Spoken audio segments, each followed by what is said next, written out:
economic front is good news for financial markets.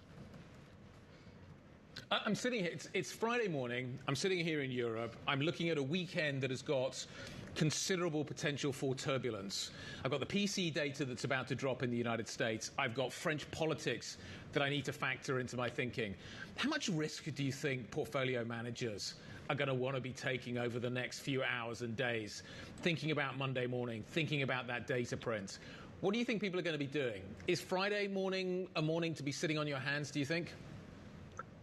Well, that's what's been happening for most of the week, hasn't it? I mean, when I'm looking at some measures of risk appreciation in Europe, and namely what all eyes are looking at the spreads between those French bonds and those German bonds, they've been even coming slightly down over the past week or so.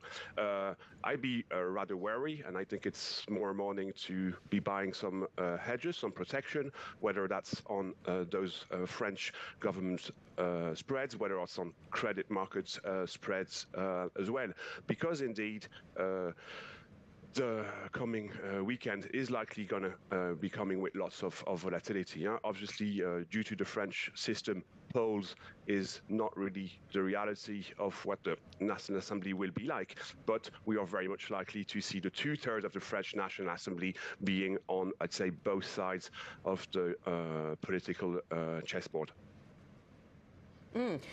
Normally, Kevin, good morning. Normally, we wouldn't ask you just a question about what happens today, as it seems a little too sort of near term. But to Guy's point, it feels like we could be setting ourselves up for some volatility even just this afternoon, given we've had the US debate, which went as it did and revealed what it did. We've got the French election coming up, and only the first round, of course, and it's the first half ending today. Do you think the end of the first half and positioning around that is something that we're still to see wash out in markets, or is that all done? Well, in fact, I think that the rally we've seen for the first half of this year, I don't think, and we don't see we see many investors which have been on the sidelines. So I'm not too sure it would be prone again to profit taking. Again, this wall of worry is there to be climbed. I think the situation in the US is not that of Europe. Again, disinflation is well embarked in the US. Maybe a bit more upside risk on inflation prints this week and beginning of next week for the euro area. So that would be one. For any investors willing to take some risk, again, there's been a very strong wake-up call in the aftermath of the European election, and we are still kind of riding this US exceptionalism. And this is something which is likely we will tend to continue all through the summer before indeed US elections are getting more and more traction. Yeah, Kevin, thinking about the US elections coming, and I wonder, and also thinking, we've referenced inflation here a few times, is there inflation risk broadly attached to more populism, whether that's in Europe or whether that's in US policy? How do you look at the policies that lie ahead and the inflation risks we're running? Yes, I mean, clearly there's a very strong risk there. I mean, if I'm looking at, summarizing the Biden program, is what's the 2 trillion tax, half of it on corporates, half of it on higher net worth individual, to basically finance $2 trillion in safety net expansion. That's likely coming with inflationary risk. I would tend to say potentially with, I'd say, more acute recession risk as well. If I'm looking at Mr. Trump's program, again, a higher tariffs, whether that's 60% on China, 10% on the rest of the world, is likely to be inflationary. Likewise, lower taxes on corporates, on high net worth individual, likely to, again, feed some spending. Main question is what will happen on the regulatory front, because indeed, if we do get an additional lesser pressure or lesser regulatory pressure, this will potentially come with better productivity and higher potential growth. So that's the trade perhaps going into, or at least the things to keep in mind going into November, the election. What's the trade going into just 2 months later when whoever is elected has to face that debt ceiling yet again? How do you position for that? Well, on those fixed income markets, for those investors seeking some form of diversification or trying to benefit from some form of a potential Fed put coming up, would be keener to be buying those 2 to 5 years maturities. There's not much being priced in there in terms of expected rate cuts for this year, for the year after this. So this is most likely where I would say any form of more acute deceleration in the U.S. economy or lesser inflationary pressure would be felt. So that would be one part of the trade.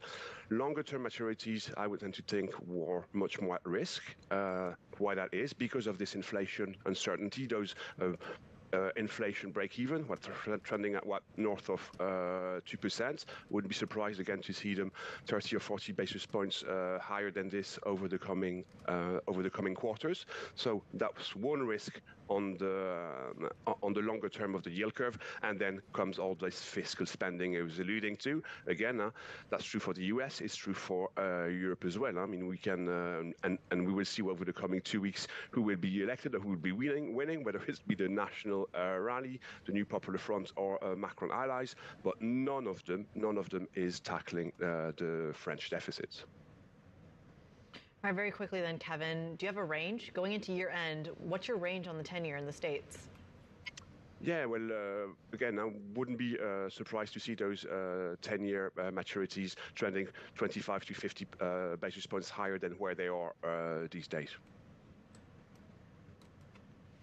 Okay, Kevin Thosé, portfolio advisor over at Carmignac. We thank you so much for joining the program.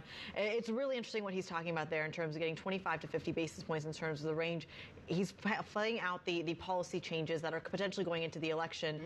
It feels like it's unclear whether that means there's a floor in yield or a ceiling in yield. How do we price that? Yeah, I thought it was interesting. He was talking about inflation being driven by either Biden or Trump. Like both options are inflationary over in the United States. Is it Biden? Are you sure?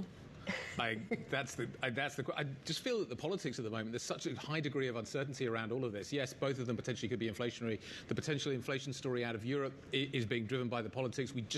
The level of uncertainty around this story is there uncertainty? You don't think there's uncertainty this morning? I think it's unclear. I think there's confusion. Yes, I think there's a lot of disappointment. Yes, I think for a lot of folks who are saying that every note I've read this morning is saying they're going to be looking at this. I think a lot of people may be taking Trump's policy agenda a little bit more seriously, I think, post this debate. I think that seems to be at least the message from the folks that I'm speaking to. But again, there are plenty of sides to that trade. There's plenty going on in the States, plenty going on here in Europe as well. We're going to dive into the developments out of Brussels next. Stick with us. This is Bloomberg.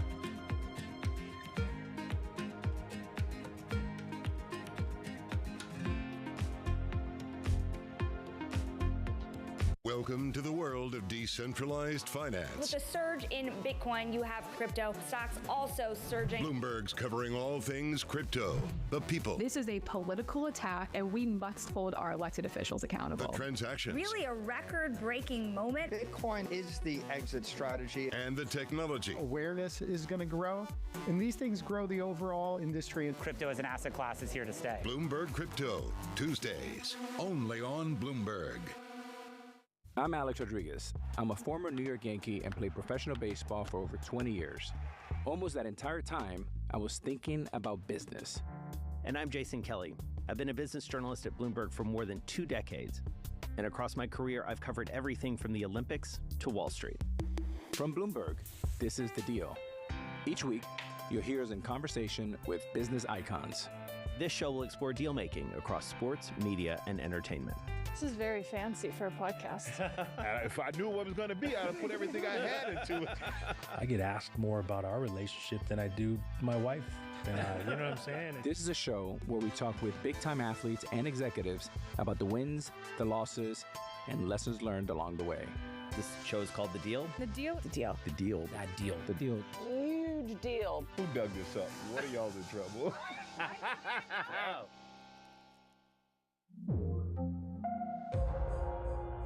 From our studios in New York and San Francisco, our expert hosts have the data and analysis about the companies you know and the startups to watch, plus the interviews you don't want to miss. Watch Caroline Hyde and Ed Ludlow on Bloomberg Technology, the only daily business show dedicated to tech, right in the middle of the trading action. 11 a.m. on the East Coast, 8 a.m. in the West. Only on Bloomberg Television. Context changes everything.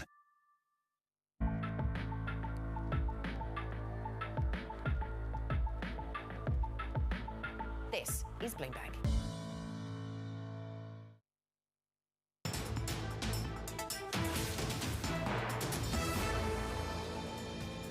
Welcome back to Markets Today. 30 minutes from the start of today's trading session here in Europe. Quick look at the futures picture then. Things look positive actually in Europe. European futures, Euro Stoxx 50 up by 0.5%. Actually, US futures also pointing a little bit higher. We might have some disappointment around some of the clothing related names. I'm thinking about Nike and that stock in play, and that was weighing after hours on others within that sector. So we'll certainly keep an eye on that.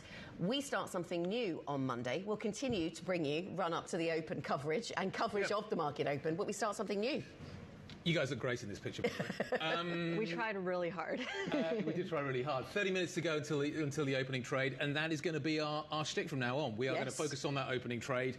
That is going to be what we're going to be bringing every morning. So we've got a little news of our own to share this morning. That show is going to kick off. We're going to be back downstairs off this temporary set. We've got a fantastic new set lined up. Yep. It's going to encourage conversation. It's going to encourage conversation. We have a great lineup over these next few weeks. It is just the creme de la creme that you want to hear from investors to regulators to policymakers. You take your pick. And the geopolitical cards have aligned to give us a load of news to talk about as well. So we have the French election to start with. We'll be in the midst of that, running up to the UK election on Thursday, the aftermath of that on Friday. So it'll be how kind of Macron to think of us. Yes, excellent. The news gods have certainly aligned to deliver a great show. Anyway, we're going to start that on Monday morning. Make sure you tune in. The new show title, The Opening Trade, kind of does what it says on the tin. We're going to bring you everything you're going to need to know to start your day and build you up to that open of European markets. Let's talk about what is happening this morning as we build our way towards that weekend, because the pieces are beginning to fall into place in Brussels. European leaders gathering last night. They've nominated Ursula von der Leyen for a second term as president of the bloc's executive arm, the Commission. It's been a bumpy road, and there are still potential bumps along the road. How did it go last night? I understand there was a few testy little conversations that took place as well. The French and the Germans trying to steer things in their direction. Everybody else not quite so happy. Ollie Crook joins us now from the European Council in Brussels. So, Oliver, 3 jobs confirmed by the leaders. It's not over yet. And tell us a little bit about how we got there last night and the mood in the room. Yeah, guys, so we'll just to recap what happened in the job. So it's as expected. The Ursula von der Leyen got another term as EU Commission President, Antonio Casas, the Council President, and Kaja Kallas to run foreign policy for the EU. And this obviously was the really sort of important deliverable here, guys, because they need to basically appoint those 3 jobs in order to hand out all the other sort of portfolios that exist within the EU. Notably, there was Meloni, who was very unpleased and made no secret about it, about how these jobs had been appointed. She was railing against the EU before she got here yesterday. And she abstained for the vote for von der Leyen. Orban, for his part, he voted against von der Leyen. And this is really the leaders that wanted to bring everybody together, particularly get Meloni on side. They didn't really manage to do so. I mean, Meloni, speaking after it, said, I think Italy needs to make its weight count. Italy will get what it deserves. And that throws us forward to the next step here, which is the vote in Parliament. Ursula von der Leyen needs a majority of those votes. She won by the slimmest margin ever last time, by only 9 votes. She would really sail through if she had the sort of support of the ECR and Meloni. She did not get that. So what does that mean for them these next 5 years? Have the priorities changed? Yeah, so listen, they also had to come out with their strategic agenda, which is basically the blueprint or the outline, if you will, for the EU over the next 5 years. If you want to take a sort of contrast for what we saw from 2019, the last time they put this out, I mean, that was really, 2019 was the year of the sort of the election of the Greens. They did really very well. Climate was top of the agenda. Now what we're seeing top of the agenda, you may not be shocked to learn, is defense. And we had Ursula von der Leyen in her first sort of speech since the nomination, the confirmation, I should say, saying that the EU needs to spend 500 billion euros, half a trillion euros over the next 10 years in order to get that sort of security down. And Guy, as you alluded to, just one final point here, the sort of power dynamics within the EU post that election are getting really very interesting. You had France and Germany trying to jam some more things into that strategic agenda. The other member states batted away, said absolutely not. That is pretty rare to have the two biggest member states of the EU basically not having the power to get what they want to get done. Interesting political manoeuvres there in Brussels. Oliver, thank you very much. Bloomberg's Oliver Crook, who's at the European Council in Brussels. Coming up on the programme, stocks to watch, including Nokia. The business has agreed terms in a multi-billion-dollar deal to buy a US telecoms equipment company. More on that next. This is Bloomberg.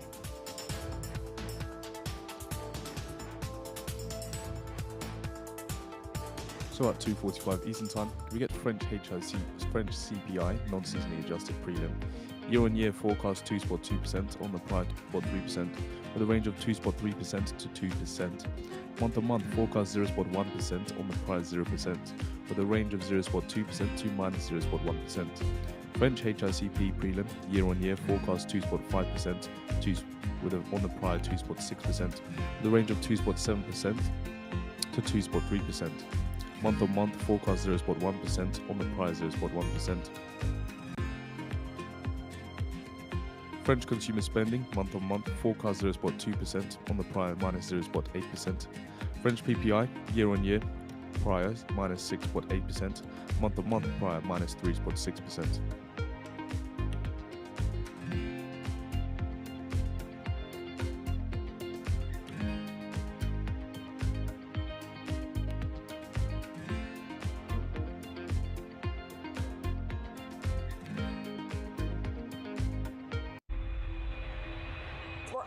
In a very volatile environment. So JetBlue has a very large presence here in New York, and there are air traffic control challenges.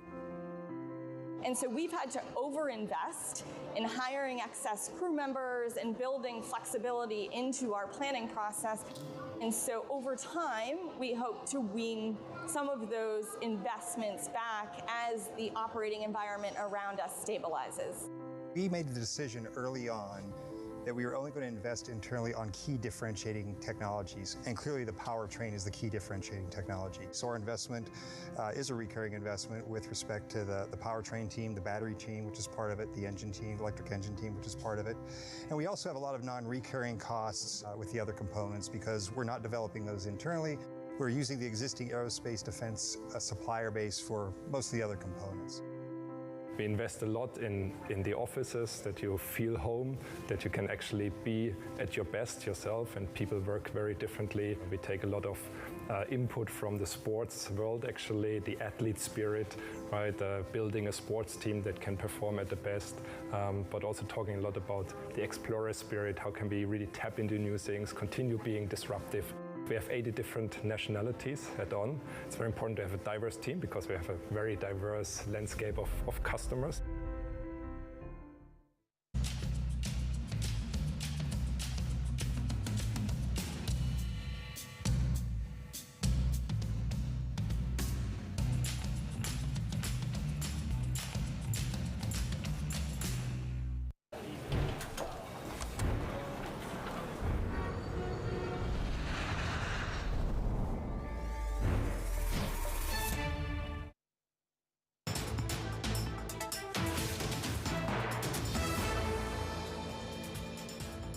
Welcome back to Markets Today. We are Oh, different maths this morning. 22 minutes away from the start of cash equities. We're a little earlier to this point of the show than usual, requiring me to use my brain. We see European stock futures are pointing higher this morning. US futures point higher as well. Let's talk about where these markets are with our Markets Live executive editor, Mark Cudmore, who joins us here on set for 2 minutes on the market. Mark, let's do that.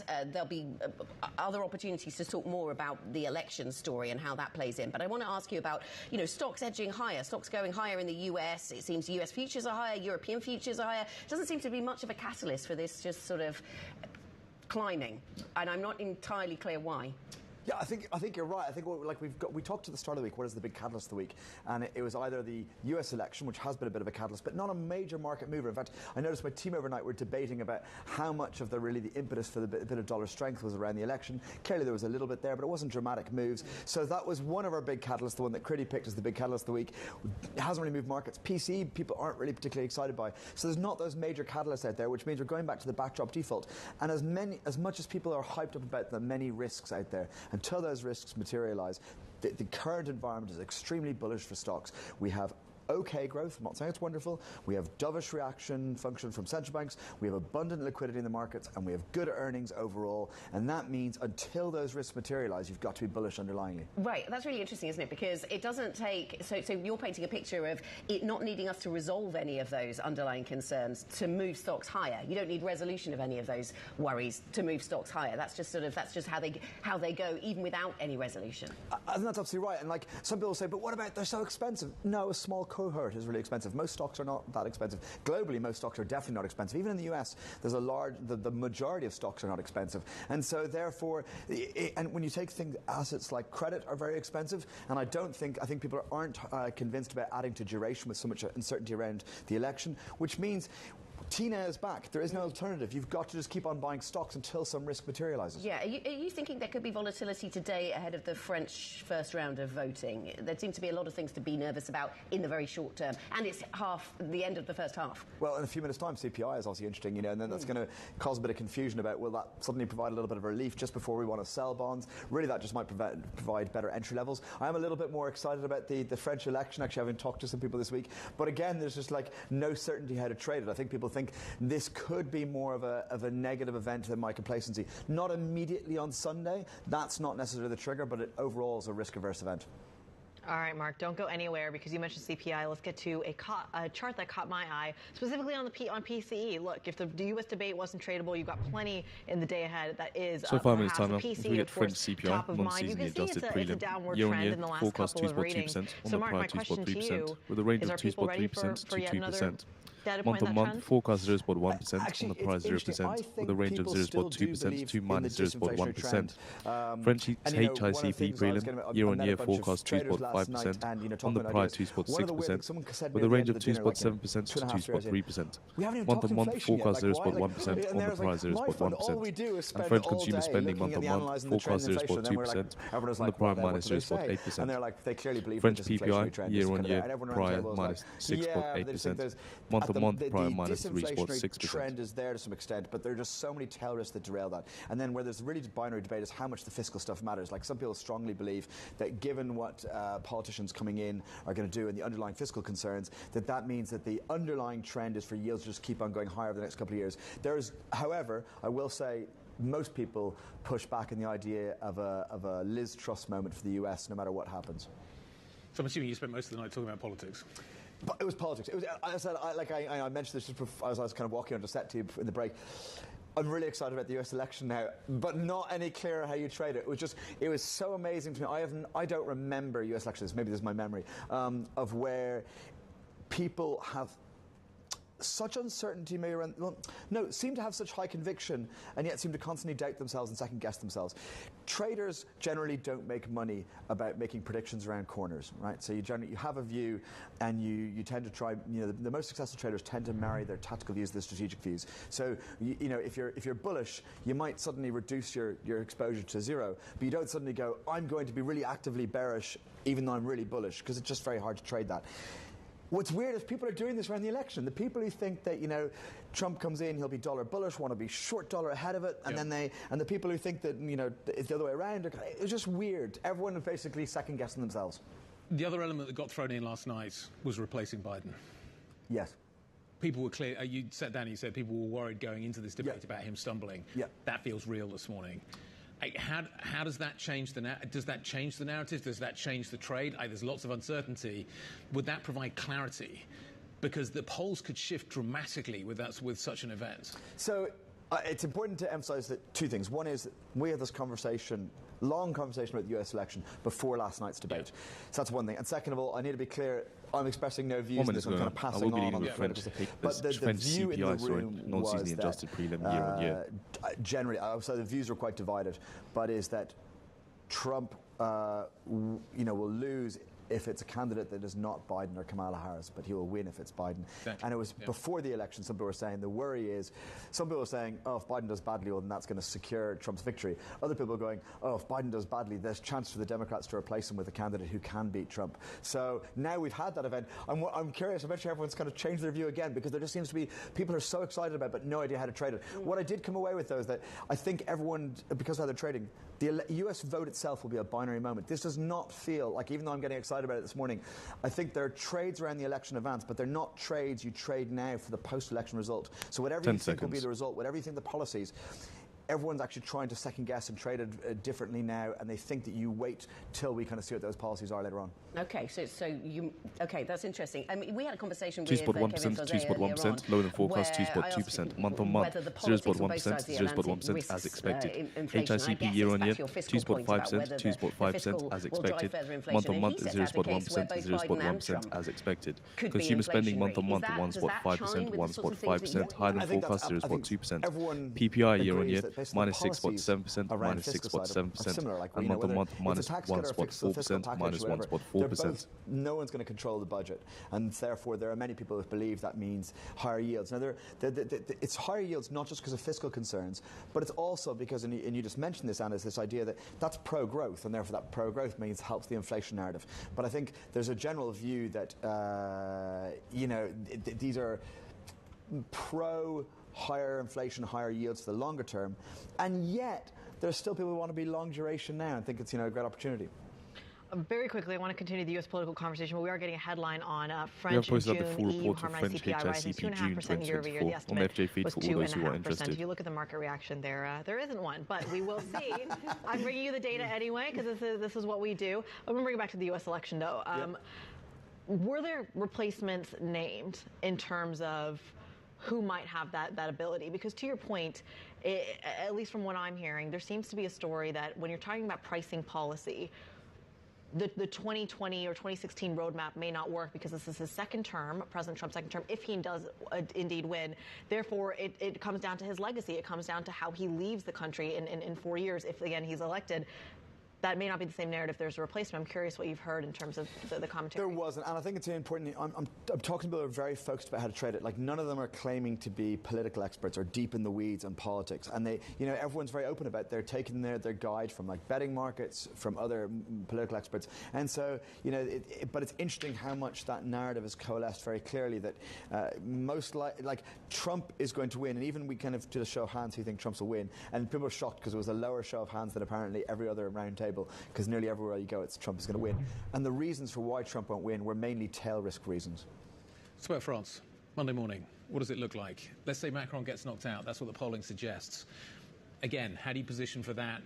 What does Monday morning look like, do you think? And how excited should we be about the volatility that could come with it? So I guess earlier in the week I was like, how has it become a bad event because we've kind of priced it? I guess what I was forgetting is that in all previous rounds, when we'd gone into the second round, it was easy for the nation to coalesce around the non-extreme option. Yep. And that was gone from the far. Whereas this time it looks like could be, the coalition of the far left and quite some extreme elements of that, I think, and the far right, and therefore there are harder options. So if Macron's not an option, no one's going to be too excited about both options. I think there's a little bit of negativity, uncertainty in the first round, and I think that this is the first time where that uncertainty means that far right could actually get through the second round, so that's going to keep us jittery for the next couple of weeks. I'm still unsure how you trade it longer term, but people are kind of saying what the election has not changed the fundamentals too much in terms of the far right will focus on 2027, as you kind of made the point of the day, and therefore they won't be too extreme. But it has brought into the highlight that the underlying fundamentals of France are bad, and people weren't really focusing on that. So what it has done is gone, hey, France is a bad story. You should be looking at this bad story. So they're basically saying there's no way you can get bullish. Like no one thinks the election suddenly gets it much worse. So but if there is a rally, you actually sell the rally rather than the other way around. Is what I was kind of thinking earlier in the week. Okay. So that's the US, that's France. This all sounds like there can be volatility on both of these fronts, and maybe that's exactly what people, in the markets want to see, because they get to make a choice and make some money on that. Thinking about the UK and the political story here, I mean, you've been here a little while now, Mark. There's just not that level of interest in the UK story. There will be next week, and we'll get into the results and we'll cover it intensely, of course. But from a market's perspective, there isn't so much nervousness because the options don't look as different. I'm afraid to say that's the least interesting one from a market's point of view, just because we've known the result for so long. This is great. Well, it was funny. I was actually looking at my notes from the last macro roundtable I did back at the start of March, and in that notes from this is 4 months ago now, people were going, start being bullish the UK because it's quite clear that Labour is going to win the election. And this was when we didn't know when an election was. They're just like, Labour will win the next election, and they're going to bring stability, and they're going to bring moderate policies, and it's positive. So they were like, people. The consensus at the time was to start being bullish UK assets that they felt were cheap or underpriced. And I was like, that's 4 months ago, and it kind of like, any different view? No. So macro-wise, no trades. There are some micro trades around certain sectors, but I'm not on top of that. OK, Mark, thank you very much. Bloomberg Markets Live Executive Editor Mark Cudmore with us this morning to talk about what's going on in markets overnight and also conclusions from his trader dinner yesterday. You can get thoughts from Mark and the rest of the Markets Live team. MLIV Go on the Bloomberg terminal is that function that you need to use. At 3 a.m. Eastern Time, get our Swiss KOF indicator figure. Forecast of 101 on the prior 100 spot 3. We also get our Spanish CPI and HICP numbers. Spanish HICP year-on-year flash with a forecast of 3.5% on the prior 3.8%. HICP month-on-month flash for Spain with a forecast of 0.3% on the prior 0.2%. CPI year-on-year flash forecast 3.4% on the prior 3.6%. And CPI a month-on-month flash forecast 0.3% on the prior 0.3%. It's the same old theme that we've seen from over the past couple of earnings seasons, a couple of big drops for the stock in the US, and we would expect to see a bit of a read across in the European firms, particularly Adidas and Puma. Adidas has had a bit of a rebound this year, but more importantly, it's probably the retailers. JD Sports called sharply lower because they are one of Nike's biggest retail partners, and we might see a bit of weakness in Frasers Group as well, which owns the Sports Direct brand, of course. But JD really called sharply lower. I'm seeing big declines on that on the Tradegate exchange today. Then we're also looking at the skincare and beauty companies. This is after a bit of weakness from L'Oreal very late in the trading yesterday. Now L'Oreal, their guidance actually only missed consensus by around 0.5 percentage point, but it was the CEO's commentary around China that seemed to really hit the stock. He was very downbeat on that, and that is the biggest market really for them in terms of their growth, with Chinese customers snapping up a lot of their products recently, so we saw that drop. And we also saw declines in the peers yesterday as well. So Beiersdorf, which makes the Nivea skincare products, and also Reckitt and Unilever, big rivals in that, they all declined late in the European session today. We'll wait to see if we get a bit of a rebound or if they continue to decline throughout the session. We're also looking at Nokia. Now they're doing a pretty big deal over in the US. They're buying a company called Infinera Corp for $2.3 billion, and that's what happened to the stock in the US yesterday. The US company Infinera up 18% because it is a pretty big premium. Now Infinera does software and hardware for mobile phone operators. As we know, Nokia has actually had a bit of weakness over the past few years. If we look at the year-to-date move on the stock, it's got a bit of a rebound, I think of around 15%. There it is on the screen there, so up 15% year-to-date. But if we look over 3 years, it's really had a bad run given a slowdown in 5G spending. So the stock down 24%. That year-to-date gain not really made up much ground there, but this deal could potentially open up another avenue of growth for them. Keep an eye on Nokia in Helsinki today. 15%, that's not bad to track the S&P. That's roughly what that has done so far this year. The Dutch market, the real outperformer in terms of the European picture, the French not. Joe, thank you very much indeed. Joe Easton joining us on the single stocks. So, what do you do this morning? You've got potential fallout from the US presidential election, presidential debate last night into the election. Do you sit on your hands? Do you wait to see if anything kind of comes out of that? You're worried about the French election Monday. Do you sit on your hands? Do you wait and see what happens there? PCE's coming up a little bit later on. The European inflation data thus far a little bit dull this morning, but we'll let that one go for just a moment. So what do you do? If you're a trader, do you trade this morning? Or do you just wait? There's a lot of risks out there. I mean, are they all adding up to something a bit inflationary? We talked about various political options with Kevin earlier on. He seemed to be flagging that many of them sound inflationary. We got UK GDP data out this morning, only a touch higher than expected. But that seems to be what a lot of European data is doing at the moment. You know, pleasing people in that it's coming in a little stronger than anticipated on both sides of the channel. But that makes life harder for some of those monetary policymakers. I think at this point it might just be a matter of checking boxes here. Box number one, is the U.S. data in line with the decelerating inflation, or are we seeing an uptick in any part of it, whether it's consumer sentiment, PCE, whatever? Box number two, do we see the yield spread widen between French and German debt? If not, okay, is that showing up in the FX market? It's just kind of going through every little thing, and I kind of feel like it'll just be a net market, not really much changing until this morning, June 8th. I was going to say, well, this morning and until June 8th, because there's so much to navigate. I just wonder whether Monday morning is something of an event. I mean, it is for us. For European markets. Well, it is for us. We've got a great new show that's coming up, which is going to be fantastic. I can't wait. New desk. But I think it's going to be really interesting to see Monday morning whether the French market has fully priced, and by extension the European markets have fully priced the political risk. Yes. Coming out of the weekend. I cited that figure at the start of the programme, downside protection on the euro, the most in 15 months, and you're thinking 15 months, is that high enough? I mean, the risks could be kind of big here, or at least the uncertainty of volatility could be big.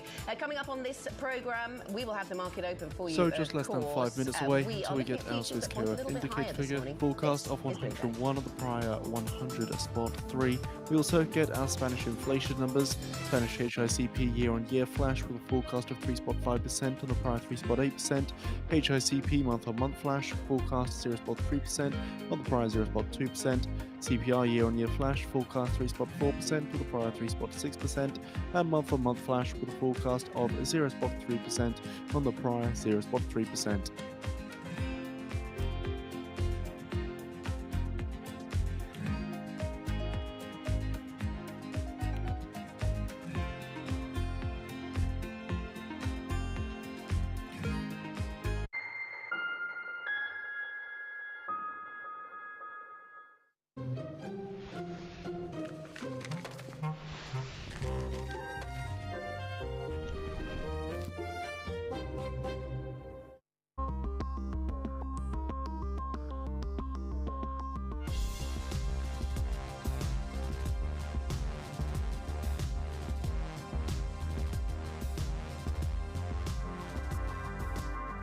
Today's CFOs are reshaping the C-suite. Bloomberg's chief future officer shines a spotlight on these dynamic leaders. From breakfast cereals to pet foods, General Mills has an iconic array of brands. But future success depends on efficiency, innovation, and insight. CFO Kofi Bruce does much more than crunch numbers. Our first job is to intimately understand and anticipate the consumer's needs. Watch Chief Future Officer. New season starts July 10th on Bloomberg Television. Bloomberg Surveillance covers the latest in global markets and the political events that influence your world. Join Jonathan Farrell, Lisa Abramowitz, and Anne-Marie Hordern only on Bloomberg. Context changes everything. People ask me all the time, what is the key to being a really good investor? And I tell them it's to surround yourself with and work with the best investors you can find. On Bloomberg Wealth, I'm going to take you to meet the greatest investors in the world, the people that I would like to have managing my money. The private markets in general have exploded at the expense of the public markets. Part of that's regulatory, part of that's just structural in the market. Private credit particularly exploded when the banks took a step back.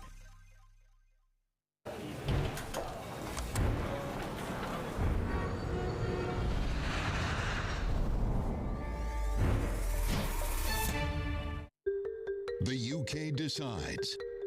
On July 4th, amid debates about tax policy, border security, foreign policy, and more, voters head to the polls to choose the next leader.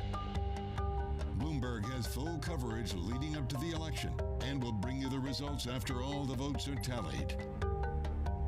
Tune in for continuing coverage on Bloomberg Television. Context changes everything.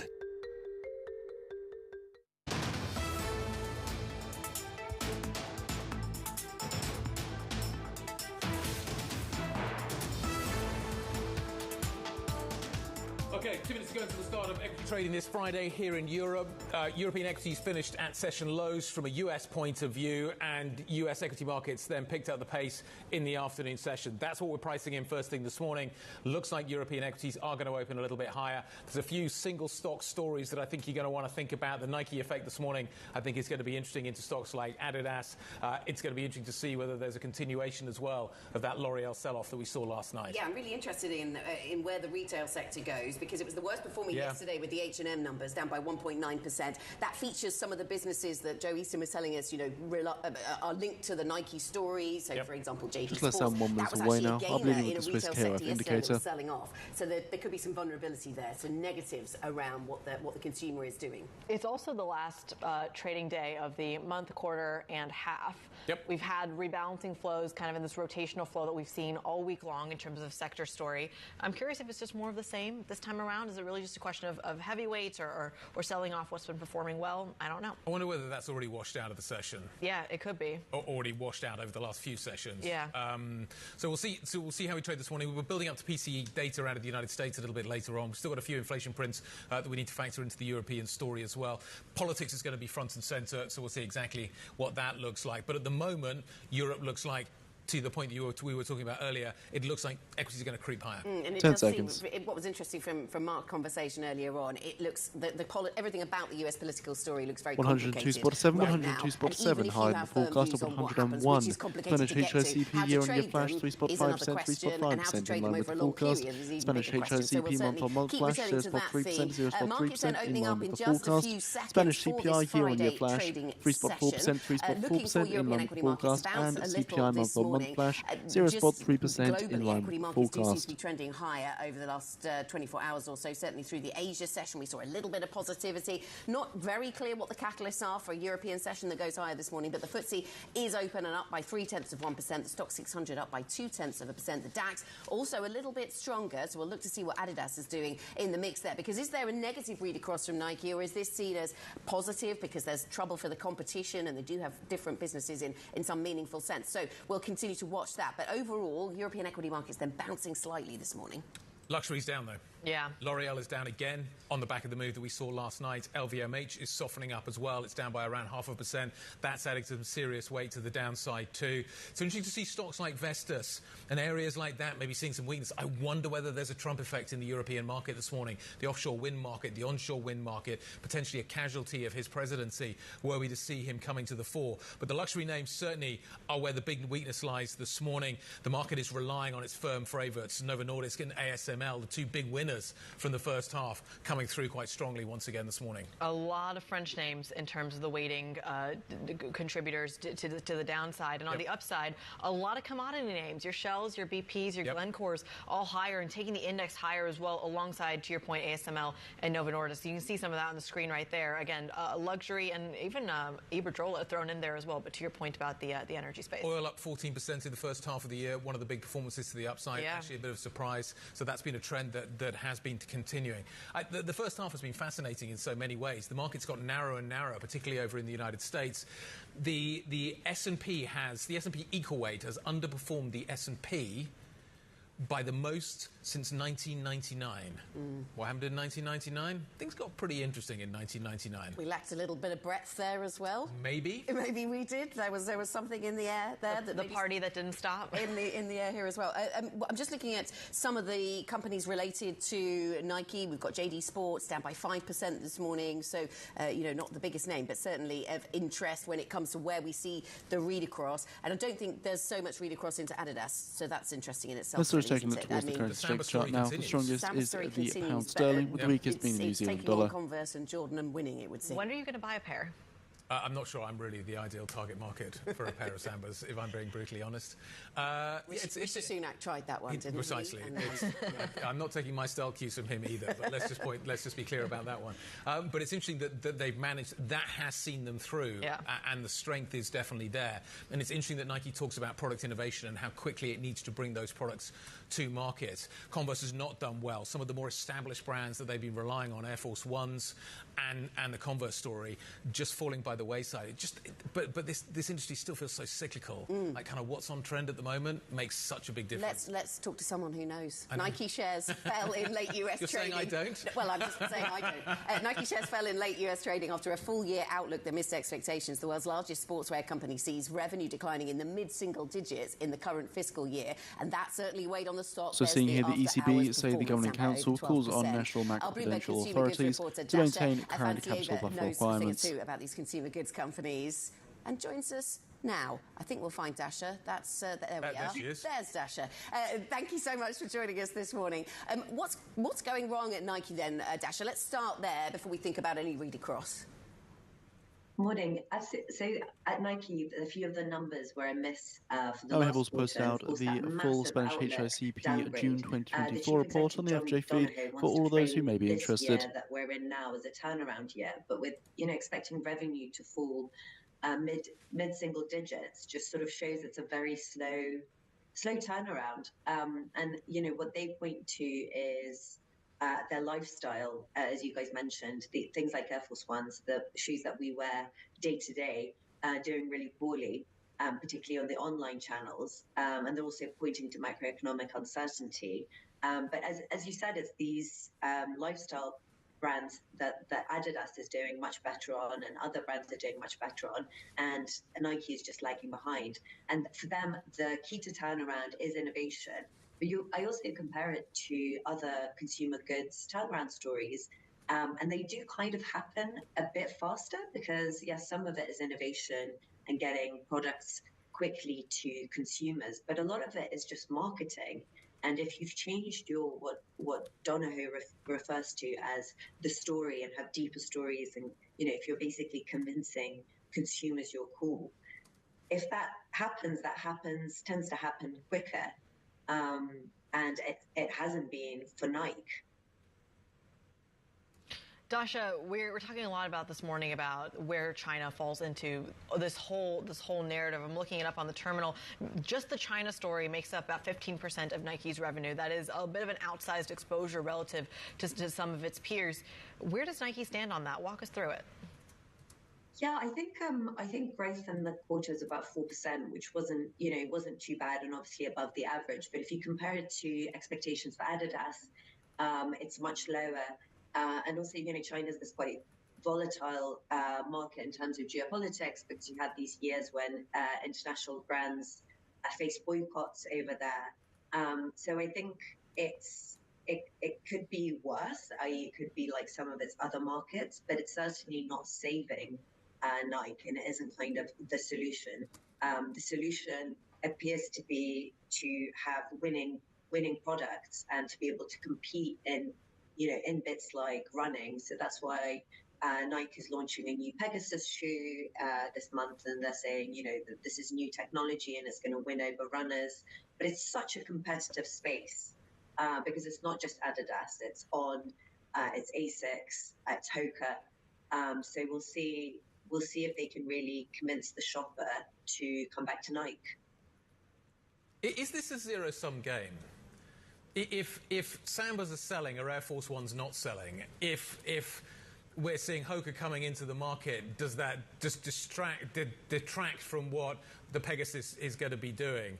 Does the perimeter grow with these new brands coming back in, or is this just a pie that just gets divided up slightly differently? Is that the way we should think about the footwear market? That's a really interesting question, because I think in this case, with these really trendy Samba shoes, and Terrace is apparently doing really well at Adidas, it does feel like even though you can have, 10 pairs of lifestyle trainers, it does appear like there are these hottest shoes that sell out, and it's very much driven by social media. And that does feel like a zero-sum game. and also something that's extremely volatile. So apparently, now on social media, people aren't talking about the Sambas anymore. They're talking about the Onitsuka tiger shoes. These are the Kill Bill shoes that ASICS makes, the yellow ones. So you could totally see everyone just, this kind of herd mentality where everyone just runs to this other lifestyle shoes, and then, whereas Adidas, whereas Nike. Anna's literally Googling these shoes right now, just to kind of make sure that she's on trend. Those ones, seen those. I think I had some of these, Dasha, years ago. Yes. I remember these shoes in the Kill, but yeah, I do remember these. Okay. In fact, I remember you having some of these. Okay, nobody needs this in their Friday. We're going to get matching ones for the Monday show. Definitely not going to do that. Dasha, really kind. Thank you very much indeed for updating us and keeping us honest on the fashion story. The Olympics are coming up as well. That's going to presumably play into some of this as well. OK, let's move on. Let's talk about what is happening with the other markets we're going to watch. Luxury is under pressure this morning, and you can certainly see this in the Core 6. You've got LVMH down, L'Oreal soft as well this morning. But other areas, it's interesting, tech continues to outperform. That's where you go if you're worried about what's happening. ASML does fairly well this morning. Novo Nordisk does fairly well this morning. Maybe that's the place to run and hide when it comes to Europe. OK, let's talk about some of the other single stock stories. We've just been talking about what's been happening with the shoe story with Dasha. Let's figure out what the rest of the picture looks like. Joe's probably on the shoe story as well. Joe, over to you. So we are going to start on the sportswear stocks, guys. Seeing a bit of a read across in a couple of those names here, including Puma, and also a bit of a decline in some of the retailers. We've got JD Sports and Frasers there. JD actually the biggest decliner. They are one of Nike's key partners in terms of the retail, and we also saw Foot Locker declining and Dick's Sporting Goods in the US, and JD has built a lot of new stores over in the US and done some deals there, so that does seem to be the key read across for that sector. Adidas actually holding up pretty strong. They've kind of got their own story going on with the rebound from the Kanye West debacle, but as I say, some weakness in some of the European sports names following that slump once again from Nike yesterday. Then we're also looking at those skincare and beauty product stocks following that warning that we had out of L'Oreal. L'Oreal actually continuing to come down after a decline of around 3.5% late yesterday. Beiersdorf, the Nivea skincare company, and also Reckitt and Unilever holding up pretty steady at the moment. They did all see declines, with L'Oreal pointing to weakness, particularly in China, which is the weight on their sales at the moment. I'm surprised to see it coming down once again. I thought it might rebound, but we're coming down on that one. Going to take a quick look at defence. We haven't looked at this sector too much over the past few weeks, but there is more reports around the situation with Lebanon and Israel and Hezbollah, all of those headlines. So we're keeping an eye on that sector at the moment. Not too much of a movement in those, but potentially that will be a sentiment indicator for the geopolitics. Once again, keep an eye on that maybe next week as well. Going to quickly take a look at Delivery Hero, a decline of one of the worst performers in Europe today. Surprise CFO exit hitting the wire a few moments ago. They've appointed an internal candidate. There was a report of the CFO going to move to Wise in the UK before, but this does seem to be taking the market by surprise at the moment. As I say, they've appointed an internal CFO replacement.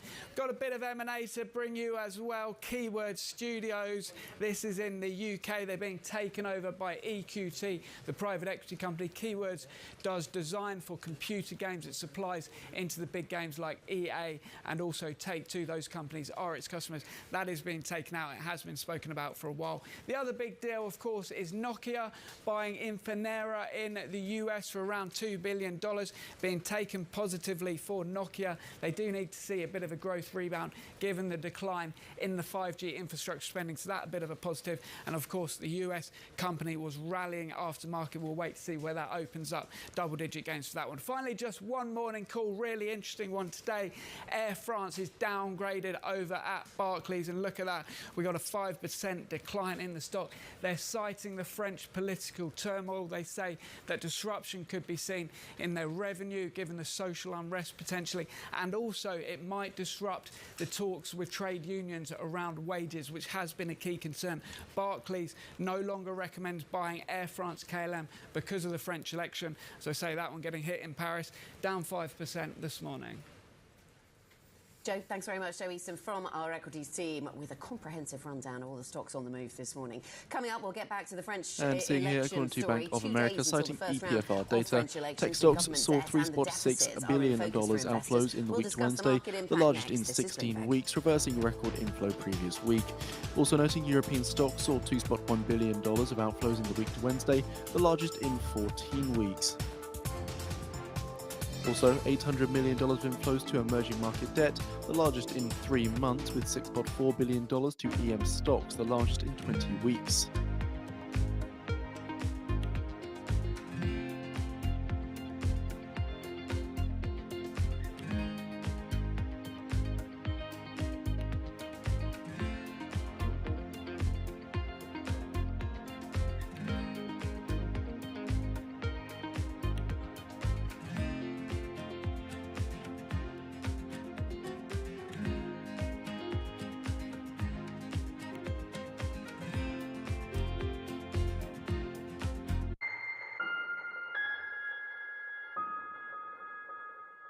Bloomberg has enhanced search on the terminal to deliver what you need when you need it.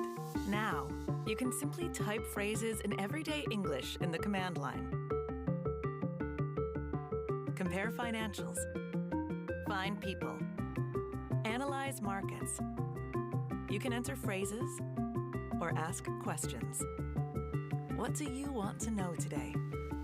Ask a question or visit SearchGo to find answers now. Get your fixed income fix. Watch Bloomberg Real Yield every Friday right here on Bloomberg. Context changes everything.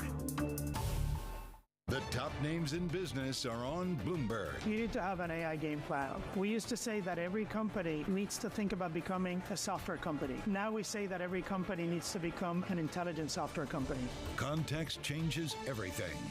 Welcome to the world of decentralized finance. With the surge in Bitcoin, you have crypto stocks also surging. Bloomberg's covering all things crypto, the people. This is a political attack, and we must hold our elected officials accountable. The transactions. Really a record-breaking moment. Bitcoin is the exit strategy. And the technology. Awareness is going to grow, and these things grow the overall industry. Crypto as an asset class is here to stay. Bloomberg Crypto, Tuesdays, only on Bloomberg. The countdown is on. Everything you need to get the edge at the end of the market day. Get ahead of tomorrow's trading with The Close, weekdays at 3 p.m., only on Bloomberg Television. Context changes everything. From our studios in New York and San Francisco, our expert hosts have the data and analysis about the companies you know and the startups to watch, plus the interviews you don't want to miss.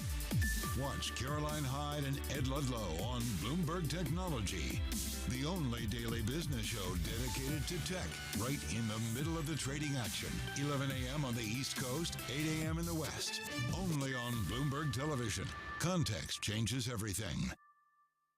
U.S. jobs numbers are released. Bloomberg has the report under surveillance with crucial data and expert analysis at terminal speed. Nobody covers jobs day like Bloomberg.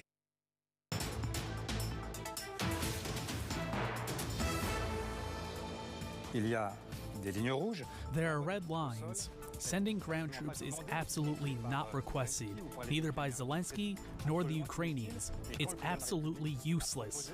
President Macron proposed it, divided the Europeans, and worse, sent Putin some information he did not have, that Europeans are not prepared to send troops on the ground. If Russia won over Ukraine, it would also be terrible for the daily lives of the French.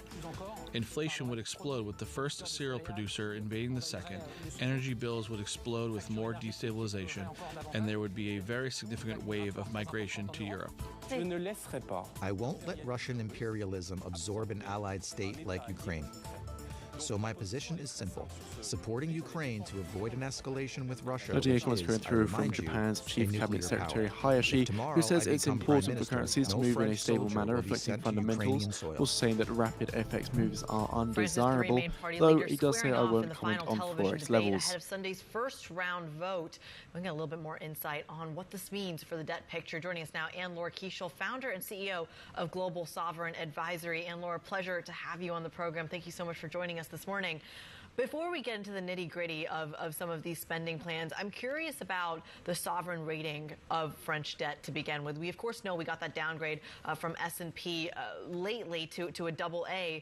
What are the odds, in your view, of another downgrade, not just to a AA, but even to a single A? What does that potential look like?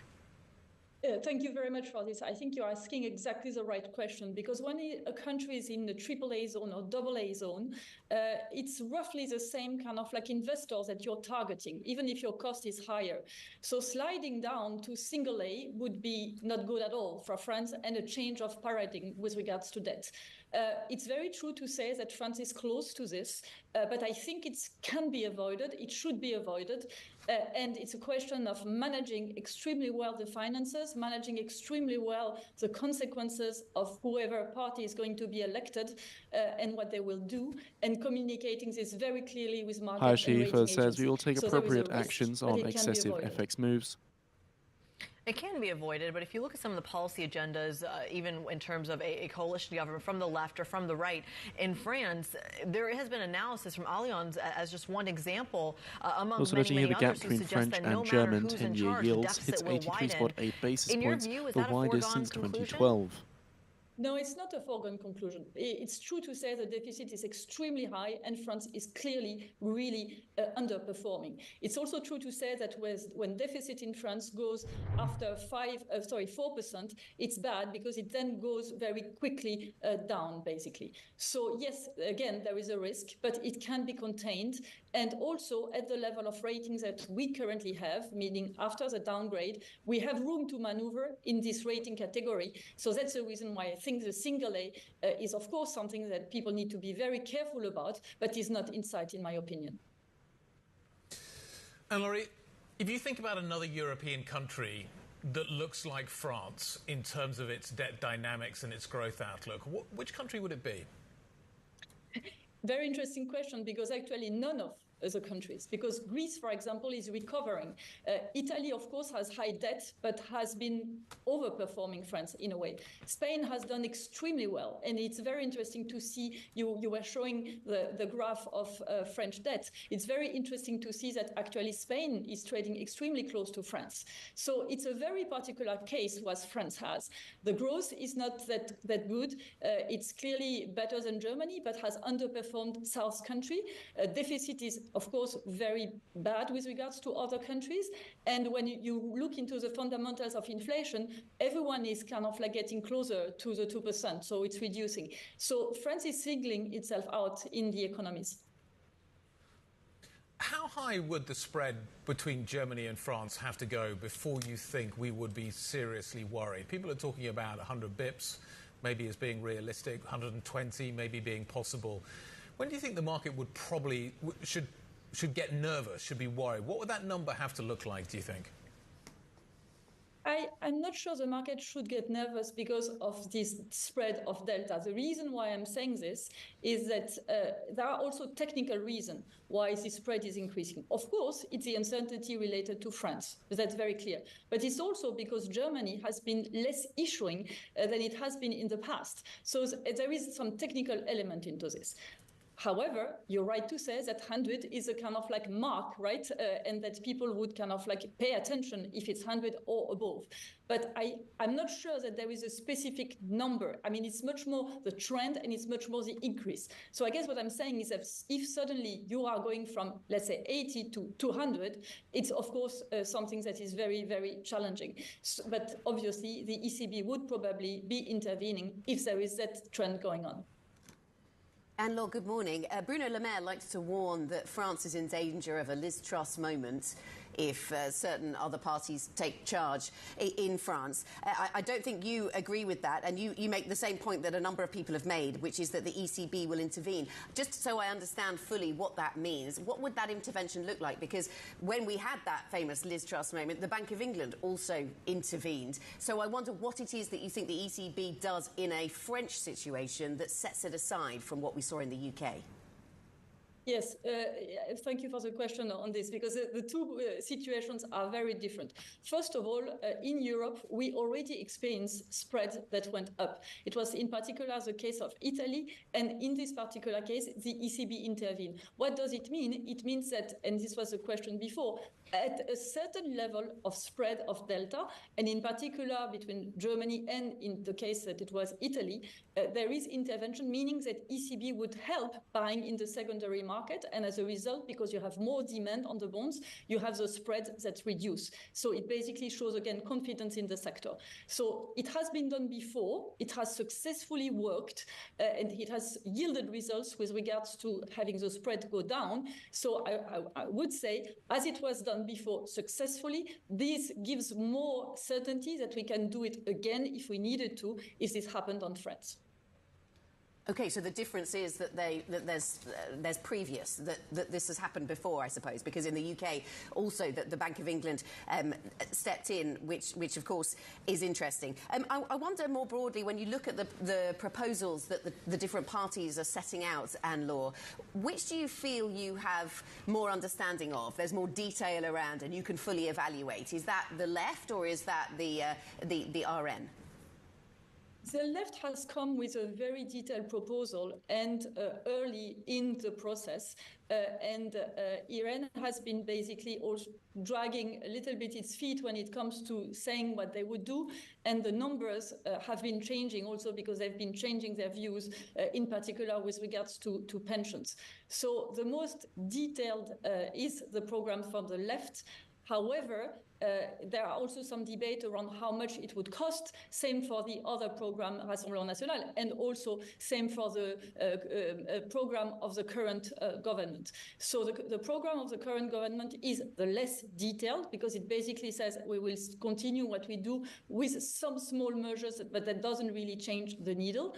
You have a left program that is basically a Canadian moment, and that truly believes that this would put the economy back on track. It says it's fully funded, and it says it will bring growth. Hence, as a result, it will bring debt down. And Rassemblement National is basically saying, and having a lot of says that they will work on VAT. It will cost immediate substantial amounts of billions in the budget, but that's what they think is needed to restart the economy. But that's one of the measures that they've kind of like have put a number on. The rest is much less detailed. Well, Anne-Laure, I want to follow up on what Anna just talked about when it comes to the ECB and what role that may play. In the last 24 hours, Christian Lindner, the German finance minister, said it would be illegal for the ECB to intervene in some way when it comes to French yields. But what would that intervention even look like?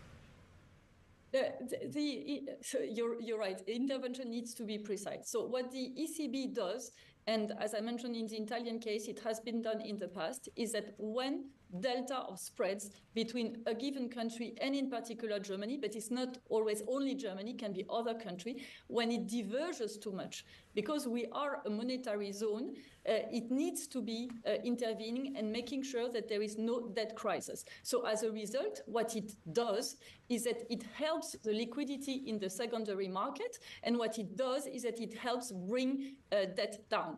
So there sometimes is a confusion around intervention or things that are done in the primary market versus in the secondary market. So I guess what he was referring to was probably something that kind of like has an impact on the monetary policy, which indeed Germany has very strong view about. But you can intervene and you can do and help in the secondary market, which has been done in the past and would probably be, but if this is the case, but I personally don't believe it will be the case because I think it's still completely manageable around French debt. It's just a question of doing the job properly and talking to the market properly after the elections. It's going to be interesting, though, isn't it, to watch it. Anne-Laure Kiechel, founder and CEO of the Global Sovereign Advisory, thank you very much indeed. Of course, don't miss Bloomberg's coverage on Monday of the results from the first round of those French elections. We've got some great coverage and some great guests coming up. Coming up, we're going to talk about something that's related, very related to this. EU leaders nominating Ursula von der Leyen for a second term as Commission head. We're going to discuss the challenges facing the bloc over the coming years. French politics, one factor in that mix. We're going to talk about this next. This is Bloomberg.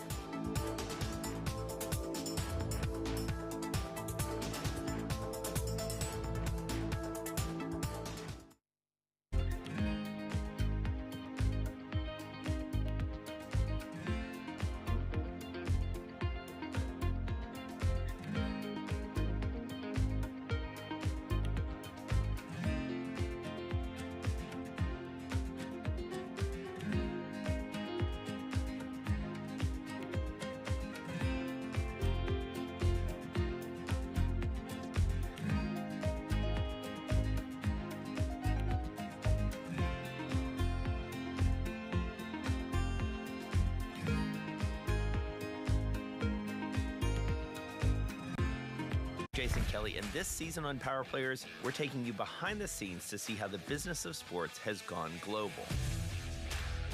I want sports to grow. I want sports to be bigger because we have talent. And how mammoth value is coming from the smallest of players. 3,184 hits, 431 home runs, and of course the most famous stat that everybody knows, 2,632 consecutive games played. Unmatched career. How are you doing this? What we have achieved in the NWSL from an investor perspective over 2 years is the equivalent of what it took other leagues 25 to 30 years to achieve. You've got to have a business that's sustainable. The only way it's sustainable is got to make money. There's only one word, winning. You win on the court, you win off the court. And as you do that, you bring people along. Today's CFOs are reshaping the C-suite. Bloomberg's chief future officer shines a spotlight on these dynamic leaders. From breakfast cereals to pet foods, General Mills has an iconic array of brands. But future success depends on efficiency, innovation, and insight. CFO Kofi Bruce does much more than crunch numbers. Our first job is to intimately understand and anticipate the consumer's needs. Watch Chief Future Officer. New season starts July 10th on Bloomberg Television. People ask me all the time, what is the key to being a really good investor? And I tell them it's to surround yourself with and work with the best investors you can find. On Bloomberg Wealth, I'm going to take you to meet the greatest investors in the world, the people that I would like to have managing my money. The private markets in general have exploded at the expense of the public markets. Part of that's regulatory, part of that's just structural in the market. Private credit particularly exploded when the banks took a step back. Bloomberg covers the world with unmatched reach and resources. From more than 120 countries, the moment news breaks, 24 hours a day. Bloomberg, context changes everything.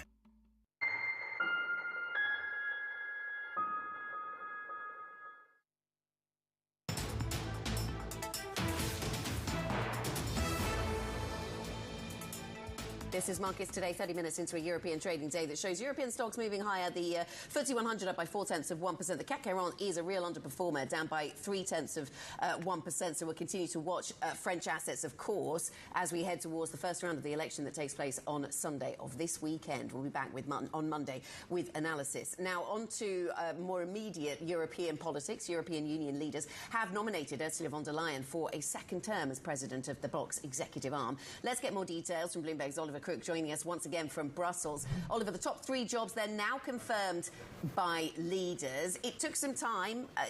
It took longer than expected, perhaps, over a couple of meetings. It isn't all over yet, though, I'm told. What's the story? Yeah, that's right, Anna. So the top three jobs, we should just run through them quickly again, is Ursula von der Leyen reappointed for the Commission President, Kaja Kallas to run foreign policy, and of course Antonio Costa to run the European, the Council of Europe here. And these are sort of the main top jobs from which everything will trickle down and emanate. So it was really important for leaders to get this done, though this is not the end of the path. And we should say that there are some significant figures here in Brussels that were not too pleased about the outcome, namely the Italian Prime Minister, Giorgia Meloni. Have a listen to what she had to say at about 1 a.m. last night. I do not support and I have never supported this agreement. Just as I announced yesterday in Parliament, I think this is a big mistake and I find it disrespectful towards European citizens and their vote. I believe I respect the will of European citizens by not supporting this deal.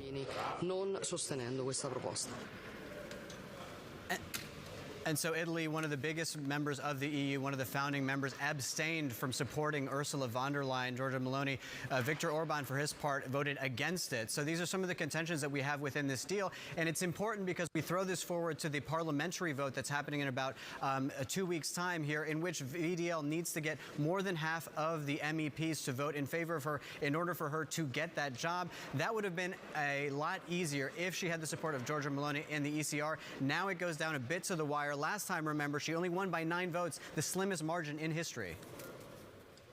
How weak is Emmanuel Macron now versus how strong he was before? How much of a difference is this election making to his standing in the room, Ollie? I think it's making a very large difference. I mean, take one of the main issues that sort of Macron has stood for within the sort of debate here in Brussels, joint debt around defense. That has basically been off the table for this leaders meeting. This is not something that they really felt that they could even begin to talk about, in part because of how weak France is. We also know last night that at the last sort of minute, France and Germany came to the table. They wanted to make a number of amendments to this sort of strategic outline of the sort of European Union, what they call the strategic agenda, which is really the blueprint for what the EU wants to push forward in the next 5 years. If France and Germany come to the table with some amendments, traditionally speaking, that is something that member states listen to. In this case, not. They batted it away. They say, we don't want to take this into consideration. And basically, none of those amendments got through, really highlighting how important sort of domestic politics are right now in the EU. The question for Meloni is, how do you translate that power within her own nation into the EU level? That is what we're going to be finding out, particularly as Viktor Orban and Hungary take the EU presidency on July the 1st with the new slogan, Make Europe Great Again. Oh boy, Bloomberg's Oliver Cook in Brussels. We thank you so much. And kind of ending on the perfect note, because of course this is coming at the same time that we're coming fresh off of the heels of the U.S., the first presidential debate in the U.S., of course, hosted by CNN, President Trump versus President Biden. Let's just bring in an expert on foreign policy, on international affairs. Mark Champion for Bloomberg Opinion joins us on set. Your initial take on the debate? It was kind of shocking, to be honest, especially the first part of the debate. It confirmed the strongest attack lines of the Trump campaign, which are that President Biden is too old to be president. I think it's very difficult to come back from. You think it's difficult to come back from? So that sparks a conversation about how the Democrats respond, Mark, and a lot of different views about whether it's too late to find somebody else or whether that really is within the thinking and the gift of the Democratic Party at this point. Well, I mean, obviously it would be extremely difficult, you know, for a whole range of reasons, including the fact that Biden himself would have to agree to make that decision. And it is very late in the game. But you know, there is it's certain the possibility exists that you have an open convention and other candidates put forward, and he steps down. You then have very little time, you know, to build that person up to beat Trump. But they may make the calculation that you know, they can't come back from this, and if they can't, there is not a great deal to lose. So if you're sitting in a European capital this morning, you're thinking, I'm going to be dealing with a second Trump presidency. Is Europe ready, given the turmoil that exists here, for that? How should we be thinking about it? Is it a commission that we're building to deal with that? Is it a setup that is Brussels going to be ready for that? Is that the framework in which we should now think about European politics? Yeah, I mean, you have had various, you know, European politicians come out, you know, in recent months to say, look, it's not like last time. We know what's coming. We're ready. I think that's a bit of a delusion, to be honest, because you know, the difference between the preparation of the Trump administration last time, when they had none, and this time when they will, you know, they've had a lot of time to prepare, they've got everything sort of worked out, including personnel, policy, and so on, is going to be, you know, very stark. What does it mean for defence spending? It was clear, one of the things that did come out of last night was that there is a clear emphasis on defence spending. First, Ursula von der Leyen was talking about the need for Europe to do more. How is that going to work? How should we, again, how big does that number need to be? If we were to see a Trump presidency, how big does that number need to be? What does Europe have to deliver were we to see that Trump presidency coming through? And you fold in the Ukrainian angle into that, again, that number potentially just gets even larger than we were originally thinking about. I think that's true. I mean, I think there's no question that he will come in demanding again that a lot more is done. There are still a number of countries that don't meet the 2% target. I expect that he will up the ante also, and it will no longer be about 2%. It will be more, perhaps saying you have to match what the US spends, which is over 3%. Obviously, that sort of changes the whole game. But that is part of a negotiation. You know, even Trump can't expect that overnight Germany will add 2% of its GDP to defense spending. It's kind of physically impossible and undesirable. But that will set the tone, as it did last time, and allow him to, make other demands. I think the actual numbers, those still, always were and still are set by Vladimir Putin and his actions in Ukraine and elsewhere, rather than Trump. That is kind of more about his politicking and about him, mixing it in to make demands of the Europeans to, leverage in other areas like trade and just really to, as his former National Security Advisor Robert O'Brien said in a Foreign Affairs article recently, he would come back trying to show an America that works through strength and also unpredictability. So I have a slightly left field question in that in one of the debate conversations was around China, though maybe one of the few times in the debate that was mentioned around China, where President Trump himself pointed out that Joe Biden hasn't changed much of the tariff policy during his administration. It's something Biden's critics have pointed out as well, that he campaigned on a softer or a better relationship with China, and it led to things like, symbolically, even getting our pandas removed from the Smithsonian and now reinstated, as just one example of what that relationship looks like. Taking a step back, though, there's this broader trend of the last 3 presidents we have, going back to the Obama administration, I'd argue even if you want to throw in Bush in there as well, of America pulling out of foreign affairs, whether it's getting involved in wars, funding various areas.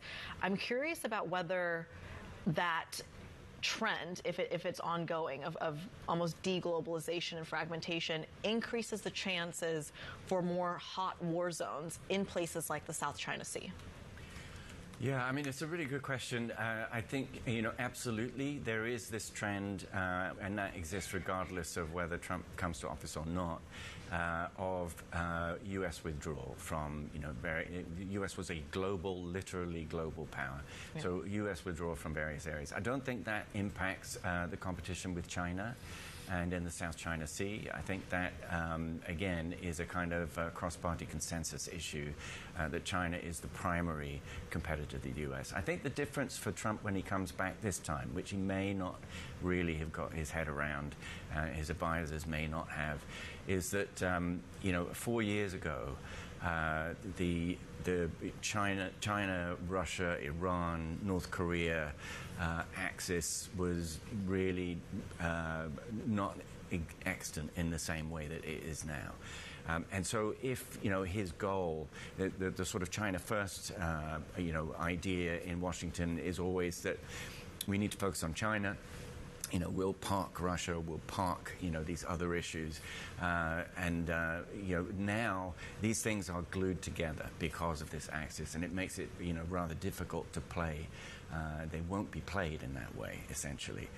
And Trump won't be able to do that either. So it's quite, it'll be a different situation than when he was here last time. Mark, thank you very much. Thanks for joining us this morning. Mark Champion, who covers international affairs for Bloomberg Opinion. Coming up on the programme, we'll turn to French politics once again. We'll discuss markets with a focus on France as we enter the last days of campaigning before Sunday's election. That's next. This is Bloomberg.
What prompted you to want to get out of just doing surgery to be an administrator and a hospital leader? Watching others who did it well. I had a dean who recruited me from Birmingham, Alabama to Minneapolis, Minnesota, which is a big jump to convince me to move my family. I realized over time that my training as a surgeon brought a set of credible things to the table. One, if surgeons have a measure of emotional intelligence, not much of our training reinforces that. It reinforces skill, not necessarily emotional intelligence. But if a surgeon has some self-awareness and emotional intelligence, what they bring to the table of leadership are three fundamental things. Number one, they do everything in teams. Their operations, their patients they see is all team focused. Number two, they value process, but they hold themselves very much accountable to execution. They understand that it's good to explore a patient, but what really matters is that you take the tumor out. And then number three, they make difficult decisions on incomplete information. Those things I realized that I could bring to the table as a leader if I had a sort of a passion for working with people and had some sense of self-awareness.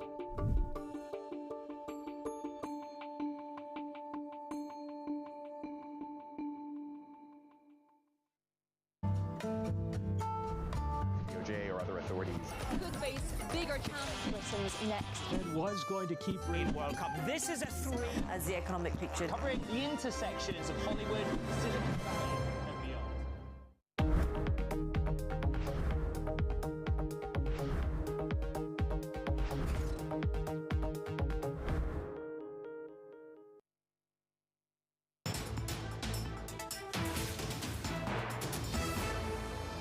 This is unprecedented territory in French politics. Even if the National Rally makes it into government, it's going to be a two-headed France because the President Macron, will still be there. The fact that Macron is extremely weakened, whatever exactly happens, so I think this is one of the few certainties that we have at this stage. That is pretty bad news for the EU. We're already seeing that in Brussels. Is France diminishing both reputation but also influence? Whoever will be in power will be constrained, in my view, by how the financial markets react. We see that the electoral pledges of both far right or far left are evolving. So they do backtrack on some of their pledges, but we do still see fiscal slippage ahead. Rational people will prevail. At 3:55 a.m. Eastern Time, we do get out a German unemployment rate and unemployment change numbers. The unemployment rate with a forecast of 5.9% on the prior 5.9%, with the unemployment change seasonally adjusted number seeing a forecast of 15k on the prior 25k. German unemployment total seasonally adjusted on the prior 2.762 million, and the unemployment total non-seasonally adjusted on the prior 2.723 million. We get a hung parliament. That's what the polls predict at the moment. The markets seem to therefore be comfortable with that idea, at least. I say comfortable, they can manage that idea. There's also this hope that maybe if we do see the right winning, that Jordan Bardella will be more like Giorgia Meloni and will accept some of the ranges for these figures here. The unemployment rate with a range of 6% to 5.9%, and the unemployment change figure with a range of 20k to 5k. Anticipated. Is that what we should be expecting? Lorenzo Cordogno, visiting professor in practice at the European Institute at the London School of Economics, has a great deal of history of analysing what happens in Europe, its politics and its economics. Lorenzo, fantastic to speak with you this morning. Is that should that be our base case? Do you think the market is right in assessing that actually the National Rally would probably be more like a Giorgia Meloni-style government that would actually, in some ways, toe the economic line and would accept the conditionality that the market imposes? Is that what you see happening here? Well, first of all, my take is that the French elections are still pretty much open. In other words, you don't know what you're going to get after the first round because people might behave strategically and change their vote in the second round, depending how it goes in the first round. So I think it's pretty much uncertain the outcome at this stage. If it is problematic, only for France, because it would be stalemate for at least a couple of years, but for European politics as well, because if the French engine of European integration no longer works, then it could be a problem for any initiative in the future. So I think that needs to be taken into the big picture. Now, is Bardella similar to Meloni? I don't know. It is still to be seen, but at least on 2 counts, I would be concerned because the National Rally in France has been against NATO in the past, and certainly not a very constructive attitude towards Europe. Meloni is strongly backing NATO alliance and the support to Ukraine, and has become much more constructive in terms of European developments. So unless we see a surprising shift by National Rally, I would be more concerned about National Rally in France than Meloni in Italy. You talk about the EU implications, the European implications, Lorenzo. Is joint debt, is joint funding of defence possible given what is happening in France right now and the expected outcome of this election, which I appreciate is very difficult to call, but do you think that is going to be difficult to achieve? There is this hope in Brussels that we can see the Next Generation Fund being replicated in other areas. How possible do you think that is? I think the Next Generation EU was a one-off initiative, a successful one, but very difficult to repeat, if only for legal reasons. However, there is certainly a very strong drive to find new initiatives to drive the European integration forward. Defense is at the forefront of this. There is clearly a need, and it is obvious to everyone, there is a need to kind of make it homogeneous, the kind of defense and security policy throughout Europe. So I think the need will not go away. The process will probably continue, but might suffer in the near term, because clearly, if there are countries that are not fully united and fully backing this process, the process might be delayed and might have to wait for events to push for that kind of solution. Professor Codogno, good morning. Just picking up on what you said about Bardella and Meloni and the lack of comparison, or the ways you think that they are different around NATO views and views around the European Union and Ukraine. Were Meloni's views always as they are now? Were her party's views always as they are now? So it's less than 5 minutes away now to get our German unemployment numbers. The German unemployment rate with a forecast of 5.9% on the prior 5.9%, with the unemployment change seasonally adjusted figure seeing a forecast of 15k with a prior of 25k. German unemployment total seasonally adjusted on the prior 2.762 million, with the unemployment total non-seasonally adjusted on the prior 2.732 million. The ECB 3-year and 1-year CPI expectations are also coming in at 4 a.m. Eastern Time. So the 3-year CPI expectations are seeing a forecast of 2.4% on the prior 2.4%, and the 1-year on the prior 2.9%. As well as that, we'll see the Norwegian unemployment change and rate numbers, with the unemployment change sporting a prior of 74.26k, with the unemployment rate non-seasonally adjusted on the prior 1.9%. Italian industrial sales month-on-month as well on the prior minus 2.9%, with the Spanish current account balance on the prior 3.29 billion. Those all coming in at 4 a.m. Eastern Time. For the National Rally, in a situation of a hung parliament, to shift to a more mainstream position on very touchy issues such as support to Ukraine or common debt for defense spending. Lorenzo, we're seeing the rise of the right, as we've been discussing, in some parts of Europe, notably not everywhere, but certainly in some parts of Europe. I wonder how a Europe that looks like that should think about a Trump presidency 2.0. What should Europe be doing with Europe as it is now? What should Europe be doing to prepare for the possibility of Trump returning as president? This is a very good question, because clearly it will be the question in financial markets over the next few months. How would Europe respond to a completely different U.S. administration?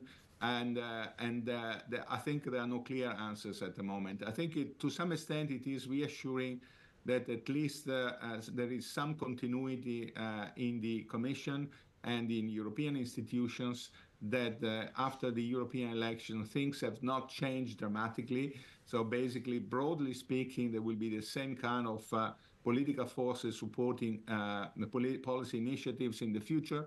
But still, Europe is more divided, more fragmented, and that might be a weakness in the future, and might be a weakness in the potential response to any future event. Thus squaring the political, and to your point, it is uncertain, but the policy agendas of the last two presidents have almost, at least on the international front, looked quite similar. Lorenzo, let's talk a little bit about the economics here. There are deficit questions on both sides of the Atlantic. In the States, starting in January 2025 with whoever is elected to this next term, but then also in France and the UK as well. How does that show up? How big of a concern is that? I think it is a concern. I mean, financial markets are pretty relaxed at the moment. Risk premia are pretty low throughout the developed world and also in emerging markets.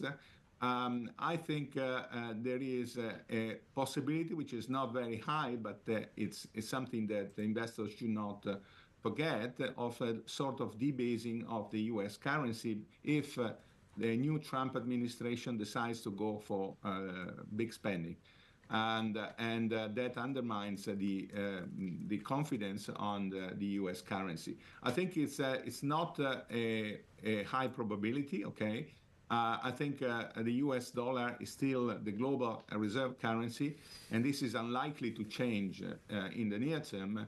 But don't give just less than 1 minute away now, because even the U.S. hopefully with the German unemployment change number by someone in the future, and investors might be less inclined to do so.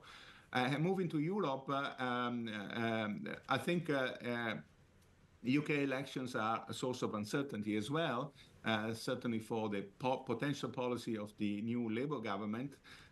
But is less of a concern right now, I would say. The stability of the EU situation is more concerning, because clearly you need a united Europe in a situation in which you have so high global uncertainty, and you need a Europe that is united in terms of policy initiatives and ability to respond to any unexpected events that might happen in the future. All right, Lorenzo Codogno, visiting professor in 19K higher than the forecast of 15K. German unemployment rate 6% higher than the forecast of 5.9%. Unemployment total, seasonally adjusted for Germany, 2.781 million. That's 2.781 million. With the unemployment total, non-seasonally adjusted at 2.727 million. That is 2.727 million. Well, there's plenty to digest, as well as our brand new show. The big news. The real highlight of the weekend, which is our brand new show. New desk, new set. Yes. New graphics. New light.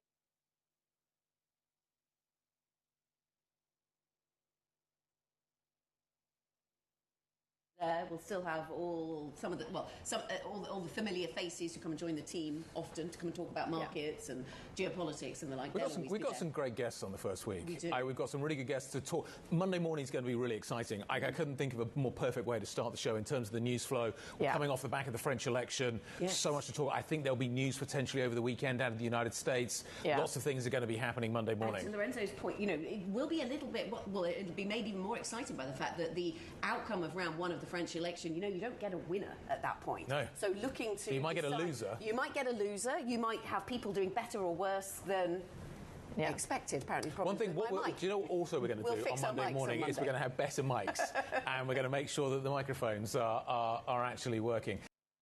We will fix that on Monday morning. But the new show launch, we've got a whole series of new shows coming out on Monday. So it's going to be great to see the improved Bloomberg coverage. It's maybe some style over substance, because I think we are the substance. Maybe that's going to be good. But it's nice to see some style. It is breakfast table conversation. What you need to know to kick off your day. What you need to know going into the market open, and of course. We have a great slew of reporters from around the world who will be joining us, the guest lineup, and of course a big thank you to our producers as well for putting it all together. We will be doing that on Monday morning. It's going to be fantastic. Tom's show's going to have a new launch. Fran's show's going to have a new launch as well. We're shaking things up. It's going to be fantastic. Make sure you tune in on Monday morning. That's it for us on this show. This is Bloomberg.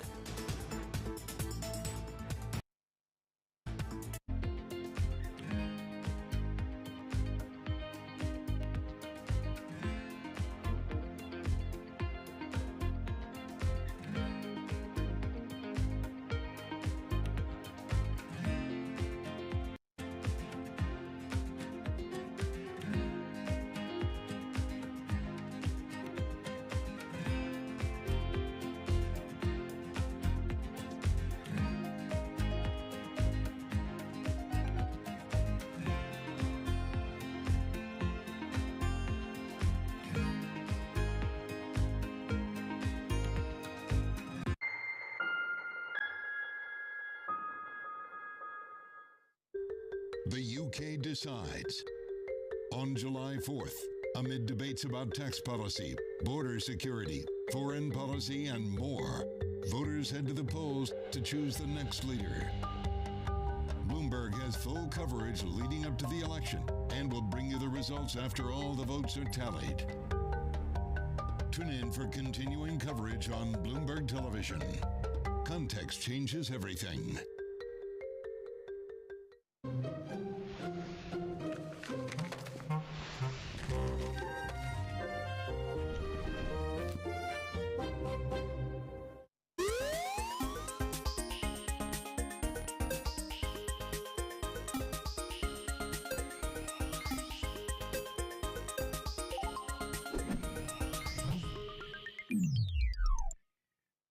Bloomberg has enhanced search on the terminal to deliver what you need when you need it.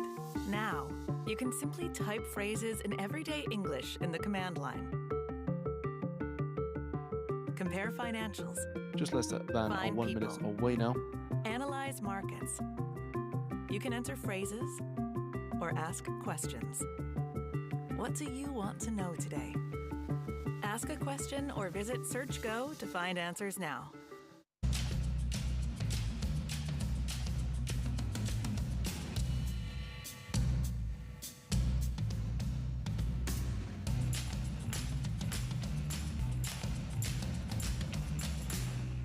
Welcome to the world of decentralized finance. With a surge in Bitcoin, you have crypto stocks also surging. Bloomberg's covering all things crypto. 10 seconds. This is a political attack, and we must hold our elected officials accountable. The transactions. Really a record-breaking moment. Bitcoin is the exit strategy. And the technology. Awareness is going to grow, and these things grow the overall industry. Crypto as an asset class is here to stay. Bloomberg Crypto, Tuesdays, only on So at the Bloomberg. ECB survey here, inflation expectations 3-year ahead drops to 2.3% from a 2.4%, with inflation expectations for the next 12 months eased to 2.8% in May from 2.9% in April. Newsmakers and market movers. This is The Pulse with Francine Lacqua. And also to hear Bank Japan leaves amounts unchanged for July JGB purchases. I'm Tom McKenzie here in London. Here's what's coming up on today's programme. We created 15,000 new jobs. We brought on the position where we have 800,000 new manufacturing jobs, but there's more to be done. There's more to be done. The only jobs he created are for illegal immigrants and bounce back jobs, a bounce back from the COVID. He has not done a good job. He's done a poor job. Democrats express alarm at Joe Biden's performance in the first presidential debate. And we do also get the Norwegian unemployment change number coming in at 75k. That's 75k there, with Norwegian unemployment rate non-seasonally adjusted at 1.9%, 1.9%, and the Italian industrial sales month-on-month number at 0.8%. That is 0.8%. Due later today. Plus, European leaders nominate Ursula von der Leyen for a second term as president of the bloc's executive arm. So yes, European stocks are posting modest gains after 3 days of losses. The French markets, though, solidly in negative territory as we lead up to the first round of voting in that parliamentary election on Sunday, with the national rally of Marine Le Pen still polling in first place. Gains coming through here in the UK, a bit of a pickup in terms of the commodity story. On a sector-by-sector basis, you have autos and basic resources at the top of your sector list. In the red lane, though, you can put L'Oreal, and that is dragging down consumer products, given challenges in the China exposure for that company. S&P futures currently pointed to gains of 0.2% as we expect that PCE price indicator out of the US to edge lower for the month of May to 2.6%. That would be the lowest print that we've seen since around March of 2021. US futures, as we mentioned, pointed to gains. The NASDAQ futures pointing up by 66 points. Let's flip the board and look across asset then. You had a bit of a rally in terms of treasuries yesterday on the back of some softer cooling data out of the US on the economy there. 429 though today, currently flat on the benchmark. 328 is where we're looking in terms of the French 10-year, and of course the spread above 80 basis points versus German Bunds, and we will continue to monitor the risk premium for French debt and French equities as well, leading into that vote, of course, on Sunday, and then on the back of it. Euro dollar at 106, a little bit of softness coming through, down to 0.1%, largely down to stronger the stronger dollar, and that was partly down to what was happening in terms of the presidential debate. The dollar gaining, and expectations from some, at least in these markets, that was a win that came through for former President Trump, and possibly that could signal stronger US dollar in focus. Talking of which, let's unpack that debate then. President Joe Biden stumbling through exchanges in the first presidential debate of this cycle, a performance that risks exacerbating concerns among Democrats about their candidate's ability to defeat Republican Donald Trump in November's election. Making sure that we continue to strengthen our healthcare system, making sure that we're able to make every single solitary person eligible for what I've been able to do with the COVID, with dealing with everything we have to do with, look, if we finally beat Medicare. The only jobs he created are for illegal immigrants and bounce-back jobs, a bounce back from the COVID. He has not done a good job. He's done a poor job, and inflation's killing our country. It is absolutely killing us. OK, let's bring in Bloomberg's Kriti Gupta, who watched that debate for us. We see the stumbling there from the current President Joe Biden, but also the mistruths, as we said, the exaggeration coming through from former President Trump. Talk to us, we'll get into the substance, but talk to us about the style, the concern within Democrats on the back of this debate, Biden not performing as many would have hoped. So there was a high bar for both candidates, and for Biden it was he needed to physically and mentally show that he was not only competent, but he could endure standing for 90 minutes without any sort of hiccups. Clearly from that shot, that was not achieved. On the other hand, President Trump also had something to prove in that in his last debate, he was criticized for being argumentative, interrupting, and of course going over his time, something that the debate moderators tried to address with things like muted microphones. And even with that, President Biden actually went over his time more and had to use the muted microphones on him more than President Trump did. All in all, it came out looking like President Biden just wasn't able to show up to the opportunity. And on the back of it, now reports coming out that the Democratic Party is actively concerned about their representation this election cycle. And possibly considering as well a different candidate, with all the complexities that might go into that. And maybe that's going to be a short-lived mood within the Democratic Party. They have the September debate as well, and plenty more before that. In terms of the substance, where and what stood out to you from what we heard from the two candidates, particularly when it comes to the economy of the US and national security, issues like Ukraine? Well, I'll start with the economy of the US. The very first thing on the new president's docket is going to be the deficit issue. January 2025, they have to deal with that, and that is going to be a big concern. Now, the way that they deal with that couldn't be more different. Tax cuts and hikes are going to be very top of that agenda. Joe Biden, for example, talking about funding that deficit gap, narrowing that gap by actually increasing wealth taxes on the wealthy, making over $400,000, saying they need to be paying their fair share, and then having longer term plans like chip manufacturing, drug pricing, extending the parts of his policy that are already in play. On President Trump's side of the equation, you have the exact opposite, talking about tax cuts to stimulate the economy, but then also using that as encouragement for corporations like Apple, which is a company that he named, to repatriate some of the funds, in addition to loosening some of the regulations around things like oil and gas, for example. Tariffs, of course, also coming in part of that conversation. The tougher you go on China, Trump claims, the easier the deficit will get. Kriti Gupta, thank you very much indeed. Anchor, of course, for Markets Today, with the detail on that presidential debate and the implications in terms of the policy and the style as well. Let's bring in at this point Peter Oppenheimer, Chief Global Equity Strategist at Goldman Sachs, for a view on the market implications, the political risk more generally. And Peter, I'll start with you on this question. Are you starting to see, do you expect to see risk premium being priced into US assets as we lead up to that November vote? How do you expect equity markets to adjust to the elections of the US? Well, Tom, I think the context here is important. Everybody's known that this is the year of elections, the largest number of people in history voting. But the markets really found it very difficult to pin anything on that. You know, what would be the economic or indeed market-moving implications? And what we've seen unusually is very low volatility and rising risk assets. But we're really now starting to see this debate becoming front and central. We've already seen some surprising outcomes in elections this year, Mexico, India, others, and of course the early election called in France, the UK, and what we're seeing now in the US. So I think the focus is very much now on politics, and I think we're starting to see that in slightly higher volatility. Our own risk appetite indicator, for example, which was at very elevated levels until recently, has started to fade. I think that's all part of this issue now becoming a real central focus for investors. OK, so maybe a tick up in volatility around some of this. And we'll bring you onto the European space and the views around the political risk in France. But before we do, one more on the US. There does seem to be a view coming through. You can take the view that whoever is in office, tariffs are going to be a central tool and remain a central tool, and the dislocation of these supply chains. What is your advice to those looking across their portfolio, looking to tariff-proof their portfolio?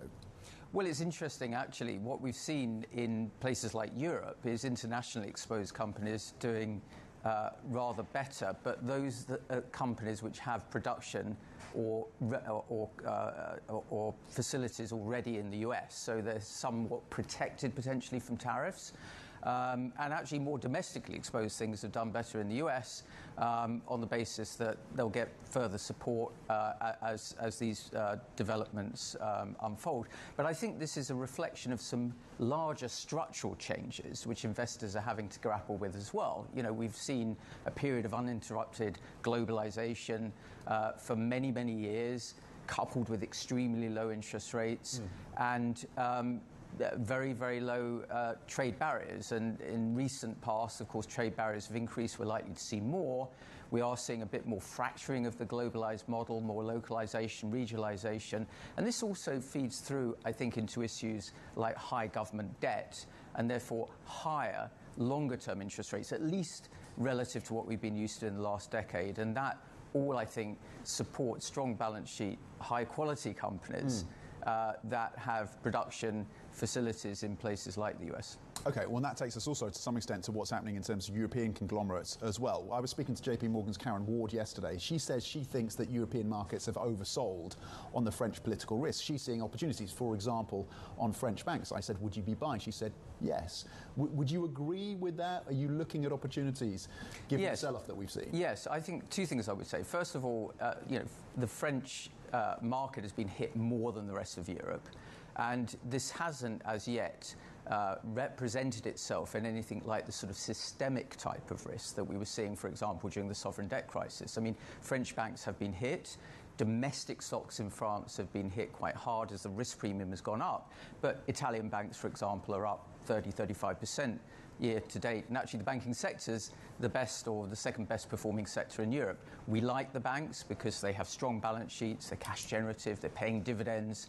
And buying back stock. And some of this, I think, is oversold. It's also just worth mentioning that in France, if you look at the CAC 40 index, only 15% of the revenues of that index are domestically exposed in France. So it is a very global index of companies. Like many of those in Europe, it's dominated by very global companies. And in terms of hedging for political risk, you flagged one sector that comes top of mind for you, which is healthcare. What are the hedging characteristics of healthcare?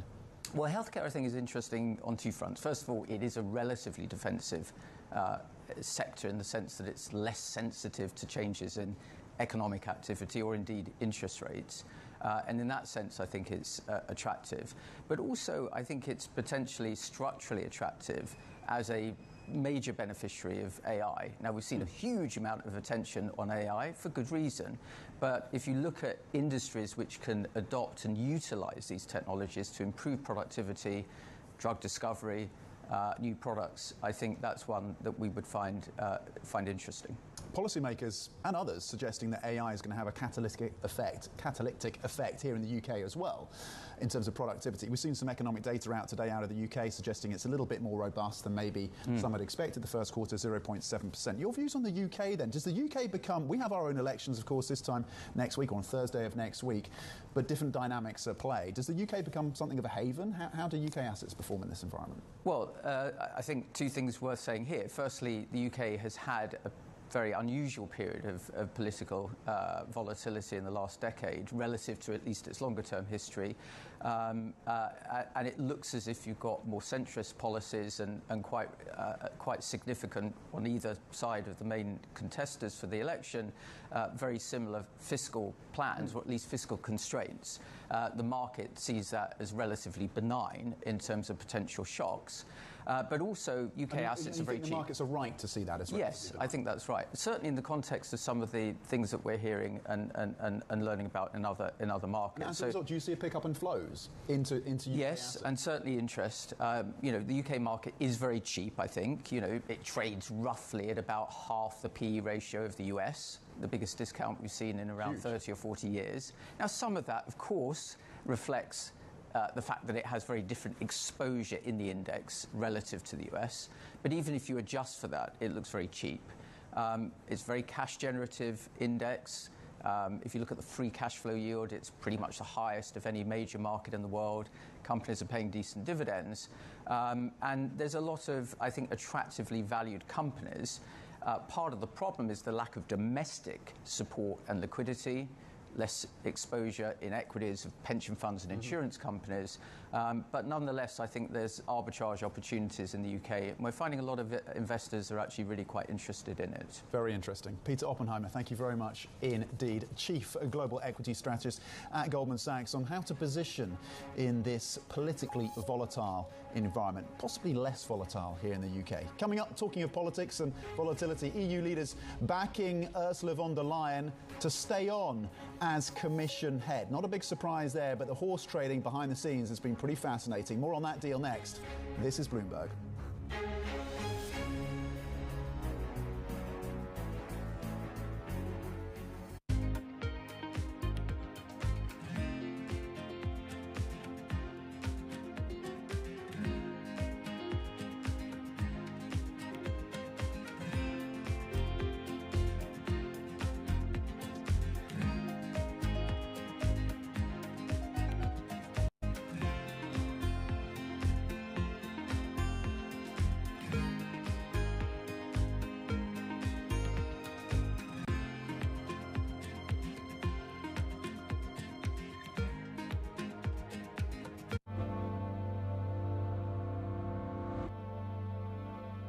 From our studios in New York and San Francisco, our expert hosts have the data and analysis about the companies you know and the startups to watch, plus the interviews you don't want to miss.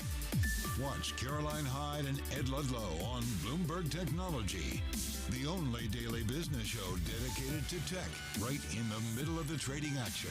11 a.m. on the East Coast, 8 a.m. in the West. Only on Bloomberg Television. Context changes everything.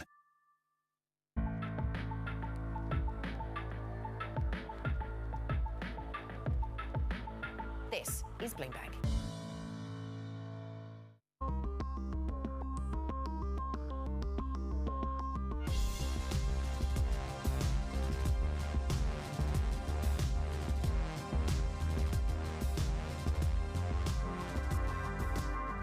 Today's CFOs are reshaping the C-suite. Bloomberg's chief future officer shines a spotlight on these dynamic leaders. From breakfast cereals to pet foods, General Mills has an iconic array of brands. But future success depends on efficiency, innovation, and insight. CFO Kofi Bruce does much more than crunch numbers. Our first job is to intimately understand and anticipate the consumer's needs. Watch Chief Future Officer. New season starts July 10th on Bloomberg Television.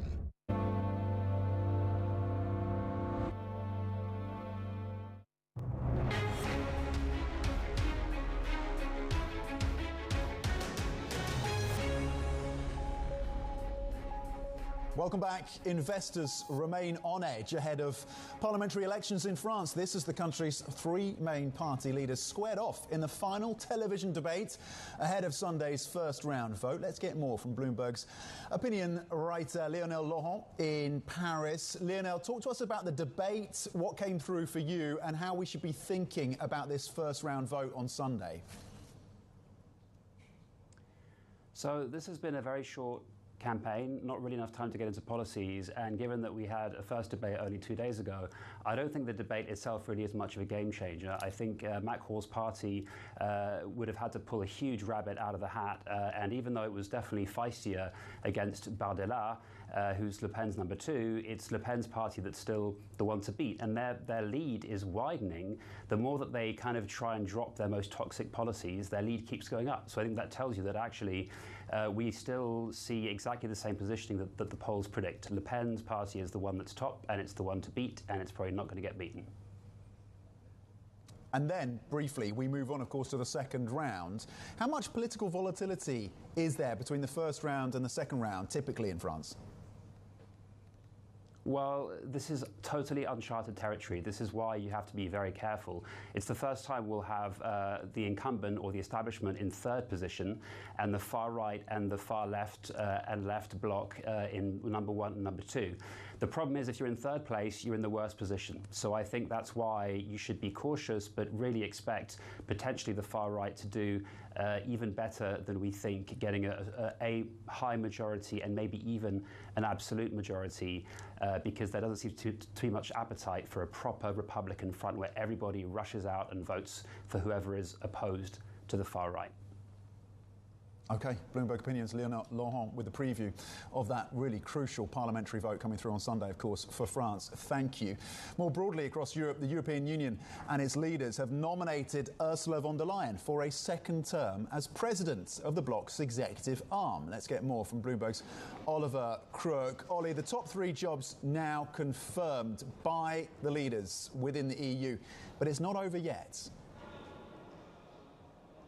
Yeah, Tom, this was pretty well advertised, so maybe not too many shocks there, but there was some pretty interesting things happening under the surface. So just to recap, Ursula von der Leyen basically re-elected, endorsed by the member states in order to take another 5 years as the Commission president, Kaja Kallas to take the foreign policy role, and then Antonio Costa to take the the Council of the European Union. Now, these are important jobs to get nailed down because from this, all of the other portfolios sort of emanate going downwards. And so this was sort of a victory lap for the center that sort of held within Europe. Others were not as pleased about it, such as the leader of the ECR party, now the third biggest party in parliament, and we know Giorgia Meloni, the leader of Italy. Have a listen. I do not support and I have never supported this agreement. Just as I announced yesterday in Parliament, I think this is a big mistake and I find it disrespectful towards European citizens and their vote. I believe I respect the will of European citizens by not supporting this deal.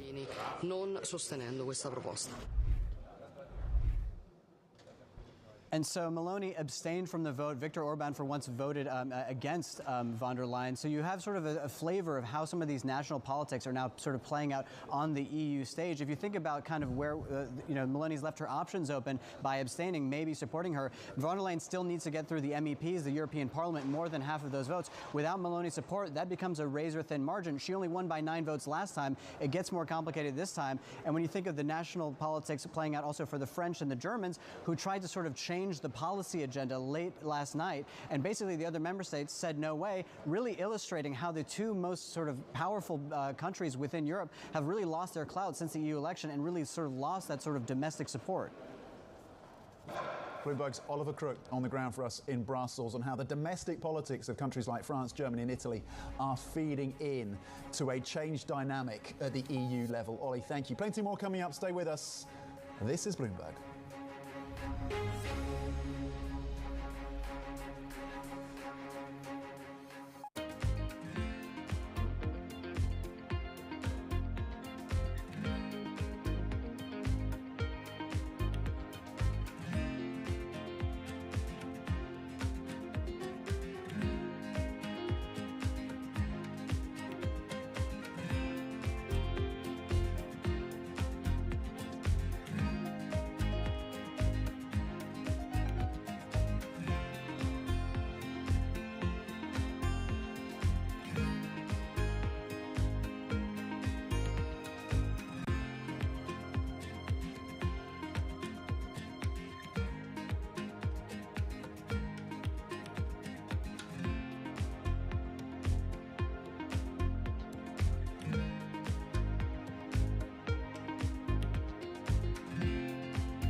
People ask me all the time, what is the key to being a really good investor? And I tell them it's to surround yourself with and work with the best investors you can find.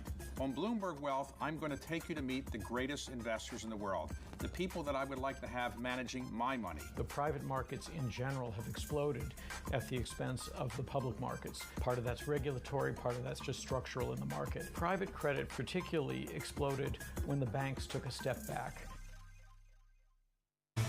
Bloomberg Surveillance covers the latest in global markets and the political events that influence your world. Join Jonathan Farrell, Lisa Abramowitz, and Anne-Marie Hordern only on Bloomberg. Context changes everything. The UK decides.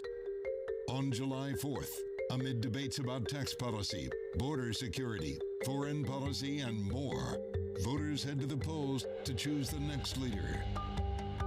Bloomberg has full coverage leading up to the election and will bring you the results after all the votes are tallied. Tune in for continuing coverage on Bloomberg Television. Context changes everything. The top names in business are on Bloomberg. You need to have an AI game plan. We used to say that every company needs to think about becoming a software company. Now we say that every company needs to become an intelligent software company. Context changes everything.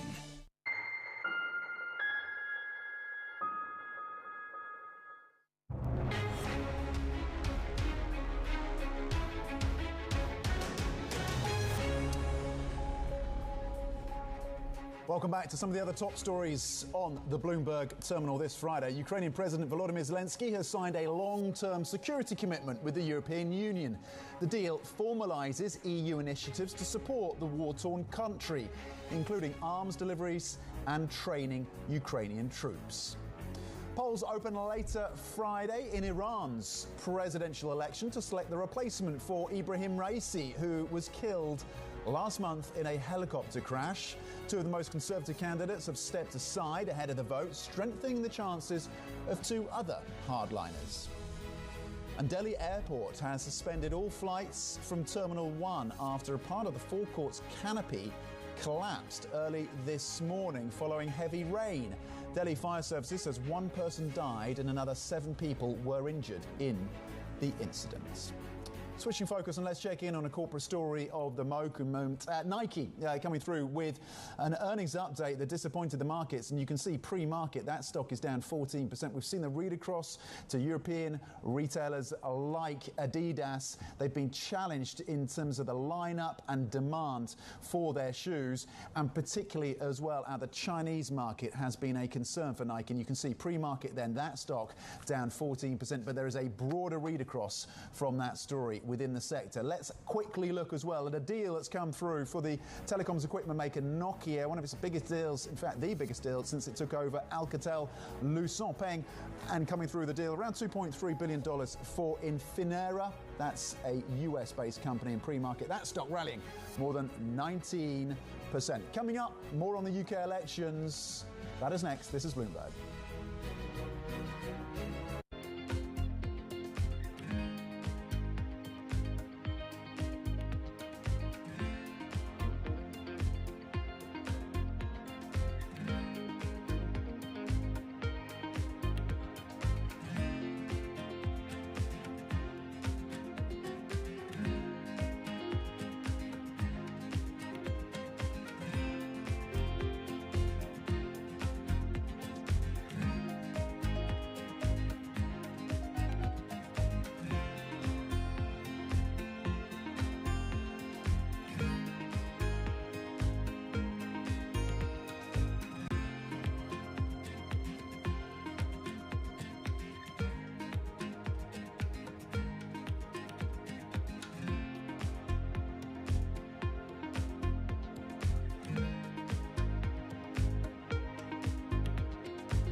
Names in tech are on Bloomberg. I don't like anthropomorphizing AI. I sort of believe it's a tool, It is got intelligence, if you want to give it that as, moniker, but it's not the same intelligence that I have. I especially am afraid of whenever it's some kind of AI is speaking for me. I want to be myself, and I want to be the one speaking. I have AI myself, actual intelligence. This industry of producing intelligence is one of the greatest opportunities I've ever seen.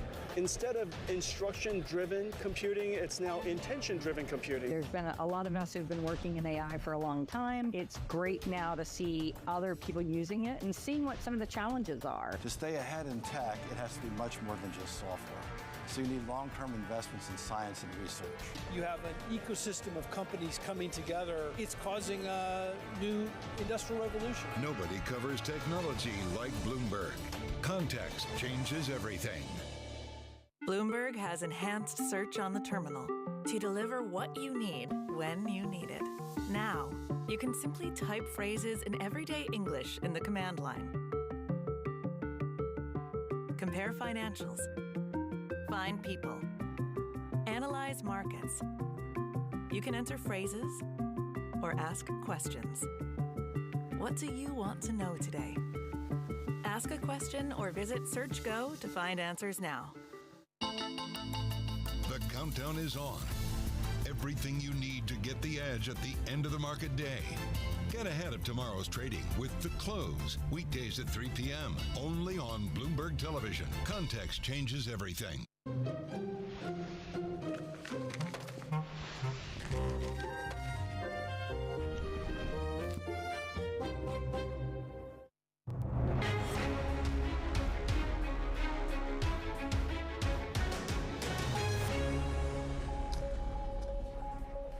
Democrats express alarm at Joe Biden's performance in the first presidential debate, fanning concerns about his age. Meanwhile, Donald Trump brings energy as well as falsehoods and exaggerations.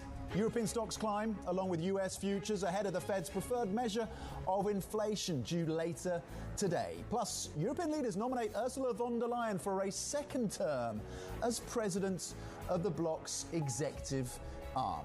Good morning and welcome to The Pulse. Happy Friday, June the 28th. I'm Tom McKenzie here at our European headquarters in London, checking in on the markets for you. As we have mentioned, European stocks eking out some gains after 3 days of losses. S&P futures also in positive territory, nosing higher by 0.3%. Ahead of that price gauge, the PCE index, crucial, of course, in terms of the way the Fed is thinking about the evolution of inflation in that country, expected to come in at 2.6% in terms of core. And to what extent does that tie into expectations around the first Fed cut, with markets now pricing in about 45 basis points of cuts by the end of this year? Cross asset, 430 on the US benchmark 10-year yields, just up 1 basis point. There was a move into Treasuries yesterday on the back of some economic data that showed a bit of cooling in terms of the US economy. In France, we continue, of course, to adjust the risk premium as we lead up to that first parliamentary vote on Sunday. 329 on the benchmark 10-year, and the spread over German Bund still plus 80 basis points. 106 on the single currency, currently a little softer by 0.1%, and that is largely down to dollar strength. Now, JP Morgan is adding Indian government bonds to its emerging markets index. The move set up India to lure billions of dollars in extra inflows and open up a $1.7 trillion market to a broader range of investors. Global funds have already poured close to $11 billion into index-eligible bonds since JP Morgan's announcement in September.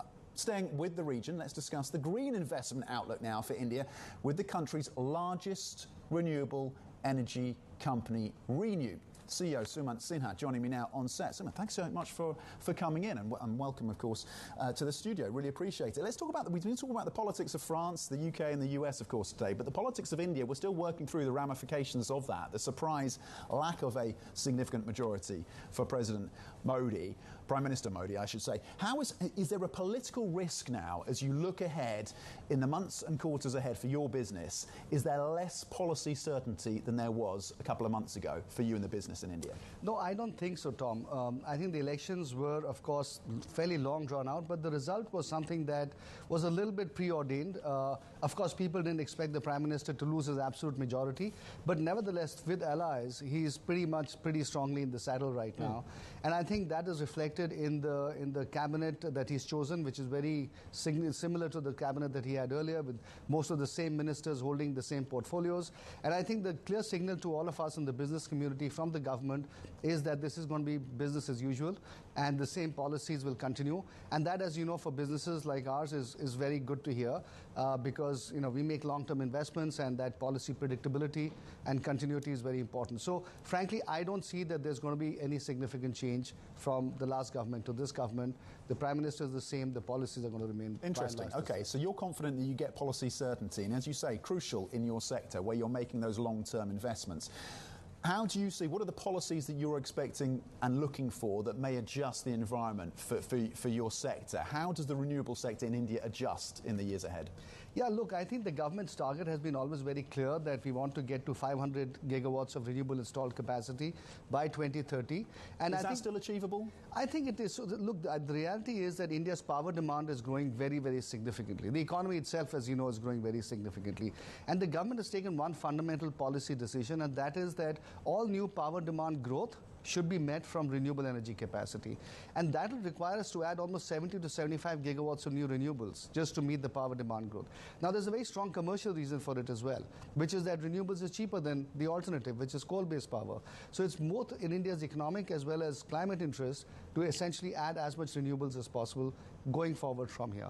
And so we have to achieve the target of 50 gigawatts at the very least. Yeah, okay, so 500 gigawatts is the target by 2030, but on an annual basis, missing it so far. You're confident you get there by 2030. What have been the headwinds to the installation, the progress around installation?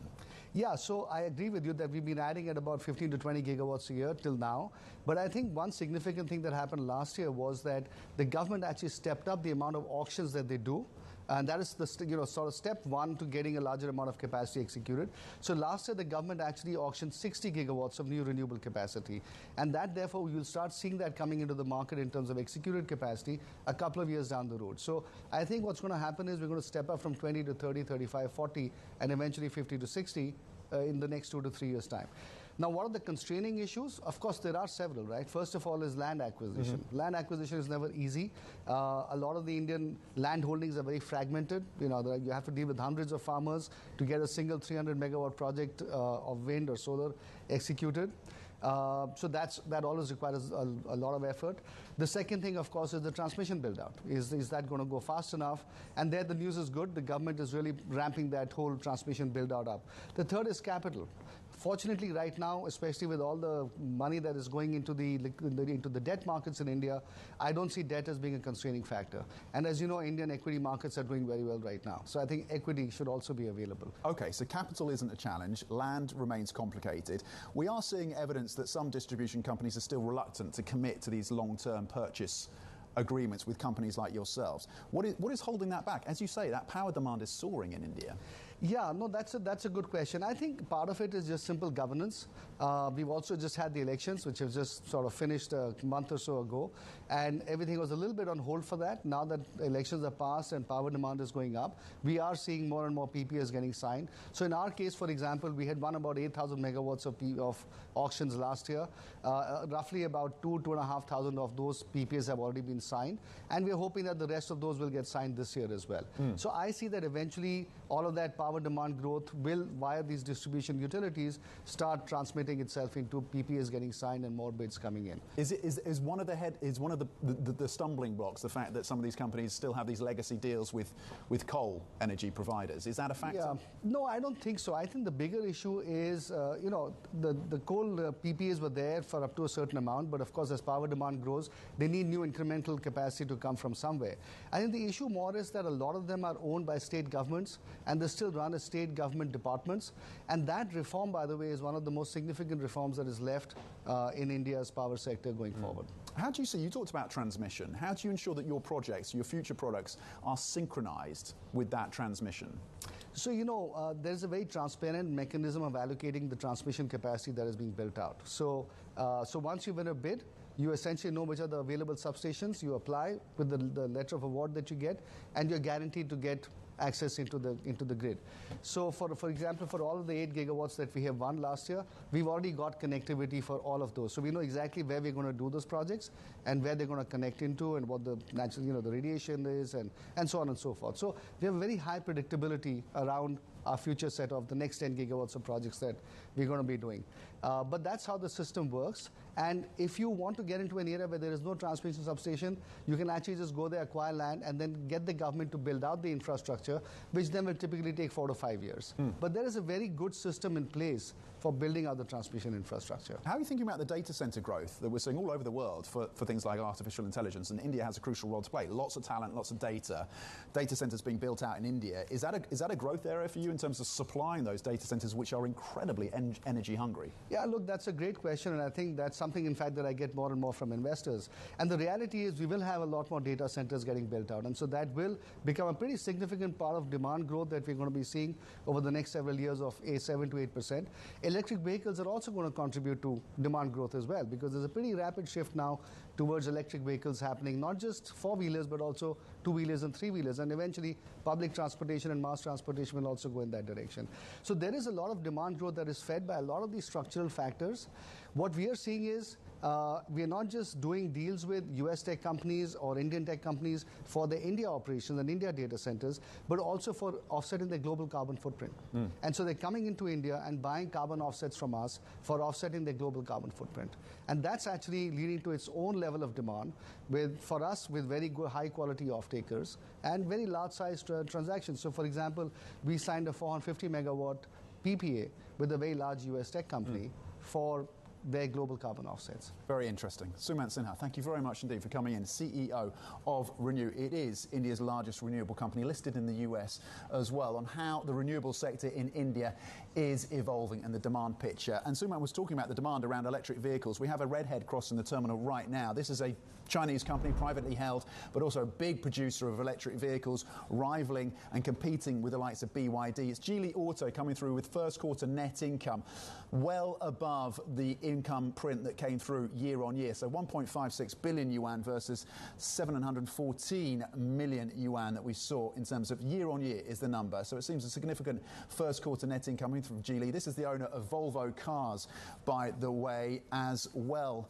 as the likes of Lotus. Geely Auto then, with net income in the first quarter of 1.56 billion yuan. Coming up with the UK election just days away, we will find out how markets are positioning. I'm going to speak to prominent investor Burnbrae's Jim Mellon on why he is bullish on UK equities. This is Bloomberg.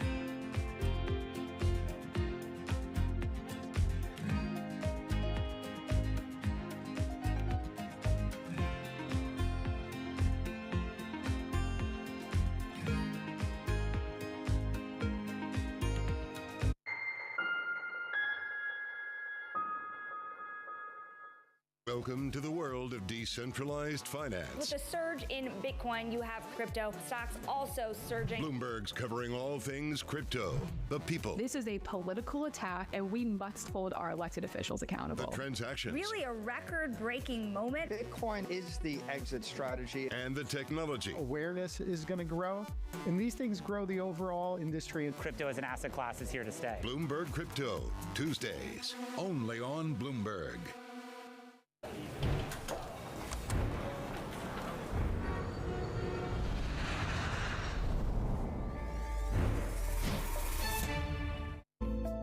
Bloomberg covers the world with unmatched reach and resources.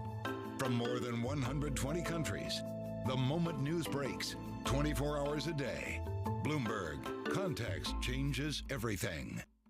From our studios in New York and San Francisco, our expert hosts have the data and analysis about the companies you know and the startups to watch, plus the interviews you don't want to miss. Watch Caroline Hyde and Ed Ludlow on Bloomberg Technology, the only daily business show dedicated to tech, right in the middle of the trading action. 11 a.m. on the East Coast, 8 a.m. in the West. Only on Bloomberg Television. Context changes everything.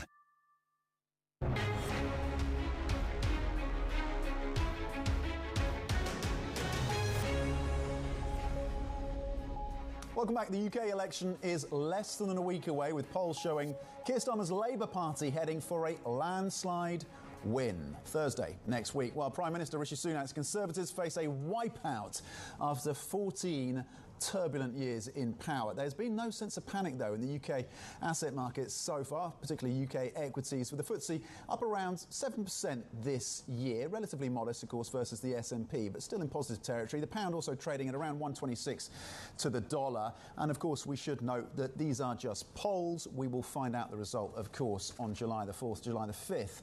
And that is the test, of course, as to whether or not the polls are getting this one right. Meanwhile, prominent investor and Brexit supporter Jim Mellon is among those who are bullish about the UK market. Joining me now from the US. Jim, thanks so much for taking the time. Does the equity story for the UK and the relative resilience, very relative resilience that we're starting to see here in terms of the growth picture, does that hold up if we get a majority Labour government from July the 5th? Oh, I think so. I think it's going to be more of the same. You know, Labour's come out with some fairly reassuring points for both business and for its economic policy. And there's definitely momentum in the UK economy. You saw that the first quarter GDP figures were revised upwards again this morning. And there's no doubt that the UK is doing better than a lot of its peers. And I think that's largely down to the fact that it's a service economy, and service exports and services in particular are booming at the moment. So it looks very good. And then when you contrast that, Tom, with the fact that it's the cheapest developed market in the world and that there are vultures circling many of its companies, you have a combination of potential significant upside relative to other markets. So I'm very bullish on the UK, not just because I'm British, but because actually internationally it looks like the most attractive market. Very interesting. It chimes with what we heard from Peter Oppenheimer of Goldman Sachs earlier on the show, who was saying and pointing to that valuation discount of around 50% broadly, UK equities versus their US counterparts. To what extent do you think private capital is going to be and continue to be a catalyst for these markets? We look at PE, for example, buying companies here like Darktrace. It seems like the private markets are seeing value where arguably the public markets are not quite yet. That's absolutely correct. I think one of the reasons is that UK pension funds have run down their holdings of equities dramatically over the last 20 years, and they only hold about 4% of the UK equity market now.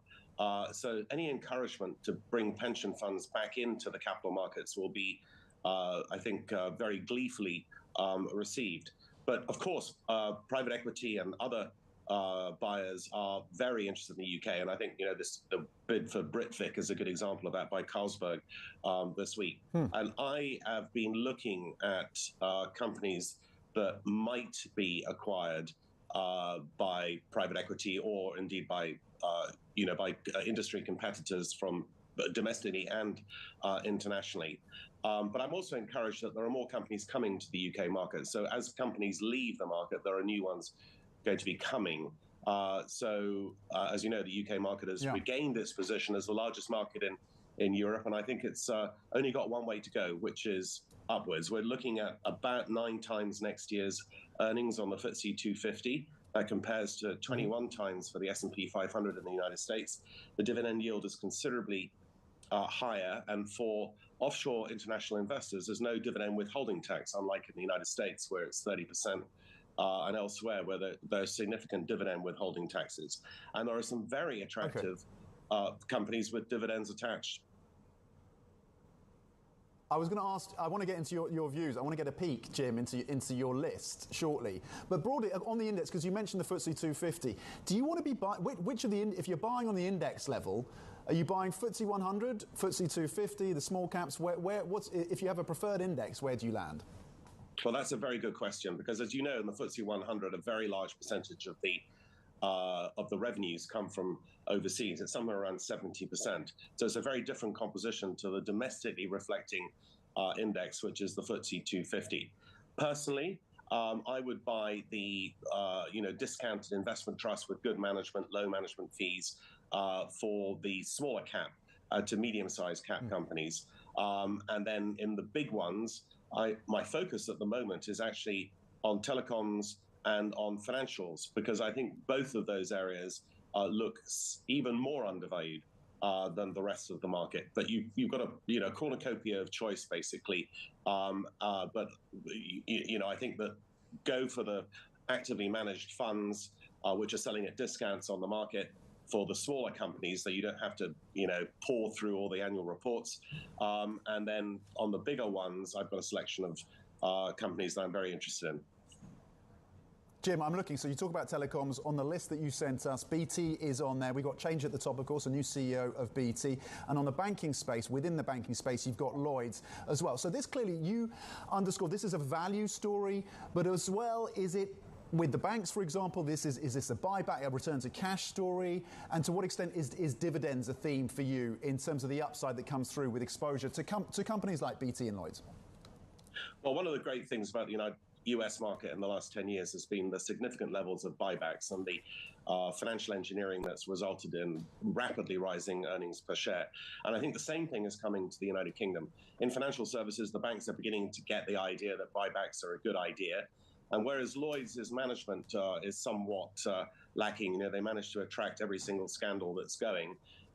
They are generating very significant cash flows, and indeed those cash flows are going to grow. So my estimate for 2027 is that Lloyds will be yielding about 8% prospectively.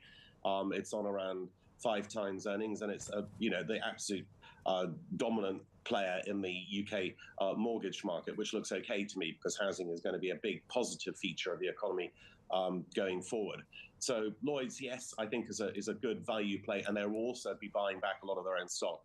In terms of other banks that are interesting, the HSBC story I think is very good. They have excellent management, in my opinion, and they are going to be generating very significant cash flows and buying back their stock at a very rapid level. And they're also a play on emerging markets in a sort of sanitized way.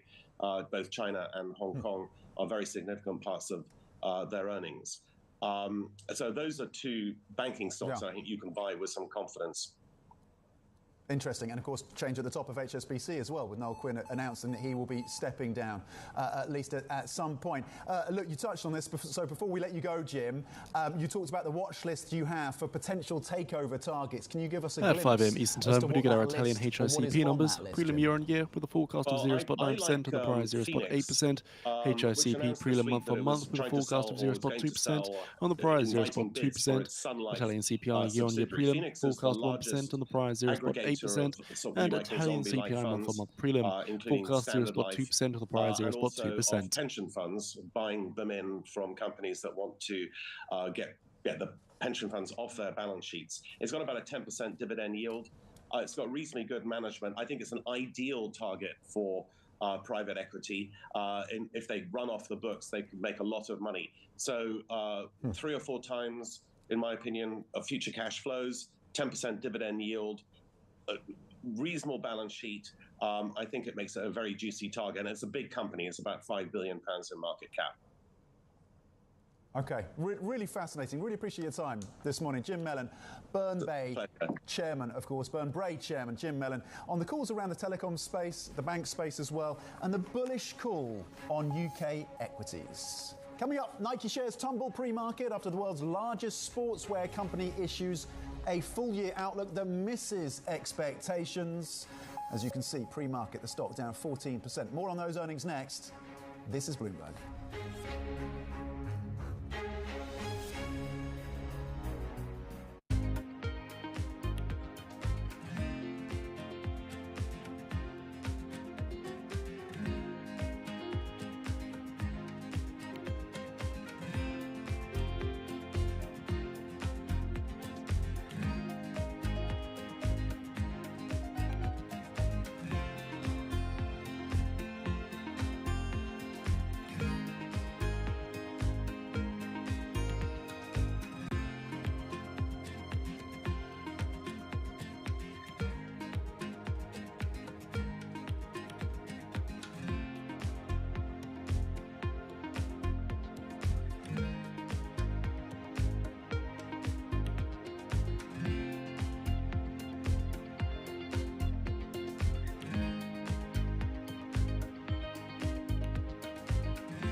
Today's CFOs are reshaping the C-suite. Bloomberg's chief future officer shines a spotlight on these dynamic leaders.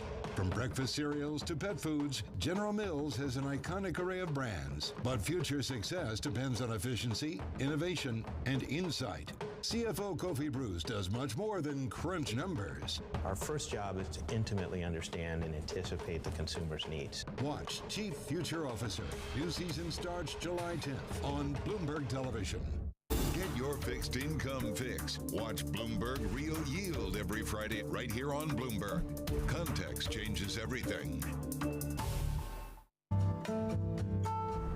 DOJ or other authorities could face bigger challenges. Britain's next. It was going to keep Green World Cup. This is a three. As the economic picture. Covering the intersections of Hollywood, Silicon Valley, and beyond. People ask me all the time, what is the key to being a really good investor? And I tell them it's to surround yourself with and work with the best investors you can find.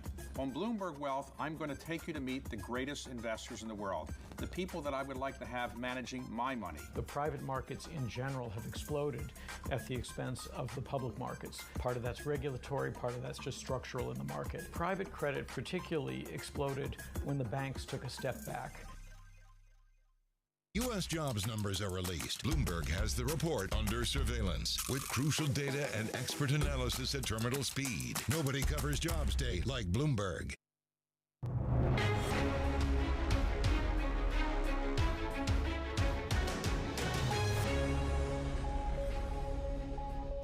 Welcome back. Nike has tumbled pre-market after a full-year outlook that missed expectations. The world's largest sportswear company sees revenue declining in the mid-single digits in the current fiscal year. Let's get more then with Bloomberg consumer goods reporter Dasha Afanasieva. Dasha, what is going on and what is going wrong with Nike? Hiya.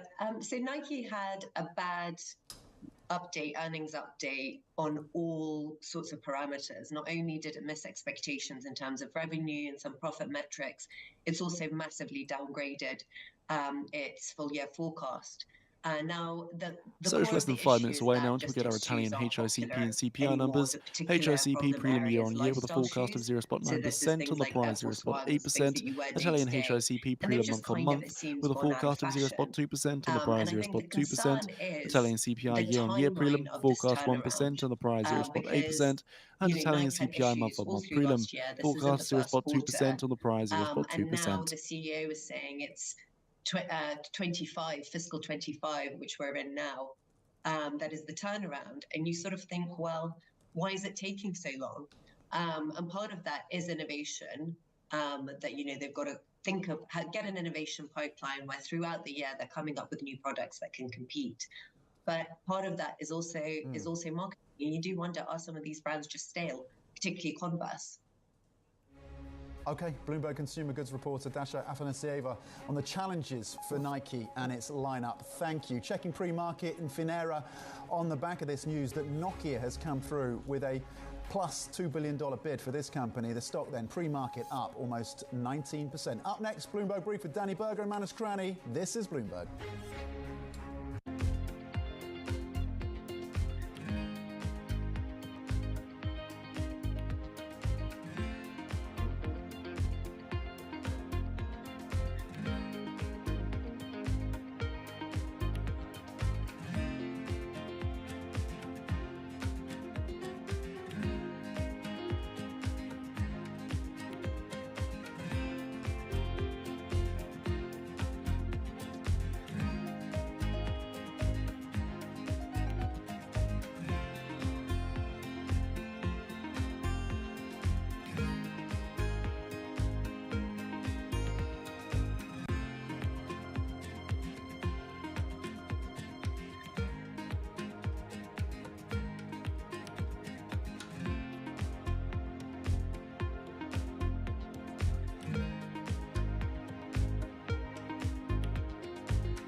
What are you most worried about in the global economy now? Is it the geopolitical environment, U.S.-China, Ukraine? Is it inability to pass the debt limit extension? What are you most worried about? I think most of the time I would answer the same way. a financial crisis. As a human, I worry a lot about the Chinese invading Taiwan and World War III coming on. But in that case, I don't think whether you invest with David Rubenstein or Cliff Asness is the really big issue. So I think a financial crisis I worry about because they're very unpredictable. After the fact, everyone predicted them. But before the fact, they're not very predictable. I don't think anyone wants a financial crisis. You think you'll do well, and something happens that boomerangs, and you don't. Well, as we talk, we've seen Silicon Valley Bank basically go under and have to be bought. And there are other banks that have some challenges. Are you worried about a banking crisis or not so much? Worried enough to put it on my worry list. I have no special knowledge of banks, commercial real estate and banks that deal in that, maybe a more nerve-wracking place, how that shakes out in cities. So yeah, those things worry me, but not especially more. I think even before SVB, I would have said financial crisis is a very low probability. When someone says their biggest worry, doesn't mean they think it's likely. It means they think it's possible and would be terrible. The UK decides. On July 4th, amid debates about tax policy, border security, foreign policy, just less than 1 minute away now, opening with the Italian HICP prelim year-on-year number. Bloomberg has full coverage leading up to the election and will bring you the results after all the votes are tallied. Tune in for continuing coverage on Bloomberg Television. Context changes everything.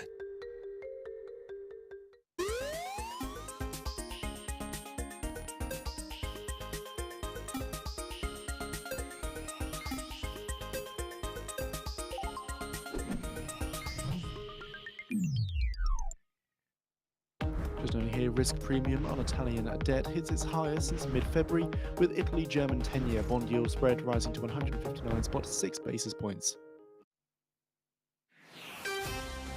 10 seconds.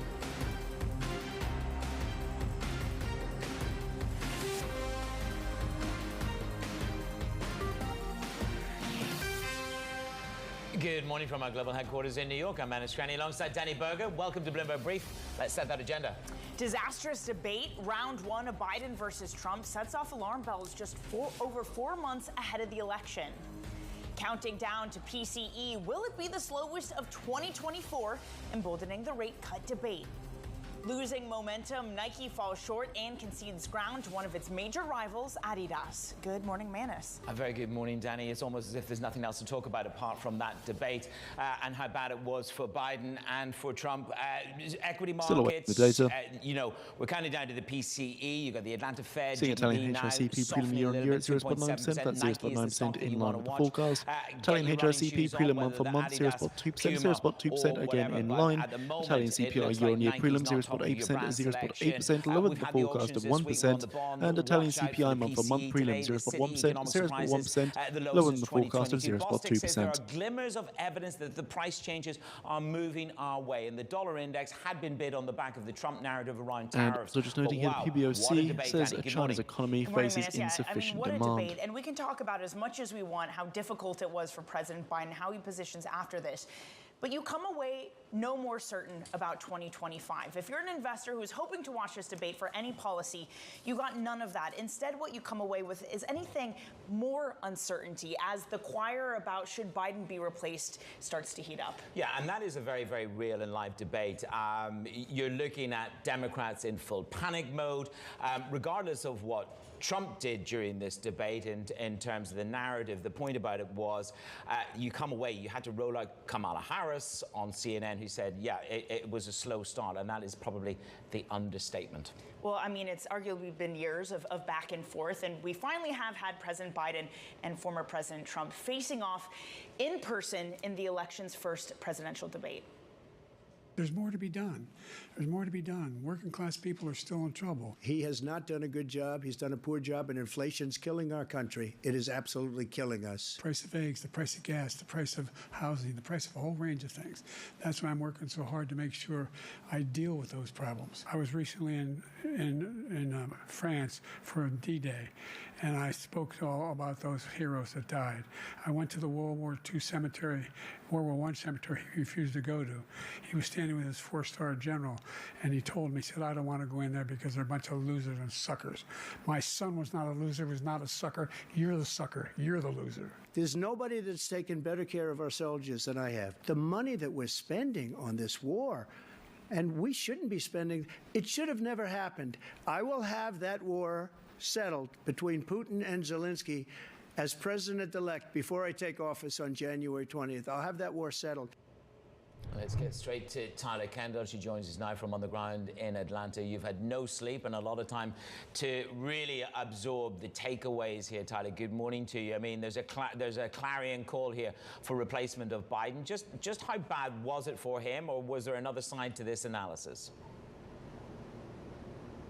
Yeah, hey Manis, as you're alluding to, while there will be some talk about policy today, we're really expecting the emphasis to be on the presentation. All the headlines you're going to see have been really about the missteps that President Biden took, whether that was stumbling over words or meandering through answers. And also he had a noticeably more raspy voice. Now, a source familiar tells Bloomberg News that the president was fighting through a cold, but as you know, he's been dealing with these questions about his age and whether or not that could impact his reelection. Of course, he's at 81. He is currently the oldest serving U.S. president in U.S.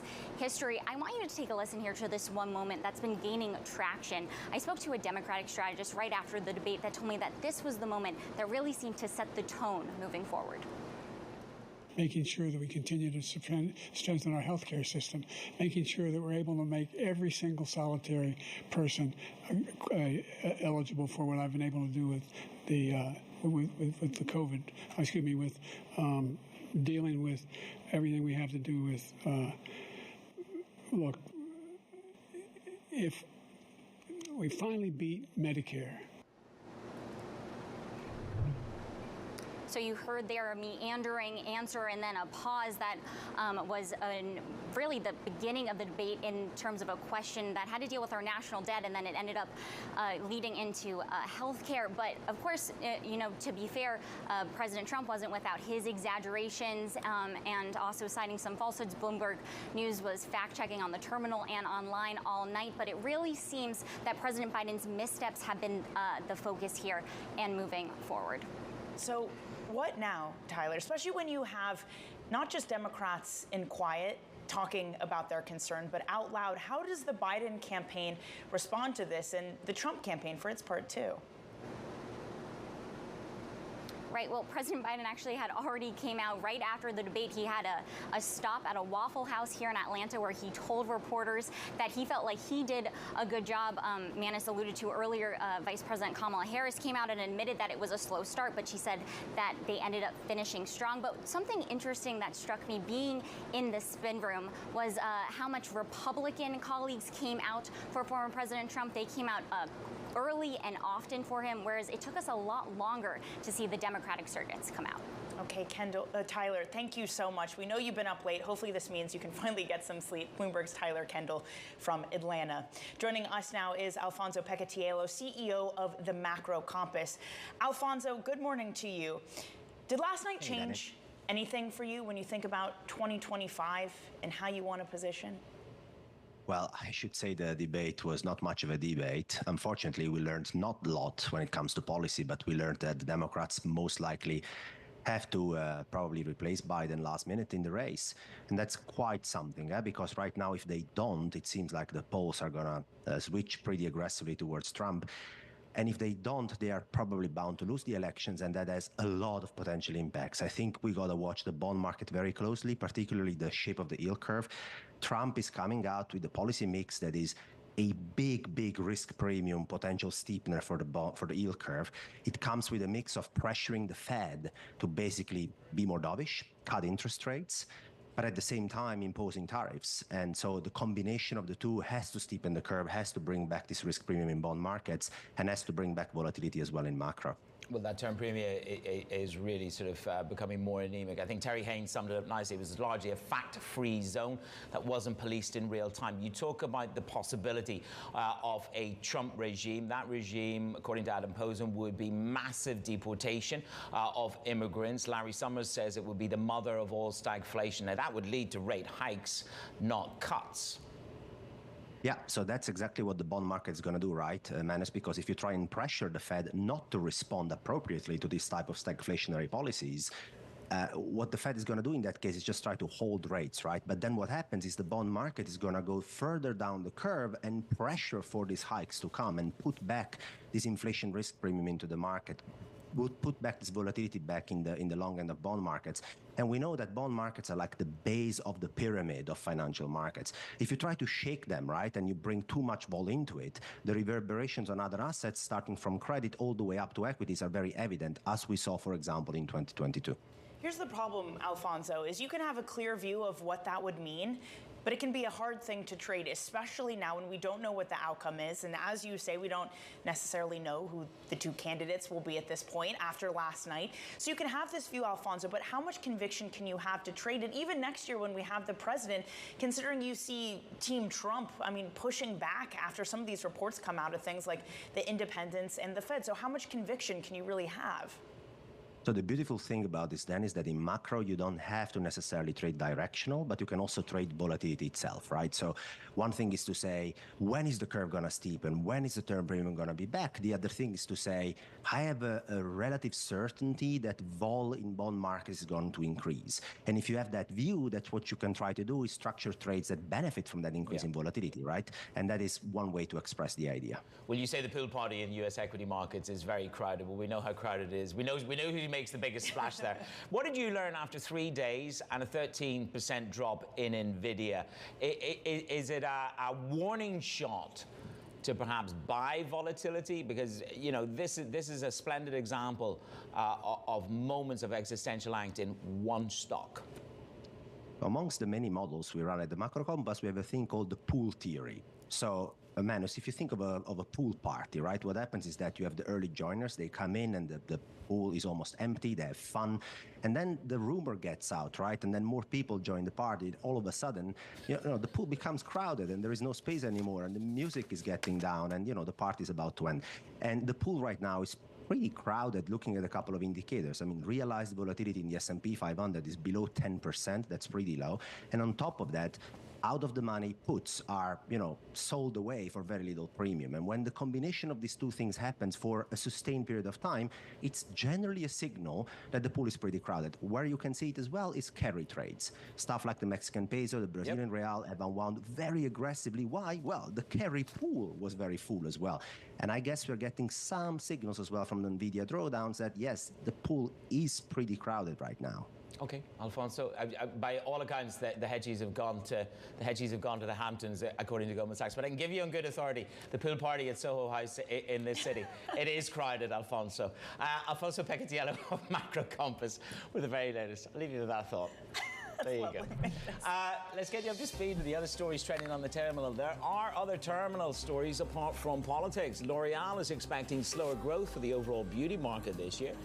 They've got weakness in China weighing on their sales. The cosmetics group told investors they see the global beauty market growing between 4.5% to 5% this year.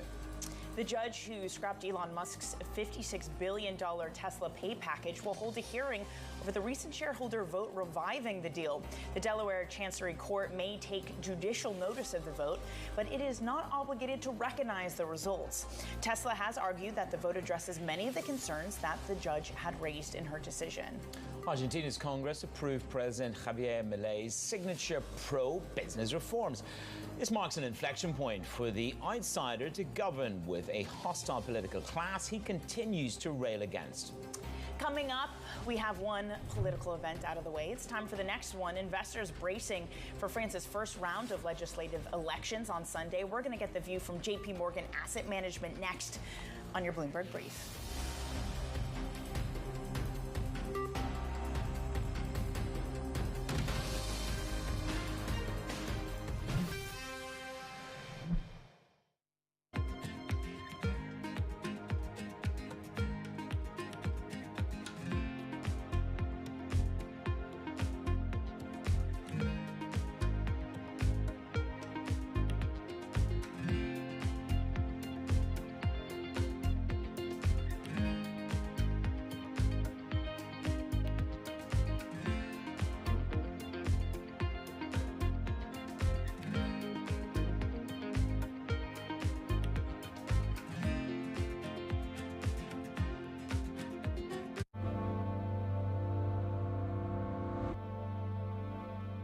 Today's CFOs are reshaping the C-suite. Bloomberg's chief future officer shines a spotlight on these dynamic leaders.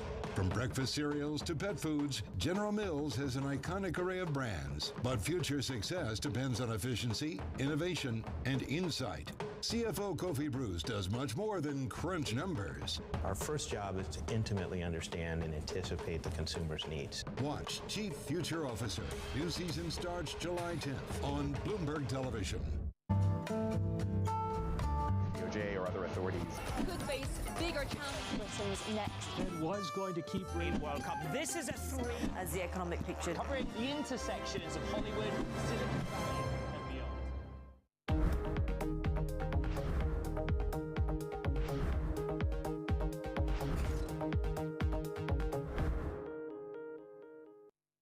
People ask me all the time, what is the key to being a really good investor? And I tell them it's to surround yourself with and work with the best investors you can find. On Bloomberg Wealth, I'm going to take you to meet the greatest investors in the world, the people that I would like to have managing my money. The private markets in general have exploded at the expense of the public markets. Part of that's regulatory, part of that's just structural in the market. Private credit particularly exploded when the banks took a step back.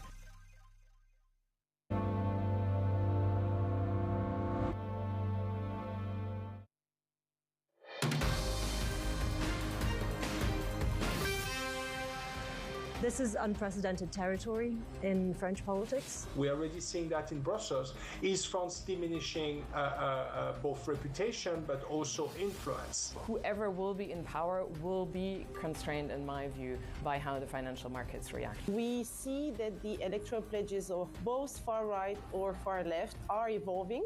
So they do backtrack on some of their pledges, but we do still see fiscal slippage ahead. Rational people will prevail ultimately, because the closer we get to the elections, the less buzz and the more fundamental votes. And in any event, after the 8th of July, things will stabilize in a much more clearer environment. Well, the CEO there of Euronext talking about rationality will kick in, but the markets at the moment are on edge, and this is ahead of the French legislative elections. The first round of that voting is set for Sunday this weekend. Vincent Juvin, global market strategist at JP Morgan Asset Management, joins us now. Vincent, we'll get into the fiscal right and left in just a moment, but set the scene for us here as we go to the polls on Sunday. From your perspective, you say that we will have fiscal angst, but this is not an existential crisis in the EU sense, as we saw during the European debt crisis. Good morning. Yes, good morning. Yeah, we've seen recently, obviously, a lot of tension on financial market, especially European one and especially French one. And yesterday we have seen it again with the French spread moving north of 80 basis points. So this tension is definitely going to continue. And as we look forward beyond the second round of this election, no political scenario seems really good for financial market. The best scenario would have been the current coalition remaining in place, forcing spending cuts, obviously, as these were already scheduled by Bruno Le Maire, which was already announcing 20 billion cuts for next year, which market really expected, so that France could comply with the EU budget rules, so that France could address the issue raised by S&P at the end of the month, May, when they lowered the French credit rating. Mm-hmm. So all these issues obviously will remain with a new coalition, which will need to clarify its intention from a budget perspective, and that's obviously the main issue for financial market at the moment. On top, obviously, many local issues, whether or not France will remain as attractive for foreign businesses to invest in France. Let's say, previous government has been great at attracting a lot of FDI in France. Can I jump in here? Because I want to ask about that specifically, because we've just come out of this period where Macron has courted a lot of business, but specifically American banks. I mean, we've seen events hosted by certain employers, who I won't get to because you may or may not work for them, but there has been this moving of trying to get banks into France. Does a new government change that? Do you actually see businesses perhaps stopping investing as much in the region, especially the international ones, as they did under Macron? Well, you don't stop overnight investing in a country like France, and obviously politics come and go, but we need to obviously have clarity, I guess. Why a lot of international businesses, including American businesses, including the bank for which I'm working, JP Morgan, invest in France, it's obviously for the ecosystem, the stability of politics that we have had so far, and clearly the availability of well-trained workforce, and all the issues. These are not going to disappear overnight, so they'll stay. We're there for the long term. But obviously, the previous government managed to create these ecosystems, to convince all these international companies to settle in France. The next government will need to reassure those businesses that they can stay and stay at the same condition, obviously. That's among the risks that we face with this new coalition which could come at the National Assembly after the second round. And we've already heard Le Pen try to step back a little bit from complete chaos for the bond markets as we saw those spreads evolve. I'm looking at the latest flow from Bank of America. The largest outflows, European flows, had their largest outflows in 14 weeks. I just wonder to what extent do you agree? I caught up with UBS earlier in the week. They say a lot of institutional money has already pulled the ripcord. They've exited European and French equities. The spreads have blown out to 80 basis points. That trade is almost exhausted until you see the complexion of the outcome in the autumn in terms of the mandates, the fiscal programs. So yeah, we have seen obviously this outflow in the industry. This set, we remain at JP Morgan Asset Management long European equities and some fixed income market as well. We acknowledge that obviously volatility will stay elevated beyond the second round. We will need to see what this coalition will propose in terms of budget. We will probably have to wait until the autumn because there's an official deadline when France will, next to 6 other countries in Europe, deliver their plan to adjust their budget to reply to the excessive deficit procedure. So we may probably stay in the uncertainty during that period. This set, I believe that it may get worse before it gets better, but I don't think we are heading to a new European debt crisis. And we saw this in Italy too, with spreads starting to widen, and already it's happened in France. The bond vigilantes are out. Christian Lindner, the German finance minister, said that if the ECB steps in, it would raise some economic and constitutional questions. Do you think this is an ECB willing to step in if the spreads get much worse? Could be. They've recently said that at the moment the spread widening wasn't disorderly. It didn't really prompt any reaction from their side. We could see further spread widening in the coming weeks. I remember back in 2012 when François Hollande came in power, the French spread was double the level it is now. So we could potentially see that type of development. But you raise a good point. This time around, the ECB has tools to address any disorderly spread widening, which we didn't have in 2012. That's a major difference in my opinion. Maybe also in the institutional framework in Europe. In 2012, you had an excessive deficit procedure. You could only do austerity. Today, you can do this fiscal consolidation, and at the same time benefit from investment from the Next Generation EU fund, for instance. Right, so Vincent, you can reduce the impact. We're just about out of time. Thank you so much for your thoughts. Really appreciate it this morning. We'll see what this weekend brings. Vincent Jouvin of JP Morgan Asset Management.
I'm Alex Rodriguez. I'm a former New York Yankee and played professional baseball for over 20 years.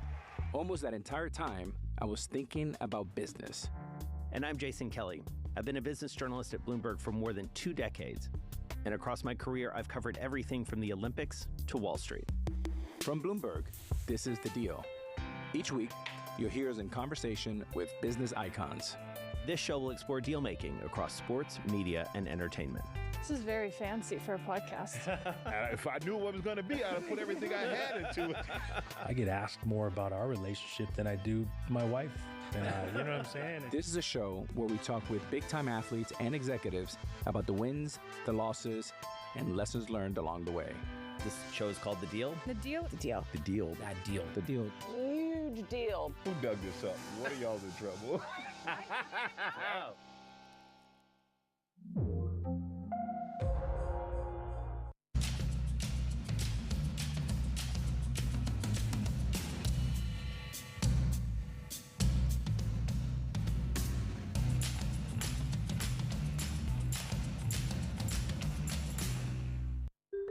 The UK decides. On July 4th, amid debates about tax policy, border security, foreign policy, and more, voters head to the polls to choose the next leader. Bloomberg has full coverage leading up to the election and will bring you the results after all the votes are tallied. Tune in for continuing coverage on Bloomberg Television. Context changes everything.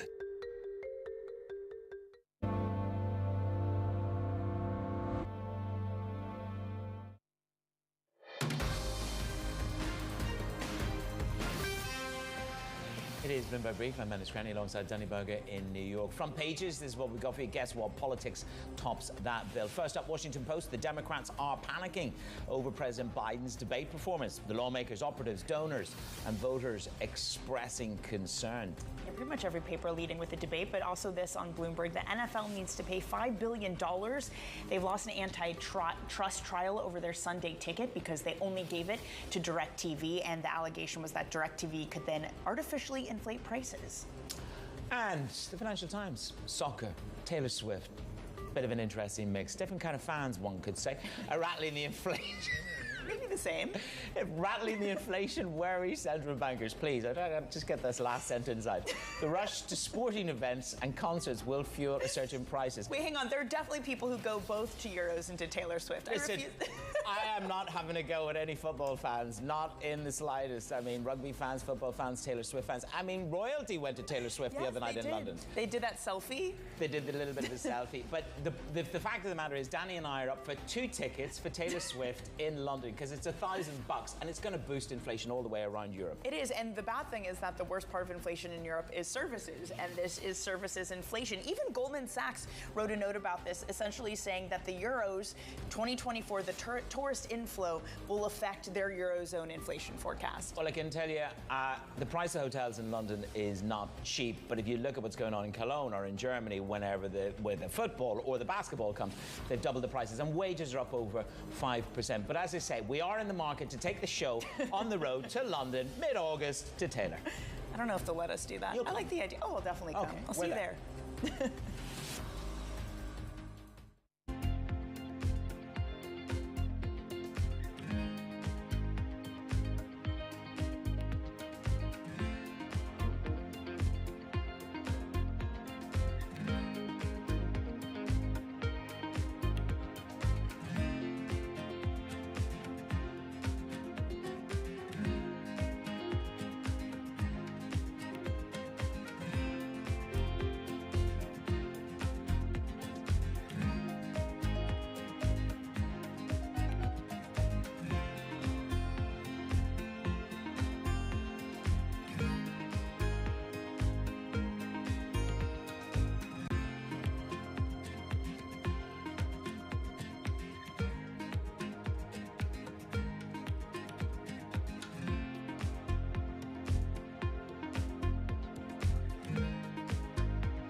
look at the number of women that want to learn the game, young girls that are joining on the tee.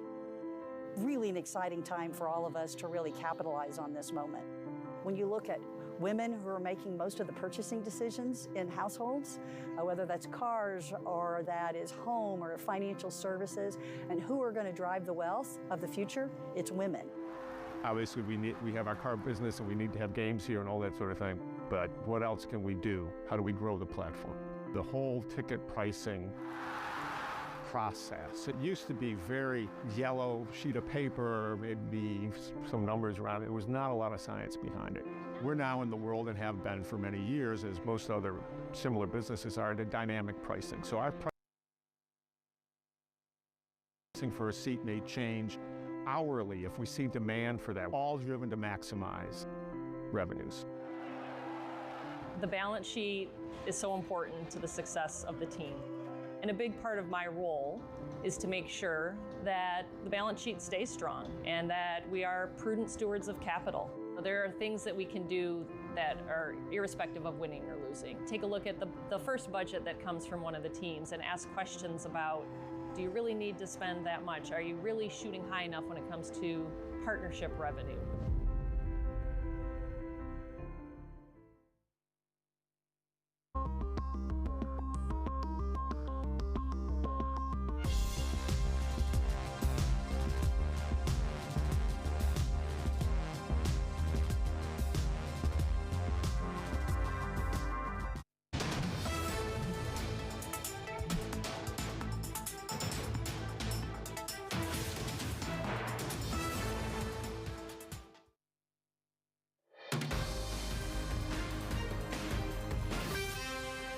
Happy Friday from our global headquarters in New York. Danny Berger alongside Manish Cranny. Let's set your agenda. A disastrous debate. Round one of Biden versus Trump sets off alarm bells just months ahead of the election. Counting down to the PCE, will the slowest of 2024 hit the tape, emboldening the rate cut debate. And losing momentum, Nike falls short, conceding ground to one of its major competitors, Adidas. Danny, good morning. Good morning, Manus. This is one of the more remarkable things about this market this week. NVIDIA fell yesterday. Even so, it was a stock market that gained. It was a NASDAQ 100 that gained. Small caps were off to the races, up 1%. For all the talk that NVIDIA would be the destruction of this market when it falls, other things have come in to pick up the pace. Maybe it's just some rebalancing here at the quarter end. S&P futures up 1/3%. Your 10-year yield higher by, let's call it 2 basis points. 430 is where we stand.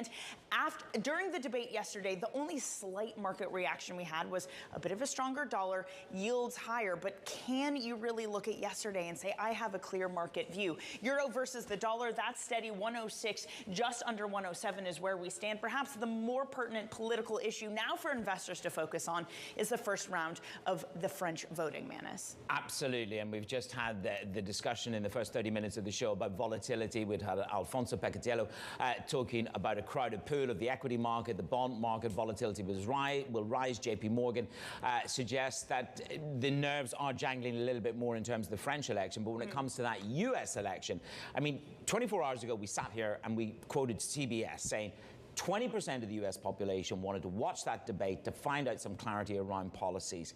And Terry Haynes says it was a fact-free debate, wasn't policed in real time. So did we learn much? I mean, what we learned maybe solidified some concerns. Yes. And I mean, you even just hear it from Alfonso Pecatiello. The way he's preparing now is for a Trump portfolio. And a lot of people have said, look, you could know what the results are, not know what the market reaction is. He had a very clear view, though. Curve steepening, higher risk premium needing to be associated with bonds because of protectionist policy like tariffs. And that risk premium hasn't been, that term premium hasn't been in those bond markets sufficiently to draw people in. So let's see. We've got more debates to go. And there's rising calls. I mean, there's like one line here from various people out there. I think it reflects it all. Biden is toast, and we are talking about potentially replacing him. So that's the narrative that's building. But let's talk about arguably one of the most potent back and forths between President Biden and the former President Trump, finally facing off in this presidential debate. There's more to be done. There's more to be done. Working class people are still in trouble. He has not done a good job. He's done a poor job, and inflation's killing our country. It is absolutely killing us. The price of eggs, the price of gas, the price of housing, the price of a whole range of things.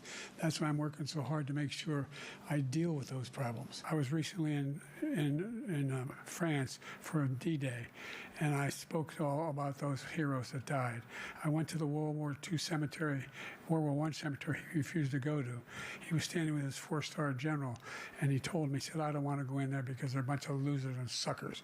My son was not a loser, was not a sucker. You're the sucker. You're the loser. There's nobody that's taken better care of our soldiers than I have. The money that we're spending on this war, and we shouldn't be spending, it should have never happened. I will have that war settled between Putin and Zelensky as president-elect before I take office on January 20th. I'll have that war settled. All right, let's get into the big takeaways. Joining us now is Bloomberg's David Gura, who's on the ground in Atlanta, and Bloomberg editor Derek Walbank for the Global Perspective in Singapore.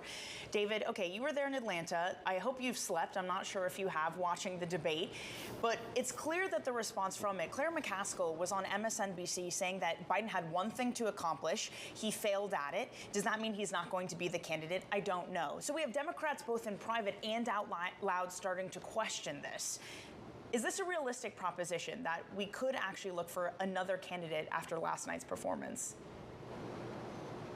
It would be extraordinary if that were to happen, but let's step back and look at what the expectations were surrounding Joe Biden. I mean, the bar couldn't have been lower. He didn't have to have a good debate. He had to have a decent debate. There was this swirl of attention around him, focused on his age and his capacity to have another term in the White House. He showed up, and from the get-go, it was startling how off he seemed to be. He was coughing. He was hard to listen to. He sounded hoarse. Just watching the two candidates in compliment, Donald Trump was staring at the screen, engaged with what was going on. You saw President Biden kind of looking around and laughing to himself, but the level of engagement seems so different. And so I think it's safe to say this was an incredibly bad debate for Joe Biden, and I think we're just beginning to wrestle with what the consequences of that might be. I mean, there have been whisperings among Democrats about their dissatisfaction with him as a candidate because of his age, because of how he's been performing. Those up until this point have been whispers, and you bring up Senator McCaskill's comments. I think that represents something extremely important, because she's seen as kind of the old guard of the Democratic Party. The fact that she would articulate that indicates to me that this has kind of reached a new level of seriousness. And to your question, Danny, I think we don't really know procedurally how this would play out. We were talking in recent days just about how novel it is this debate happened so early in the cycle. Customarily, you have a presidential debate after the nominating conventions. That didn't happen this time around. I guess the upside for Democrats, if they wanted to pursue that path, if they wanted to go down that new route, is it does afford them more time to figure out how that might happen in actual fact. But again, this is new ground for this party, and certainly worrisome ground for this party to tread. Well, certainly it's going to rise on the debate. And from the investment community, there's a note that we have from Greg Valliere. Our tentative bottom line is that Biden will drop out within days, giving an opportunity to a young, fresh face. Whether you like Biden or not, it was a sad night last night. So, you know, who that young, fresh face could be anybody's choice. People are floating names like Gavin Newsom, etc. Let's go to the global perspective. Derek, good evening. You are in Singapore. The first take here is from the global perspective in Asia. As Asia looks on, how do they view this particular debate? There wasn't a great deal of substance in policy, but your first take from Asia. Well, Menace, I think one of the things that I would point to here is that this is a rare chance. You know, the U.S. markets are all closed, but they're open in Asia when we have some of this big stuff. And during the debate, they were all open. There was a meme stock whose Chinese name sounds vaguely like Trump wins big that was limit up 10% in Shenzhen. And so that's sort of how a lot of people were looking at that in terms of assessing the, assessing what happened there. I do think that there were some concerns and some foreign capitals that have been kind of allied with Joe Biden about their performance there. You're starting to see some comments there sort of start to trickle up. But yeah, I think the view from abroad was very similar. Of the performance was very similar to the view from home. It was not a good night by all accounts for Joe Biden. I think that the Donald Trump that showed up was the Donald Trump that we've all expected to kind of show up. He sounded sort of in command, but if you sort of dive into the words, there were a lot of things that were said that maybe didn't agree with the truth in a lot of cases. But I do think that the question here was on the president. You know, the president had wanted to have this debate. This is something that the Democrats had sought. They wanted to have a contrast early. They got that wish, and then you know, the narrative was really pretty well set in the first 15, 20 minutes of this action. Well, David, I mean, to that point, this is a debate that what we're talking about right now is style. The style of how Biden and Trump spoke. We're not talking about what they said. Was there any actual policy to take away from last night? Not a ton of it. You know, I look at the economy in particular. One of the most interesting parts of this was how former President Trump, reframed what had happened in a variety of circumstances. January 6th, perhaps most startlingly, but with the economy as well. He talked about how Joe Biden created inflation. He talked about how good the economy was that he handed to Joe Biden. So, you know, he placed a lot of good faith in the fact that, you know, the tax cuts that he put in place are what juiced the economy that Joe Biden got. Again, that was kind of backward looking. I think going into this debate, I thought that the focus on style was going to center more on the former President Trump and less on Joe Biden. I thought that he was going to be the one who was kind of infusing this with policy points and trying to move the debate in that direction. That didn't happen, and I think that just left this vacuum there on the stage, guys, where it became possible for former President Trump to lie and spew these mistruths, and for Joe Biden to kind of fumble in response to those. I mean, there were moments here when he could have underlined those lies and misstatements. Mm-hmm. He didn't do that. I mean, abortion is a very key example of that. You had the former president saying that he was in favor of exemptions for abortion. Joe Biden didn't even take it to underlining that in his response. Well, Derek, where does the Biden administration go to now in terms of salvaging this? Because even on foreign policy, Trump is saying Israel, he would allow them to finish the job against Hamas in Gaza, refusing to accept the election result. These are just some of the lines coming through from Politico.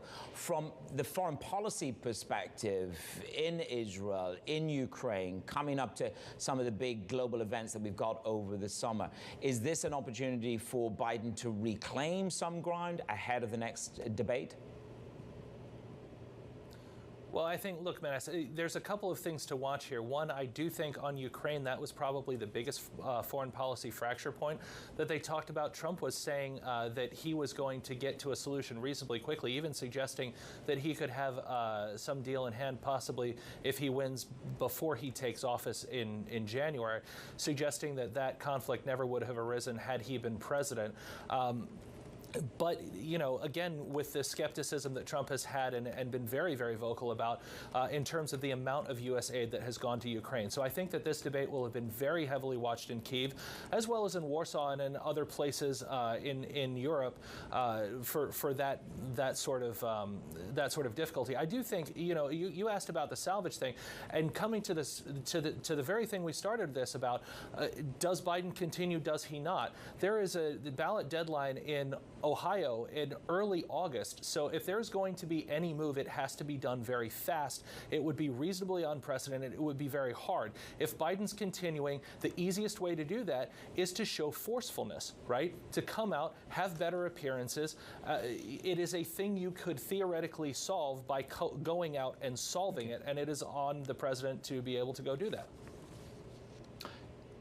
Thank you very much, Derek. And David, thank you for rounding that off for us, our team coverage on the debate. David Gura in Atlanta and Derek Wallbank in Singapore. Joining us now to get her first take is Kayla Cedar, macro multi-asset strategist over at State Street. Good to have you with us. Look, we've done the politics of this. We've talked a little bit about the French elections, the debate in the US. From an investment perspective, do you hit a massive pause button now when you see these kind of unknown knowns coming to the fore in France, in the debate in the US, etc.?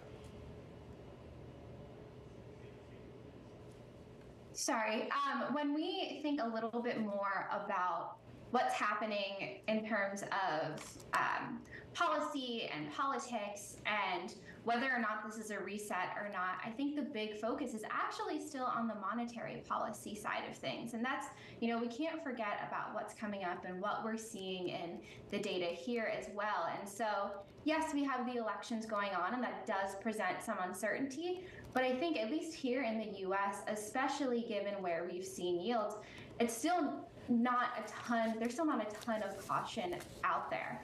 And so I think when it comes to allocation from here, we're still very focused on data, very focused on when the Fed's first cut is going to be. And so what that means for now is that there's still opportunity for really equities to do okay, given that's an opportunity for this concentration to continue. Kayla, sorry, and that's exactly where I wanted to go. When you say U.S. equities to do well, are you just talking about NVIDIA, or is it the rest of the market too?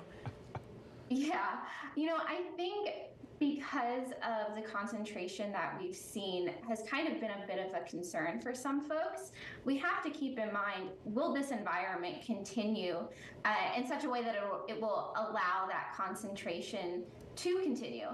And I think what we've seen in the data and what we see in a lot of our institutional data is that, institutional investors aren't running away from this concentration. We still see overweight positioning in tech, and we're actually continuing to see inflows into the tech space. And so I think because of how data has evolved, that's still where we see the most upside. Is there a differentiation, a subtle differentiation then to be taken? Goldman Sachs yesterday, the flow from them was about the aggressive nature of de-risking in tech. The hedge funds have aggressively been net sellers in June, the worst on record. What are you seeing that contradicts that? I think in terms of the hedge fund community, we can look a little bit more in terms of shorting and where hedge funds are shorting the most sectors or not. And so we're seeing very little betting against tech stocks.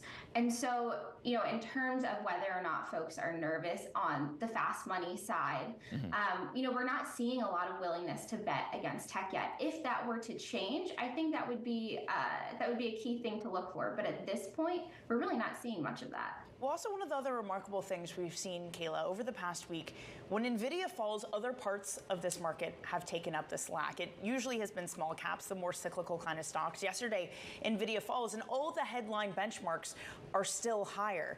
Mike Wilson was with me earlier this week and called it lifeboats, that we're just clinging on to something that we can buy every time something else falters. What do you make of the nature of this market that feels like it's a zero-sum game, that we just keep going back and forth?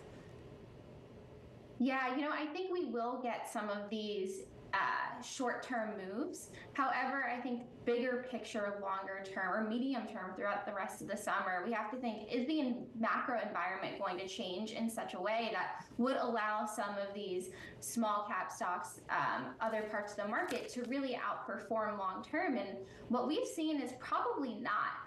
Whether that be, so take some of the macro policy, monetary policy. The cutting cycle is likely to be very shallow and relatively short. And so is that really enough to boost small cap earnings? Probably not relative to tech. Right. And so that's why we're really not excited about some of these short-term moves in small caps. So Kayla, my takeaway is still all I can buy is NVIDIA. Thank you so much for joining us this morning on this Friday. Enjoy your weekend. Kayla Cedar of State Street here on Bloomberg Brief.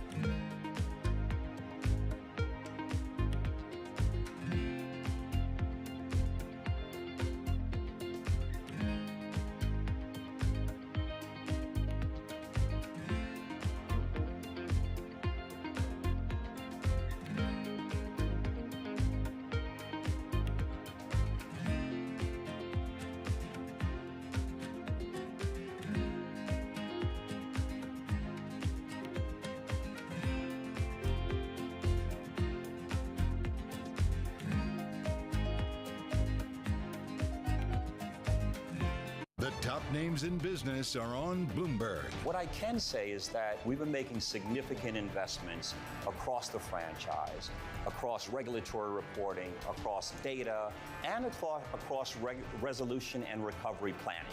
These are areas we've been investing in because we know they're areas that, frankly, the industry likely needs to further enhance, and we certainly want to enhance them for ourselves. Nobody covers business like Bloomberg. Context changes everything. I think this will probably go down in history as one of, if not the largest financial crime ever. I cannot imagine a scenario where $8 billion just disappears. Bankman-Fried has pled not guilty to multiple fraud charges. Sam was just too important in the crypto community. When someone says, I'm going to give $1 billion in the next 2 years, like that catches everybody's attention. As time went on, their ideas got like weirder and weirder. I don't think he even had almost a conception at some point that it was wrong or right. I think he just had the mentality that he has to win. This committee will not stop until we uncover the full truth behind the collapse of FTX. Sue, Mark. Are you in? I'm in. I'm in. We're in. Will this be the last of its kind? No. This is the nature of capitalism. Get over it. Asia is at the forefront of some of the world's biggest stories. I'm Sherrian in Tokyo. And I'm Heidi Stroud-Watts here in Sydney, where the trading day begins. We're here in the center of all the action to get you set up with the numbers, news, and knowledge you need for the day ahead. The demand is indeed recovering. We've been waiting for this moment. The opportunity of a century. Join us on Bloomberg The Asia Trade. Weekdays only on Bloomberg TV.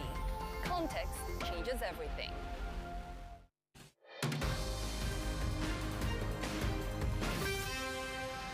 It's your Friday edition of Bloomberg Brief with me, Menace Cranny, and Danny Berger in New York. Well, there's one stock that we're tracking.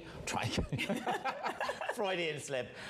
Nike, of course. We're tracking that. Nike. We're tracking Nike. There you go. It was all jumbled up in the back of the head. Either way, I hope my pension fund hasn't got much of it in it. Down 14.5%. The apparel giant tumbling after the company's full year outlook. It failed to meet those expectations. Bloomberg's Dasha Afanasieva joins us now. This was pretty disappointing all the way around, leaving the door wide open for competitors. Were they losing? What is happening? They have this new CEO. I thought he was the evangelist to turn it around, but he's done an okay job. But what has happened in this set of numbers?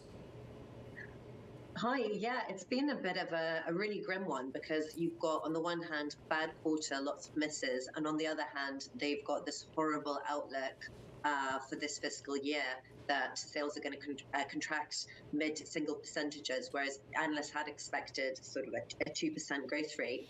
I mean, you look to a brand like Converse, So at 6 Eastern Time, you get Italian flash trade balance, non-EU flash. So that's on the prior 4.91 billion. Expect to hear from Fed's barking, and we also expect to hear from ECB's Villeroy speaking. And tightening the pipeline of innovation and also getting products to market quicker. Is it a case of, is Converse going to come back as a brand? I just had a check, that in the UK, the Chuck Taylors are discounted from sort of £70 to £40 at the moment, which doesn't bode well in terms of their popularity. And it's also an incredibly saturated market driven by social media, where sort of everybody flocks to the next shoe. And how can Nike really compete there when it's also trying to manage its profitability and cutting SG&A? Which can negatively impact marketing. So it's got a lot of balls in the air. Yeah, I mean, Dasha, that's exactly where I wanted to go with you, because when you look at this market, I mean, it's like a new sports brand pops up every day and gets popularity. I mean, Gymshark takes off because it's all over the internet. If you walk around New York City, everyone's wearing aloe, I think it's pronounced, yoga stuff. So what now? I mean, how does Nike combat something like that? Is it just a matter of getting out there on social media and getting influencers to tout their stuff, or is it something more drastic? I think it's that, and it's sort of having a pipeline of that when you're backing a whole bunch of a whole bunch of products that then maybe one flares up. I think it's also the thing that you mentioned with say yoga, or the success of Lululemon, is you have these like specialist retailers like Salomon shoes, for example, originally kind of a climbing brand, and running shoes now is actually quite sort of gore trendy. And you can see how sort of getting the niche tribes, the smaller groups of people on board with a sort of highly specialized, sophisticated product has actually spilled into more mass appeal. So I think that Nike has to kind of keep all of these levers going whilst also controlling costs. It's a very sort of fast, challenging thing, and I do wonder if it's a bit like with say cosmetics giants that have a brand and then it kind of burns really fast and then runs out of steam. Maybe it's the same with some of the Nike brands, and they need to be gotten rid of. I don't know. Okay, Dasha, thank you so much. Bloomberg's Dasha Afanasieva, thank you so much for that. I mean, it is the season for disappointing shoes. I mean, Golden Goose, they didn't get their IP off the ground. Well, I'm just listening to Dasha there. I mean, she's available. She likes them. She can be an influencer. She can be on your Instagram account and sort of embolden your sales. I'm tortured with Cuts. Have you seen the brand Cuts? I have no idea what that is. Brilliant. It's like a leisure wear kind of thing. It's in the village. It's like, are you being sponsored? In your face. What is this? I'd like to be sponsored. We're open for sponsorship as well. I think we're going to get talked down to. I don't think we're allowed to do that. You want to go to Taylor Swift and sponsorship? No. Okay. Okay. We're going to wrap up the weekend for you just up ahead.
Welcome to the world of decentralized finance. With a surge in Bitcoin, you have crypto stocks also surging. Bloomberg's covering all things crypto, the people. This is a political attack, and we must hold our elected officials accountable. The transactions. Really a record-breaking moment. Bitcoin is the exit strategy. And the technology. Awareness is going to grow, and these things grow the overall industry. Crypto as an asset class is here to stay. Bloomberg Crypto, Tuesdays, only on Bloomberg.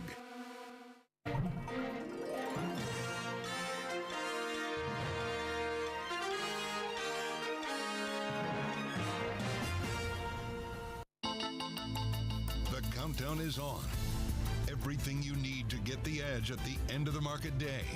Get ahead of tomorrow's trading with The Close, weekdays at 3 p.m., only on Bloomberg Television. Context changes everything. Today's CFOs are reshaping the C-suite. Bloomberg's chief future officer shines a spotlight on these dynamic leaders. From breakfast cereals to pet foods, General Mills has an iconic array of brands. But future success depends on efficiency, innovation, and insight. CFO Kofi Bruce does much more than crunch numbers. Our first job is to intimately understand and anticipate the consumer's needs. Watch Chief Future Officer. New season starts July 10th on Bloomberg Television.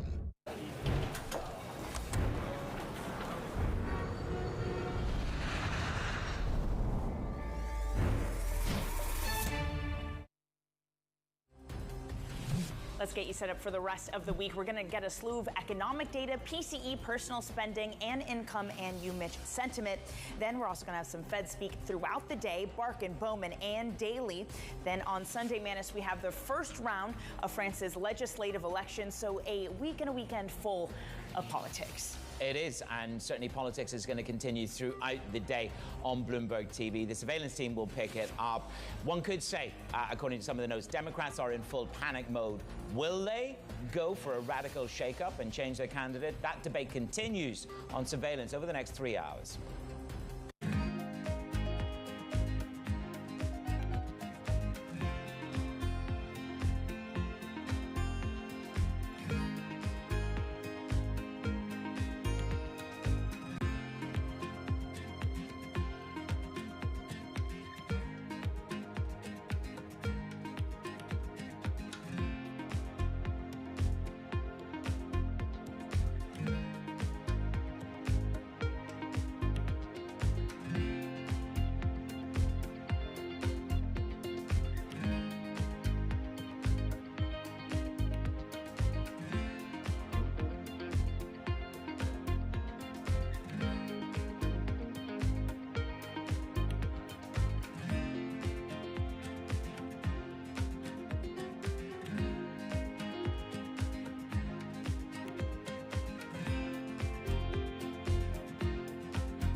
You are also an owner, I should have pointed out, of 3 major sports teams. That's right. Right? And you're the first woman, as I understand it, first woman to own 3 major, have a stake in 3 major sports teams. Is that right? Yes, and we'll say African American. You were approached by the owner then of the, I guess, the Washington Wizards and the Washington Caps about maybe buying the Washington Mystics, which is the women's basketball team. And what did you say? Well, first of all, it was Abe Pollin. He did come to me and Susan O'Malley, and they said, Abe Pollin says, look, I want you to be the face of the Washington Mystics. And I said, what do you mean be the face of? He says, I want you to buy this team. His health was failing. And I have to tell you, and a lot of women can understand this, we never get these opportunities. So 1 minute now, until we get to Italian non-EU trade balance struck me, and I was flattered. I was really flattered. I said, well, Abe, what are the financials on this? And he handed them to me. He says, well, they're not making money. But I was still intrigued about team ownership.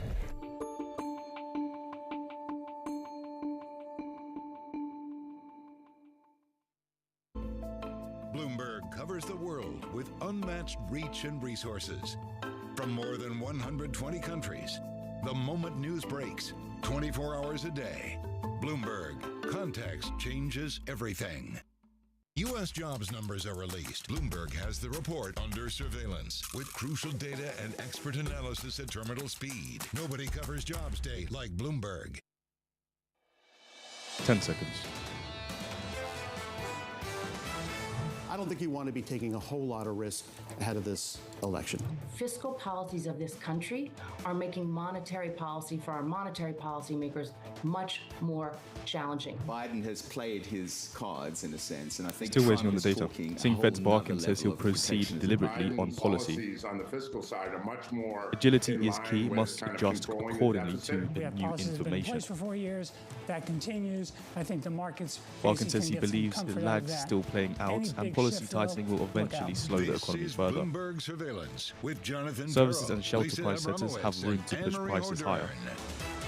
Bloomberg Surveillance begins right now, live from New York City this morning. Good morning for our audience worldwide. Barkin says he's open to the idea that rate hikes are not constraining the economy as much as we think, given the remarkable strength that we are seeing.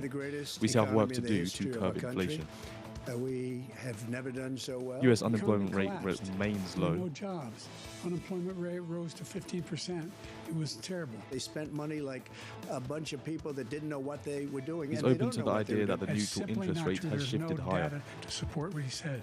Once again, he's exaggerating. He's lying. The only jobs he created are for illegal immigrants and bounce back jobs, a bounce back from the COVID. Until we get the total ban on the total initiative relative to what we're going to do with more Border Patrol and more asylum officers.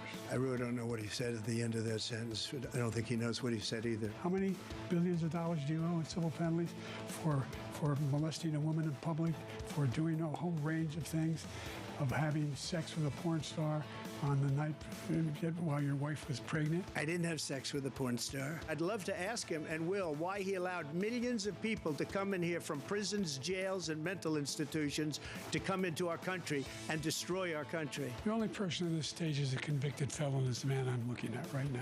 When he talks about a convicted felon, his son is a convicted felon. You're the sucker. You're the loser. Killing Roe v. Wade and moving it back to the states. This is something that everybody wanted. Dealing with everything we have to do with, look, if we finally beat Medicare. This was supposed to address concerns. It exacerbated them. Instead of putting to bed questions about the president's age, if anything, he made the former president look 78 years young. There are some big questions this morning across this country. And really highlighted, if you want to go to the election betting site, if you take a look at Predict It, they currently are pricing in a 62% chance that Joe Biden will be the Democratic nominee, down from 86% the day before. Real questions setting in about whether he will, in fact, be at the top of the ticket. It was the one bar he had to clear. He had to put to bed these questions the nervousness within the American electorate that we see time and time again in polls, that he was up at 81 years old. He was up for another 4 years, up to the job, and he did not do that. Within the Democratic Party, David Plouffe, former President Obama's campaign manager on MSNBC last night, calling it DEFCON 1. Kate Bedingfield, Biden's former communications director, saying her So according to the former Ministry of boss's Finance, performance was, Japan did quote, not intervene in the disappointing, forex market saying during his the last biggest month. issue, that he had the energy, that he had the stamina. He wasn't able to prove that last night. A CNN flash poll, I think, speaks for itself. The results of that flash poll, Trump winning by 67 to 33%. That margin's absolutely huge. When you go through the details of that debate, just go through the timeline. Around 12 minutes in, the president appears to freeze. He was asked about abortion. He then pivoted to immigration. So abortion was meant to be the strength. He pivoted to the weakness. And then this goes on. And the moment where the president mumbles and the former president steps in and says the following, I really don't know what he said at the end of that sentence, and I don't think he knows what he said either. And if you look at the reaction of the sitting president, totally disengaged as that moment is developing right there on camera, on TV for all to see. There's some real conversations that are evolving. I think Greg Valliere was talking this morning about actually dementia, about mental wellness issues. Either way, I think that Anne-Marie really did nail it. The fact that we're talking about this so openly and so many Democratic commentators are commenting about this, the cat's out of the bag in terms of a lot of confidence around him. Punchbowl put it best. 2024 reality sets in, and a lot of people are really awakening to two choices that many people do not want. Absolutely. If you were trying to ignore this election cycle, you can no longer ignore it, especially if you're an investor in this marketplace. And if you weren't watching, it's a good point you made. There were moments where President Biden seemed disconnected. He was looking down. He looked off camera a lot of times. But even if he weren't watching the screen, his voice was soft. His voice was hoarse. Why didn't the campaign or the White House tell us before the debate that he was suffering from a cold? Why did that come 10 minutes into his performance? A lot of questions are brewing around this potential individual as the candidate. Let's get down to Atlanta, Georgia, and we can catch up with Bloomberg's David Gura. David, you hosted a show yesterday evening. There was a big question going into it, and it was a pretty low bar for the sitting president. Could he deliver? Could he get through 90 minutes and put to bed concerns about his age? And David, I think most people this morning concluding he didn't do it. Yeah, we had a spirited conversation yesterday, the four of us, about how pivotal this debate could be. And indeed, I think it's extremely pivotal. And you bring up those comments that we've heard from very establishment members of the Democratic Party expressing a lot of doubt and trepidation about this candidate in light of what we saw last night. And I think that does change the tenor of the conversation surrounding him as the presumptive Democratic nominee in this election. But it was astonishing to watch. I, of course, wasn't watching it in person. I was in the media center. Nobody could be in the studio where the debate was taking place. But a very strange moment happened at the end of that debate. A lot of quiet as we kind of made our way down to the floor. And then all of a sudden, from each entrance, it seemed like we had surrogates for Donald Trump coming onto the floor, obviously very happy with the way that this debate had unfolded. And it took maybe 10 or 15 minutes before a Democrat made his way to the floor. California Governor Gavin Newsom finally came out. Georgia Senator Raphael Warnock was on the floor as well. But it was clear that in the aftermath of that debate, yes, there was soul searching, but also probably a very difficult conversation about what was the way in which they possibly could spin this as somewhat positive for the sitting president. I hear you mentioning that cold. I just don't know how much that's going to cut it. And these concerns that were swirling around him about his age and his competence and his fitness to serve another term in the White House, I think have really ratcheted up as a result of what happened last night. Well, it's absolutely not going to cut it. David, you were in the room. The videos I saw were reporters swarming the likes of Governor Gavin Newsom. What are these individuals' responses, these people that are being floated as potential contenders that could step in if Biden were to step aside? I talked to the governor last night before the debate, and we joked that nobody was enjoying the spin room more than Governor Gavin Newsom. I mean, he was swarmed by a throng of reporters, very eager to talk about the president's policies, very eager to say that he was fighting for the president's policies, talked about his travel schedule, how exhaustive that's going to be. You look at him and see him as a much markedly younger member of this Democratic Party and somebody who, of course, I think has presidential ambitions. And then you contrast that with the president. It is extremely stark. But even looking at those gaggles that took place after the debate, you had Gavin Newsom there, you had Raphael Warnock, a throng of reporters around them, but it was so large reporters couldn't really have a give and take with those candidates. They kind of said their piece and moved on as a result. It was just clear, I think, from that dynamic, again, the imbalance of how many surrogates we saw for President Biden versus those for former President Trump, there was this recognition that this is a night that did not go by any means in favor of the sitting president. It raises a question, David, since there have been so many opportunities and so many discussions around exactly this point over the past few months. Why is Joe Biden staying in the race? What is the conviction that's backing that in terms of not just the fact that he is the sitting president, but the fact that the polls are going south and that he is not reviving them? I think that this is going to be a fascinating conversation, and there's going to be a lot of soul searching as a result of this. You mentioned Kate Bedingfield, his former communications director, and what she said on CNN last night, really reckoning with what had happened and critical of the way that he had been prepared for and indeed executed this debate. Joe Biden has been in politics for a very long time. He has a very loyal group of people surrounding him. We talk about Biden world, and the message that we've gotten for months up until this debate is he can do it. It kind of mirrored what we heard going into the State of the Union. Oh, you're worried about him? He's got this. When push comes to shove, he's going to be able to come out forcefully and show that he has the aptitude for this. That is the message that we heard from this group of advisors, again, that's been around him for many cases for many, many years. I think there's going to be a moment now where the Democratic Party is saying, what's been going on here? There's a level of political irresponsibility surrounding the way that I think his presidency and his candidacy has been framed in terms of how he's able to do these things. And I think the debate is a clear example of that. This was a debate that he wanted to have. You look at the stasis of this campaign, where the polls have been for so many months. This was supposed to be a thing that, in the eyes of the Biden campaign, was to shake it back to life, was to be a kind of pivotal moment when we move more earnestly into the campaign. It seems like it's actually moved in the opposite direction. It certainly didn't advance what they thought would be happening here as a result of this debate. David, great work yesterday evening and this morning, sir. Thank you. David Gura there, down at Atlanta, We're hearing from Georgia. German Just to government pick up on that last spokesperson line, saying they're optimistic about an agreement with China on EV tariffs before July 4th. Exactly. This was something he called early to try to be a pivot point in his campaign. It was anything other than that. Now people are actually talking about fundraising even. Who's going to throw their money behind him, and some real soul searching within the Democratic Party. Terry Haynes of Pangaea Policy has a bit of a different view on this. This is what he has to say. Our 2024 election view is unchanged post-debate, but the call is made with less confidence because neither candidate changed the game. In November, Biden likely wins by a nose. Terry joins us now for more. Terry, there are questions this morning, as you know, about whether his candidacy survives until November. Why do you take a little bit of a different view this morning? Well, I just think you have to look at the debate in context. Look, I would firstly, I wrote and I would associate myself with everything that was said so far, so I don't want to reiterate it.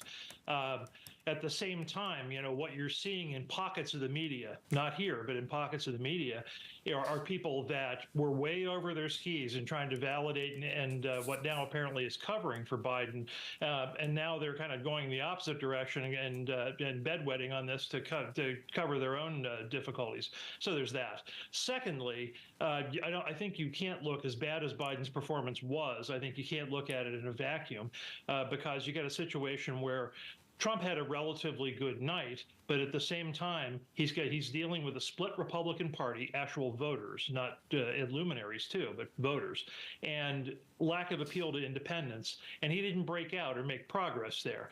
Any other Republican in that debate against Biden, there would be voters flocking to the Republican candidate. That's not the case with the Trump, and it's probably not going to be the case. Thirdly, I'd say, in short attention span theater land, now we're going to get on to the Trump immunity case, Trump's sentencing, the political conventions. This becomes part of a continuum that, we don't know how the polls are going to shake out. The polls have been way ahead of official Washington on a lot of this stuff. Finally, you got a situation where markets are understandably concerned about the direction and how they bet on this election. My point to you is that 70% likely right now what 2025 Washington's going to look like, and it's regardless of who the president is, you're going to have a split Congress, so you're going to have basically a lot of status quo. Terry, Greg Vallier this morning writes something that frankly, I'm receiving a lot of messages about. Our tentative bottom line is that Biden will drop out within days, whether you like Biden or not. It was a sad sight last night. as this once dynamic figure stared off into the distance with the look of a very tired and lost old man.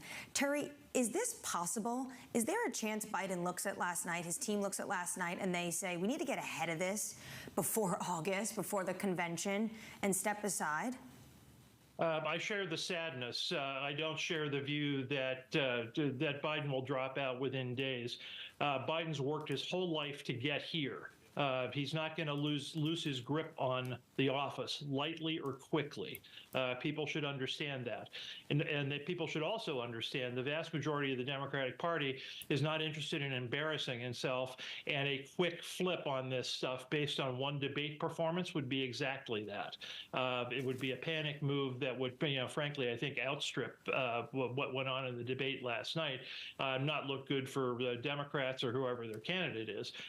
So I think that's very, very unlikely, and I don't think that's what Democrats will do. I think Democrats will end up closing ranks, trying to figure out new ways in order to highlight Biden's sentience and energy, double down on the line that it's a cold and it's this and it's that, and move forward as best they can. Terry. The strategy had two components. One, an early debate would be good for him, and secondly, if it wasn't, they had a lot of time to correct it. So now here we are. Terry, sorry to jump in here, but you said flip on a switch. This isn't a new discussion. This has been going on for months and months. David Gura put it really well when he said there is a question around political malpractice that hasn't been addressed more concretely earlier, that is being left up to this moment that was set up by him as a pivotal moment. Right. How do you address that kind of concept that it has been sort of misadvisement that should be course corrected versus just allowed to keep going? How would you respond to that? How I respond to it is I think, one of the first to raise this as a real issue, even last year. Got a lot of buckshot for it, frankly. We've all discussed this on this program and others for months. So, you all have been, I think, well ahead of the curve, and I've been raising this as a real issue.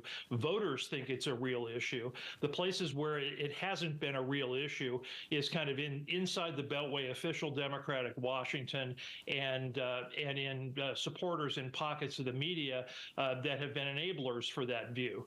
So, I think they're now scurrying to catch up more than anything else. But I think people should understand that panic is in part self-inflicted for that very reason. Certainly a reality check for them this morning. Terry Haynes of Pangea Policy. Terry, appreciate your perspective. This in from Politico.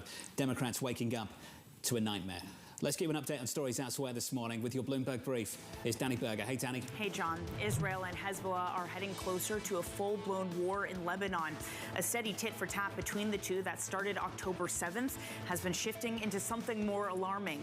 Record numbers of Hezbollah projectiles have hit Israel this month, while Israel carries out deeper and more destructive attacks in Lebanon.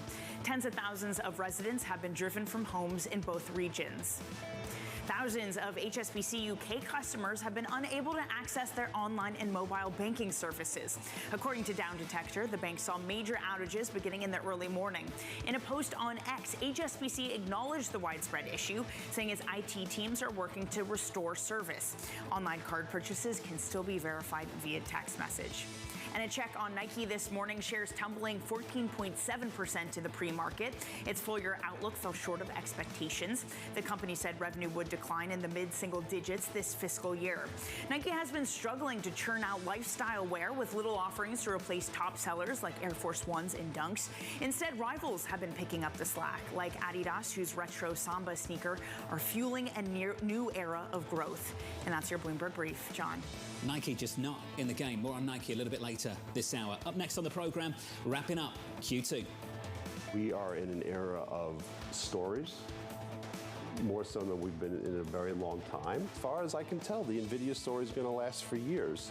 That conversation just around the corner, and why the S&P could hit 6K before the end of the year. That conversation up next.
top names in business are on Bloomberg. You need to have an AI game plan. We used to say that every company needs to think about becoming a software company. Now we say that every company needs to become an intelligent software company. Context changes everything. People ask me all the time, what is the key to being a really good investor? And I tell them it's to surround yourself with and work with the best investors you can find. On Bloomberg Wealth, I'm going to take you to meet the greatest investors in the world, the people that I would like to have managing my money. The private markets in general have exploded at the expense of the public markets. Part of that's regulatory, part of that's just structural in the market. Private credit particularly exploded when the banks took a step back.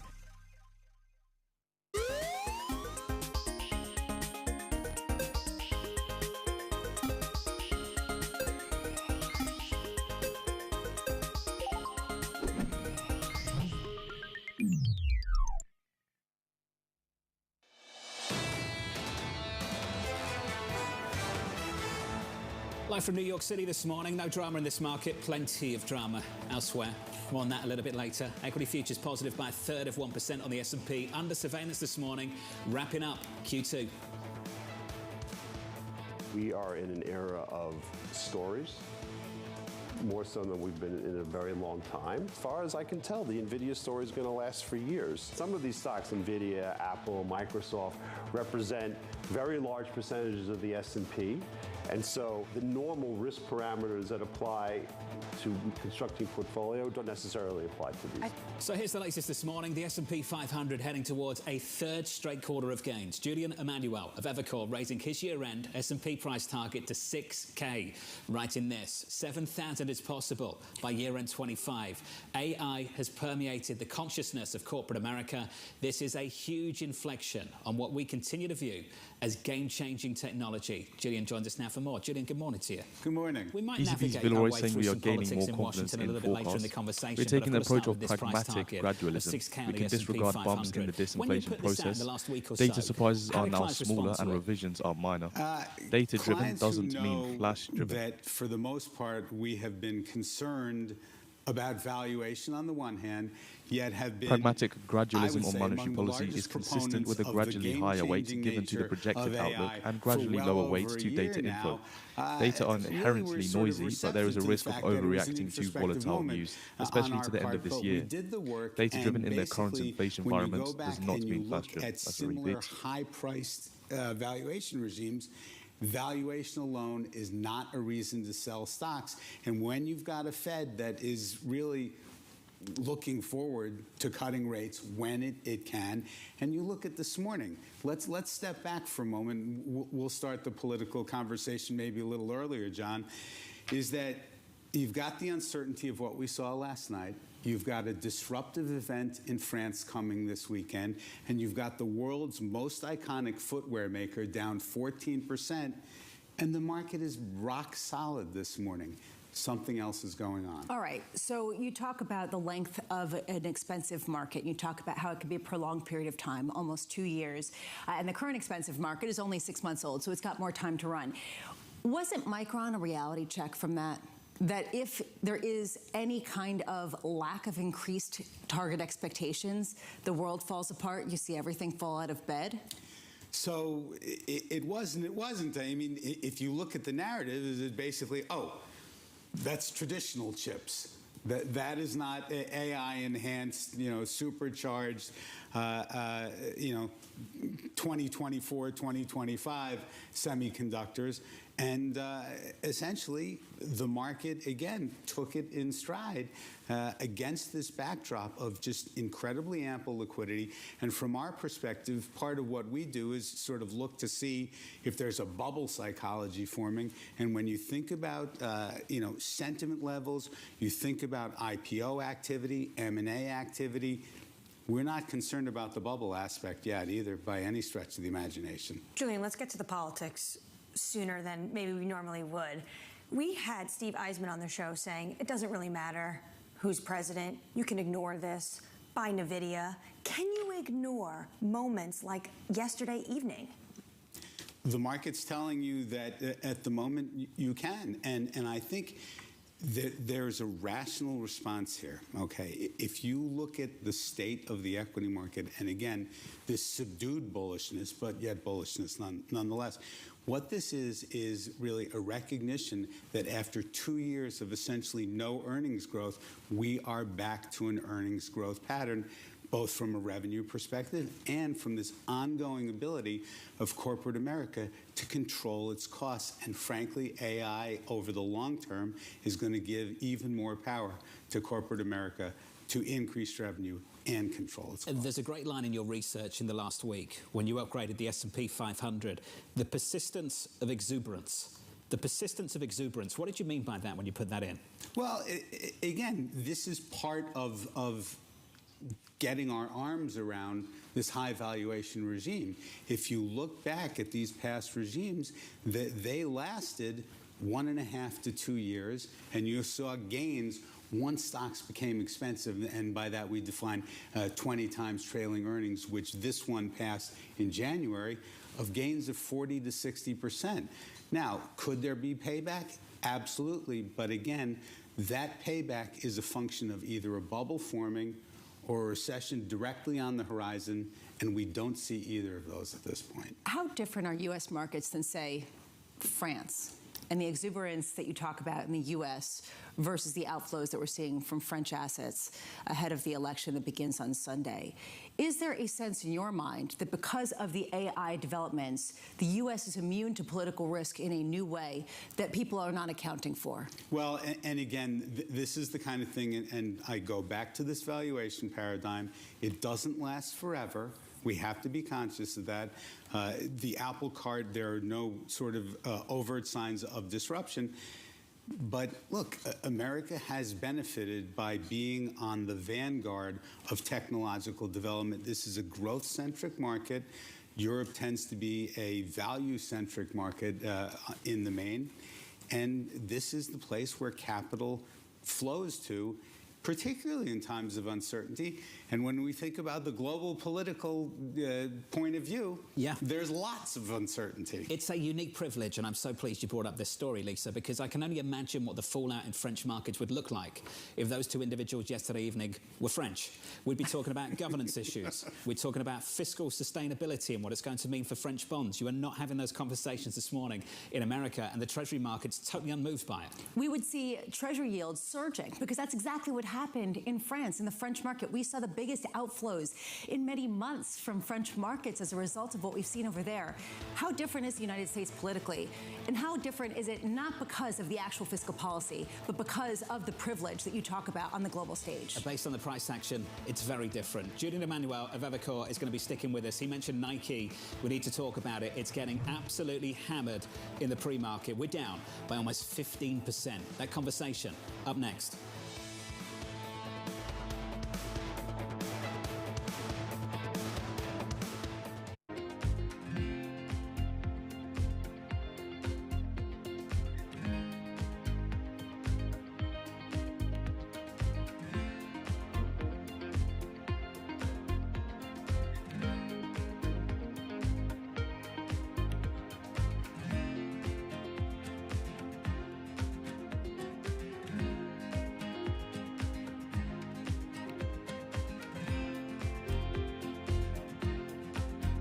Villa is saying the fall in French inflation in June to 2.5% from 2.6% is encouraging news, and disinflation is on track.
every single thing I've done, it's almost as if somebody has said it can't be done. I mean, I remember I was in a factory and I said, I want to go in the night shift. And they said, no, we don't put women in the night shift. I said, how will I be a successful production manager or personal manager of a factory if I never went into a night shift and knew how a third of my people worked? So in some ways it has fueled some of my determination. It's fueled some of my, okay, I'm going to show this is possible, a sense of I'm going to go get on and do it. It also gives me courage because I feel sometimes I'm not just doing it for me, I'm doing it for everyone else who comes after me. And I always tell women who ask me for advice saying, put your hand up for the most difficult job. Put your hand up for things that are challenging. You know, go in there and lean into things that are difficult, that are challenging, because that's what gives you the greatest credibility, respect, reputation.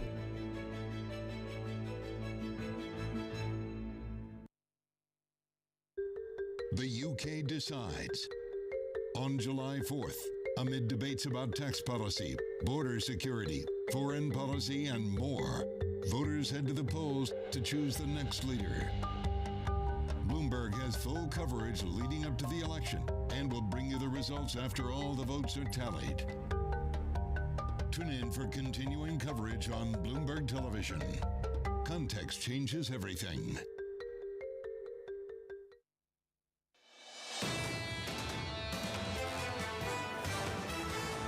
3 days of gains on the S&P 500, looking to make it day 4, the longest daily winning streak going back to the middle of this month. Futures up by 1/3 of 1% on the S&P, on the NASDAQ up by 0.4 of 1%, heading towards a 4th week of gains and another quarterly gain on the benchmark in America. In the Treasury market, 2-year, 10-year, 30-year looks a little something like this. The 2-year, I believe, is up on the quarter. It is down on the month, and maybe the month is more instructive, Bramo, than the quarter, because the last month has been about weaker than expected economic data, and really starting to rethink what this Federal Reserve's going to do before year end. It's backing away from this idea of higher for longer and possibly never landing, and this whole idea that the Federal Reserve was going to be really determined to hold rates high. The idea of an equal risk that inflation was going to reaccelerate as growth really threatened has taken the main stage. A question we have in America this morning: do politics matter to financial markets? If you're French, absolutely. Switch up the board and look at the spread between the German 10-year and a French 10-year. That spread, Bramo, is through 80 basis points. We're at the wides of the year. And basically, you're looking at the idea of the biggest spread between these two yields going back to 2012. Meanwhile, when you look at outflows, Western Europe recorded its first week of outflows since November of 2023. Just highlighting how political risk does matter, just evidently not in the United States. Big first round vote coming up a little bit later this weekend. More on that story later on. Under surveillance this morning, front and center in America. Democrats in damage control mode. President Biden's performance in his first debate against Donald Trump, raising doubts over his candidacy and really raising questions about whether that first debate is the last. This was supposed to be a recalibration. Biden was supposed to put to bed these questions, these whispers, if he's up, robust, ready for another 4 years. All it has done is aggravated those concerns. What you hear from the White House and campaign officials is that it's a double standard. Trump is just almost as old as Biden, yet what they've done, what many are calling, is political malpractice, because they put him forward in front of the American people when clearly he was not ready. Looking off to the distance, one issue, a raspy voice, losing train of thought, and at moments, clearly, physically, almost freezing on camera. Yeah, well, we've got 5 months. We've got 5 months until the election. Does he have 5 months? That's a great question, and right now it's looking like less and less. When you look at Predicted, still the pricing of that sort of expectation of his running is about 62% chance. Gavin Newsom is at 21%. Kamala Harris is at 13%, according to this prediction market. I'm looking out, and I just keep thinking about this from Punchbowl. 2024 reality sets in. We are looking at an election that's kicking off at a time where an increasing number of people are extremely unhappy that these are their choices. I like to look at two individuals who are friends of the show, Greg Valliere and Terry Haynes. This morning, Greg Valliere, our tentative bottom line is that Biden will drop out within days. Terry Haynes of Pangea says unlikely. That actually looks like panic. That looks even worse than what they need to come out and do. But the question is, what do? They need to make a massive move, because there's not another debate until September. And all of these moments of Biden looking confused and losing his train of thought, that is going to persist on social media and on television until that next debate. Let's run with that word panic and draw a major distinction. a distinction between what's happening in the political world and what's not happening in financial markets. There might be panic in the Democratic Party. There is no panic whatsoever in financial markets this morning. I would expect, just to throw this in, I would have expected maybe the dollar to start rallying a little bit more on the prospect of Trump getting a big win in November, running away with it and doing something big with trade policy, which Deutsche Bank has already come out and said would mean big things for the US dollar. Adam Poston's already come out and said it could mean rate hikes in 2025. Not seeing that this morning either, and I'm trying to make sense of that too. You just think about the people who've come on this show, whether it's Jay Pulaski saying that the currency is going to tank, versus we heard from Steve Eisman saying everything's going to be incredible. If Trump wins, you're looking at just a complete difference in opinion about what the outcome will come depending on who the actual presidential winner is, as well as potentially the makeup of Congress. Or is the market thinking this is 1968, this is Lyndon Johnson, and Biden will step aside? Because these conversations are now not just happening behind closed doors and whispers, they are happening out in the open. Following the debate, did you flip through CNN, MSNBC, individuals openly talking about how uncomfortable that was to watch? Left-leaning networks that can't avoid what everyone could see for themselves for the last 6 months. And I think that's the issue that Terry Haynes been getting at in the last 30 minutes or so. Who's surprised by this? For a lot of people that get the phone call, maybe they run into a pollster and they ask them, what do you think about this? This has been shown in the polls now for the best part of 12 months. It's been certain segments of the media, and this is Terry Haynes' point, that have been spinning a very, very different story that couldn't spin it anymore after that performance yesterday evening. This is what happens when you get tribal politics. When you have basically certain things you cannot say if you are part of a political party and certain things that you can say. And you have that on both sides of the aisle where people are not willing to challenge the status quo. And you've seen that get more and more entrenched. And a lot of people have been talking about that particular dynamic and how that could potentially change. There is a little bit of economic data coming up later for those of you interested. I'll throw that in there. 8:30 Eastern time. We'll get the PCE deflated, a Fed's preferred inflation gauge, plus personal income and spending data, followed by UMich consumer sentiment data at 10 a.m. Eastern time. Before we get there, we need to talk about this as well. Shares of Nike getting absolutely hammered in the pre-market. The company's full-year outlook missing estimates, reinforcing concerns about waning demand and increased competition. Poonam Goyal of Bloomberg Intelligence joins us now for more. Poonam, we're down by close to 15%. Can you help us understand what is a market issue and what is a Nike issue? Because this feels like a Nike issue. It absolutely is a Nike issue. The problem is innovation here. They pulled their foot off the pedal about a couple of years ago since the pandemic, and they really haven't brought out enough innovation to compete with the competition and to suffice customer demand. Now they're working on it, but it's going to take time, and it's going to be a painful year to watch them try to come out of this and really bring forward more innovation than their competition. Poonam, when you talk about innovation, I'm thinking of running. I am a runner. I know many people who are runners. They don't think of Nike as being anywhere in the circuit, have not been catering to them, and instead you see Hoka, you see On Holding, you see all of these other brands that have managed to get the front stage. How do they get that back, and where do they go wrong? Well, Nike is still a leading brand in running. So yes, you have heard, and you are probably seeing more Hokas and Ons on people's feet, but it still remains a dominant shoe for running. That said, you're absolutely right. They need to bring back innovation. They need to become more hip in running, right? They need to have performance. They need to improve their styles, and they're working on it. I think we're in this phase where things are looking ugly because they're just starting to really push forward on innovation. And to see that come through will take, I think, at least 6 to 12 months. Poonam, appreciate your input today. Stock is down hard. Poonam Goyal there of Bloomberg Intelligence with that name down by double digits in the pre-market. This following a big move yesterday as well on another name, Walgreens. Lisa, you were all over the story as soon as it dropped. We closed yesterday negative 22% on that retailer. Dragging down other potential drugstore providers as well with it, with the closure of a significant portion of their 8,600 stores around this country, raising questions about, is it a Walgreens problem? Is it a consumer problem? A lot of people say not so much. Or is it just a model problem, given the theft, the way that they've dealt with it, and frankly, the fact that Amazon is eating their lunch? Julian Emanuel of Evercore is still with us. Julian, when you see moves like 22% on Walgreens, double digits on Nike, can we just keep sitting here and saying idiosyncratic, idiosyncratic, idiosyncratic, or do we have a broader issue at play? No, we actually can say that it's idiosyncratic, and actually one of the things that had concerned us until recently is this incredible dynamic where the correlation amongst stocks, not just the S&P 500, the entire universe, the Russell 3000, has dropped to all-time lows. Okay, normally, if you look back the last 5 or 6 years, that had been sort of the precursor to a correction. But the degree to which that has happened in recent months is so different that it actually calls to mind the potential, and this is part of sort of what our upside, if a bubble starts forming, you could get the 6,500 dynamic would look like, is that you actually have more correlated moves where all stocks start rising, like the end of 1999. But again, the fact that you could have this report down 14%, the largest, one of the largest pharmacies, tanking to that degree, it says that investors are absolutely not patient for stories that aren't working, but that the pickings of stories that are working are very, very, voluminous. It also shows that there isn't a presiding narrative and that people aren't sure. This isn't, rip-roaring growth, but it's certainly not recessionary moment.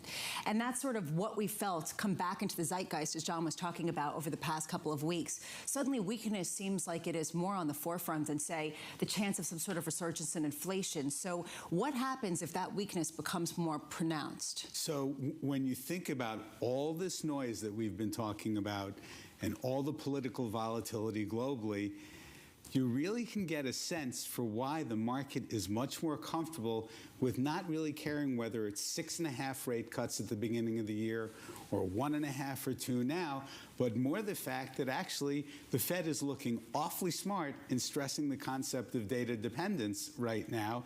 But the market believes that however the data unfold, that the Fed will either exercise restraint appropriately and wait for the right time to cut, or, to your point, if the slowdown looks like it's accelerating, they'll be there front and center. I'm trying to tap into a very simple underlying message, which I think you're trying to explain over the last 30 minutes or so. Are you saying just buy the index and sleep well at night? On the S&P 500, for all the talk of concentration risk, given your price target, given everything you've said, given the fact we can see these 20-25% moves elsewhere and the index level's just there, rock solid, wouldn't know anything's going on. Are you saying just do that? No, because actually, if you look at it, this low correlation environment is really good for active management. That's the first thing. A lot of people, yes, it is appropriate to own index exposure solely. But from our point of view, the market's bifurcating in a way. Look, we have to come to grips with the fact that there are only 2 sectors that are outperforming the S&P 500 this year. Communication services, we know who's there, and infotech, which we recently upgraded. Our view is you need to be there, but you also need to be in the defensive sectors, healthcare and staples, because if we get the slowdown, those companies will be more immune to the slowing econ. Julian, fantastic to see you. Julian Emanuel of Evercore on a range of issues, but ultimately with a price target of 6,000 on the S&P 500 for year end. Later on in the program, we'll talk about concentration risk. Bramo, just to go through some of these stats from Liz Ann Saunders at Charles Schwab, only 17% of the S&P has outperformed the index over the last year. On the NASDAQ, that number is much worse. That number is 11%. Just going through the overall full year so far, year-to-date averages, S&P is up 15%, NASDAQ is up 19%, the Russell 2000 up 0.6%. Even within the Magnificent Seven, you see such incredible dispersion with Apple up 11%, NVIDIA up 150%. So you put this together, you raise a great point. Why not just buy the index if you've got these pistons that are kind of firing, countering each other? Well, I mean, you could just count on them rather than trying to do the work yourself. Liz Ann coming up at 8 o'clock Eastern Time. Look out for that conversation later on this morning. Julian's saying that's not the message he's sending, just for the record. Just for the record. He's laughing at Let's me. give you an update on stories elsewhere this morning. Here's your Bloomberg Brief with Danny Berger. Hey, Danny. Hey, John. Ukrainian President Vladimir Zelensky has signed a long-term security commitment with the European Union. The deal formalizes EU initiatives to support the nation. That includes arms deliveries and training for Ukrainian troops. Earlier this week, the EU formally opened negotiations over Ukraine's membership. L'Oreal is expecting slower growth for the beauty market this year. Weakness in China is weighing on their sales. L'Oreal told investors that they see the global beauty market growing between 4.5% and 5% this year. That high end had been their base case previously. The CEO says the downward revision is thanks to a flat Chinese market, which had long been a growth engine for L'Oreal. Shares are down nearly 10% this year. Microsoft has told customers that their emails may have been accessed by Russian hackers. In January, Microsoft had disclosed that senior leaders' emails were stolen, but now the company is acknowledging that the hack was more widespread than first thought. Microsoft has been dealing with strong condemnation by the U.S. government for security breaches, with the company now undergoing one of the biggest security overhauls in decades. And that's your Bloomberg Brief. John. Hey, Danny, thank you. More from Danny in about 30 minutes' time. Up next on the program, playing the inflation blame game. We're working to bring down the price around the kitchen table, and that's what we're going to get done. He inherited almost no inflation, and it stayed that way for 14 months, and then it blew up under his leadership. That conversation just around the corner, live from a beautiful New York City. This is Bloomberg.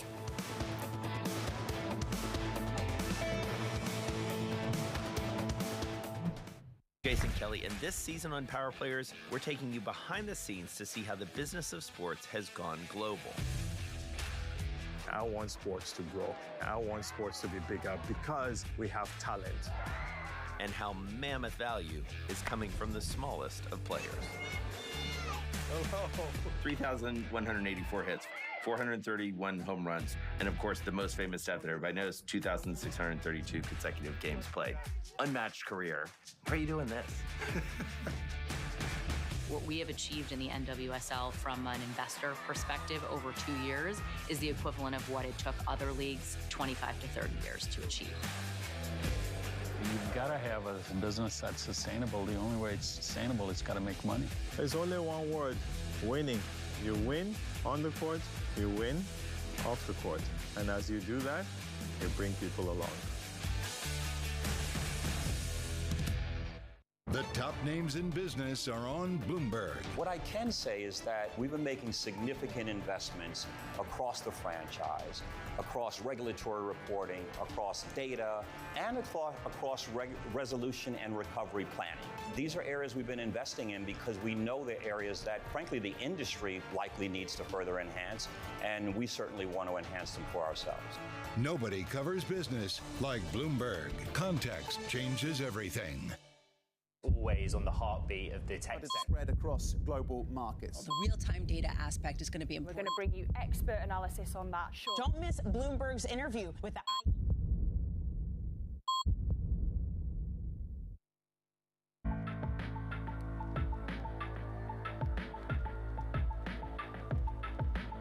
This is Bloomberg.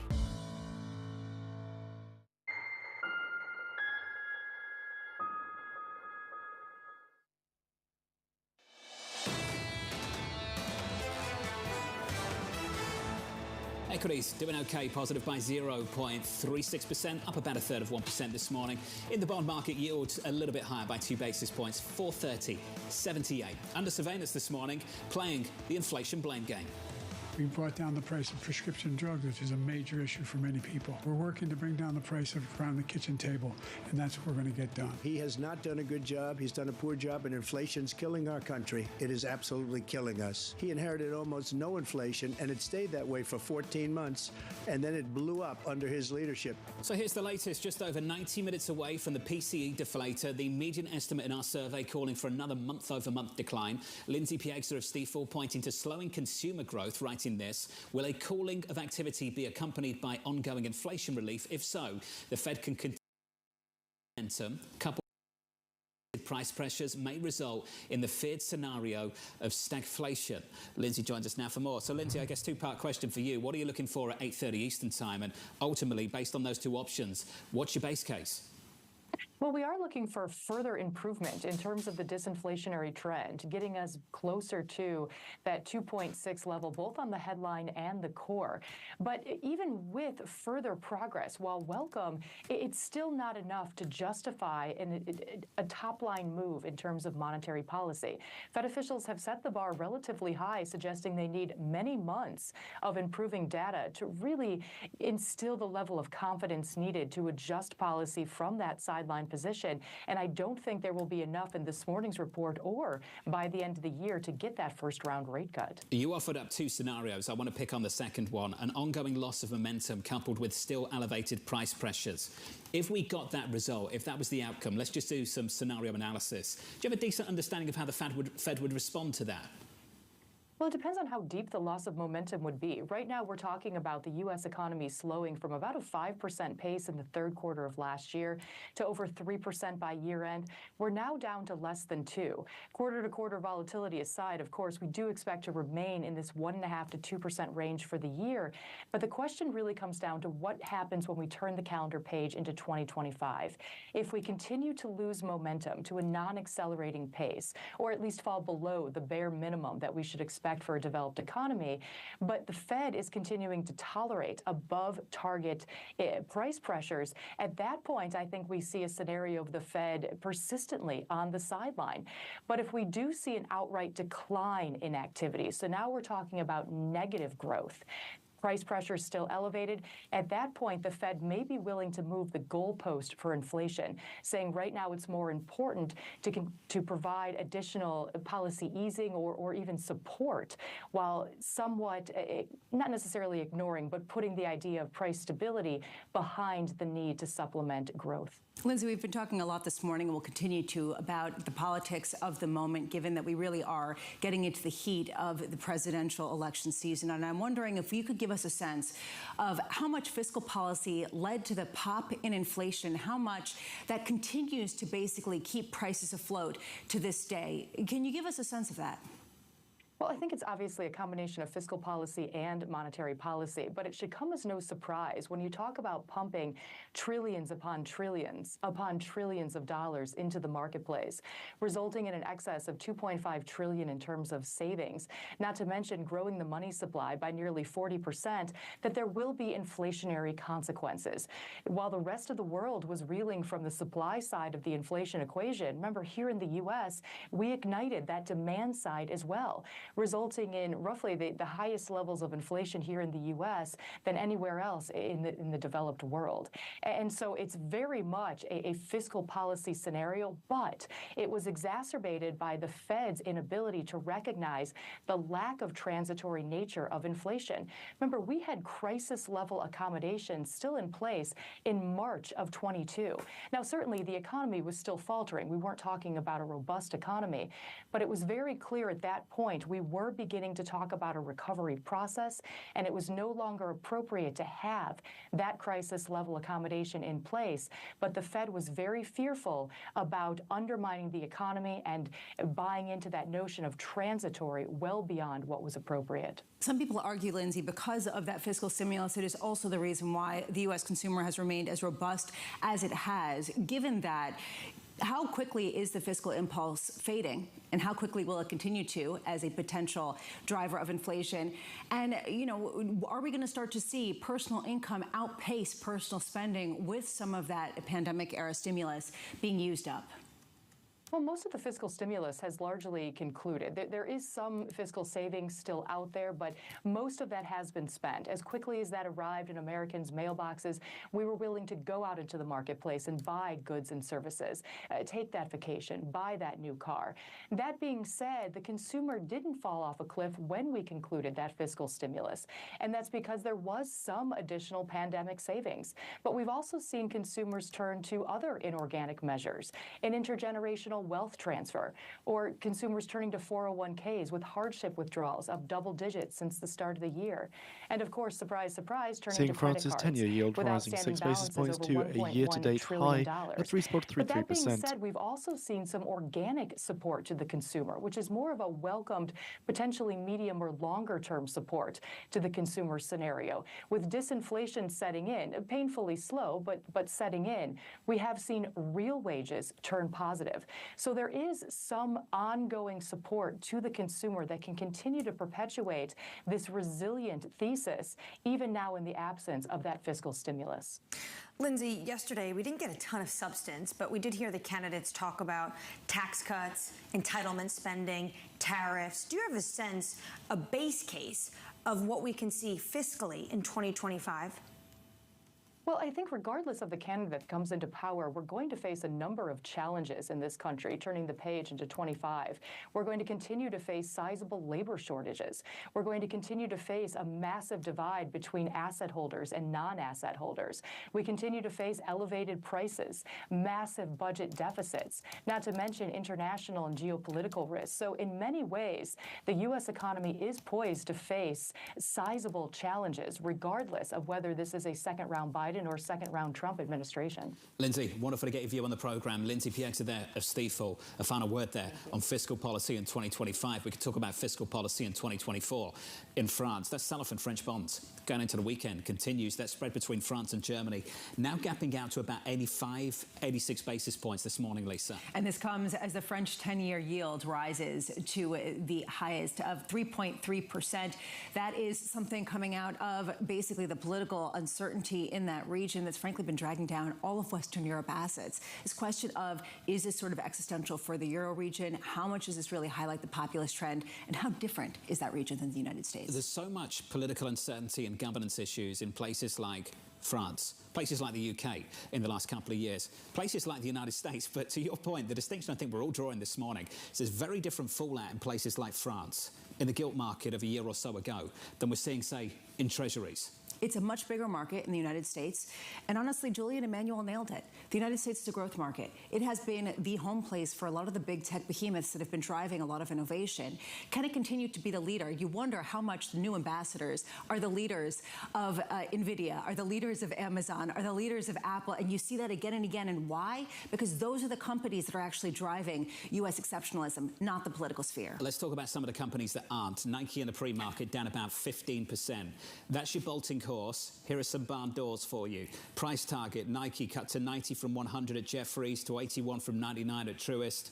Neutral, that's the new move, cut over at UBS. Price target 78, just repeatedly just dropping headline after headline in the last 12 hours. I mean, you think about how much Jordans cost. You think about how popular they were just 3 years ago with many people's offspring, including mine, looking to spend astronomical amounts on them and then walking like they were on the moon to keep them from getting creased so they could resell them. That era has shifted. You now see other shoes in the forefront. And when it comes to Nike, they aren't able to regain that in the sports world, in particular with running. Yeah, you mentioned this earlier, and you're right. Let's park the Air Jordan stuff. This is about the bread and butter, the roots, the foundations of this company. It's running. There's been a boom in running, and they've not been a part of it at all. There was an anecdote that I was reading from a runners club, and they said that Hoka and On, they had their representatives at their meetings. They gave them free food after their runs. They gave them free drinks. They said, here, try these out. And guess what? Hoka and On are the new running shoes, and you see that consistently across every running group that you see in Central Park. You see it in the share price year to date, On holding up 44%, Nike's down about 13%. You're going to get more pain a little bit later around the opening bow, given the indication we're getting in the pre-market and the early pre-market performance. Coming up next on this programme, in the second hour of Bloomberg Surveillance, we'll catch up with PIMCO's Libby Cantrell. We'll speak to Bob Dole of Crossmark, former World Bank President David Malpass, with lots to say on fiscal policy in America, and Morgan Stanley's Michael Kushner. All of that still to come in the second hour of Bloomberg Surveillance, live from New York City this morning. Good morning.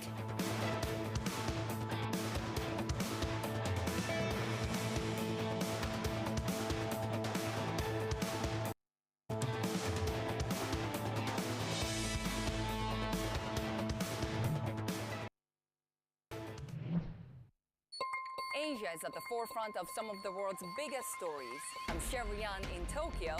And I'm Heidi Stroud-Watts here in Sydney, where the trading day begins. We're here in the center of all the action to get you set up with the numbers, news, and knowledge you need for the day ahead. The demand is indeed recovering. We've been waiting for this moment. The opportunity of a century. Join us on Bloomberg The Asia Trade. Weekdays only on Bloomberg TV. Context changes everything. One of my greatest advantages, I own my company 100%. No board of directors. I make a decision, we move. And I had a guy say to me, runs a big media company. This guy ran a major division, Warner Discovery. Okay. It was just Warner Media at that time. He says, you know what, when we sit in our meetings, we don't talk about Disney. We don't talk about Paramount. We don't talk about Sony. He goes, you know who we talk about? I go, who? You. I said, really? He goes, yeah, you. I go, why? He goes, we are giant battleships, and you're like a little speedboat. And if there's gold on the beach, you run rings around us, get to the beach, take the gold, and by the time we turn our battleship around, you've already taken the gold. I go, that's right. I'm always gonna be that entrepreneur. I started my company from my dining room table 30 years ago. 30 years ago. And I started by calling every television station, asking them to carry my once-a-week show. On average, they all said no 50 times, and I worked through about 50,000 no's to get 150 yeses. That guy that was at that dining room table trying to pay his phone bill is that same guy today, 30 years later. That fire is still in my belly. I still run scared, and I'm still running after that vision of building the world's biggest media company.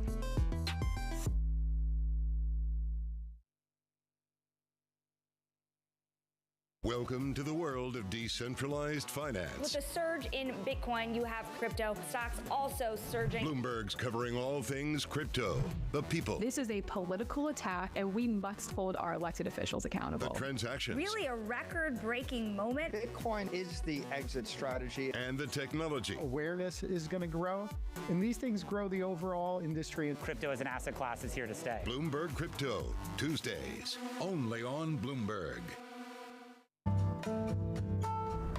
DOJ or other authorities. Could face bigger challenges next. It was going to keep in World Cup. This is a three. As the economic picture. Covering the intersections of Hollywood, Silicon Valley, and beyond. Today's CFOs are reshaping the C-suite. Bloomberg's chief future officer shines a spotlight on these dynamic leaders. From breakfast cereals to pet foods, General Mills has an iconic array of brands. But future success depends on efficiency, innovation, and insight. CFO Kofi Bruce does much more than crunch numbers. Our first job is to intimately understand and anticipate the consumer's needs. Watch Chief Future Officer. New season starts July 10th on Bloomberg Television.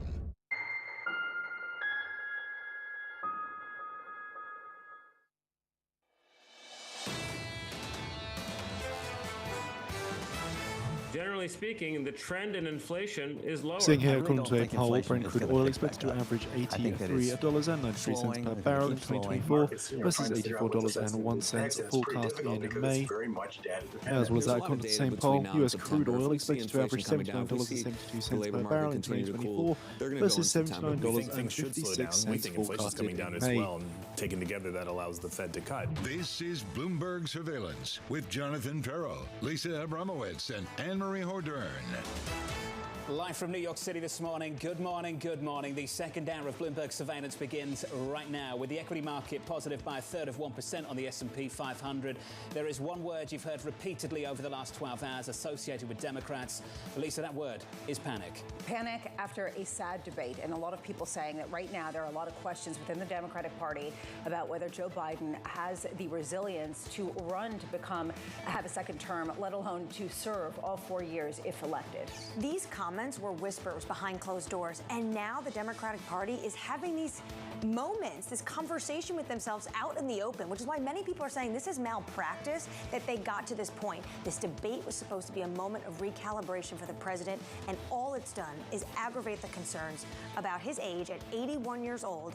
Can he do another 4 years? It is late June. It is early to be having these discussions, but we're having these discussions because he wanted to have this debate in late June. He wanted to have this debate as early as we've just had it. He wanted to turn the sentiment, and the question now is, how high is the bar within his own party to turn the sentiment in his camp, to turn the sentiment about how feasible it is, and whether the popularity right now in the polls, the snap poll from this election saying that 67% of that snap poll by CNN saying that Donald Trump won that debate, is that enough to be a gut check for the people around Joe Biden to really say, wait a second, we need something else to figure out how to proceed? We have already drawn a pretty strong distinction, a difference between what is happening politically in America and what isn't happening in financial markets. Markets are doing okay. There's no drama on this screen this morning. Where you are seeing a little bit of political drama, it's over in France. It's a completely different story. When you have political risk come to the surface in places like France, you see it in their domestic market. You see it in French bonds this morning. You can see the yield on French bonds, the highest relative to German bonds of the similar denomination going back to 2012. So here's the question.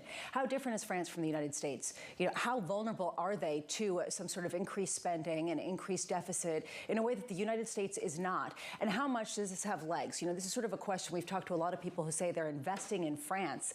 Okay, at what point do they actually step in? Because right now we're seeing outflows, and right now we're seeing that yield continue to gap out. Will the United States retain that unique privilege of being able to behave recklessly for another 1, 2, 3, 4, 5 years, even decades? Julian Emmanuel nailed it. He basically said that so far it has been the big tech giants and the growth kind of energy of the U.S. economy that has allowed the U.S. to remain immune to a lot of political risks. Does that change is really a key question, especially at a time where there are some real policy shifts on tariffs, where there are real policy shifts on taxes, and these are some of the issues that we did not hear about last night, even though a lot of us wanted to. We did hear about it slightly on the margins, a little bit of substance, but really yesterday, of course, was about style. Of course, the other issue and the big question, and this is a feature of the U.S., not necessarily a flaw, is that we need the makeup of Congress as well to know how much we can see whether or not it's Trump or Biden. What can they enact? What kind of fiscal spending can they do? It really depends on Congress for a lot of these questions. And maybe that's a check right now, and maybe that's what the market's also reading into. The biggest debate we had yesterday evening was over golf handicaps. For those of you that missed this debate, that was the biggest debate. The most heated that debate actually became was over their golf handicaps. They actually looked at each other and engaged when they were talking about their golf game. Not taxes, not foreign policy, not inflation, not the border, their golf game. They looked at each other and they said, I'll meet you on, what do you call it, the pitch? No, but we'll leave that there. The course. The course. Maybe leave the sporting analogies behind, AMH. Okay, I'm going to move on. Equities right now in the S&P 500 look a little something like this. Equities at the moment positive by 0.4%. If Biden can come back from that, you can come back from that too. Coming up this hour, we'll catch up with Libby Cantrell of PIMCO, breaking down the first presidential debate. Bob Dole of Crossmark ahead of the Fed's preferred inflation print, and former World Bank President David Malpass on the economic consequences of the election. We begin with our top story. President Joe Biden and former President Donald Trump clashing in Atlanta, and the Democratic Party is looking for a backup plan. We had the greatest economy in the history of our country. Unemployment rate rose to 15%. It was terrible until we get the total ban on the total initiative relative to what we can do with more Border Patrol and more asylum officers. I really don't know what he said at the end of that sentence. I don't think he knows what he said either. How many billions of dollars do you owe in civil penalties for molesting a woman in public, for doing a whole range of things, of having sex with a porn star on the night while your wife was pregnant? I didn't have sex with a porn star. The only person on this stage is a convicted felon is the man I'm looking at right now. When he talks about a convicted felon, his son is a convicted felon. You're the sucker. You're the loser. Dealing with everything we have to do with, look, if we finally beat Medicare. Libby Cantrell of PIMCO joins us around the table. Libby, how does the President of the United States come back from that? Well, that is, I think, the question for a lot of Democratic strategists and for the White House. You know, interestingly, John, you know, even though I think we all saw the same debate, and arguably the president really did not meet the very low expectations that were established for him by President Trump. The Biden campaign is acknowledging that he, as Vice President Kamala Harris said, he had a slow start, but he finished strong. This is one debate. There will be another opportunity for another debate on September 10th. I doubt that debate happens at this point, honestly.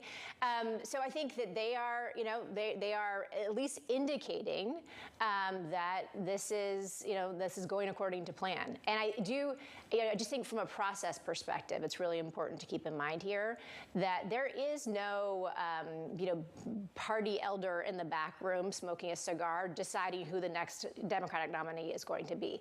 This is Joe Biden. Joe Biden will be the nominee unless he steps down, unless he decides really in the next 2 weeks or so that he is no longer going to run. That has to be his decision. That is nobody else's decision. That is not the donor's decision. It is not the Democratic strategist's decision. That has to be Joe Biden's decision. And then even then, there is no consensus candidate. So the thing that the Democrats risk here is that if they don't, if Joe Biden does decide not to run, that there could just be chaos, and that then undermines their whole pitch to the American people that they are the party of stability. But it was very objectively an incredibly bad night for the president. You've indicated to us repeatedly that a lot of the questions you get asked is about who is going to ultimately be the candidate for the Democrats. And the words that you hear repeatedly from clients is not Joe Biden. You hear things like Michelle Obama. Even Jamie Dimon, I think you shared with us a number of months ago. What do those conversations sound like now, particularly yesterday evening? Yeah, well, I would say that our traders had lots of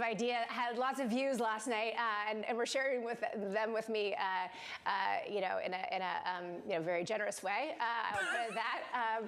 I think that of course that narrative, John, is going to reach a fevered pitch if it hasn't already.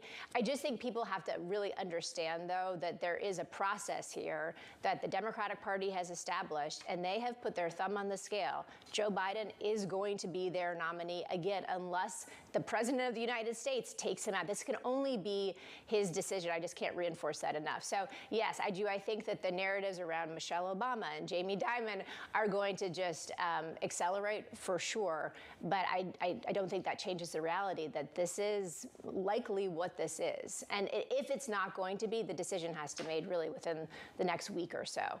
Libby, you brought up the fact that Biden camp is saying he finished strong. Arguably, he didn't. He didn't even end with a real pitch to the American people, didn't bring up abortion, which is supposed to be all this money they're going to spend on to try to get out the vote. At the same time, I'm sure your phone was blowing up like mine, with Democrats saying this is an unmitigated disaster. Do you see a schism now between Democrats and the White House and the campaign? Well, I do think that the down-ballot Democrats, and we've talked about this before, that of course the Democrats are much more vulnerable in the U.S. Senate. They only control the Senate by one vote right now. 23 of the 34 seats are being defended by Democrats. Of those 23, 8 are vulnerable. So for those folks, Anne-Marie, who are in these vulnerable races in the Senate and then also in the House, of course, I think that the Democrats are hoping that they can flip the House. There is a lot of concern that even though the polling shows that those Democrats are actually outperforming Biden by a pretty significant margin, that Biden's performance last night will just continue to weigh on not only on him but on their candidacy. But again, I just think this is. The reality here is this is very difficult to change at this late in the game. This was not some sort of, again, just to go into the conspiracy theories, this was not some plan by the Democrats to show Joe Biden's weakness and then to try to change the ticket. I think this was a mistake. This was sort of a political miscalculation. They really were, as you said earlier, they were really trying to reset the race. They wanted this. They set the terms for the debate. They were hoping that this would be able to recalibrate, and it's not. I think from a market's perspective, let's see what happens. I mean, there was some discussion about tariffs yesterday. There was some sort of brief discussion about deficits. I didn't hear anything about that either candidate is going to be, there's going to be any fiscal consolidation, right? They did not talk about deficit reduction. only thing they did talk about was reinforcing the importance of Medicare and Social Security and not touching those entitlement programs. And as we know, that's a big source of the deficit. So maybe the market starts pricing in some of the tariff risk that they've been sort of ignoring at this point. Maybe yields, maybe the yield curve starts normalizing a little bit with this sort of the expectation that we're going to see even more spending. Yeah, yields are up a couple of basis points. 4.28% yesterday on the 10-year. Today it's 4.3%. Woo, big fear, especially compared to what's going on in French bond markets. Right. We talk a lot about Biden this morning. We didn't talk about Trump. We didn't talk about the fact that it was really the focus on Biden, but it wasn't, though, Trump really presenting this stellar performance. I am wondering about what this does to embolden him with respect to his choices for vice president, whether he leans more to a populist rather than a centrist, whether he feels like he has more of a mandate to cater more to the fringes in a way, because there is a sort of a vacuum on the other side of the ticket. Yeah, I think it's a great point. If Joe Biden did not meet the very low expectations that were established for him, I think arguably President Trump did outperform expectations. He was more disciplined than certainly he was in those first debates in 2020. He was more moderated. I actually think the format probably helped him, the fact that the mics were being muted. But I do think your point about vice president, it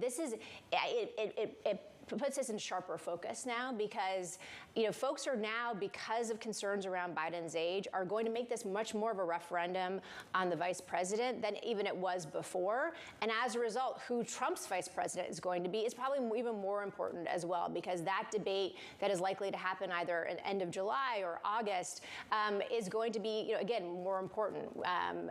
So I do think that this was a win for President Trump. As we all know, debates are more performative. They're more about sort of performance than they are about style. And I think on style, he definitely won. All right. So you also said that the fiscal is coming into focus, and I want to get a sense from you, given what we didn't hear yesterday, which is any discussion about taming this. How long can the United States remain, as John has mentioned many times before, in this place of being able to have the privilege of acting recklessly? How long before the U.S. starts to feel the same pressure that France does? Yeah, I mean, I think that is the big question for sure. Again, we've talked about this many times, that you can't replace something with nothing. And the fact that the U.S. is the reserve currency, the fact that the Treasury is the reserve asset of the world, the fact that central banks still hold treasuries, that the fact that they still have this flight to quality characteristics. I mean, all of this just sort of speaks to the fact that this privilege is still extended to the United States. And what we do expect, though, and what we're telling our clients is that while we're not expecting the bond vigilantes necessarily to come back and to sort of enforce, spending restraints on Washington anytime soon, we would expect that there would be some term premium that would increase at the long end of the curve, right? So right now, the curve has been flat, inverted for the last 2 years. You haven't, as an investor, been getting that premium to hold longer dated paper with deficits. And I think this is interesting. This didn't really come up last night, but the CBO last week upgraded their deficit projections for the United States, and that they're numbers that are just really, pretty surprising. They're 6%, 7%, 8%. You add back the cost of the Trump tax cuts if and when they get extended, and then you're talking about 8% deficits. And yet the markets don't really move. So we are expecting the markets to sort of internalize this at some point and be reflected again in increasing term premium at the long end of the curve. But in terms of the reserve currency status, the reserve asset status, that does not seem like it's going away, because as we've been mentioning, I mean, look at the other developed countries. Look at the alternatives, right? As we've talked about a lot, Bill Gross's, assertion about the cleanest dirty shirt. The U.S. is the cleanest dirty shirt. It's not clean, but it's a lot less dirty than a lot of the other alternatives are. The best thing about treasuries this morning, they're not French bonds. I mean, that's kind of it, right? But what Libby said, I think, is absolutely vital. Deutsche Bank had talked about this as well, the extent to which America is going to go on to pursue a very aggressive protectionist trade policy is something you have to take much more seriously this morning, based after what we saw last night. Even an independent government agency, as Libby was talking about, is ringing the alarm bells and saying that we're going to see deficits unlike what we have ever seen in our history, that is akin to more of an emerging market. and nobody's really noticing it, saying we'll be able to work it out. When do they start to notice? Libby, thank you. It's good to see you. Thank you. A focus on the process. Libby Cantrell of PIMCO. Let's get you an update on stories elsewhere this morning. Here's your Bloomberg Brief with Danny Berger. Hey, Danny. Hey, John. A check on Nike this morning, down 14.5%. Its full-year outlook fell short of expectations. The company said that revenue would decline in the mid-single digits this fiscal year.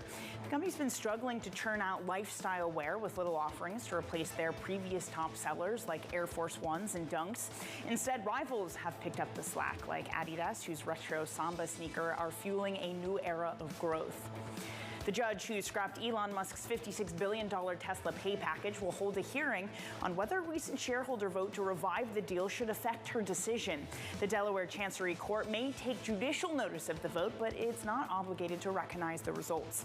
Tesla has argued that the vote addresses many of the concerns that the judge raised in her decision. Boeing getting yet another round of criticism, this time from the National Transportation Safety Board. The NTSB said that Boeing provided, quote, misleading and inaccurate information to the public in a media briefing this week, that briefing surrounding their 737 MAX incident in January.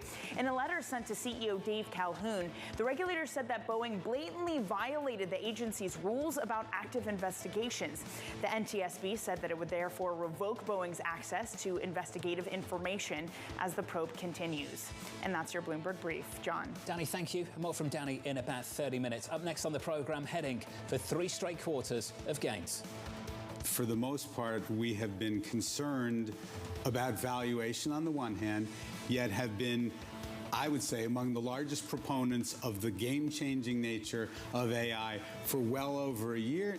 That conversation just around the corner, live from New York City this morning. Good morning.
People ask me all the time, what is the key to being a really good investor? And I tell them it's to surround yourself with and work with the best investors you can find.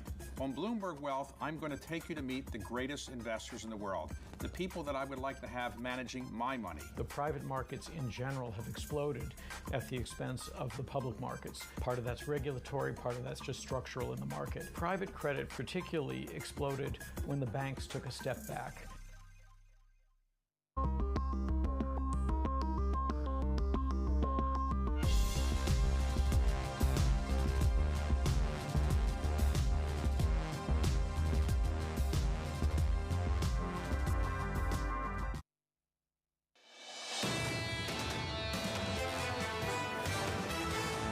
Stocks positive here by 1/3 of 1% on the S&P 500. In the bond market, yields a little bit higher by a single basis point. The 10-year 4.3020. As we close out the month of June, where did that go? Under surveillance this morning, heading for 3 straight quarters of gains. For the most part, we have been concerned about valuation on the one hand, yet have been, I would say, among the largest proponents of the game-changing nature of AI for well over a year. When you go back and you look at similar high-priced valuation regimes, valuation alone is not a reason to sell stocks. Here's the latest. Tech and communication services leading stocks higher. The S&P 500 on track to wrap up the first half of the year with 4 straight weeks of gains. Bob Dole across Mark writing this. Equity leadership remains uncomfortably narrow and focused on secular growth plays. The key equity theme of late is to chase perceived secular growth plays regardless of valuations rather than position for a rotation into better valued laggards. Bob joins us now for more. Bob, you heard the words of Julian Emanuel a little bit earlier this morning. Julian's talking about 6K on the S&P year-end this year. What's your response to a call like that? Yeah, it would not surprise me. The mid-fives have surprised me as well. Valuation is an issue, but as Julian said, it is not a timing tool. All it tells you is the risk-reward should something fundamentally go wrong. And there we have to focus on the slowing economy and what the Fed might do as a result of that. You're seeing economic concerns, retail sales disappointed, the City U.S. Surprise Index coming the wrong direction. Signs that the economy is slowing, and that would surprise a lot of people who are expecting earnings growth double digits this year and double digits next year. We saw that with continuing claims yesterday, Bob, when that data dropped at 8:30 Eastern yesterday morning. I'd ask this of you. The economy's slowing. We're losing momentum quite clearly. Inflation's come down a little bit as well. Unemployment started to climb. And I want to focus on the labour market, Bob. For the people that are hoping that we stabilise, plateau at these kind of levels, what would you say back to them? That would be the first time in history. Things don't stabilize somewhere. They're moving one direction or the other. When it comes to employment, which is a key one because it's hung in there so well, underneath the surface, whether it's the work week, whether it's jobs available, et cetera, all of those are weakening as well. We just haven't seen it at the headline payroll numbers yet, and I emphasize yet. I guess when you talk about the potential for some sort of downdraft at a time where momentum can also keep climbing, how do you hedge? How do you hedge downturn at a time where we were just talking about deficits in the United States, when we're talking about the potential for the Fed to really confront both an increasing deficit but also protracted entrenched inflation? Bob, do you basically barbell it, or is the barbell basically gold and then NVIDIA? Yeah, I think you have to play the game. A momentum market is not one to stand in front of. It's like standing in front of a freight train. You don't know when momentum's going to end. There are no good predictors there. So you be careful what you own. You own companies that you have high confidence in their earnings predictability, earnings persistence, good cash flow stories. There are plenty of them. Those stocks have done fine on the upside, but should we get any kind of setback, I think those stocks will go down less. That's how you play the game. Your conclusion is that risk on will persist. Bob, I have to ask, given the performance we saw last night by the sitting president, do you ignore what is happening in Washington? Well, I have to take market cues. Markets tend not to pay attention to elections till after Labor Day. You get the conventions, the running mates, come back from the beach, and after Labor Day, now let's focus on the election 2 months from now. This is so unusual with this debate so much up front. I think the market, with the futures shrugging, it doesn't make a whole lot of difference yet. And look, but both guys are not spring chickens. I wish I heard last night a lot more about what they're going to do in the next 4 years. It was all about, you're a sucker. No, you're the worst president in history. Let's talk about the future, not the past. And some questions about just how low that golf handicap actually is. Bob, let's have that serious conversation. 6, I mean, it's a stretch. When he said 6, okay, let's leave that there. Yeah, it's a stretch. I've seen your swing, and you're not a 6. Yeah, I thought the same thing. But let's leave that there. Bob, I want to talk about the market. Where do you think in financial markets you would look to begin to focus on the prospect of a second term for Donald Trump? A much more aggressive trade policy, what that would mean for, say, foreign exchange, the US dollar, the prospect of extending the tax cuts from 2017, what that would mean for fixed income. When would you begin to start to focus on that a little bit more? I think we have to do our homework now. I think the market will focus on it to repeat after Labor Day. I'm glad you folks talked about this in the earlier segment, but it's pretty clear if it is Trump, we're going to have a hawkish foreign policy, a more protectionist, if it's a Republican sweep, which it very well could be, the extension of the Trump tax cuts. All of that is interest rate upward mobility, and I think we will see some of that. On the other hand, if we get more of this economic slowdown, that at least for a brief time could work in the other direction. You know a 20 handicap when you see one, don't you, Bob? It's got to catch up. Bob Dole of Crossmark. Bob, thank you. Bramo, these are things we have to take seriously, and sure, you can make the point that it's important, the makeup of Congress, what all that means for fiscal policy. When it comes to trade, that stuff doesn't matter. That's something we can talk about right now. Especially given the fact that there are some similarities between both presidential candidates. I just think about how the risks are so bifurcated. It's sort of one asset class could do either really well or really poorly, depending on who wins and what their policies are. Coming up on the program, we'll continue this conversation. We'll catch up with the former World Bank President David Malpass on a potential second term for Donald Trump. That's next.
The UK decides. On July 4th, amid debates about tax policy, border security, foreign policy, and more, voters head to the polls to choose the next leader. Bloomberg has full coverage leading up to the election and will bring you the results after all the votes are tallied. Tune in for continuing coverage on Bloomberg Television. Context changes everything. The countdown is on. Everything you need to get the edge at the end of the market day. Get ahead of tomorrow's trading with The Close, weekdays at 3 p.m. only on Bloomberg Television. Context changes everything.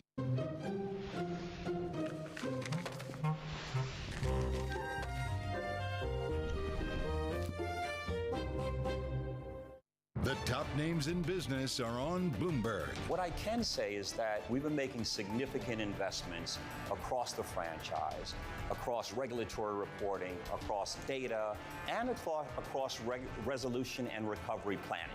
These are areas we've been investing in because we know the areas that, frankly, the industry likely needs to further enhance, and we certainly want to enhance them for ourselves. Nobody covers business like Bloomberg. Context changes everything.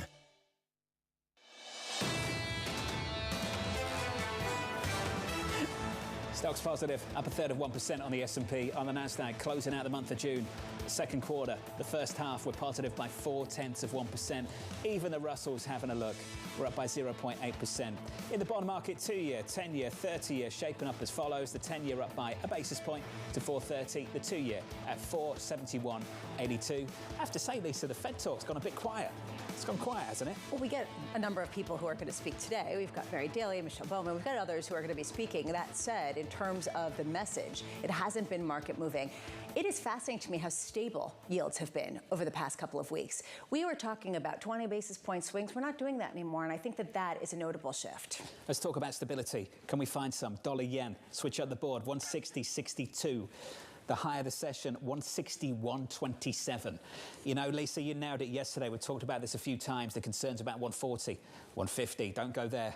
155, oh no, 160, 161. When's it going to stop? You know, honestly, full disclosure, one of my progeny went on a trip to Japan, and I had to transfer some currency into yen. And you were happy about it? And I was waiting as long as I could because I was thinking maybe it would weaken more. But you just wonder, you know, it's just moving quickly, and you wonder what's going to stop it, given the fact that you do have inflation, but you also have growth that's slowing in the region. So at what point do they bite the bullet and raise rates as soon as next month? This, to me, is really going to be an increasing kind of drumbeat heading into the Bank of Japan. The rhetoric's still the same from the finance ministry. Rapid moves, one-sided moves. What we're all waiting to hear from the Bank of Japan, the central bank, is let's have a serious conversation about rate hikes.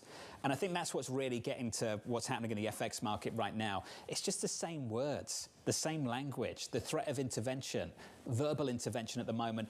The game changer is going to be when the BOJ actually starts having a serious conversation about hiking interest rates. There have been a number of people who've come on this show and say, even when you look at the trade balances in the different economies, 160 seems like it's particularly weak for the yen versus the dollar. This is ultimately game theory, and this is a market betting that they cannot win unless they really shift policy on the monetary front, and they are betting that they will not do that, which is the reason why traders are shorting yen. At what point can they fly in the face of that and the Bank of Japan come out and say, we're going, we hear you, and we're not going to have it and go anymore? Just want to know, because inquiring minds will inquire.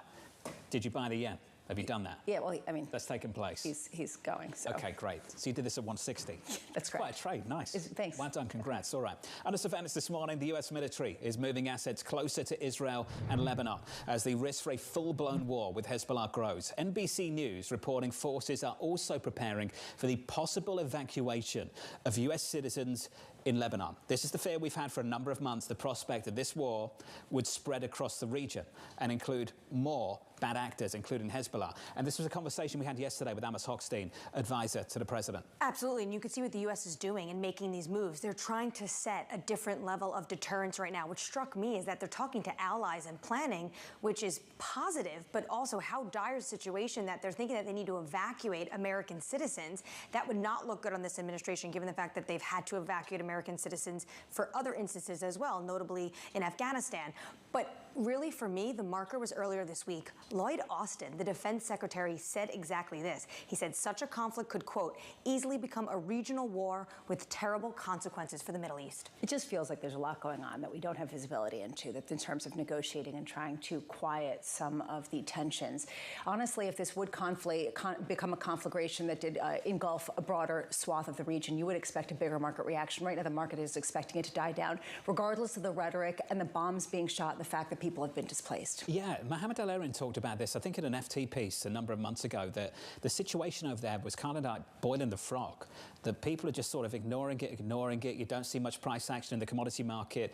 You get that spread of that tension beyond the Gaza Strip to the northern frontier of Israel, involving things like Hezbollah, groups like Hezbollah, the risk that Iran gets involved directly as well. You can see how this can spiral in the wrong direction pretty quickly. People talk about a significant risk premium that is not being baked in. I mean, this is not a small risk, and it only takes, one errant bomb to sort of create a real big problem. Right now, there's sort of a very careful calibration of not going ahead of their skis with every single sort of lobbed missile. When does that shift? The U.S. is having a big presence there, as Anne-Marie mentioned, to make sure it doesn't really escalate. And that's the latest in the Middle East. This is the latest in France going into the weekend. Marine Le Pen's national rally continues to gain ground ahead of the French election on Sunday. Bloomberg's poll seeing the party rise to 36.2%. A leftist alliance called the New Popular Front is second at 28.3%. President Macron's centrist group is trailing at 20.4%. And you push all of that through the bond market, and you've got higher French bond yields and wider spreads relative to Germany. The wides of the year, we are in the 80s now. We have said goodbye to the 70s. It's the widest spread going back to 2012. The highest yields on French 10-year bonds, 3.3%. Going back to November at a time where people are looking at a France that has already been downgraded I'm by the increasingly hearing about price elasticity. For example, people are responding to promotions. Barkin also says companies have cut back on their hiring, but they have also cut back on firing. Barkin says on the outlook for a rate cut, I don't think forward guidance is particularly helpful right now. Front and center here. President Joe Biden But saying in and former conversations with contacts, I'm still hearing good solid demand growth. Including on inflation and the economy. Barkin also saying that real-time consumer demand indicators like credit card spending still seem to be solid, but not frothy. Except the actual cause. Expensive regulations and massive government spending. Donald Trump's approach to inflation should be, he returned to office, is likely to be different. Let markets produce more so that growth goes up and prices Barkin go also down. says David it's not the right time to guide on Get your rates. perspective on the programme, sir. I'm sure you've read the piece, the letter that came from the 16 Nobel laureates earlier in the week, warning about the risks associated with the Trump presidency and how it would reignite inflation. What would you say back to that this morning? That Trump was pretty clear on how you could get more growth, and that's going to have a big impact on whether you have inflation. I think, I don't want to say PhD economists are off base, but the group really has a model that hasn't been working. Think of all the huge mistakes that have been made on inflation forecasts in the past. So what we know is that Trump articulated this plan where you have more energy, that holds down prices, that allows interest rate cuts, and you have more growth within the economy. He was really clear on how do you get jobs for minorities. You cut off illegal immigration and you have more growth in the economy. I was surprised by the contrast with Biden, who was talking, it seemed like almost as a senator, talking about Pell Grants, talking about first-time home buyer credits, the small things that aren't really getting to the core of the affordability crisis that we're in right now. David, let's just go through some of the policies. Extending the 2017 tax cuts, potentially implementing a flat tariff. You've heard those same economists talk about why that would lead to higher inflation. On those two specific issues, why wouldn't they contribute to higher prices? Yeah, I think if you raise taxes, you're going to get less production, and that actually will be inflationary. And Biden is proposing big tax increases, and that's factored into the growth forecasts that CBO put out. The deficit forecasts that they're projecting under Biden are dependent on the idea that the economy will stay slow growing into the future. Trump is really going the opposite way and saying, no, that's not the economy that we want. We want a better economy that would generate more tax revenues and also more prosperity for people. David, this is something that we've just discussed before, and it's a controversial point, the idea that you can grow your way into the deficit by cutting taxes versus having to raise revenues. I don't want to have that debate right now. I do want to talk about the idea of tariffs and what that does going forward, which is something that Donald Trump could unilaterally do. Do you believe in your core that if the former president does become elected and does engage with pretty significant tariffs across the board, which he can do unilaterally, that if the market sells off, he would reverse course?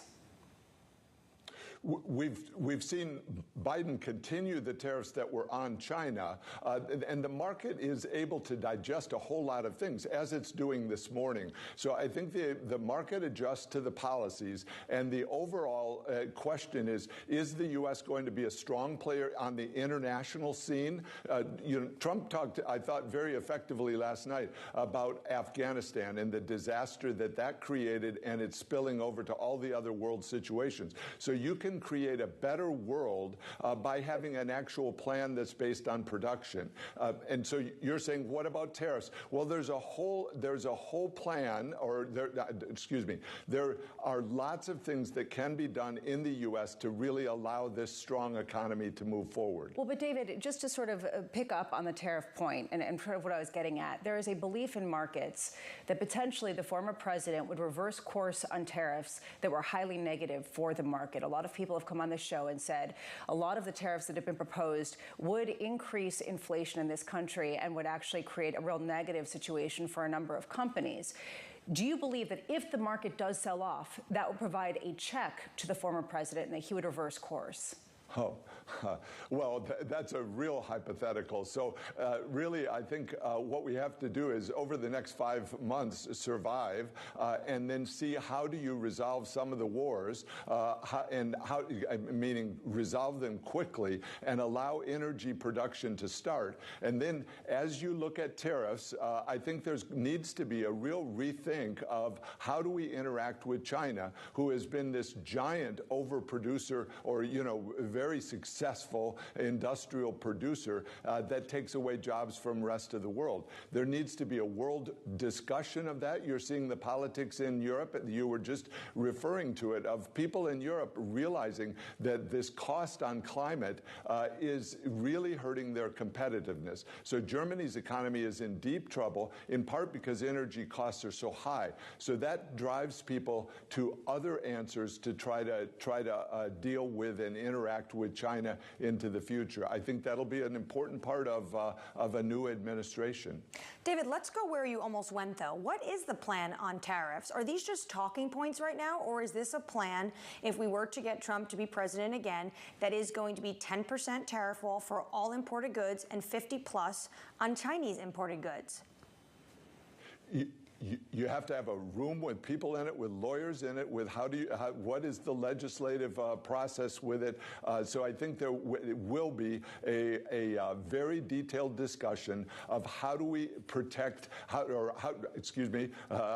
do we have sectors in the U.S. that are able to stand up to subsidized production from abroad. And that's a valid discussion to have, should have been happening already, and needs to be done more deeply. We had on Maya McGinnis today from the Committee for a Responsible Federal Budget. I'm sure you know her well.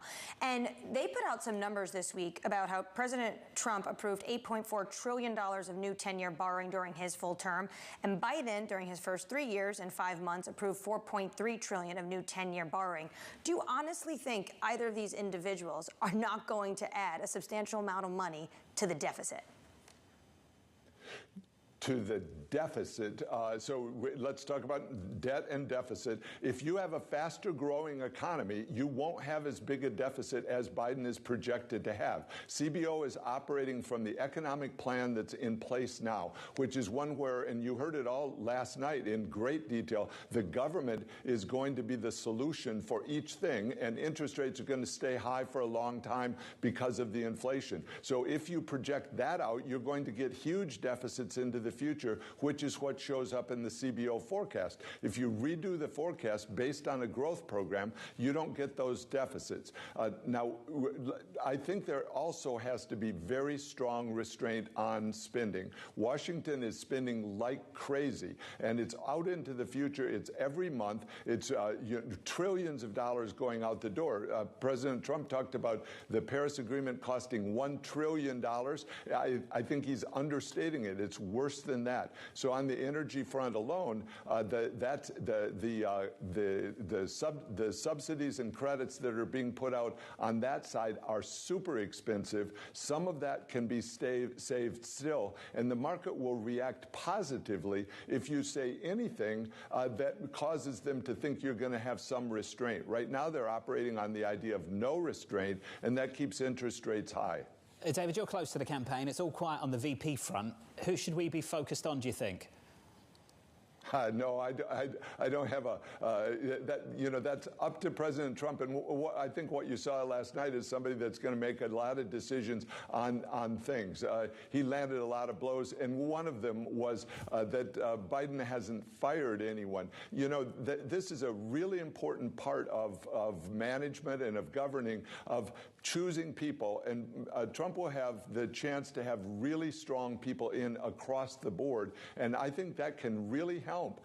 There just hasn't been enough strength within the U.S. administration that's operating now, and you see it in every policy meeting that I was in. You see it in the results that came out of those programs. It's not working, and so we need change. David, it's great to catch up, sir, as always. I know we'll continue this conversation over the next 4 months or so.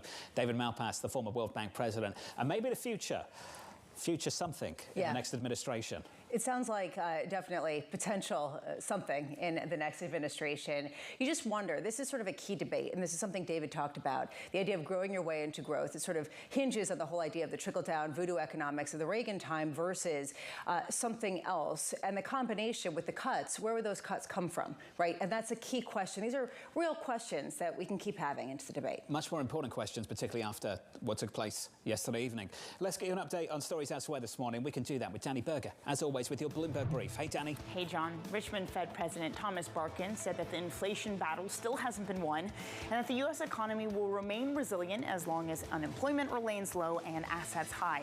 He is speaking at a conference in Paris, and Barkin said that the lagged effects from rate hikes are still playing out and that they will eventually slow the economy. Investors have a key read on the U.S. economy at 8:30 a.m. when PCE deflator hits the tape.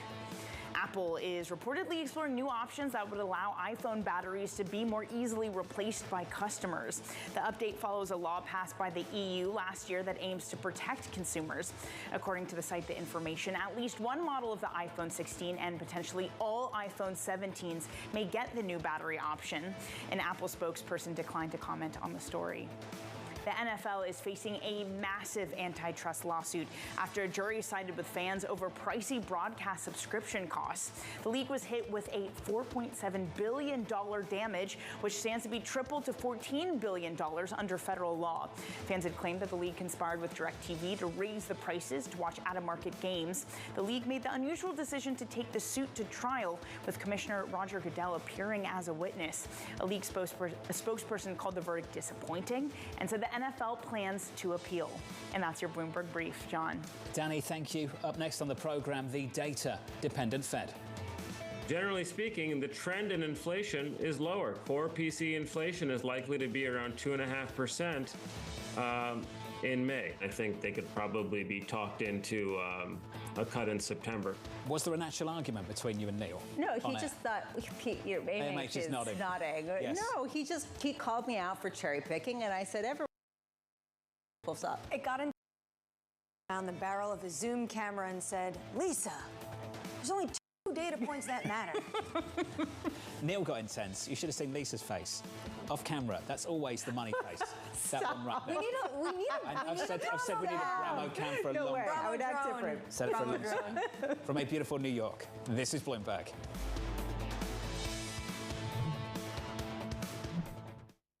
I'm Alex Rodriguez. I'm a former New York Yankee and played professional baseball for over 20 years.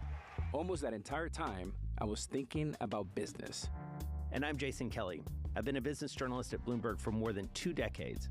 And across my career, I've covered everything from the Olympics to Wall Street. From Bloomberg, this is The Deal. Each week, you'll hear us in conversation with business icons. This show will explore deal-making across sports, media, and entertainment. This is very fancy for a podcast. If I knew what it was going to be, I'd have put everything I had into it. I get asked more about our relationship than I do my wife. And you know what I'm saying? This is a show where we talk with big-time athletes and executives about the wins, the losses, and lessons learned along the way.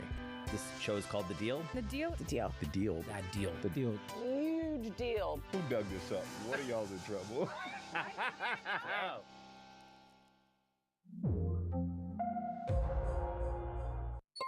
Asia is at the forefront of some of the world's biggest stories. I'm Sherrian in Tokyo.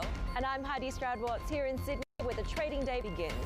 We're here in the center of all the action. to get you set up with the numbers, news, and knowledge you need for the day ahead. The demand is indeed recovering. We've been waiting for this moment. The opportunity of a century. Join us on Bloomberg The Asia Trade. Weekdays only on Bloomberg TV. Context changes everything. Bloomberg covers the world with unmatched reach and resources. From more than 120 countries, the moment news breaks, 24 hours a day. Bloomberg, context changes everything.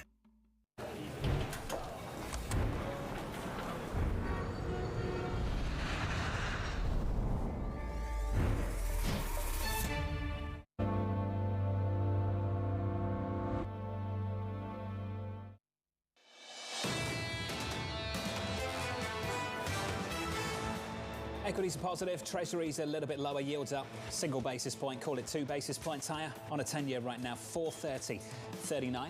In the equity market, positive by about a third of 1%. Under surveillance this morning, the data-dependent Fed.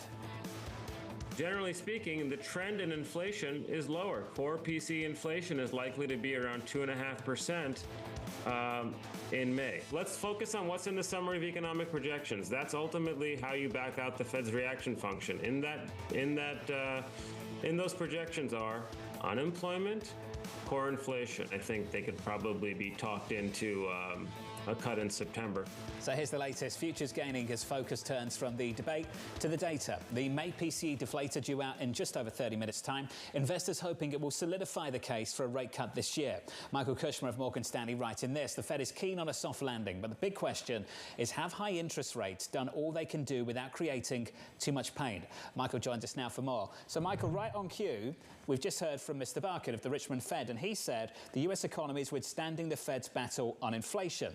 Neil Dutter, we just played some sound from him, he wrote in this morning and he said the economy, consumer, retail sales and food services are flat for 5 months. On housing, pending home sales are at fresh lows, new home sales are the lowest since November, capex, core capital goods orders and shipments are flat for 6 months. He says that Barkin's language is totally detached from reality.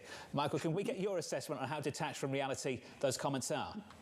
Well, I think it's your definition of reality. If you look at goods price inflation is close to back to zero, so that's worked. Interest rate sensitive sectors are struggling.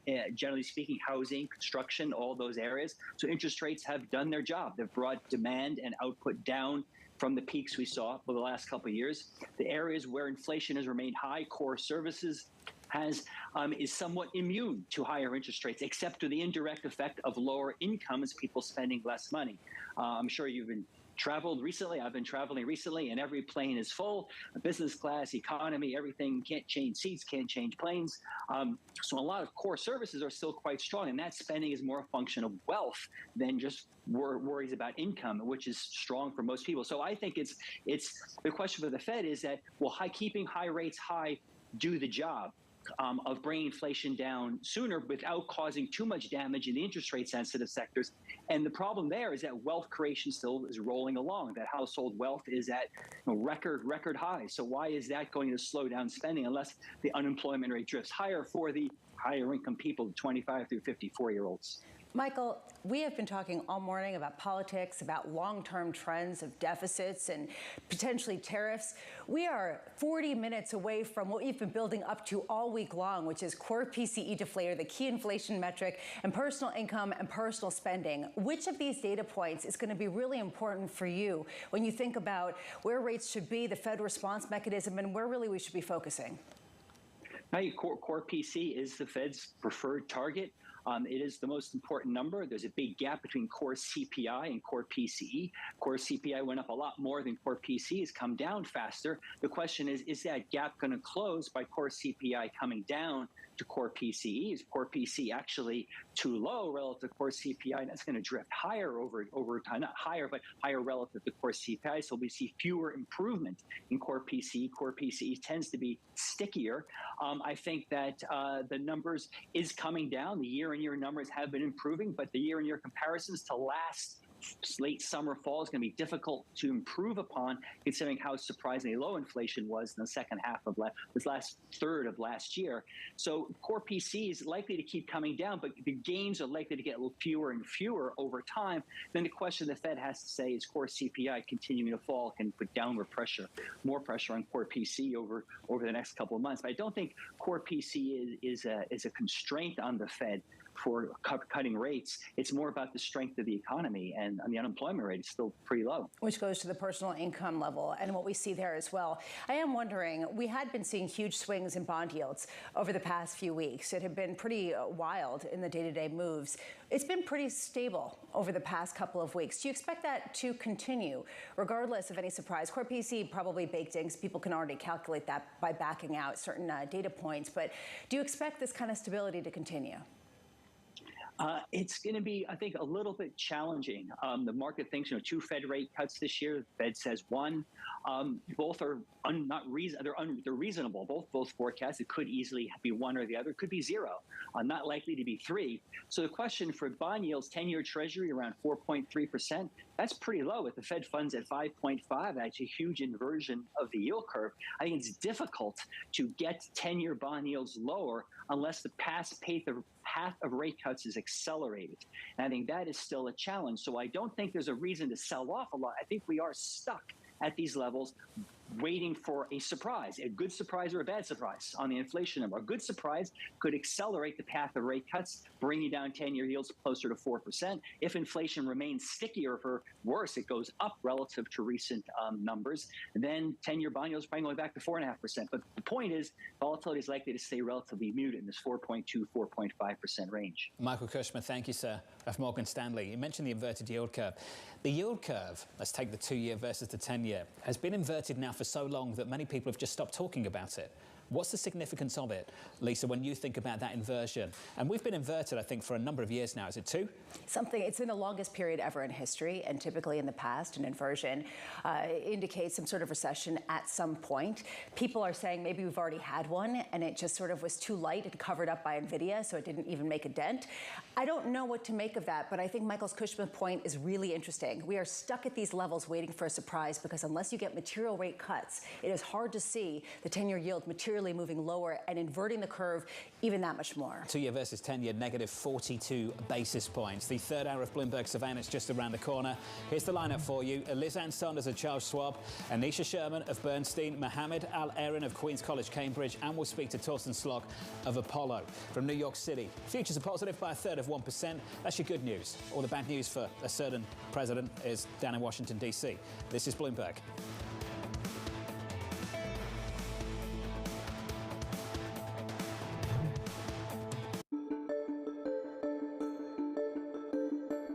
What prompted you to want to get out of just doing surgery to be an administrator and a hospital leader? Watching others who did it well. I had a dean who recruited me from Birmingham, Alabama to Minneapolis, Minnesota, which is a big jump to convince me to move my family. I realized over time that my training as a surgeon brought a set of credible things to the table. One, if surgeons have a measure of emotional intelligence, not much of our training reinforces that. It reinforces skill, not necessarily emotional intelligence. But if a surgeon has some self-awareness and emotional intelligence, what they bring to the table of leadership are 3 fundamental things. Number 1, they do everything in teams. Their operations, their patients they see is all team focused. Number 2, they value process, but they hold themselves very much accountable to execution. They understand that it's good to explore a patient, but what really matters is did you take the tumor out? And then number 3, they make difficult decisions on incomplete information.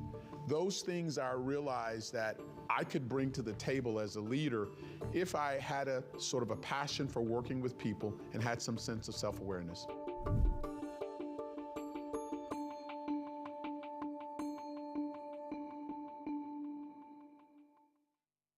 Welcome to the world of decentralized finance. With the surge in Bitcoin, you have crypto stocks also surging. Bloomberg's covering all things crypto, the people, This is a political attack, and we must hold our elected officials accountable. the transactions, Really a record-breaking moment. Bitcoin is the exit strategy. and the technology. Awareness is going to grow, and these things grow the overall industry. Crypto as an asset class is here to stay. Bloomberg Crypto, Tuesdays, only on Bloomberg. I think this will probably go down in history as one of, if not the largest financial crimes ever. I cannot imagine a scenario where $8 billion just disappears. Bankman-Fried has pled not guilty to multiple fraud charges. Sam was just too important in the crypto community. When someone says, I'm going to give $1 billion in the next 2 years, like that catches everybody's attention. As time went on, their ideas got like weirder and weirder. I don't think he even had almost a conception at some points that it was wrong or right. I think he just had the mentality that he has to win. This committee will not stop until we uncover the full truth behind the collapse of FTX. Skill of financing verifies about 3.4% for June the 27th, unchanged from June the 26th. Will this be the last of its kind? No. This is the nature of capitalism. Get over it. Today's CFOs are reshaping the C-suite. Bloomberg's chief future officer shines a spotlight on these dynamic leaders. From breakfast cereals to pet foods, General Mills has an iconic array of brands. But future success depends on efficiency, innovation, and insight. CFO Kofi Bruce does much more than crunch numbers. Our first job is to intimately understand and anticipate the consumer's needs. Watch Chief Future Officer. New season starts July 10th on Bloomberg Television.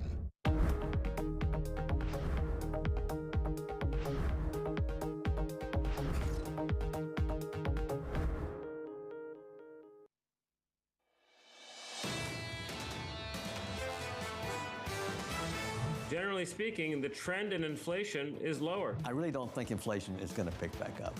I think that it's slowing, it's going to keep slowing. Markets, trying to figure out what the Fed's going to do next, and it's pretty difficult because it's very much data dependent. There's a lot of data between now and September. If we see inflation coming down, if we see the labor market continue to cool, they're going to go in September. We think things should slow down. We think inflation's coming down as well, and taken together, that allows the Fed to cut. This is Bloomberg Surveillance with Jonathan Ferro, Lisa Abramowitz, and Anne-Marie Hordern. Let's get you to the weekend. 1 hour of this program left. We'll do something a little bit different. No politics for the next 60 minutes. The focus will be on the economic data. PCE, 30 minutes away. Just got a note from Citi's Andrew Holdenhorst. The slowdown sets in. This is what he has to say.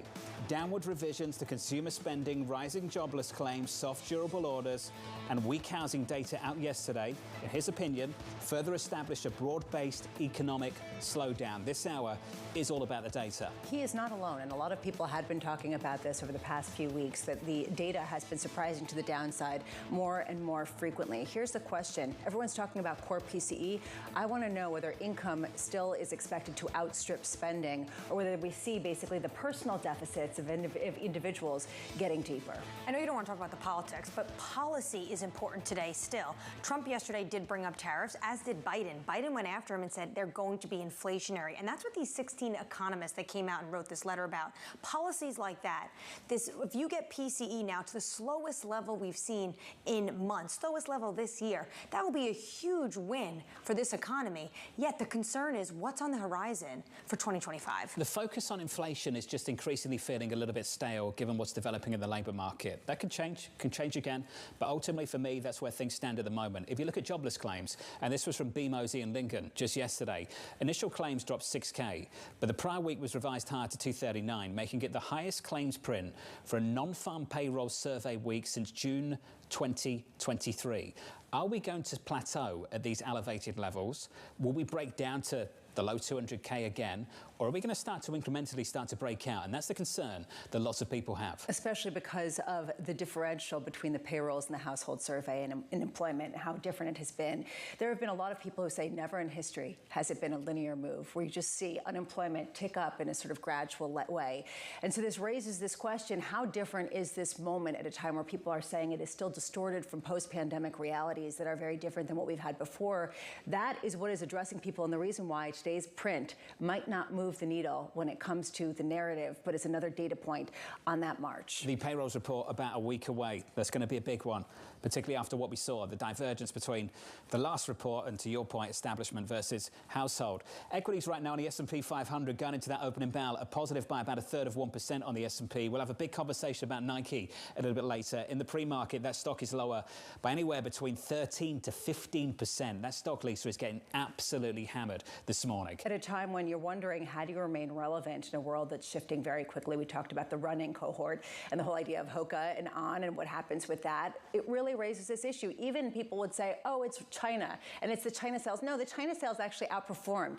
It is Converse sales down 18%. Even their benchmark sort of Air Jordans not delivering. And it raises this question of relevancy at a time when this is a fast-moving retail and consumer market. That stock getting hammered. Coming up this hour, we'll catch up with Liz Ann Saunders of Charles Schwab as the second quarter winds down. We'll catch up with Bernstein's Anisha Sherman as Nike stumbles on a weak earnings report. And we'll speak to Mohammed Al-Aaron of Queen's College, Cambridge, reacting to PCE inflation data dropping in about 26 minutes' time. We begin with the big issue, wrapping up Q2. Liz Ann Saunders of Charles Schwab saying this: we do see building risks of some consolidation at the index level if performance divergences persist into the second half of the year. While they don't seem imminently fatal to the bull market, we think more members will need to start joining the party for the music to stay on. Liz Ann, I'm pleased to say, is with us now. Liz Ann, I was going through some of the stats in your work. Only 17% of the S&P has outperformed the index over the last year. You pointed out the NASDAQ, that number is much worse at 11%. Can you just build that out for all of us? What do you think that indicates? Well, I think it indicates that we really have two markets here at the index level and then under the surface. And you can see it via stats like that, percent of the index, whether it's S&P or NASDAQ, outperforming. And that table that you pointed out, Jonathan, also shows 1 month, 2 month, 3 month. And you don't get much more than about 25%, no matter what time frame you're looking at. But another way to think about it is the average member maximum drawdown within these indexes. So we know the S&P is at an all-time high, NASDAQ at an all-time high. You've had no more than a 5% drawdown in the S&P, only 7% drawdown in the NASDAQ, but that's at the index level. In the case of the NASDAQ, the average member maximum drawdown just year to date is 39%. So there's a heck of a lot of turmoil and churn and rotations going on under the surface, which I do think reflects all of these uncertainties that we all talk about on a day-to-day basis. You just don't see it at the index level because of that mega cap bias. Liz Ann, some of these stats you just shared with us, are they a typical feature of a typical bull market, or is there something very unique and unusual about this experience? So what's not unique is having a relatively small handful of names really drive performance via their size. It's when the rest of the market is significantly underperforming that's where you get into historically rare sets of circumstances, and also suggests that some consolidation is probably likely. And I think that shift could happen with convergence. And in fact, I think that might be a somewhat healthy thing if we saw further pullbacks in some of those mega cap names, but at the same time, more of a clawing higher on the part of the rest of the market. Interestingly, that was what was happening in October of 2022.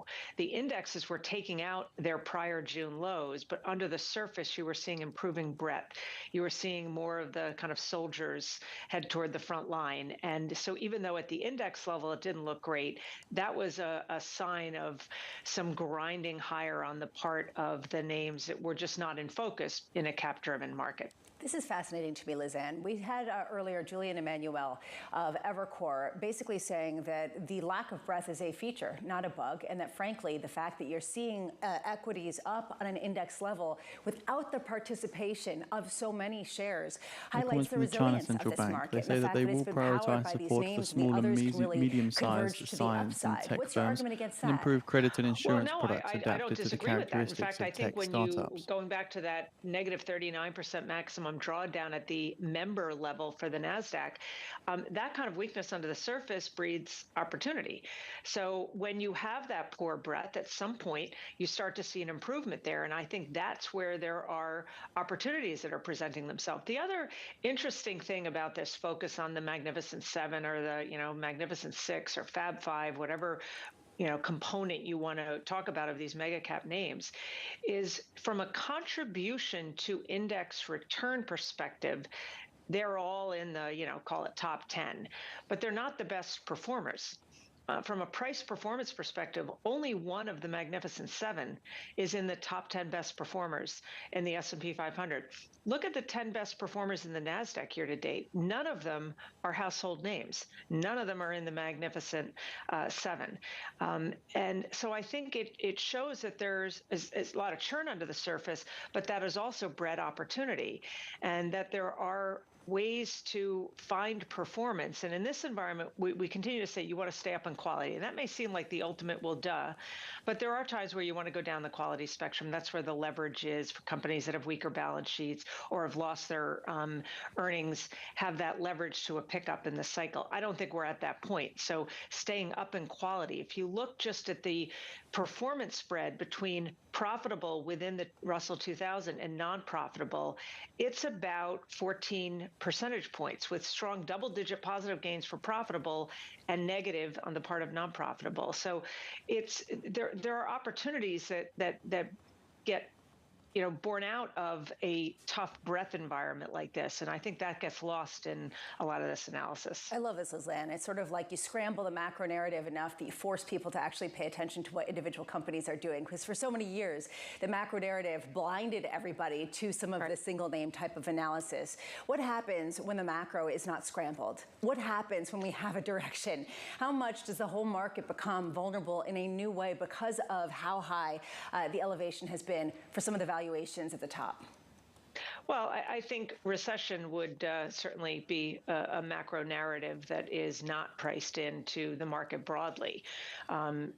There's certainly metrics that are pointing in that direction, but a heck of a lot of economists thought that last year, and that was not the case. And that's just the unique nature of this cycle. But I think more significant deterioration, particularly in the labor market, even if it provided the Fed the green light, start easing policy. I think any backdrop that requires the Fed to have to be quick and somewhat aggressive on the downside with rates, I always say to people who want the Fed to start ASAP and move quickly, be careful what you wish for, because one of the clear distinctions that's happened in the past with regard to Fed policy and impact on the equity market at the point where they start easing policy is slow versus fast.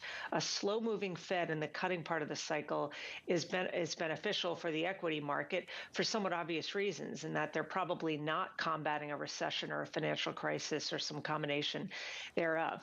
A Fed that has to start moving aggressively on the downside so soon after such an aggressive move on the upside, I think that would be destabilizing for the market. Lizanne, I'm so pleased you said that. Not all rate cuts are created equally. You're just dead on. Lizanne Saunders of Charles Schwab, one of the best, and great to catch up with you as always. Lizanne, thank you. Just want to turn to the market boards briefly and start with equities and look at equity futures. Then I've got a question at the end for Lisa, not for me to answer.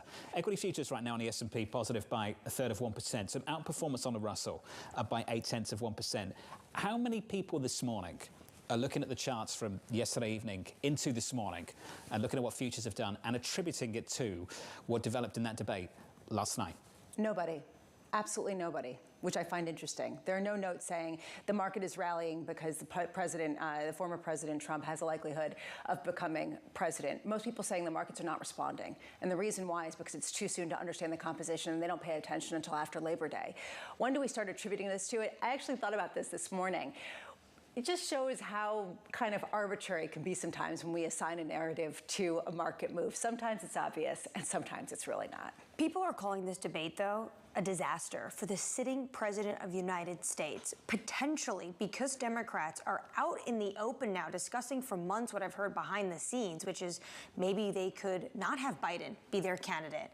The DNC is in August. Maybe that's why markets are actually not selling off. Maybe they think this could be a 1968 Lyndon Johnson moment. He makes a speech and he steps aside because his performance was so bad. The opinion section of the New York Times, a lot of people are sharing this online at the moment. I can share you some of the headlines from it. Joe Biden is a good man. good president, he must bow out of the race. Biden cannot go on like this. After the debate, I don't think Joe Biden should be running. You see these kind of headlines repeatedly this morning. At the same time, what we've heard is it doesn't seem like it's resonating inside the Biden camp. Let's see what happens. A lot of people saying it has to happen within the next 2 weeks. That's what Libby Cantrell said of PIMCO, basically saying that is sort of the deadline, the drop-dead deadline before we can get potentially a new candidate at the top of the Democratic Party. It's certainly going to be a long weekend for that campaign. Let's get you an update on stories elsewhere with your Bloomberg Brief. Here's Danny Berger. Hey, Danny. Hey, John. Israel and Hezbollah are heading closer to a full-blown war in Lebanon. It's been a steady tit-for-tat between the two, and it started after Hamas attacked Israel on October 7th and has been shifting into something more alarming. Record numbers of Hezbollah projectiles have hit Israel, and Israel is carrying out deeper and more destructive attacks in Lebanon. Tens of thousands of residents have been driven from homes in both regions. A check on Apple shares this morning, up ever so slightly, less than 1%. iPhone shipments in China rose 40% in May after heavy discounts ahead of the country's June shopping festival. Shipments jumped 50% in April as Apple attempts to bounce back from weaker Chinese markets. Overall smartphone shipments, though, climbed more than 13%, but foreign brands grew almost 4 times faster. That's according to Bloomberg calculations of official data. Microsoft has told more customers that their emails may have been accessed by Russian hackers. In January, Microsoft had disclosed that senior leaders' emails were stolen, but now the company is acknowledging that the hack was more widespread. Microsoft has been dealing with strong condemnation by U.S. governments for security breaches, with the company now undergoing one of the biggest security overhauls in decades. And that's your brief. John. Danny, thank you. More from Danny in about 30 minutes' time. Up next on the program, the morning calls on one stock.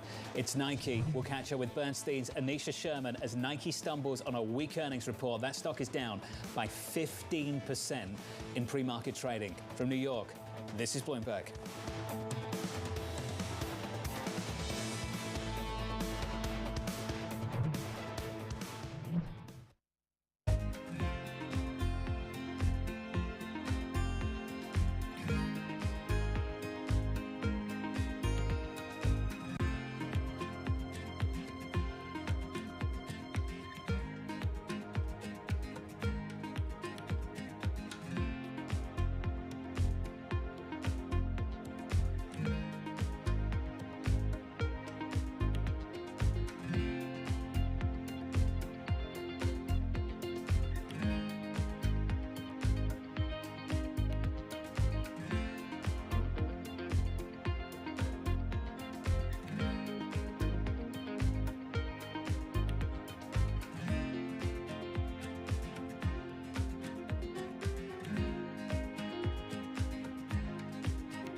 The top names in business are on Bloomberg. You need to have an AI game plan. We used to say that every company needs to think about becoming a software company. Now we say that every company needs to become an intelligent software company. Context changes everything. People ask me all the time, what is the key to being a really good investor? And I tell them it's to surround yourself with and work with the best investors you can find.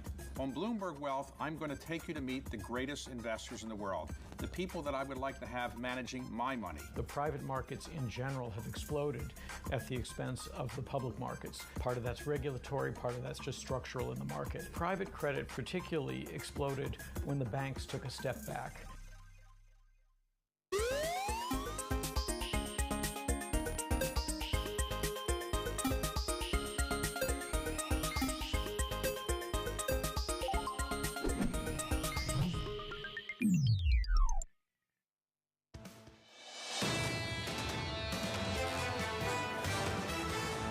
The open about a little more than 1 hour away, with equity futures positive here by 0.4% on the S&P. Yields shifting a little bit higher by 2 basis points on a 10-year, 430.59. Time now for some morning calls with just one stock in focus. It's Nike. First up, Stifel downgrading the stock to hold. The analysts seeing limited upside due to the retailer's disappointing guidance. Next up, Morgan Stanley downgrading Nike to equal weight. The analyst expecting a volatile year ahead as the company undergoes strategic changes. You saw note after note this morning morning, finally including this one. Bernstein cutting its price target on Nike to 112. The analyst Anisha Sherman saying investors should wait for more signs of innovation success before they put their full confidence behind the stock again. Anisha's with us now for more. Anisha, I've been looking forward to this conversation with you for a while. You've made this point repeatedly. I want to ask you the question that you've asked yourself, which is why are market leaders losing market share? What is Nike getting wrong?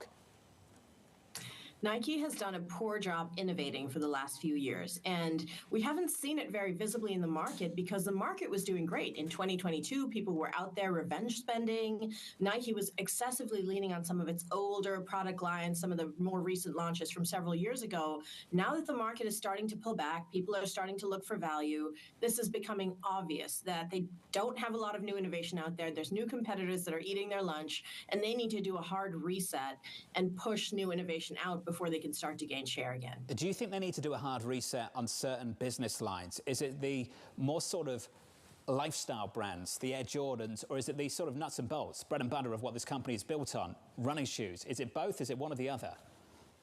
It's both, but the timing is different. So their biggest running franchise is Pegasus, and they've pretty much done the reset there. They just launched a new product. They are no longer selling or producing any of the older lines anymore, and they've got a lot of new launches coming in the next 6 to 12 months. So that reset is done, and we saw that in the results this quarter and the prior quarter where sales were hampered by that.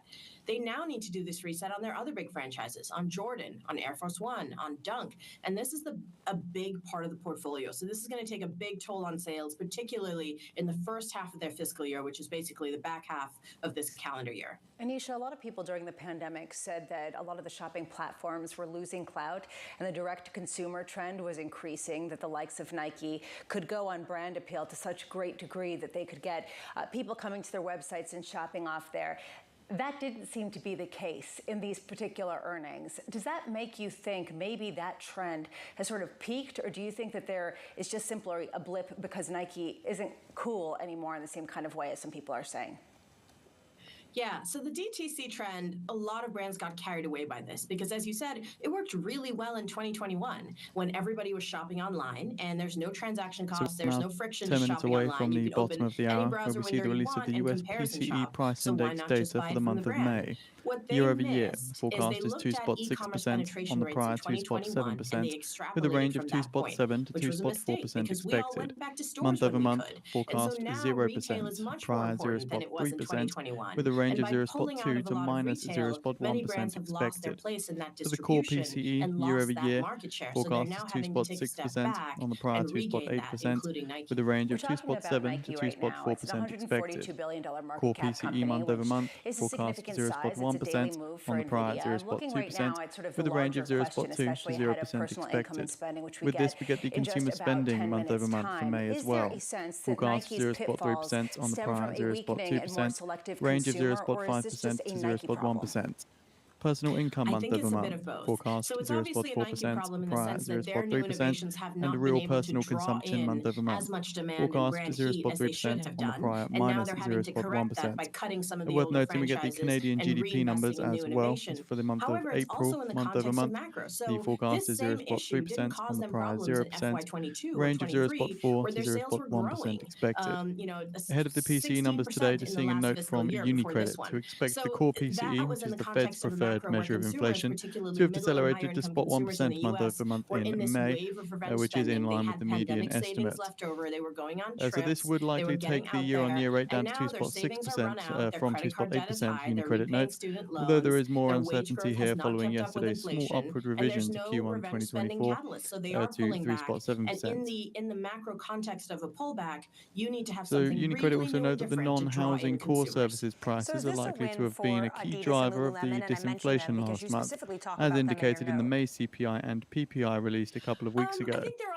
UniCredit expects nominal personal spending showed further signs of slowing, decelerating to 0.1% month over month.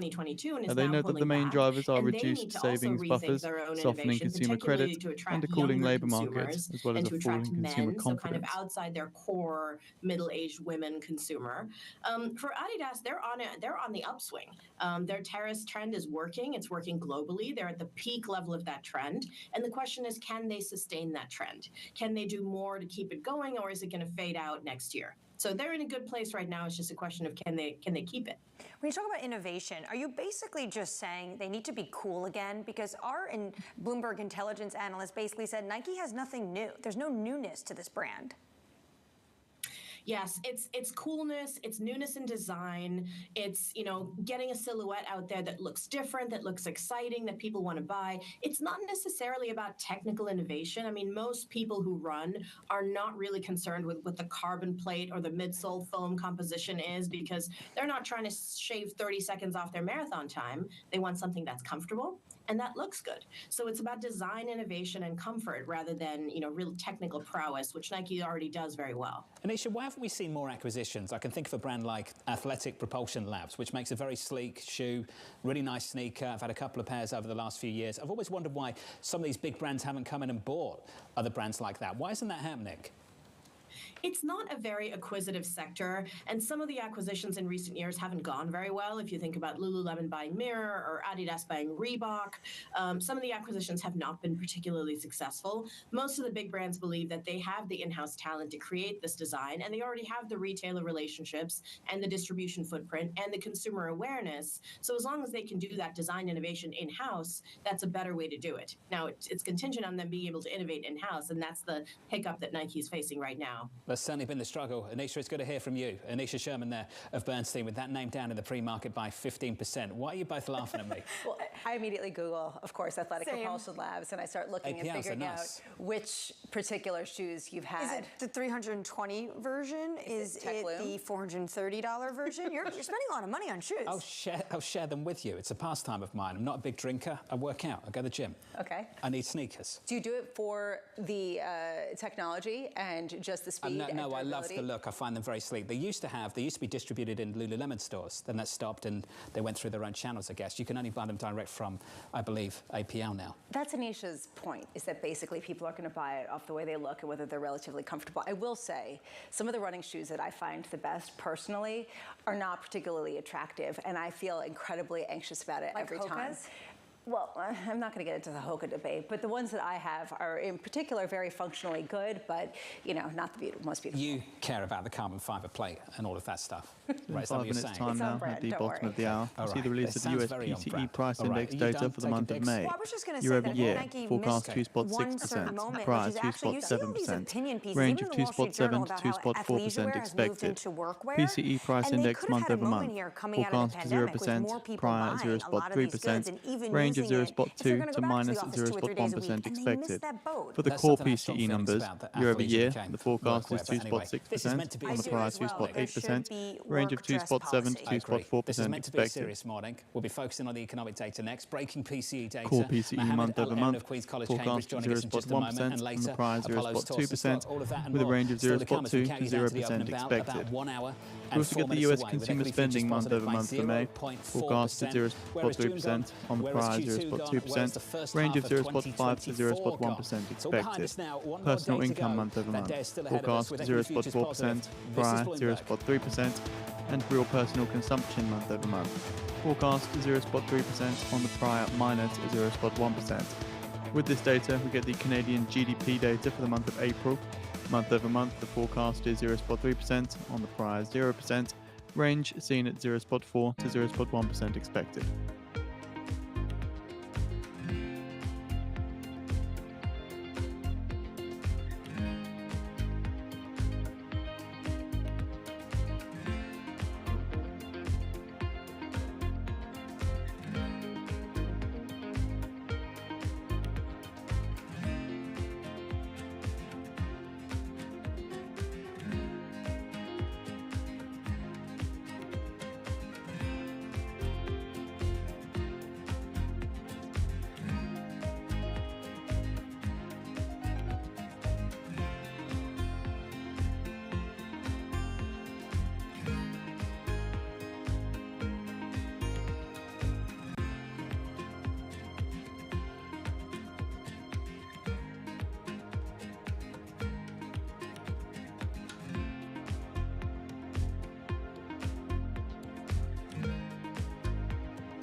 The UK decides.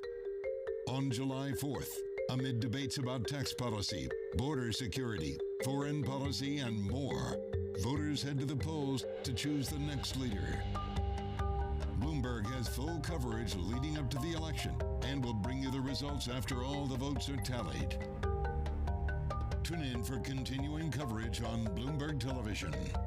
Context changes everything. Always on the heartbeat of the tech spread across global markets. The real-time data aspect is going to be important. We're going to bring you 1 minute remaining now. I'll be leading with the US PCE price index year over year.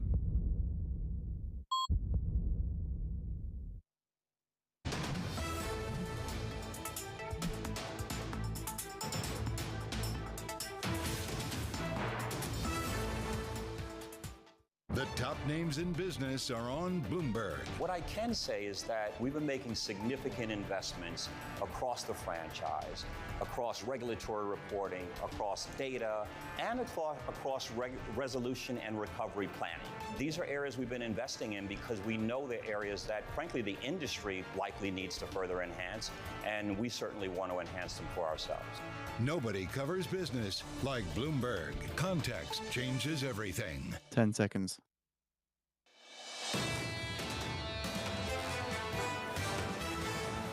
Seconds away from economic data in the United States, I can tell you that Mohammed Al-Erin is joining us in about 2 minutes' time. No tie.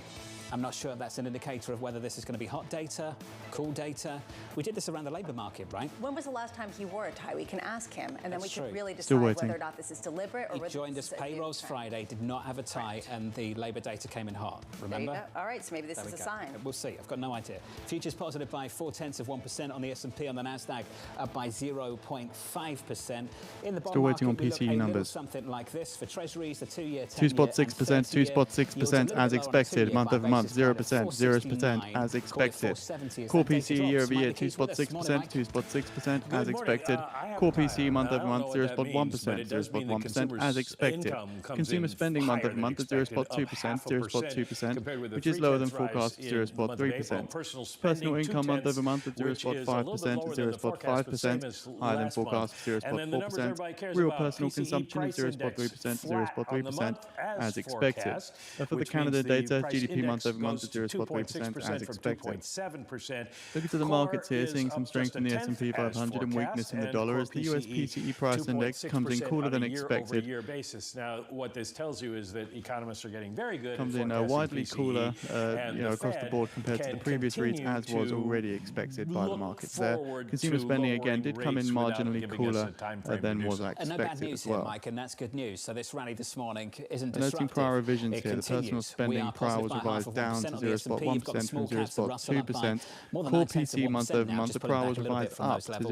In the bond 0.3% market, from yields were a little bit higher. 0.2%. Now they're a little bit lower, particularly at the front end on a 2-year by a basis point or two. We break 470 to the downside. In the FX market, Japan is grateful, I guess, 160.54 on dollar yen. Lisa, on that currency pair, we're negative by 0.1%. You know, you said something a while ago that no surprise is basically a good surprise, at least for the bond market, and that's what you're seeing today. The one thing that might be somewhat unexpected is that personal income exceeded personal spending by such a big degree. That's going to be an increasing question. Does this mean that the consumer is actually, A, being a little bit more disciplined, and B, actually seeing their Let's look personal into the markets here, seeing some whipsawing with the S&P 500 seeing a bit of weakness now. Dollar a little changed following the data release, so again just a big whipsaw here. A decent estimate. We've now got jobless claims behind us. So the US May PCE services price index X energy and housing 0.1% as well, it's up 0.1%. Come out the other side for payrolls next Friday. Yes, but you can't really use jobless claims the same way you can use the CPI for PCE. It suggests, the jobless claims side suggests that there's not been a lot of change in the overall labor market. The US PCE price index May reports on the feed, as well as the Canadian GDP April report. Then you can go ahead and extrapolate that out. Now, one of the things that we end up doing is taking the ISM hiring plans numbers, to a certain extent, ADP. We won't get into that, Lisa.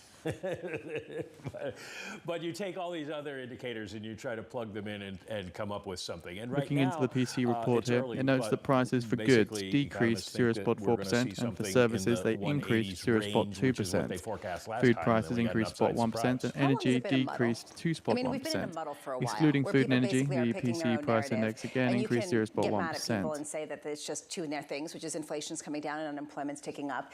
But it feels a bit like a muddle. How long has it been now? Oh gosh, about 2 years. How And unusual coming is out that? of the pandemic, Tom Barkin had a speech this morning, the Richmond Fed president, asking the question of why did everything go wrong, all the models go wrong, and there's a whole lot of reasons why that they can look back on, but they got it wrong. Everybody got it wrong. I guess I'm looking at this and I'm saying we're still in a muddle, and yet if you were just going to draw one conclusion from this data that is less predicted than, say, the PCE, which you say is incredibly predictable, you look at personal income outstripping personal spending. And this is an inflection point where you're starting to see that really shift after people used up some of their pandemic savings, at least according to the San Francisco Fed and some data they put out. Is that significant, that personal finances are actually getting better at this point? Yes, and I'll give you a reason why here. This is a surprising number, and people don't forecast this. Wages and salaries were up 0.7 during the month of May, after 0.2 in April. We know from economic history, to the extent it's valid after the pandemic, people tend to spend what they make. So even though the pandemic savings has gone away, people are feeling, if their paychecks are going up, they're feeling like they can spend money, and that's what they appear to be doing. We don't know if this is the 0.7 rises in general or sort of an outlier because we have seen wages trending down. But in this case, it's a very strong number that would suggest people can keep spending. Mike McKee, stay close, stick with us. Joining us now to continue this conversation, I'm pleased to say, it's Mohammed Al-Erin of Queen's College, Cambridge. Mohammed, let's talk about the totality of the data. I'm going to sound like a Fed official. When you look at the totality of the data, are you seeing concrete signs of an economic slowdown, a loss of momentum? And do you think a conversation about reducing interest rates as soon as next month is warranted? Yes and yes, John. So if you look at the data as a whole, the economy is slowing, and it's slowing faster than most economists expect, and certainly more faster than what the Fed expects. So yes, on the whole, the economy is slowing. And let's remember, this is an economy that has very few buffers. Most of the buffers that we've had in terms of personal savings and in terms of debt capacity, they've been run down. And that leads you to the second question, which is a forward-looking Fed would certainly have the possibility of a July cut on the table. How much daylight do you think there is between what you think they should do and what they will do? Too much. If I were them, I would seriously look at July as being a live meeting. I don't think that's the case. I think there's even a question mark in the market. And certainly, if you look at what the narrative of the last few days by Fed official as to whether even September is live. Right now, the market gives less than a 50% probability of a rate cut in September. So that narrative has been pushing back the rate increase towards the end of the year. Had one or two Fed officials would like to keep open the possibility of a hike, and I think that is a long way from where they should be based on what's happening to the economy. But unfortunately, John, they've been burnt a couple of times already. And let's not forget, they're still excessively data dependent. So it takes quite a bit of historic data to get them to change. So I'm not going to sound like John here. Let's not talk about the totality of the data or a Fed official. Let's cherry pick. Let's talk about some very specific numbers. I want to cherry pick personal income coming in at 0.5% versus the expectation of 0.4%. That is up from 0.3% in the prior month. Mohammed, just looking at personal income and the fact that it's increasing even as personal spending declines, does that give you a sense, if we just wanted to cherry pick that number, understanding the totality of the data is different, that maybe people are actually in a better place and have a greater ammunition and set of financial tools to keep spending at a pretty robust pace?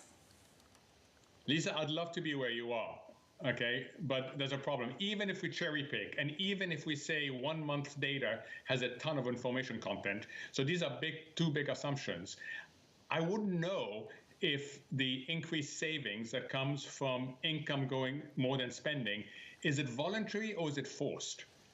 Are people voluntarily saving more, or do people feel forced to save more? So as much as I would like to go to where you are in terms of that number, I hesitate because first you have to assume away some pretty important things. But secondly, we don't know whether it's voluntary or forced. That's a fascinating point. I'm sitting here thinking about that at a time when other people might say the reason why they're not spending is because they're not buying homes and they're not feeling like they have the capacity and the mobility to do so. One argument that some of the more inflationistas out there have made is that if the Fed were to cut rates by 25 basis points next month, that would reignite a surge of interest in the housing market, and that you could see actually prices climb much more substantially as a result. Do you believe that to be the case? And if not, why? So I don't think 25 basis points is going to make that much of a difference to the housing market. That's the first Shortly issue. expecting comments from Fed's Daily, who appears on CNBC. Don't forget how much we've moved the other way. That's the first point. And second, on housing, it gets even more complicated because supply has been impacted in a way that most people didn't expect. So most people thought that the demand for housing would come down as rates went up. What they didn't realize is that the supply of housing would also come down as people hesitated from going from a very low rate mortgage to a current mortgage. So, again, that market has been distorted by what happened during this long period of rock bottom rates. And we must not forget that a lot of distortions occurred. And in slower moving asset classes like housing, it takes time to get these distortions out of the system. I'm just wondering if 25 basis points wouldn't necessarily reignite the housing market. Is there still a reverse argument that if they don't cut by 25 basis points next month, that they could be accelerating a tipping point that the U.S. labor market is already reaching? So that's where I am. I think if you look at the tails of the distribution, or if you look at type 1 error, type 2 error, right now, the one that scares me more is that they are too slow, they are too high for too long, and that economy slows in such an extent that two things happen.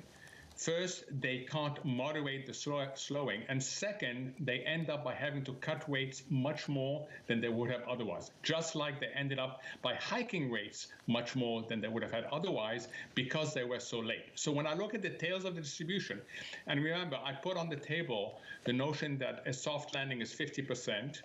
35% is that we end up in recession because the Fed doesn't react quickly enough. And 15% is the bigger but not hotter, that you get a positive supply shock, something like that. When I look at that distribution, yeah, I do worry. I do worry that the more likely error right now is that the Fed will not start cutting early enough, and then will be forced into cutting aggressively, but it's not going to have the impact in terms of slowing or moderating the slowdown, and then will overshoot on the way down yet again. Mohammed, there's a new wrinkle. How independent is all of this from policy out of the White House in 2025? So, John, I've been fascinated by the discussion you've had as to why are markets so calm about U.S. politics. Why are so markets calm when the yen is at 160? Why are so markets calm when France, Germany, the spread is at 84 basis points? And the list goes on and on. Why are they so calm when the Middle East conflict can intensify? And I think the reason is because we here in the U.S. have three things going for us. One is a belief in economic exceptionalism, that we can soft land the economy or even no land at all. That's still actually the central scenario for a lot of people. That's number one. Two, that we ultimately believe the Fed will cut. And three, we believe that NVIDIA and the AI revolution is such a positive supply shock that it's going to keep on giving and giving and giving. On the three, I worry most about the economic assumption. And that's why if that economic assumption is tested in the months ahead, then the politics, what's happening around the world, suddenly all these things will capture much more attention in the marketplace than they have so far. Mohammed, though, we're waking up after a moment where the sitting president had what everyone is calling a disastrous debate. Obama's former campaign manager went on MSNBC and called it DEFCON 1. Alarm bells are ringing. What would be enough between now and November, or potentially what political movement could move the markets between now and November? So this is your world, and Marie, much more than mine. I think the market truly believes, despite what they hear from some economists, that when push comes to shove, whether it's President Biden re-elected or whether it's President Trump comes back into the White House, the degrees of freedom is not going to be as much. The degree of freedom, what there will be, it may be on tariffs, but we've seen that both of them actually are very similar in what they end up doing. So the market, I think, senses that despite what the economists are telling them about fiscal policy, tariffs, everything else, that when push comes to shove, these two individuals, when in power, will be relatively similar in economic policies. Why? Because we've had 4 years of each, and the market has been able to observe what they've done. Now, bring in the possibility of someone new, and that suddenly changes that whole construct. So responding to your question, that's the big question, is that if you bring someone new into the equation, how will the market evaluate, and what degree of confidence will markets have? It really helps the market that they saw both individuals in the White House. Mohammed, I just want to finish on this and get you to elaborate on a finer detail. In the UK, the gilt market has been a constraining, regulating force on all kinds of policies coming out of either party in this election race. And you can see that in the nervousness they have talking about the deficit. You're seeing a similar thing take place in France right now. Do you think this Treasury market could become a regulating force over the next administration in this country, in the United States? Or will we retain that unique privilege to do other things? We will retain that unique privilege, John, because the rest of the world is so messy. So I think of it very simply. Whether it's France, whether it's the UK, they solve an absolute space. If there is fiscal irresponsibility, then they will feel it regardless of what's happening elsewhere. The US bond market solves in relative space. So as long as other countries are more irresponsible than us, then we can continue being irresponsible. Mohammed, you're one of the best. You're going to stick with us. We want some final thoughts before we go into next week. Mohammed Al-Arian there. Let's get you an update on stories elsewhere with your Bloomberg Brief. Here's Danny Berger. Hey, Danny. Hey, John. Just a quick recap of that data we got about 15 minutes ago. It's the Fed's preferred inflation gauge, and it came in line with forecast. Core PCE deflator rose at 0.1% month over month, and that's the smallest advance in 6 months. Personal income in May rose 0.5%. That is higher than estimates, while personal spending was just a touch softer than estimated. The data likely will boost the case for cuts later this year. A check on Nike shares tumbling in the pre-market, down 15.33%. Its full-year outlook fell short of expectations. The company said that revenue would decline in the mid-single digits this fiscal year. Nike has been struggling to churn out lifestyle wear with little offerings to replace prior top sellers like Air Force Ones and Dunks. Instead, rivals have picked up the slack, like Adidas, who says retro Samba sneakers are fueling a new era of growth. The NFL is facing a massive antitrust lawsuit after jury sided with fans over pricey broadcast subscription costs. The league was hit with a $4.7 billion worth of damages, which stands to be tripled to $14 billion under federal law. Fans had claimed that the league conspired with DirecTV to raise the prices to watch out-of-market games. The league made the unusual decision, though, to take that suit to trial. Commissioner Roger Goodell appeared as a witness in it. A league spokesperson called the verdict disappointing and said the NFL plans to appeal. And that's your Bloomberg Brief. John. Danny, thank you. Thanks for this morning. Have a nice weekend. Up next on the programme, we'll set you up for the week ahead. You're watching Bloomberg Surveillance.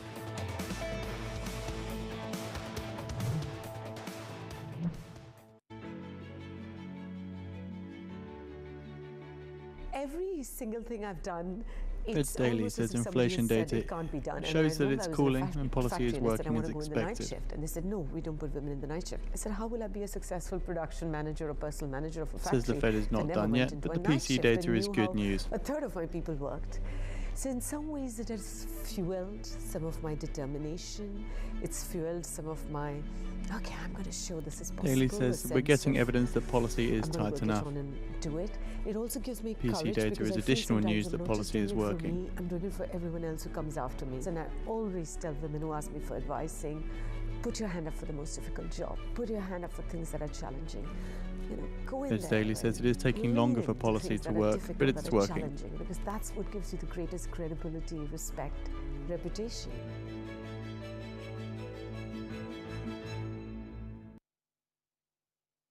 Asia is at the forefront of some of the world's biggest stories. I'm Sherrian in Tokyo. And I'm Heidi Stroud-Watts here in Sydney, where the trading day begins. Daly says if inflation stays sticky or comes down slowly, rates would need to be higher for longer. For the day ahead. The demand is indeed recovering. We've been waiting for this moment. The opportunity says if inflation comes down or the labour market falters, we can also adjust policy. Too early to tell on policy, says Daly. DOJ or other authorities. We'll pay attention to both sides of the Fed mandate. Fed was going to keep rating World Cup. This is a three as the economic picture covering the intersections of Hollywood, Silicon Valley, and beyond.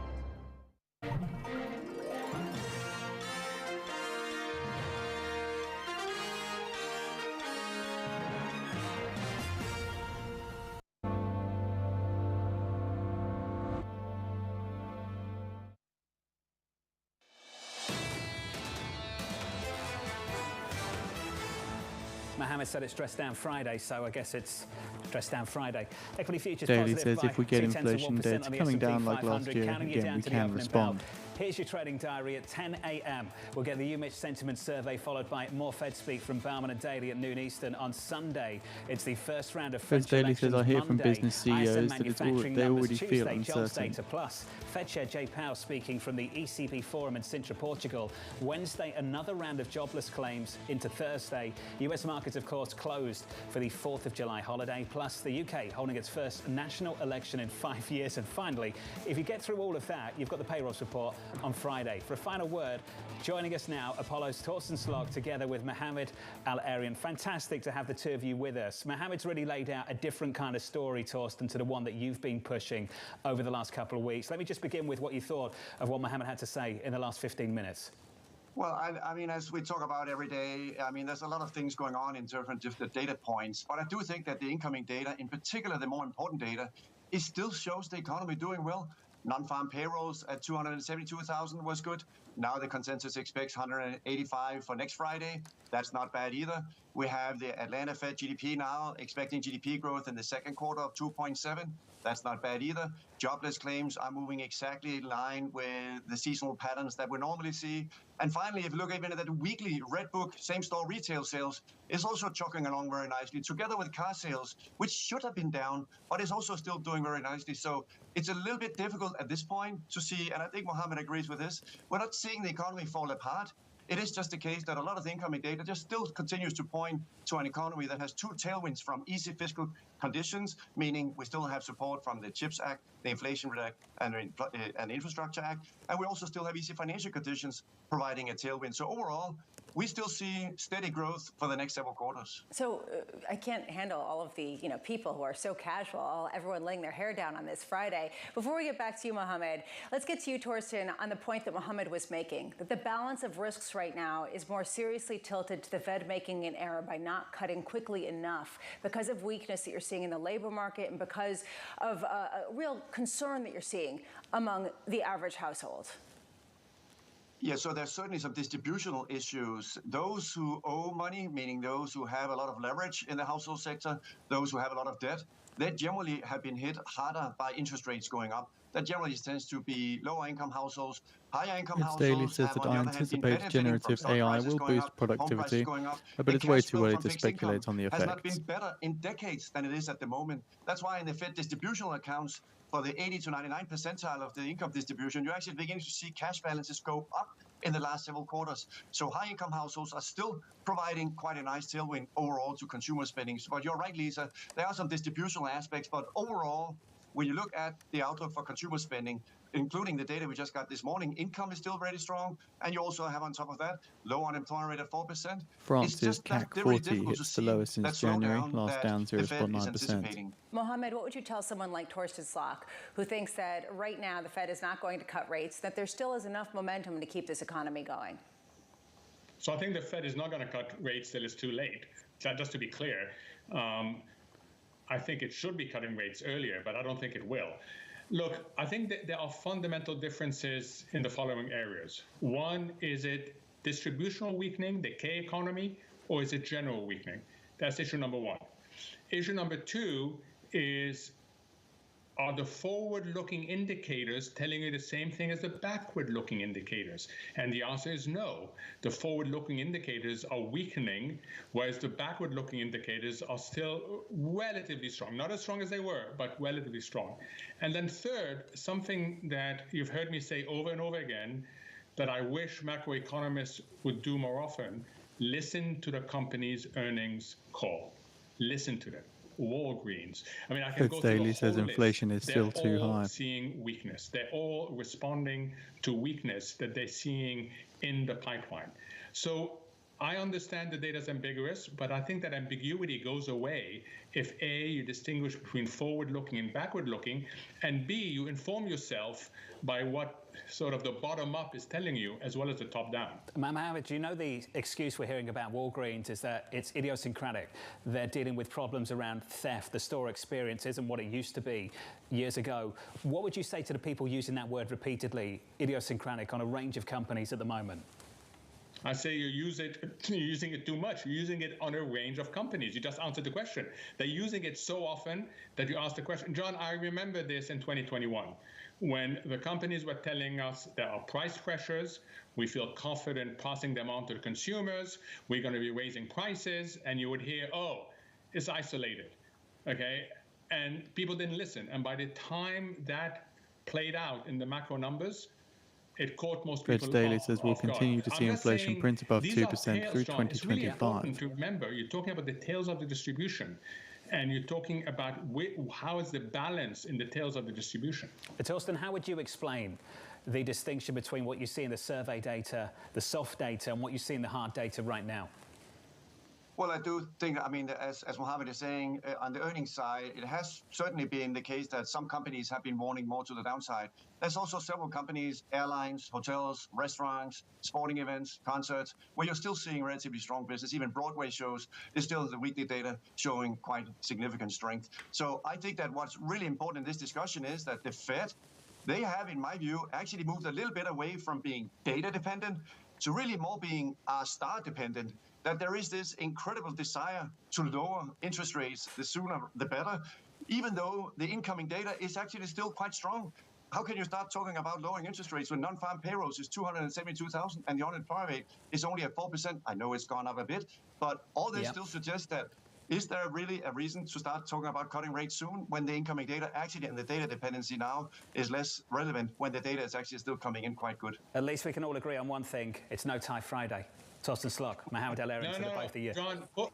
John, put your Jets tie back on, please. I'll hold it up in the air for you, Mohammed. I'll put it on later when I leave the office, all right? Just for you. Bit of Jets to go into the weekend.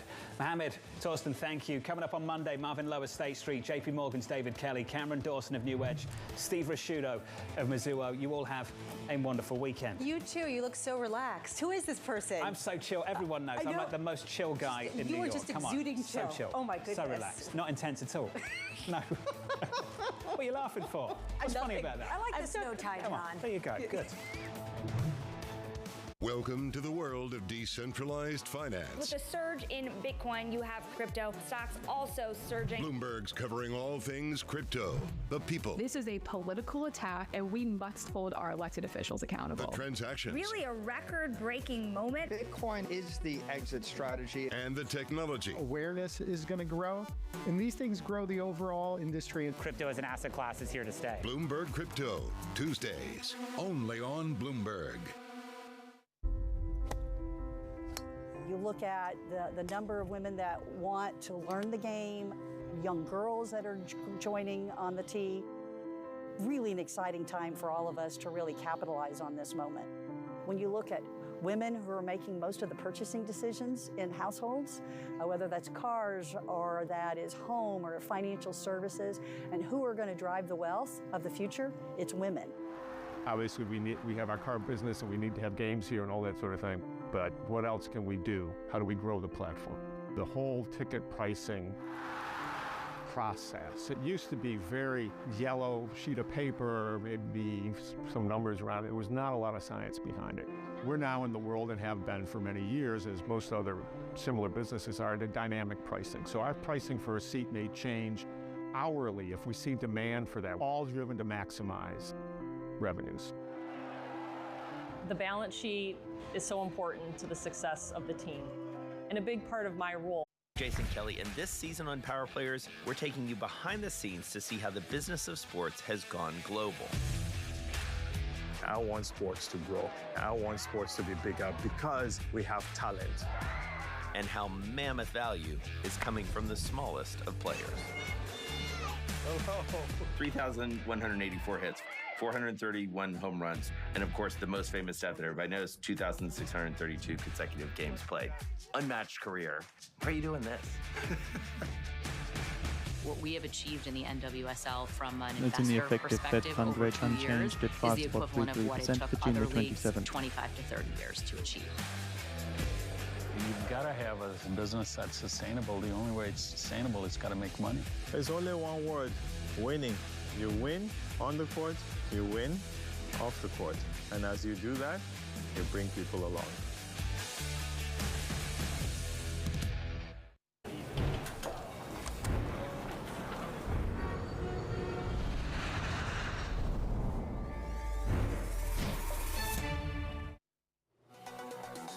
From New York City, for our viewers worldwide, I'm Katie Greifeld.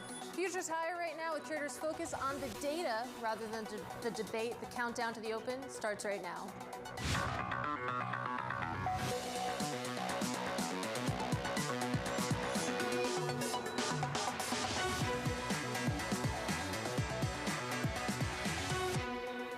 Coming up, President Biden's debate performance creating more questions than answers about the future of the election. Futures, though, on the rise as the latest PCE data shows slowing inflation, supporting the case for a rate cut, and Nike heading for its worst drop in 4 years after missing Wall Street's expectations. We begin with the big issue, the latest inflation data supporting the case for lower rates this year. On the whole, the economy is slowing. And let's remember, this is an economy that has very few buffers. Most of the buffers that we've had in terms of personal savings and in terms of debt capacity, they've been run down. And that leads you to the second question, which is a forward-looking Fed would certainly have the possibility of a July cut on the table. Joining us now, I'm thrilled to say we have Steve Whiting. He is Citi Global Wealth Chief Investment Strategist and Chief Economist, joining me on set. Great to see you in person. Thank you. So it's always a delicate dance one has to do when the big topic of conversation isn't what's driving markets, and I'm, of course, talking about politics. So let's just start right there, because I have this stat that the S&P 500, it's risen in 13 of the past 15 election years and posted double-digit annualized returns in both the Trump and the Biden administration. So is there any reason to think that this go-around would be different? Well, that's the real thing. Regardless of who was in office, I mean, under Trump, there were 16% returns. Under Biden, 12% returns. Well, why? The economy was in recession 2 months out of the last 8 years. In reality, again, we have a tech-centered growing economy, and that's been the case, under either. All years since World War II, 74% of years have had positive returns for U.S. stocks, and the economy has only had about 15% of all months in recession. I mean, that's what's really critical here. Is there going to be something on the policy front that's going to drive a turning point for the economy? It will matter for certain industries. It's going to matter for foreign policy in countries, but it is not critical to the direction of the economy. If it is, we've got a problem. So it sounds like what you're saying is there's not necessarily a Trump trade or a Biden trade to put on here, that you would look past that. Ones that are not discounted by markets in advance. Now, that's careful. There'll be some reaction. Let's just remember that every election around the world this year has generated some sort of surprise, whether it's India or Mexico or France. Again, the composition of Congress. This is not something that we're going to ignore all the rest of what we have now to speculate on the composition of Congress post-November. And we did get some data this morning, of course, at 8:30, not too long ago. So let's get to that PCE print just out right now. We're going to go to Michael McKee. He is Bloomberg Chief Economist and Policy Correspondent. What did we learn at 8:30? Well, we learned things are getting better. I mean, it was a good news report for the Fed, for consumers, for the folks at 1600 Pennsylvania Avenue. Kind of won't overwhelm last night, but inflation is going down, spending's hanging in there, and Americans are making a lot more money. That's the bottom line. The headline PCE number comes in flat, and the PCE core comes in up just a tenth. Now, if you look at those, and Steve was asking me before we came on here what the unrounded numbers were, the headline unrounded number was negative, 0.01 negative, and the headline core was 0.08. So we definitely had inflation kind of disappear during the month of May. Spending up 0.2, incomes up 0.5, and here's the interesting thing: 0.7 of that was of the wage component was up 0.7 on the month, the strongest in several months, and it shows that wage pressures might still be out there, but they don't seem to be hitting inflation yet. And we know from experience that people spend what they have.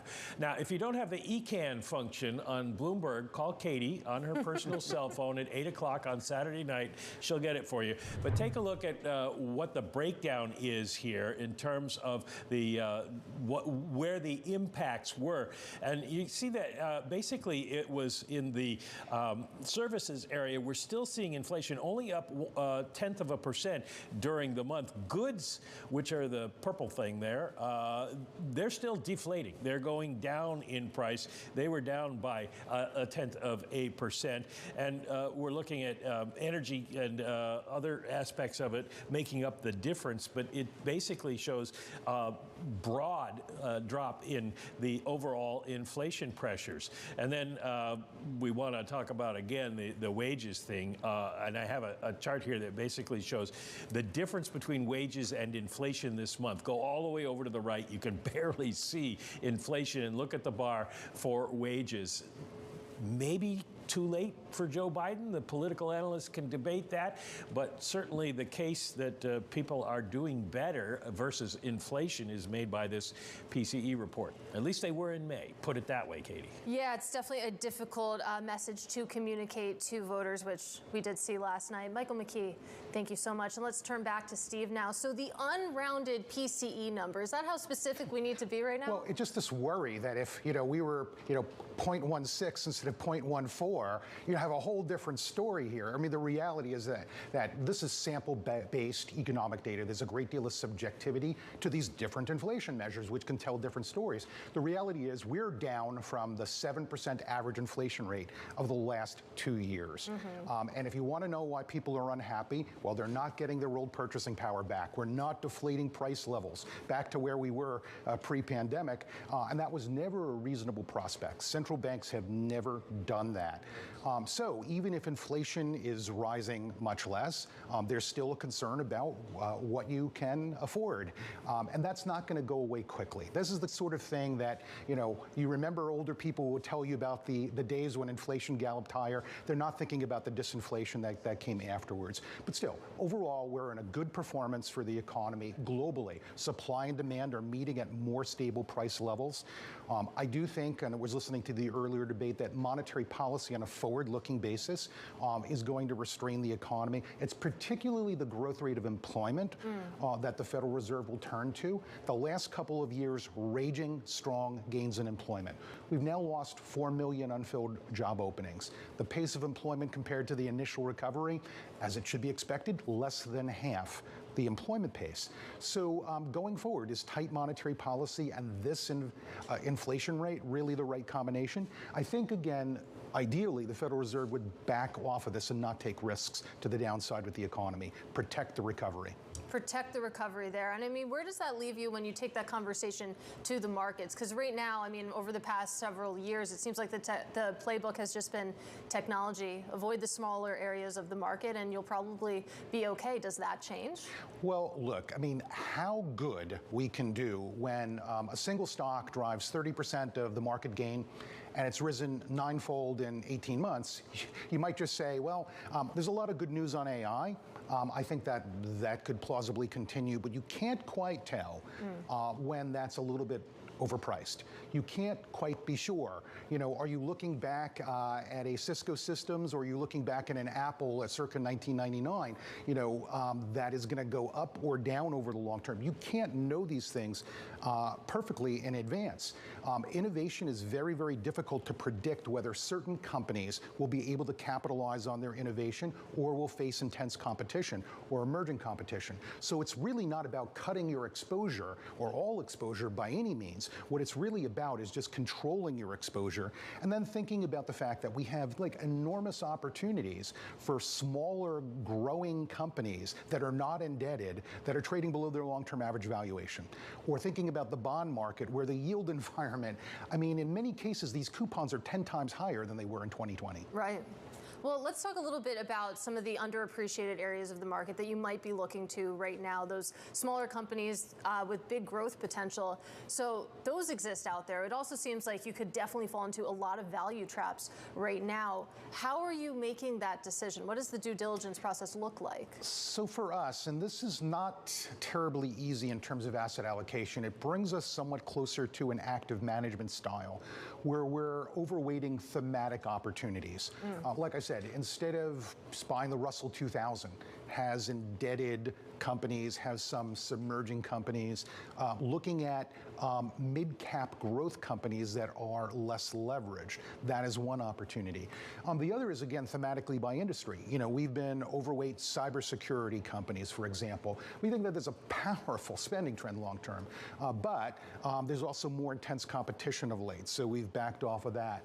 We think that's parts of the healthcare sector, you know, have been steamrolled by GLP-1 drugs, right? So there are areas of the healthcare sector that have really strong, enduring defensive growth characteristics that have underperformed by a record amount. So these are things that we're doing thematically. Now, again, to avoid the value traps, we would probably throw less at just a regional market, right? Small caps in Europe, we're just, you know, not adding a lot to regions. Small caps in Europe. I haven't heard anyone recommend that, I have to say. Well, like I said, it's not an area, it's an area we're underweight. Yeah, and I want to focus in on one thing you mentioned, and that's leverage, because it feels like you really have to take a microscope to this market to find the effect of higher rates. We've just barreled to these new record highs on the benchmarks. But when it comes to those heavily indebted companies, it sounds like that's definitely a cross-sector, something you would want to avoid right now. Well, look, in some cases, it's priced quite differently across market segments. In the high-yield bond market, credit spreads are tight. In the high-yield loan market, credit spreads are wide, historically wide. In fact, in the loan market, the levels of interest rates, 9.7% as a sort of just gross nominal yield, is the highest since the global financial crisis. And if you take a look at the fact that the U.S. Treasury yield curve is inverted, we have this deep expectation of policy easing by the Fed, tight credit spreads throughout the corporate bond market. One thing that seems to be there is the expectation that adjustable rate fixed income securities will have a big cut in their yield, right? So it's left us an opportunity, I think, within this segment. It's the reason why we just raised to a small position in the highest risk component of our bond portfolios. We've added loans. And let's end on the fixed income market specifically, because it's a simple question, but it's one of the most enduring. And I mean, you just walked through the different opportunities that you're seeing right now, but why do anything but cash at 5%? No credit risk, no duration risk. It seems like a slam dunk. Well, again, we're not arguing that you should take long duration risk, right? And just say there's going to be even more Fed easing than is priced in. Now, that's a possibility, and you'll know it if you're a long bond investor, and that happens. But the key issue here is that the Fed expects its long-run policy rate to be 2.8%. It expects its policy rate to be 3.1% in a little over 2 years, right? And so you can lock in yield now, build a portfolio in excess of 6% yield with a 4 to 5 year duration. If you take, again, you have treasuries as a big component, you have high-grade securities as a big component, and you take a couple of additional steps in your bond portfolio. That way you can have these kinds of yields in cash for much longer than the Fed is likely to be there. Well, Steve, it's always great to see you. Really appreciate you taking the time on a Friday morning. Our thanks, of course, to Steve Whiting of Citi Global Wealth. And joining us now with a look at the stocks moving ahead of the opening bell, let's get to Abigail Doolittle. Well, the one stock that everybody's truly watching, Katie, the shares of Nike absolutely plunging, heading to the worst day in years. The current decline of 15.7%. Well, that is worse than the sell-offs that we saw in March of 2020. They, of course, missed sales by about 2% in the quarter that was. For the fiscal first quarter, this current quarter, the sales view is light. Their casual and lifestyle segment was an issue before, needing a new product refresh to compete with some of the other running shoes. In addition, Raymond James, JP Morgan, Stifel, UBS, Morgan Stanley all cut this stock from the equivalent of a buy to a neutral. Really a show me story. As for some other stocks moving on the day, the shares of Trump Media on that debate debacle for President Biden, well, they are up about 10%, up 11% at this point, up 40% into the debate yesterday, heading to the best week since late March. Morgan Stanley higher by about 0.8% after PCE, even after yields down. We have some of the banks higher. And then finally, Apple up about 0.8%. We put out a story earlier today, Katie, as you know, that the China iPhone shipments popped by 40% following solid discounts. That stock now really stuck in an interesting place before it potentially breaks out in a big way or falls right back down into the range. Yeah, we'll have to see how that one shakes out. Abigail, thank you. Now, coming up, Biden and Trump trade barbs in the first presidential debate. We're working to bring down the price around the kitchen table, and that's what we're going to get done. He inherited almost no inflation, and it stayed that way for 14 months, and then it blew up under his leadership. More on the fallout from last night's debate next. This is Bloomberg.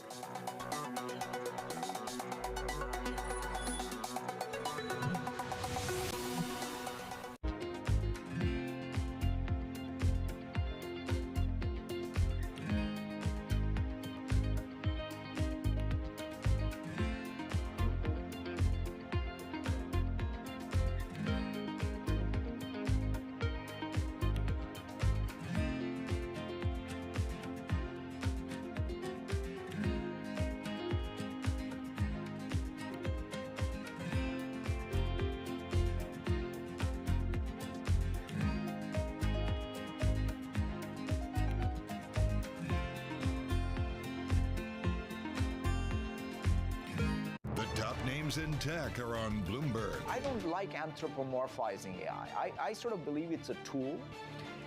It is got intelligence, if you want to give it that as moniker, but it's not the same intelligence that I have. I especially am afraid of whenever it's some kind of AI is speaking for me. I want to be myself, and I want to be the one speaking. I have AI myself, actual intelligence. This industry of producing intelligence is one of the greatest opportunities I've ever seen. Instead of instruction-driven computing, it's now intention-driven computing. There's been a lot of us who've been working in AI for a long time. It's great now to see other people using it and seeing what some of the challenges are. To stay ahead in tech, it has to be much more than just software. So you need long-term investments in science and research. You have an ecosystem of companies coming together. It's causing a new industrial revolution. Nobody covers technology like Bloomberg. Context changes everything.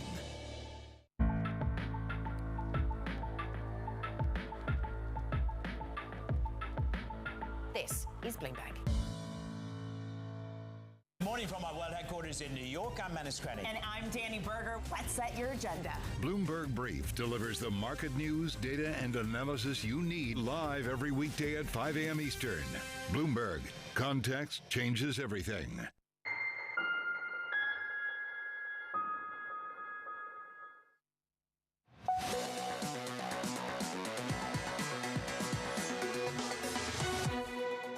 We brought down the price of prescription drugs, which is a major issue for many people. We're working to bring down the price around the kitchen table, and that's what we're going to get done. He has not done a good job. He's done a poor job, and inflation's killing our country. It is absolutely killing us. He inherited almost no inflation, and it stayed that way for 14 months, and then it blew up under his leadership. Well, round one is over. President Joe Biden and Republican challenger Donald Trump squaring off in the first presidential debate in Atlanta. Now, that performance from President Biden raising questions about the future of his campaign. Joining us now is Bloomberg's David Gura, joining us from the ground in Atlanta. It's the morning after. We're not talking about substance. We're talking about age. And the consensus seems to be that President Biden showed his age last night. Yeah, we'll see if there's going to be a round two. I think there's many days before we get to that point. That next debate's scheduled to take place in September. But you're right. I mean, we were looking for sort of flashes of substance over the course of that hour-and-a-half long debate, but almost immediately it was clear that style was going to rule the day. From the get-go, Joe Biden came onto the stage, mumbling, dealing with a sore throat or a cold, according to his campaign, and just looked completely mismatched with his opponent, the former president of the United States. And we heard just a moment ago some of the conversation on inflation and the economy.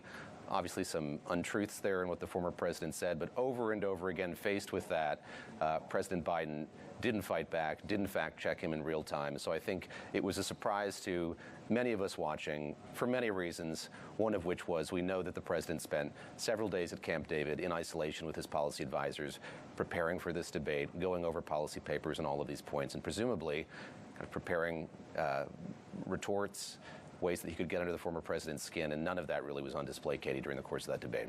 And I mean, you can see the betting markets obviously moving quite dramatically in the aftermath. I mean, what has the messaging from the administration been in the aftermath of last night?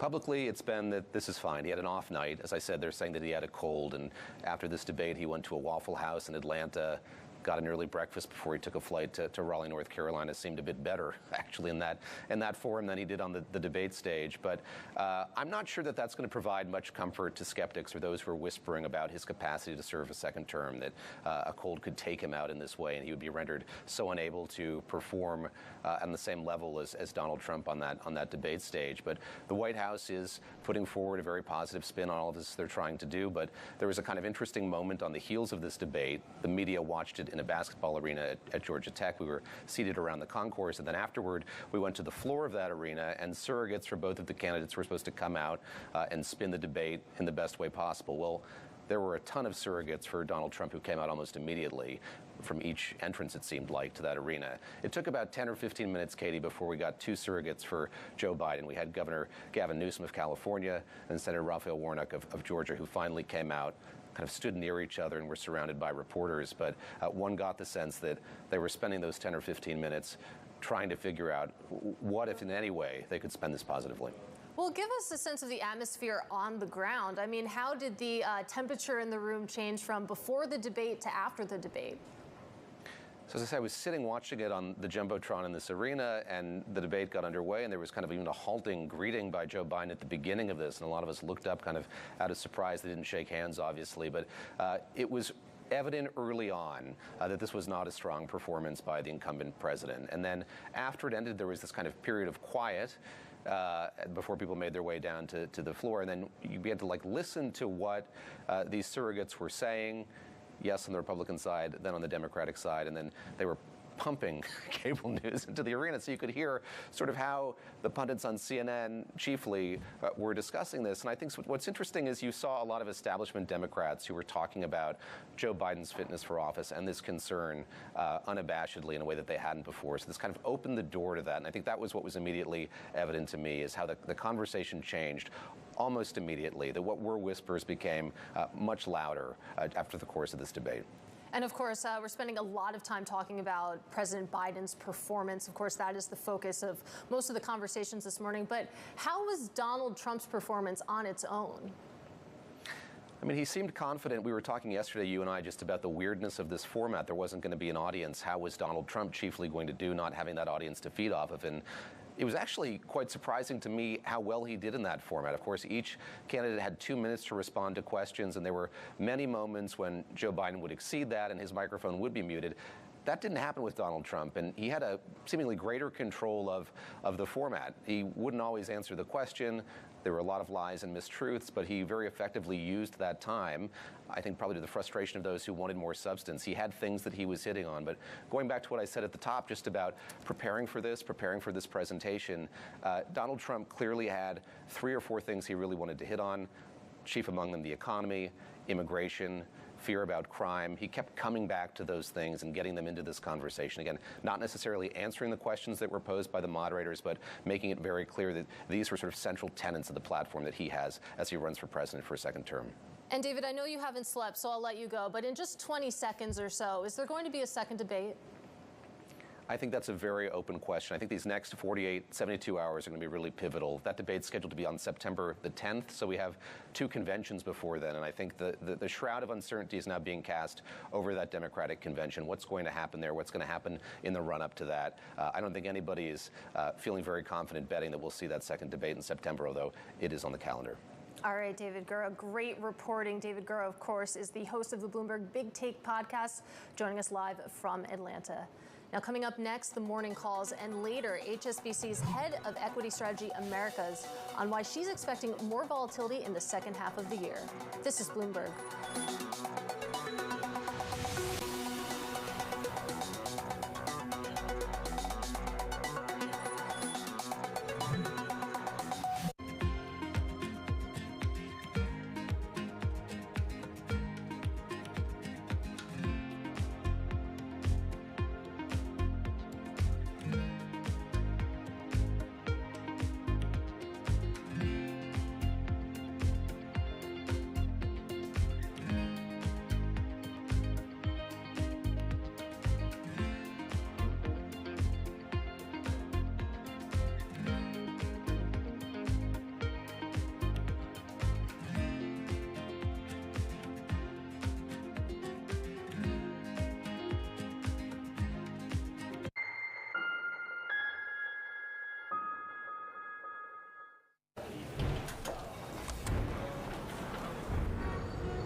Always on the heartbeat of the tech sector. Spread across global markets. The real-time data aspect is going to be important. We're going to bring you expert analysis on that. Sure. Don't miss Bloomberg's interview with the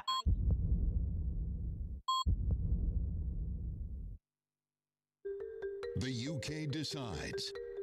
On July 4th, amid debates about tax policy, border security, foreign policy, and more, voters head to the polls to choose the next leader.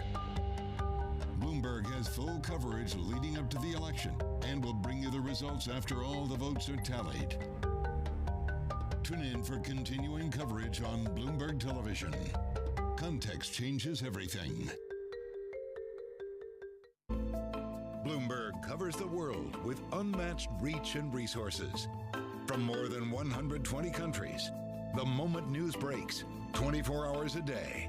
Bloomberg, context changes everything.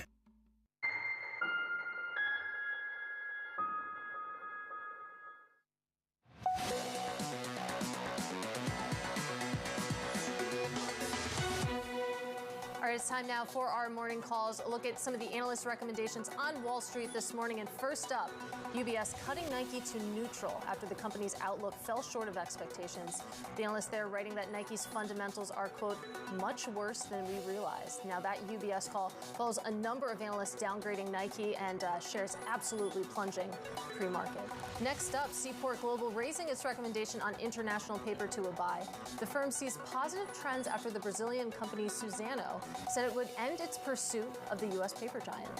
And finally, we do have Raymond James initiating Deere as an outperform. The firm says it's bullish on the ag equipment company, citing its leadership position and technology investment. And those, of course, are some of our morning calls. Let's take a look at markets right now, just moments away from the start of U.S. trading on the last day of the first half of the year. You can see S&P 500 futures a little bit higher right now, about 0.1%. You take a look at big tech, that NASDAQ 100 a little bit higher than that, up about 0.2%. And small caps actually are your big leader today. You can see the Russell 2000 up about 0.9% in the pre-market. Of course, we've got some good news on the inflation front this morning. Now coming up, Nicole Inouye. She is HSBC Head of Equity Strategy Americas. She will be joining us for the second half of the year outlook. This is Bloomberg.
Arch has laid plenty of groundwork for future revenue, but for now, Mark Messler's most pressing challenge as CFO is conserving capital. You have to have the short-term discipline to sort of circle the wagons around cash. I mean, cash is oxygen. I know where every ounce of cash is going, and but we also have to be nimble around that as well because things change by the day. Archer went public in 2021 in a reverse merger with a SPAC, Ken Moelis's Atlas Crest Investments. Through August 2023, the company raised over $1 billion from investors including Stellantis, Boeing, United Airlines, and Cathie Wood's ARK Investment Management. Does that ARK investment open doors for you to bring in different kinds of institutional money going forward? It does. I mean, I think there's a lot of credibility that comes in with an investor like ARK. As I think about, my top targeted list of investors over the next 2 to 3 years, an investment like that gives us some credibility and gives us a little bit of staying power as I go in and talk to other investors.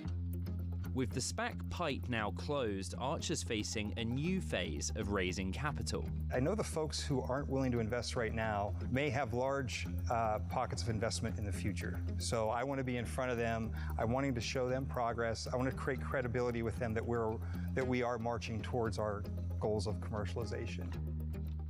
The top names in business are on Bloomberg. You need to have an AI game plan. We used to say that every company needs to think about becoming a software company. Now we say that every company needs to become an intelligent software company. Context changes everything.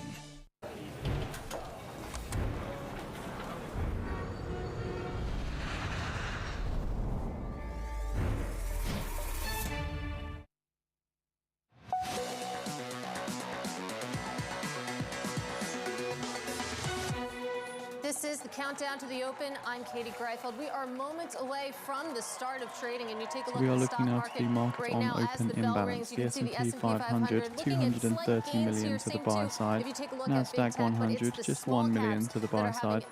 Dow 30, 30 million to the buy side.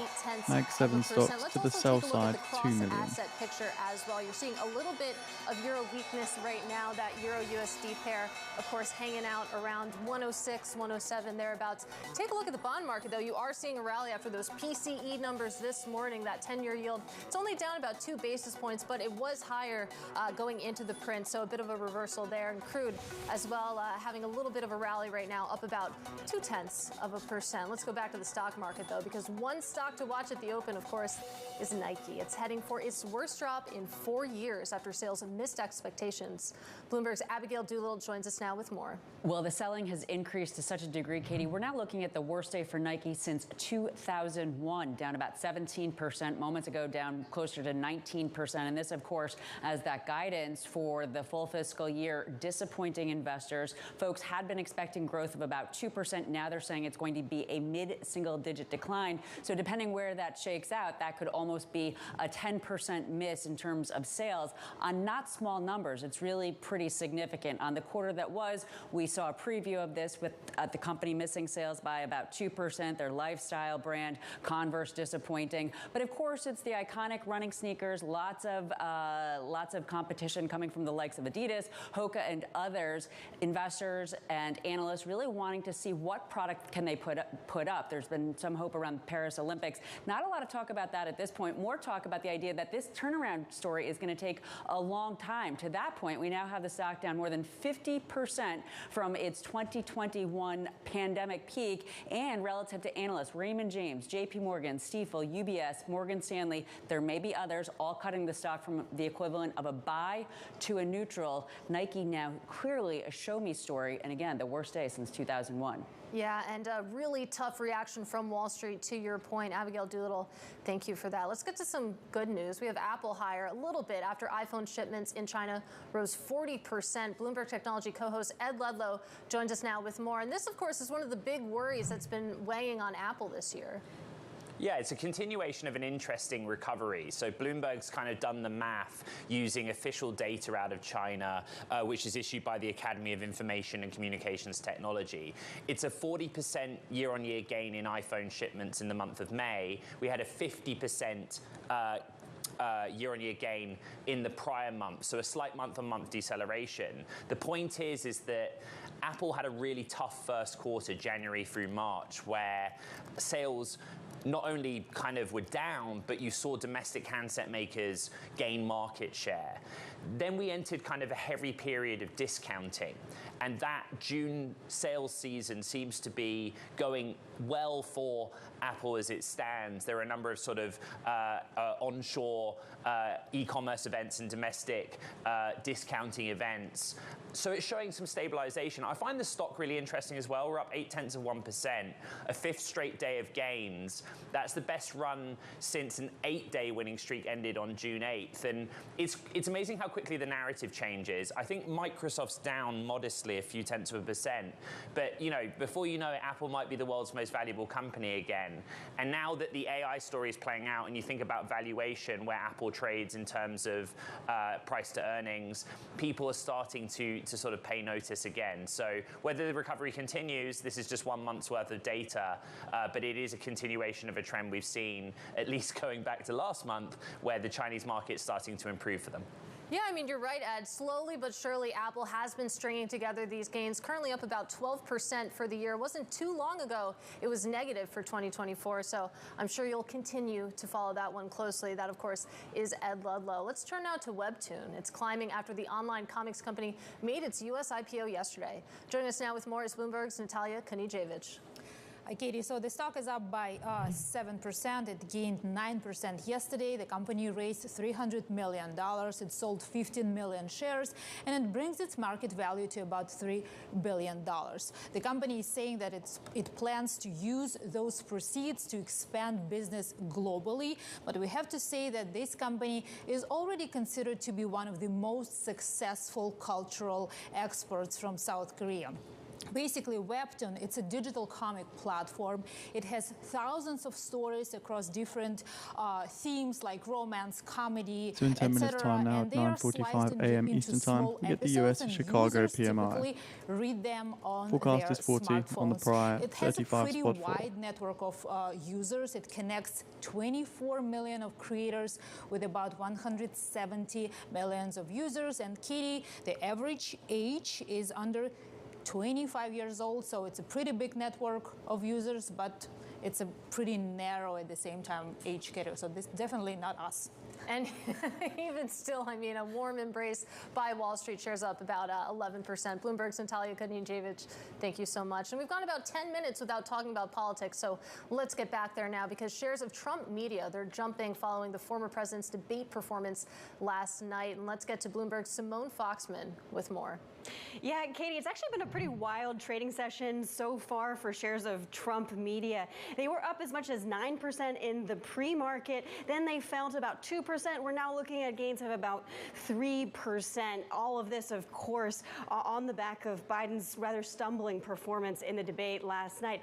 I would say that Trump himself cited some inaccuracies, made some exaggerations, but looked far more vigorous than his opponent in that debate. And of course, we've seen those calls proliferating for Biden to step aside across even left-leaning commentators. I will say the swing is not particularly strange for Trump Media. Shares, for what it's worth, were up about 20% on Monday, even despite the SEC approving last week of investors in warrants, allowing them to swap them for shares, something that could dilute investors. But on this, Trump theme and enthusiasm for all things Trump, I should note that WiseSoft, a Chinese company in trading there, its name sounds like Trump wins big to Mandarin speakers, and shares were up 10%. So no surprise that we're seeing Trump Media rally as well. Yeah, there you go, up about 4% when it comes to DJT. Simone Foxman, thank you so much. And let's turn back to the markets right now, the broader equity markets, and what the second half of the year holds. Because joining us now, we have Nicole Inouye. She is HSBC Head of Equity Strategy for the Americas. And Nicole, I want to start with your year-end forecast for the S&P 500, 5,400. You take a look at the S&P 500 right now, we're just below 5,500. What's going to happen in the next 6 months? Great. Thank you for having me on. So I think, first of all, we have to think about the first half of the year. We've had a very nice first half of the year. You look at the S&P, it's kind of had this straight line going up over the past 6 months, a couple little hiccups, but really it's been a straight line. moving higher. I think on the second half of the year, we see a little bit more bumps on the road. So I think we're going to see a little bit more volatility. Why is this? First of all, let's look at earnings. So earnings expectations for the second half of the year are elevated. So consensus is expecting double-digit earnings growth. So the bar to beat now gets much higher than what we saw at the beginning of the year. Also, GDP expectations have moved significantly higher. So we're actually now seeing activity surprise on the downside. So again, a little bit harder to get those expectations higher. And then, we have the volatility of the elections in the second half of the year. So I think, we're not ready to move our target yet. We really need to see earnings come in better than expected, get a little bit more comfort on that. And I think in the second half of the year, it's going to be a little bit more bumpier than what we saw in the first half of the year. Well, we're definitely going to get to the election, but I want to talk about what you said about earnings and, of course, expectations for the economy. It sounds like what you're saying is basically that too much good news is priced in right now and expectations are too rosy. Mm-hmm. Well, it's, if you look at where it's obviously the S&P is above our target right now, and our target was factoring in what we see in terms of earnings growth for this year, which is 11% earnings growth. So, for the S&P to move higher, we need to see one of two things, or we need to see earnings expectations coming in better than expected. And again, we could see this, if we look in the second half of the year, where are we seeing the acceleration in earnings growth is really in the tech Mag 7 stock. So it's the rest of the index earnings growth expectations are very high. And we're actually seeing, in terms of the Mag 7 stocks, you're going to see an earnings deceleration. This is really because you have a very hard comp base compared to last year. But if we see this acceleration, especially if you look in the Mag 7 tech stocks come in better than expected, that can actually support earnings growth even higher. But that's something that we really need to see in order to get so in 5 minutes time now at 9:45 a.m. Eastern time, we see the release of the Chicago PMI. Forecast is 40 on the prior 35 spot 4. Rate cut in September. One rate cut in September. And I mean, with that being said, that one rate cut, is that enough to really sort of put the momentum back into small caps, back into those smaller parts of the market that specifically aren't just big tech? Great question. We don't think so. So we're very positive that the S&P. I think for the small caps to outperform, you need to see a series of rate cuts. So we're expecting one rate cut in September, and then the Fed to pause, and then have 3 gradual rate cuts in 2025. Why is that? If you look at inflation, we expect inflation to come down enough for the Fed to be comfortable to cut in September. But because of base effects, we're expecting inflation to look a little bit higher going into year end. So I think when we have the Fed cutting rates in September, obviously there'll be a very nice catalyst for the equity market. But I think the narrative is going to shift from not when and if the Fed will cut, but how much. So if we get just one cut and then a pause, I think the question is going to be, well, how far can rates really go down? And for the smaller cap stocks to rally, we really need to see a longer runway for rate cuts than what we're seeing currently. So that's one of the known unknowns, right? Of course, what the Fed actually does, how many rate cuts does it actually deliver? The other known unknown, which you already highlighted, of course, is the presidential election that is quickly approaching in November. We saw the first debate last night, and the flash polls would suggest that the perception among the public is that Donald Trump won that debate. But I want to give you a stat that I gave to Steve Whiting at the top of this hour, and that's that the S&P 500 has risen in 13 of the past 15 election years. So is there any reason to think that this year would be different no matter who wins? Mm-hmm. Great question. So, for the elections, what we usually see is the volatility picks up really very close to the election. So, usually you see the S&P October and November in election years. That's when you see the volatility really picking up. So and that's when the market really starts to pay attention to the elections. In terms of the performance, what we've seen historically is normally after an election, the S&P does increase going in from the elections into year end. And what we see in terms of who wins and how that works, usually if you have a Democrat president and a split Congress, you do see a better performance in the S&P, or if you have a Republican clean sweep, that's usually the second best performance historically for the S&P. So I'm not going to go into politics, but I think what we've seen historically is usually the S&P does perform well following an election. All right, Nicole, appreciate that context. Great to speak with you again. Hope to do it again soon. That, of course, is Nicole Inouye of HSBC. Now coming up, Biden and Trump face off. We created 15,000 new jobs. We brought out a position where we have 800,000 new manufacturing jobs, but there's more to be done.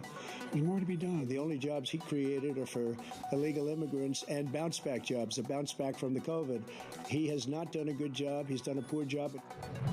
More on last night's debate as Democrats hit the panic button next. This is Bloomberg.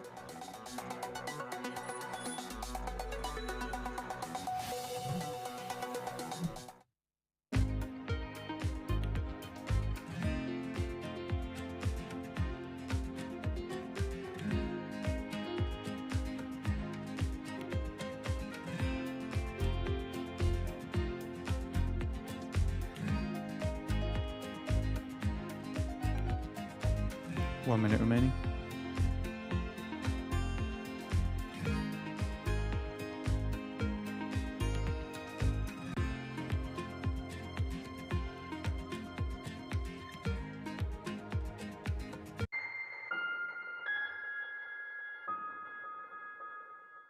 I'm Alex Rodriguez. I'm a former New York Yankee and played professional baseball for over 20 years.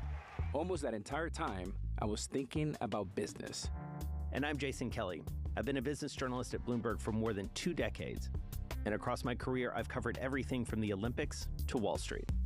From Bloomberg, this is The Deal. Each week, you'll hear us in conversation with business icons. This show will explore deal-making across sports, media, and entertainment. This is very fancy for a podcast. If I knew what it was going to be, I'd have put everything I had into it. I get asked more about our relationship than I do my wife. You know what I'm saying? This is a show where we talk with big-time 47 athletes spot and 4, executives 47 spot about the 4, wins, Highland the forecast losses, 40. and lessons learned along the way. This show is called The Deal. The deal? The Deal. The Deal. That deal. The Deal. Huge deal. Who dug this up? What are y'all's in trouble?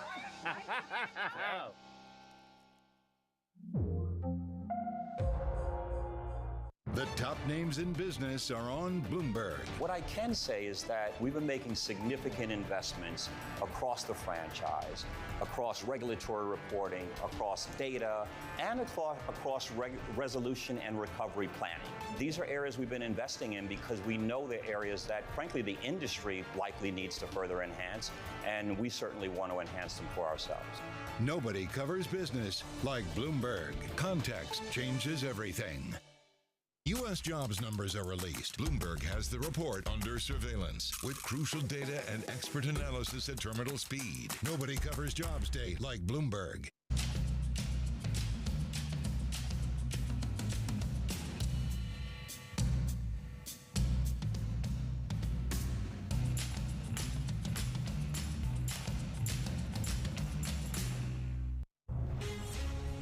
From the beating heart of global finance, economics, and politics, and wherever newsmakers are moving markets, Bloomberg brings you conversations that allow for deep discussions and important insights. How has that shaped your strategy for the bank? Is this a new normal? Is this like a catalyst? Do you think we're in a new phase for dividend policy overall? That's a great question. I'm Francine Lacroix, and this is The Pulse, every weekday at 9 a.m. only on Bloomberg.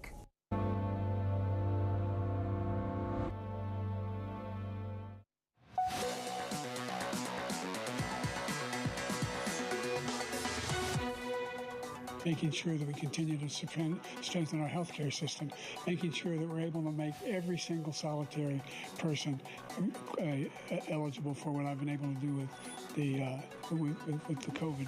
Excuse me, with dealing with everything we have to do with. Look, if we finally beat Medicare.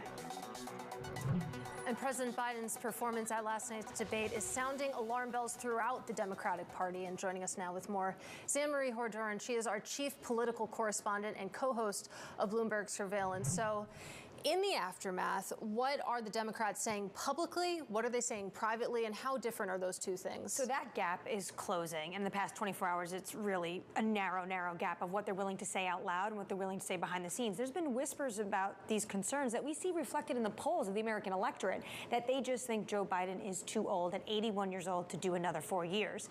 And then given his debate performance, how he was looking, how he was talking, a sore voice, coughing, very, very soft as well in his intonations, not really fighting back on Trump.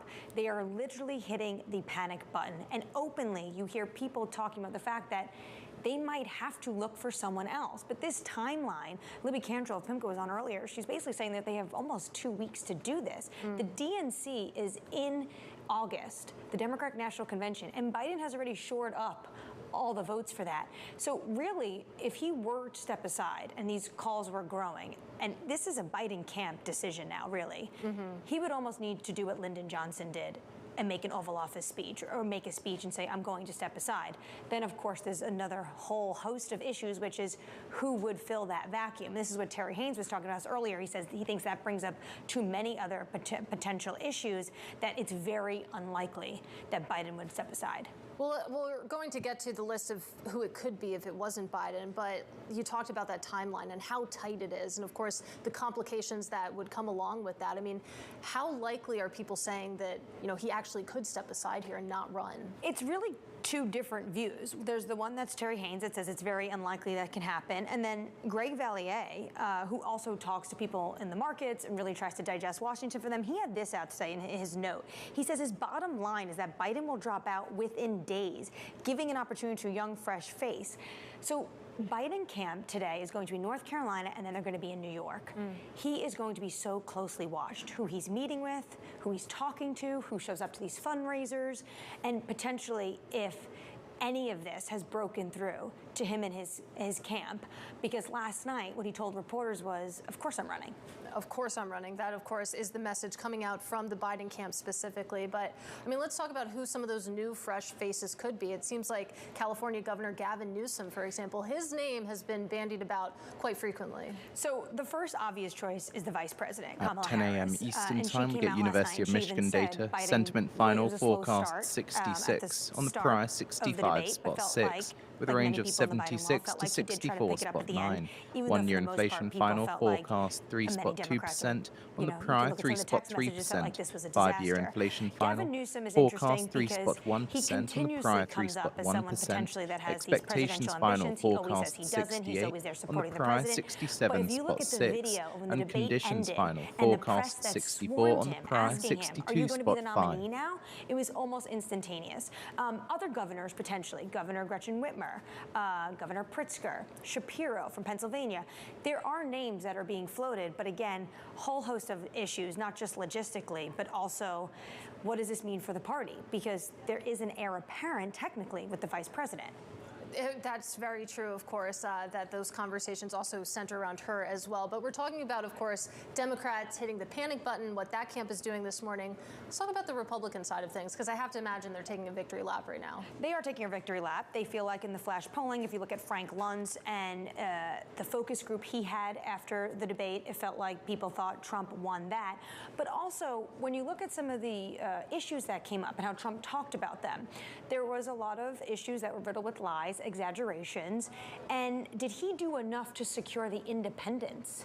Did either of them really do enough to secure the independents? So if you're walking away and you're unsure about either of these candidates, did Trump say enough, say on things like abortion, and if you're a suburban woman, did he say enough to make you feel, if that's one of your #1 voting issues on reproductive rights, did he say enough to assuage some of your concerns? So I'm not sure people that are looking at this and looking at the narrow amount of individuals who are going to decide this election. We're talking about a few 10,000s basically in a few swing states. Did he say enough to assuage those concerns? Which is why for him the VP pick is going to be so important.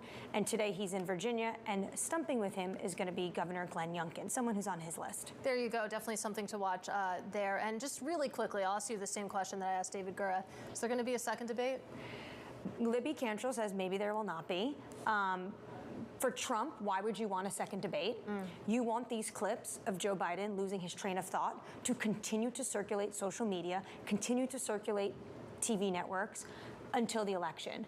If you're Joe Biden, you desperately want that second debate. Let's see. It's September. Yeah, a lot can happen between now and then. Of course, Anne-Marie Horjern, really appreciate that reporting. And let's get to some of the sector price action this morning in the market. We're going to do that with Bloomberg's Abigail Doolittle. We're looking at a small gain for the S&P 500 right now, Katie, up about 0.4%. More sectors are higher than not, so it is a broad-based gain. We have tech up the most, up about 0.75%. Some of that coming from the Apple strength on our own reporting about iPhones popping, the demand in China by about 40% after discounting. Industrials, energy also higher. To the downside, communication services, utilities, discretionary, and staples. So the day is still young, but the week right now we are looking at a fourth up week in a row. The S&P 500 up just a little less than 1%. Energy, the top sector on the week, up about 3%, in sympathy with oil, also up for a third week. And then it's interesting to note that the S&P 500 Media and Entertainment Index, well, that's up about 2.7%. Of course, we have some of these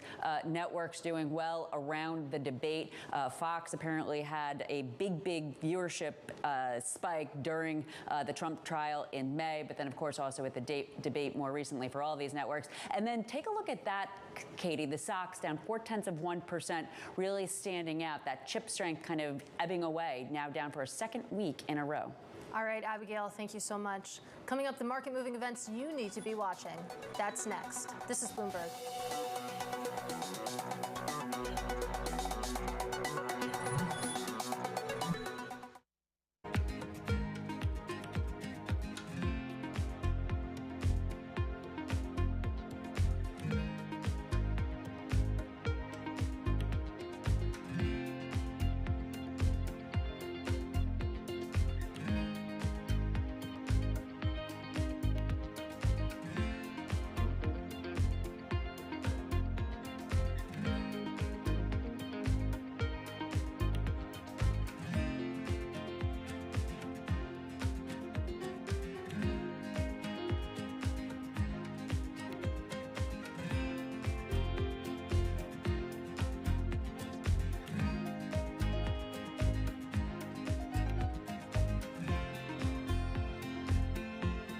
At 10 a.m. Eastern Time, we get University of Michigan data. Sentiment final, forecast 66 on the prior 65 spot 6. The range of 76 to 64 spot 9. 1 year inflation final, forecast 3 spot 2% on the prior 3 spot 3%. 5 year inflation final, forecast 3 spot 1% on the prior 3 spot 1%. Expectations final, forecast 68 on the prior 67 spot 6. And conditions final, forecast 64 on the prior 62 spot 5. At the touch of a button. Another volatile day on Wall Street. We're seeing big moves. All eyes on Capitol Hill as Democrats and Republicans. Today's job numbers casting doubt on the Fed's next move. Inflation remains front and center. And that's news when you want it with Bloomberg News Now. Get it 24/7 on the Bloomberg Business app, Bloomberg.com, and anywhere you get your podcasts. Bloomberg News Now. Context changes everything.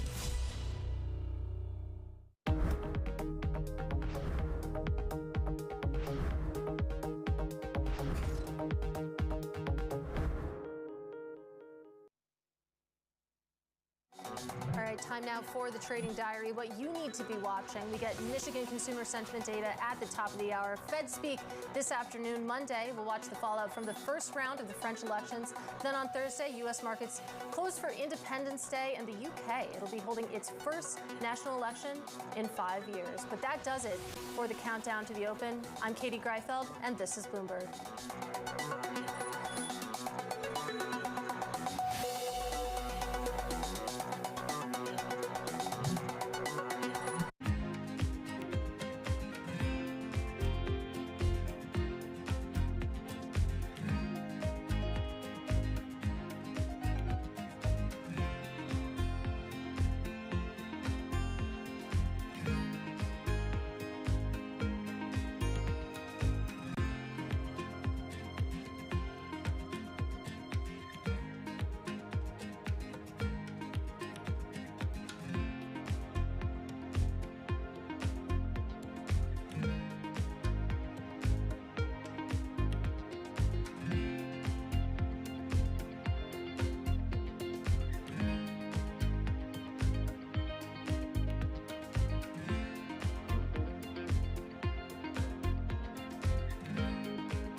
in recent years, you created an institute, the Jane Goodall Institute, and what is that designed to do?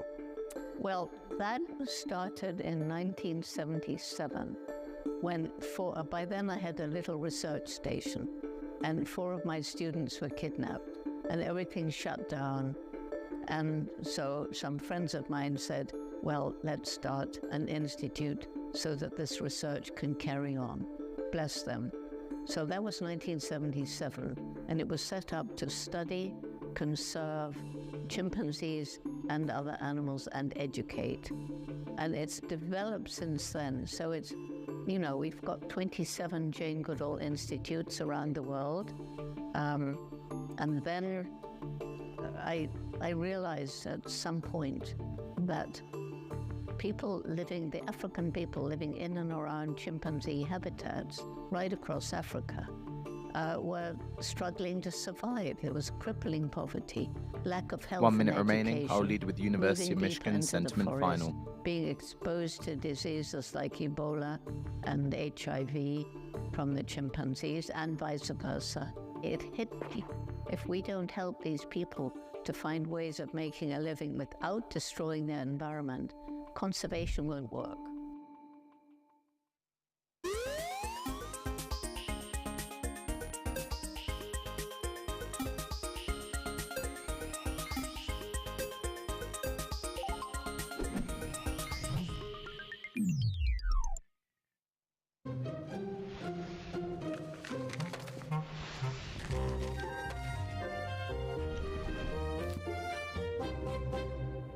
Ten seconds. All right, we are 30 minutes into the U.S. trading day on this Friday, June 28th. Here are the top stories we're following. Inflation cools. The Fed's preferred measure of prices actually slowed in May. That is bolstering the case for lower rates this year. A disastrous debate, of course, round one of Biden versus Trump sets off alarm bells just over 4 months to go ahead of the U.S. election. 5-year inflation final 3%, 3% lower than forecast, 3.1%. Expectations final 69.6, 69.6. Higher than forecast 68. Conditions final 65.9, 65.9. Higher than forecast 64.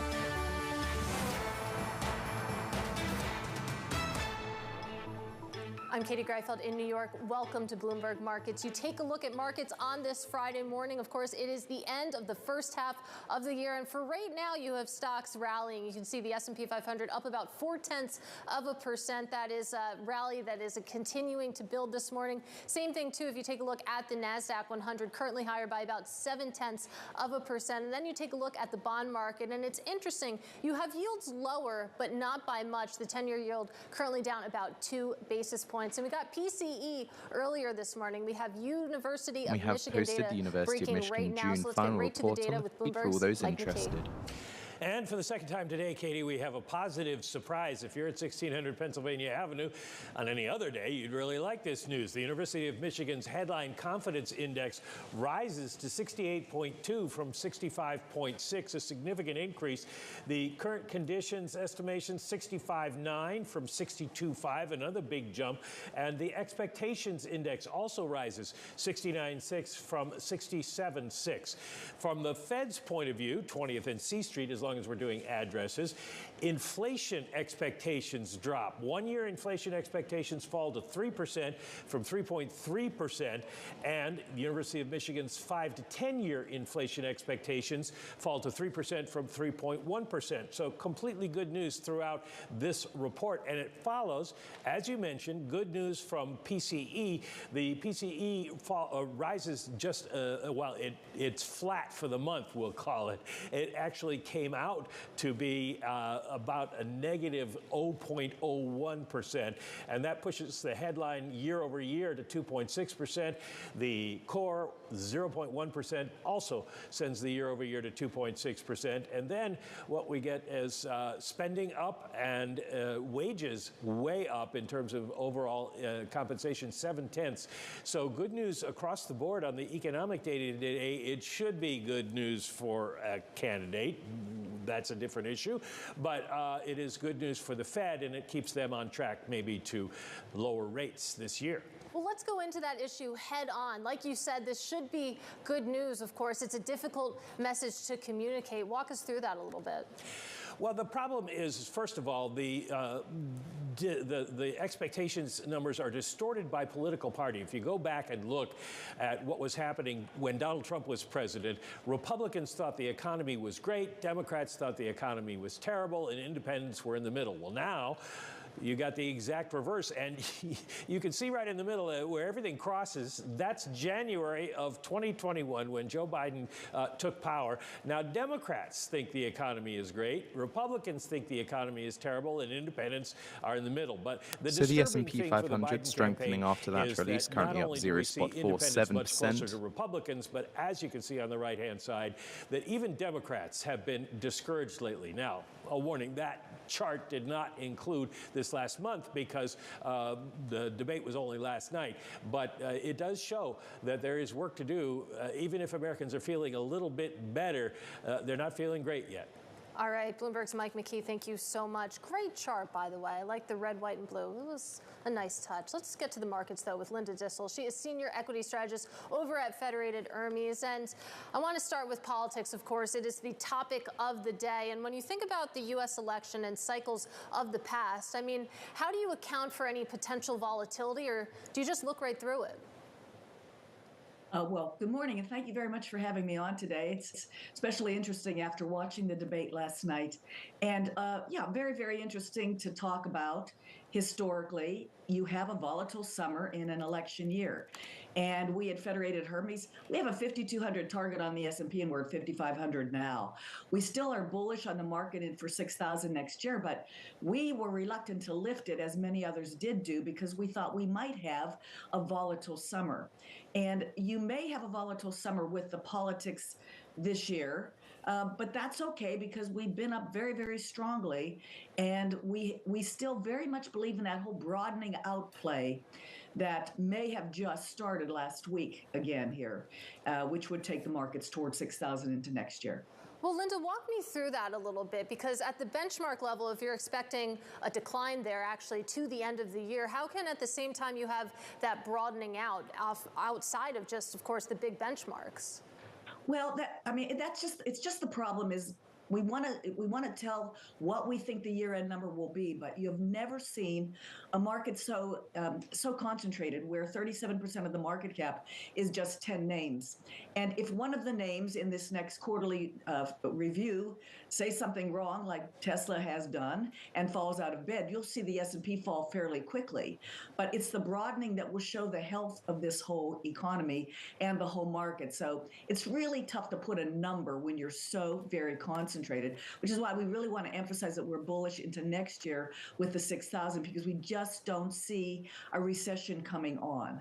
Yeah, and appreciate that context there. I want to talk about the broadening out a little bit more, because you think about it, of course, how just the price differentials between small caps, mid caps, and then, of course, the large cap benchmarks. And then you think about the strength of the economy. It seems like a pretty straightforward trade when you combine that with rate cuts, and still you haven't seen a sustainable broadening out. So what is finally going to be the catalyst, Linda?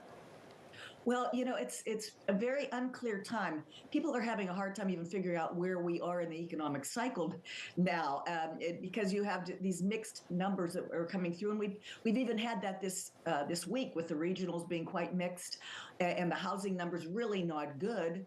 But when you look at inflation expectations, which are huge and can be good news for us as we look at the Fed, when you see the jobs plentiful versus jobs hard to find index, which was great news this week, it's all about jobs, and it will be all about earnings. And the earnings, as we know and will come to hear more and more in these next two quarters, the back half of the year, will be much easier year-over-year comps for those cyclical areas that have yet to really catch the bid that we expect that they will do. So we're watching for earnings results, margin comments into the second half of the year.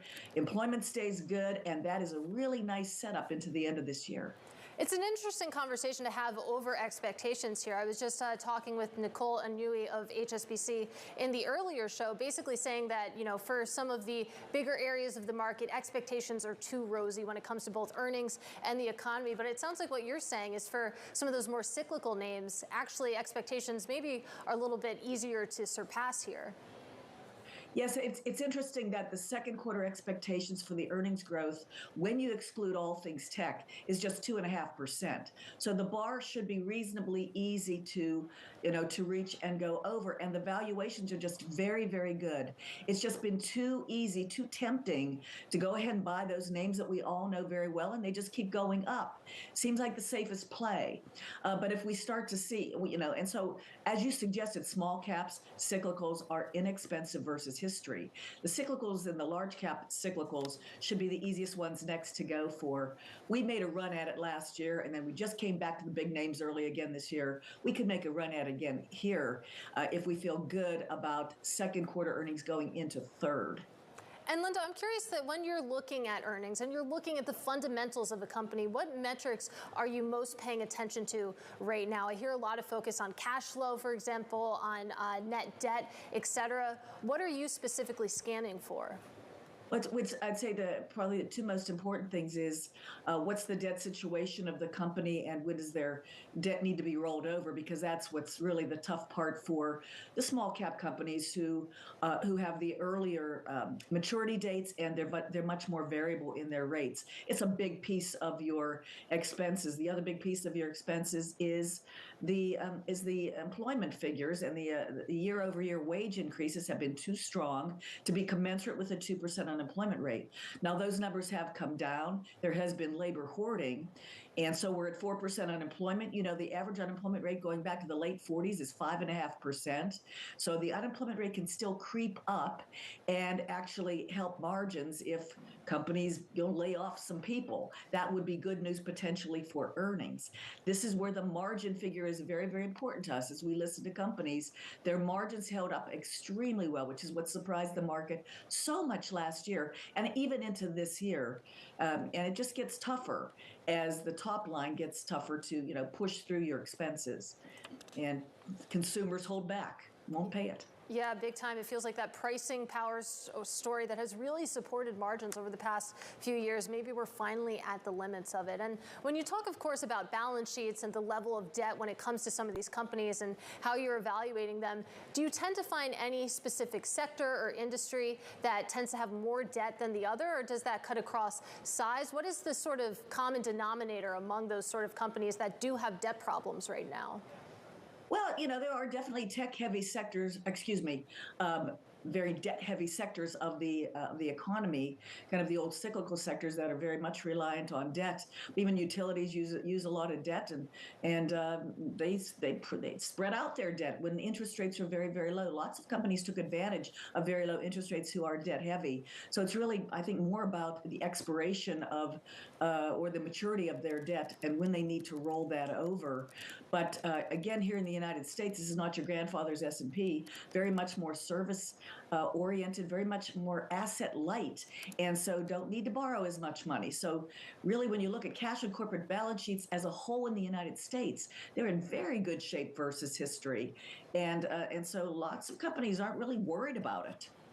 All right, Linda, I have to leave it there. Always appreciate your time. Our thanks, of course, to Linda Dissel of Federated Hermes. Let's take a look at what's moving underneath the markets right now. We're going to do that with Bloomberg's Jess Menton sitting to my left. And tell me about the winners, of course, in the first half of the year. So if you use the MOV function in the terminal, looking at, not surprisingly, what the best performer is, it is NVIDIA, even though it did stumble in recent weeks here, up around 150%. So best percentage and point gainer here. But just behind that, Constellation Energy here. So that is a utility type stock. But a part of this is also tied to AI and the data center type businesses. So that stock's up more than 70%. But flipping over and looking at the declining side here, Walgreens, biggest percent declining here, down over 50% year to date. So earlier this week, it did cut its full year adjusted profit outlook just because it saw sluggish demand environment for its pharmacies as well as U.S. consumers.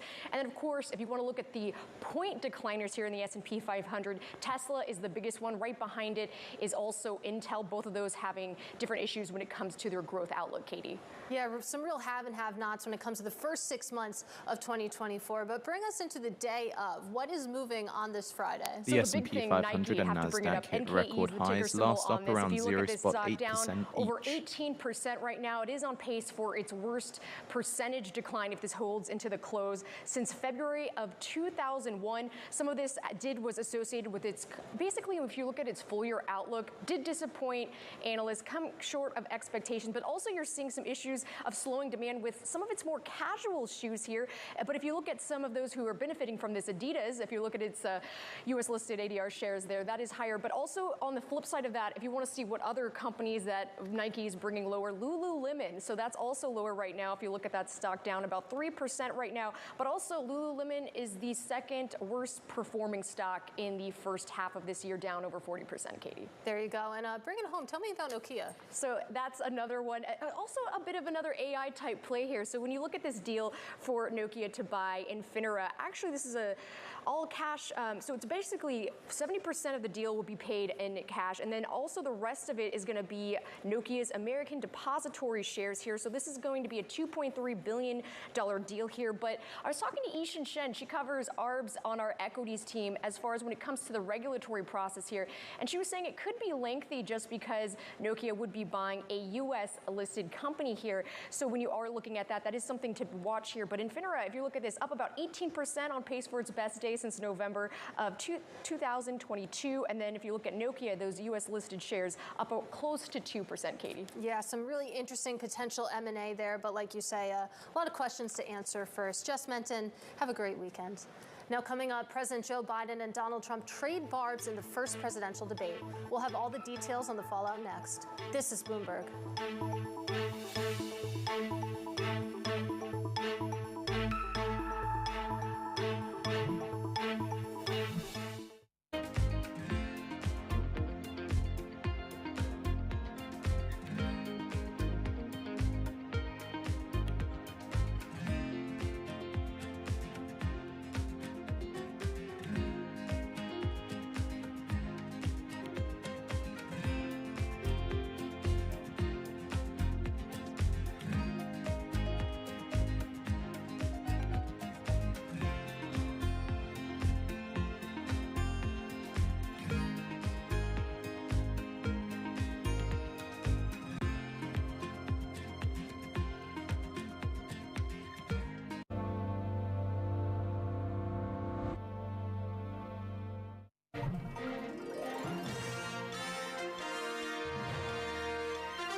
Bloomberg Surveillance covers the latest in global markets and the political events that influence your world.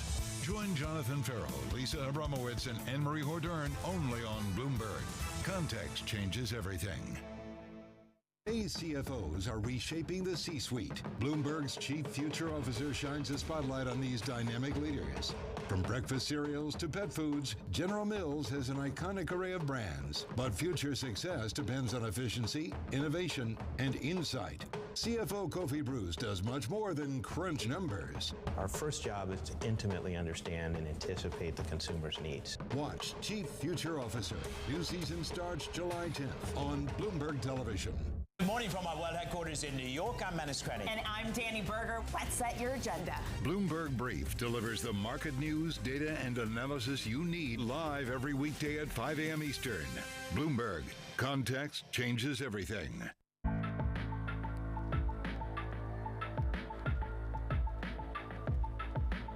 This is Bloomberg.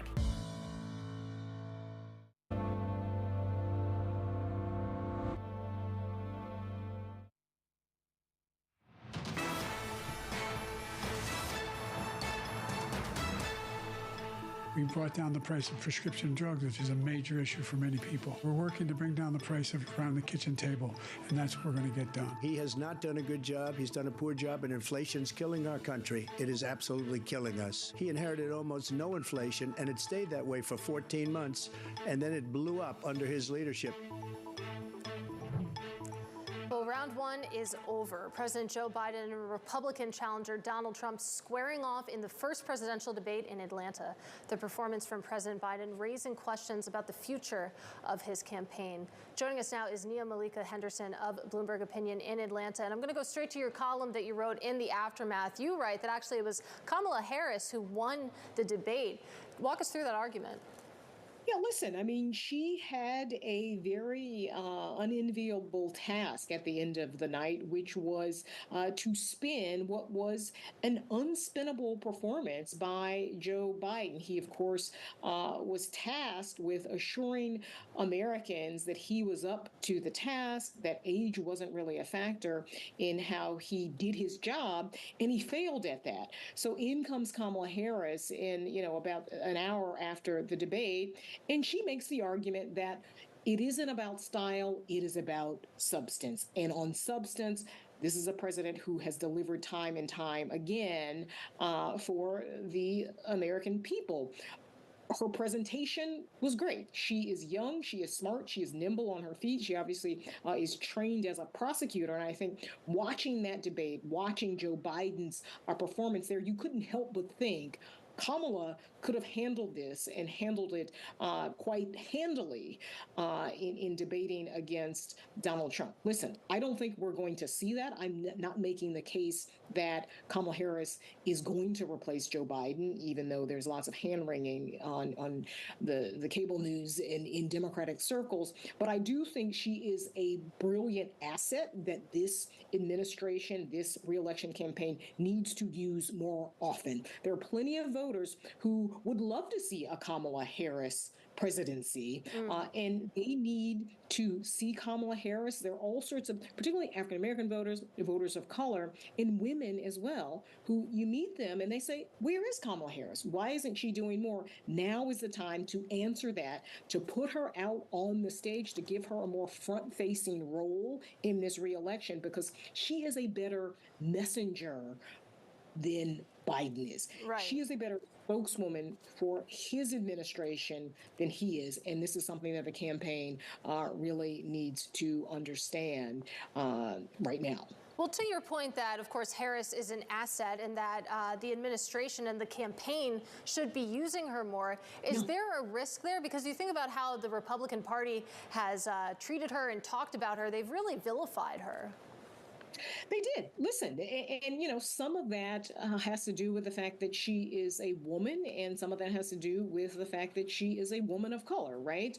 Americans aren't used to looking at a woman in that position, right? We, of course, saw what happened to Hillary Clinton. This is something that Americans are still dealing with. What does it look like for a woman to be in power? What does it look like for a woman to be the leader of the free world? Putting her out there will help Americans get used to that. Will there be some blowback?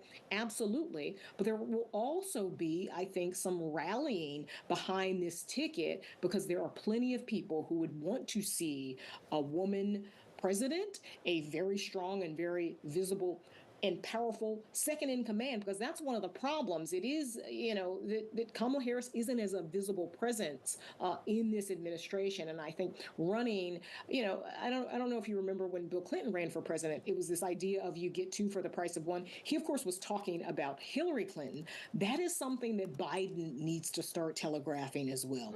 As a candidate, he said he was going to be a bridge to the next generation. That's something that needs to happen now. Again, I'm not saying he's going to step aside. Right. I'm not saying he should step aside, but he's got an entire bench of people with Kamala Harris in the one spot that he's got to use to try to drag him across the finish line. It is going to take all hands, and I think Kamala Harris, given that she is vice president, is the most qualified to make the case that he should get another 4 years with her at his side, as a teammate.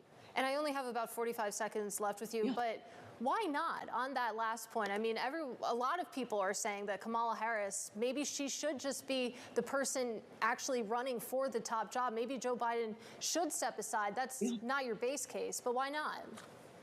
Yeah, listen, and this is going to be argued, I think, over the next many weeks. Ultimately, this is a decision that Joe Biden will have to make. It is a Herculean task to convince a sitting president to switch gears, to stand aside this late in the game, if that's possible. I think people with the last name Biden are the only ones who could convince President Biden to do that. Right. In the meantime, Democrats have to figure out, what do they do if he stays at the top of the ticket? How do you sell this as a package deal, almost like the Avengers coming to the rescue, to sell this message and to sell this president again and say that he should get another 4 years? Have to leave it there. Really appreciate your insight. Our thanks, of course, to Nia Malika Henderson of Bloomberg Opinion.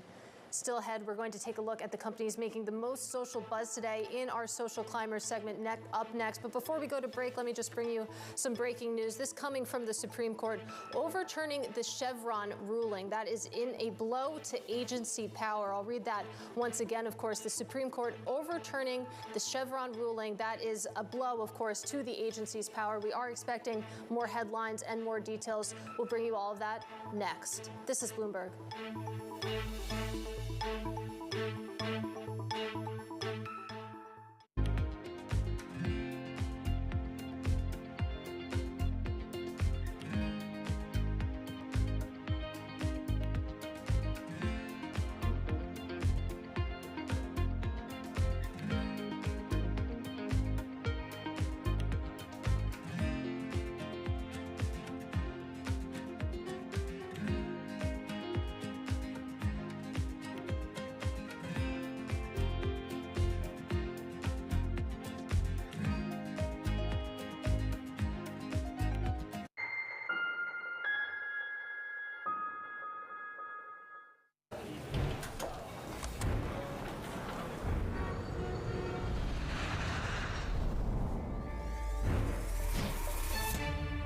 Always on the heartbeat of the tech spread across global markets. The real-time data aspect is going to be important. We're going to bring you expert analysis on that. Sure. Don't miss Bloomberg's interview with the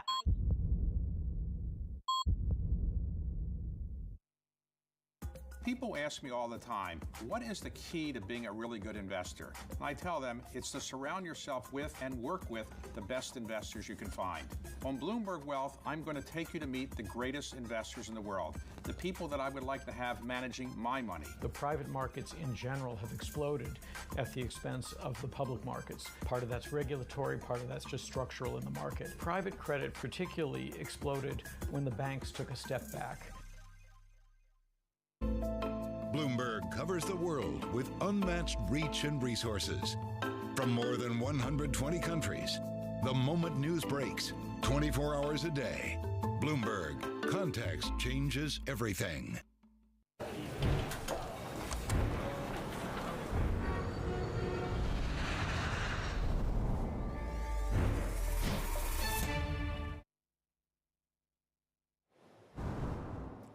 All right, let's get back now to that breaking news that the Supreme Court is overturning the Chevron ruling. Of course, that is the decades-old legal doctrine that empowered federal regulators to interpret unclear laws. Joining us now with more is Bloomberg Balance of Power co-host Kaylee Lyons in Washington. Talk us through the potential ramifications here.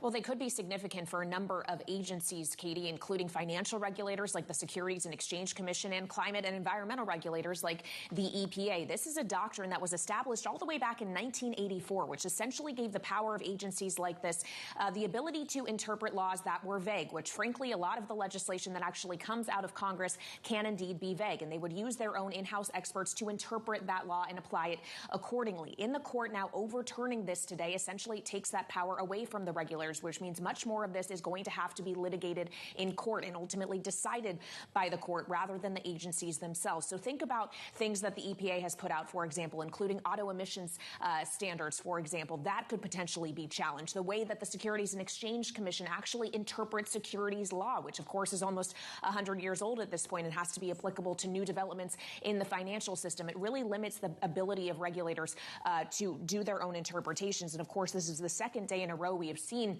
a blow to regulators. The court also ruled yesterday against the SEC's in-house judges, which will limit not only the SEC but other agencies in how they try, say, fraud cases internally. Now that all has to go to a jury. So once again, we're seeing the Supreme Court with a conservative majority ruling against regulators. And of course, the term is not yet over. We get more opinions on Monday, Katie. Yes, we do. And before we get there, I do want to ask, I mean, we talked a bit about the EPA, of course, the implications there. What about Wall Street, though? You mentioned the SEC, for example. What could this mean?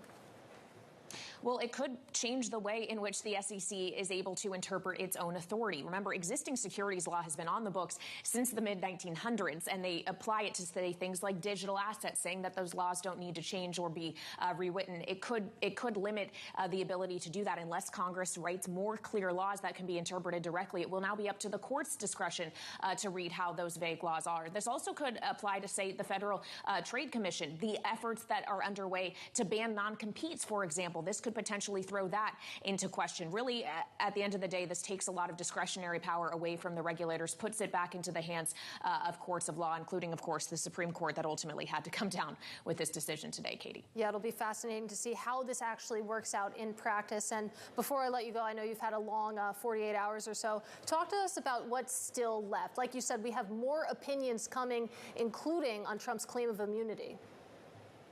Yeah, that is the big one, his question of immunity from prosecution here in Washington in the case that was brought against him by special counsel Jack Smith. That case cannot move forward to trial, in which he's charged with 4 criminal counts related to activities in and around January 6, 2021, and election subversion, until the court makes a ruling on this immunity question. They are waiting literally until the last possible second to do so, Katie. They also still have to decide a question regarding January 6 defendants and whether or not they can be charged with obstruction. This goes back to the Enron doctrine from that case decades ago. The obstruction question in that case not only could be applicable to those specific defendants, but also could have implications for that election subversion case, which Donald Trump is charged with here in Washington. Both of these decisions obviously quite politically significant. Interesting that the court has chosen to deliver them to the public after that presidential debate between Trump and Biden last night, but we still have much to hear from the high court. The opinion day for sure is Monday, though they have not yet said that that is the last day of the term, so they could potentially drag this out even further into next week, Katie.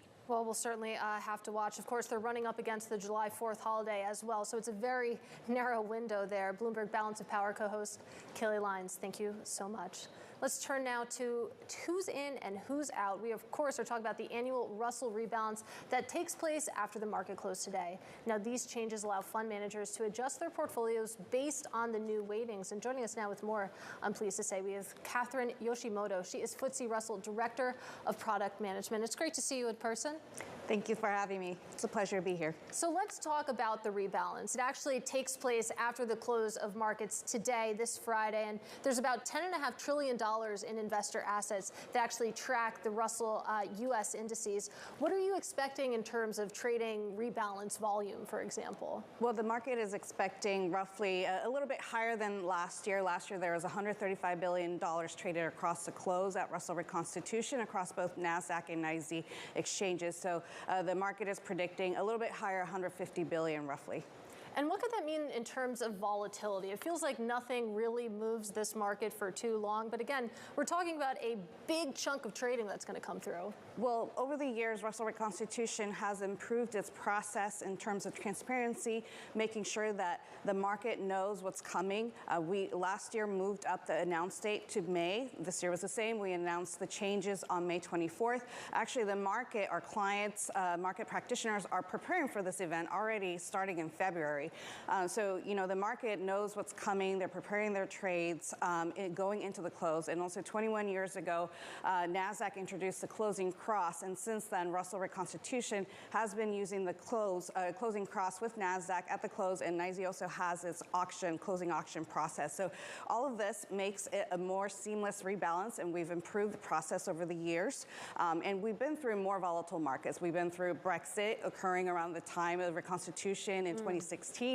During COVID, which was the highest volume that we saw, $186 billion traded at the 2021 Russell Recon close. So we're confident we can handle this seamlessly today. And of course, you make a good point that you give people a lot of advance notice. Of course, market participants are well prepped for this, and it does, of course, happen every year. And that's actually what I want to talk about, because you rebalance annually, just once a year. I know that you're in discussion to maybe rebalance twice.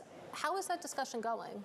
So we did launch a consultation at the end of last year. The consultation is closed. It's still available on our website, so we welcome feedback that market practitioners could provide into how we can improve the process. We intend to give the market ample notice, so we wouldn't we have to be thoughtful about making any changes to the methodology. So the market would be given ample notice. We haven't made a decision yet, but more to come on that. And just to clarify, it really isn't about concern about the process or methodology itself. It really is that growing size of the trade at the close of Russell reconstitution. So the feedback has been potentially breaking it up into two could, reduce the volume at that one reconstitution. And we do also already have quarterly IPO inclusions, which has shown to reduce the size of the trade at the June reconstitution, because we're adding new entrants at September, December, and March IPO inclusion opportunities. That's really interesting that it's more about just the size of trading, the size of the rebalance. It's not so much concentration in the market, for example. I mean, a lot of people could read that you are talking about increasing the period of rebalance, but to your point, it's more just about minimizing market impact, it sounds like. Yeah, general feedback has been that the Russell indexes do reflect the markets. That is our job as an index provider, to represent what is happening in the markets. So clients are, they continue to like the methodology in how it continues to represent large cap with the Russell 1000, small cap with Russell 2000, and growth and value segments. So they agree with our classifications of growth and value, large cap, small cap, but it really is about the size of that trade at the June reconstitution. I am curious to get your thoughts on concentration. I mean, it's hard to have a conversation about the markets with any sort of investor of any size without talking about just how top heavy it feels like every benchmark is right now, if you're just tracking sort of by market cap size. What do you make of it? So again, we do reflect the markets, so we're just representing what's available as an investable opportunity set. It's true that the U.S. mega cap segment has grown more than the smaller cap. Take the Magnificent Seven stocks, for example. They grew more than 40% since the last reconstitution, whereas the broad market, inclusive of that Magnificent Seven, has grown 20%. So we've seen growth overall in the market. It's been an AI, tech, growth-heavy, momentum-fueled market.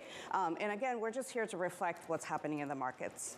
And you said that, of course, it sounds like market participants agree with your definitions, but I do want to talk about size a little bit more, because there's been a debate on social media, on Reddit, depending on where you look, that if you take a look at the current market cap definition of a small cap, it's about a ceiling of $2 billion.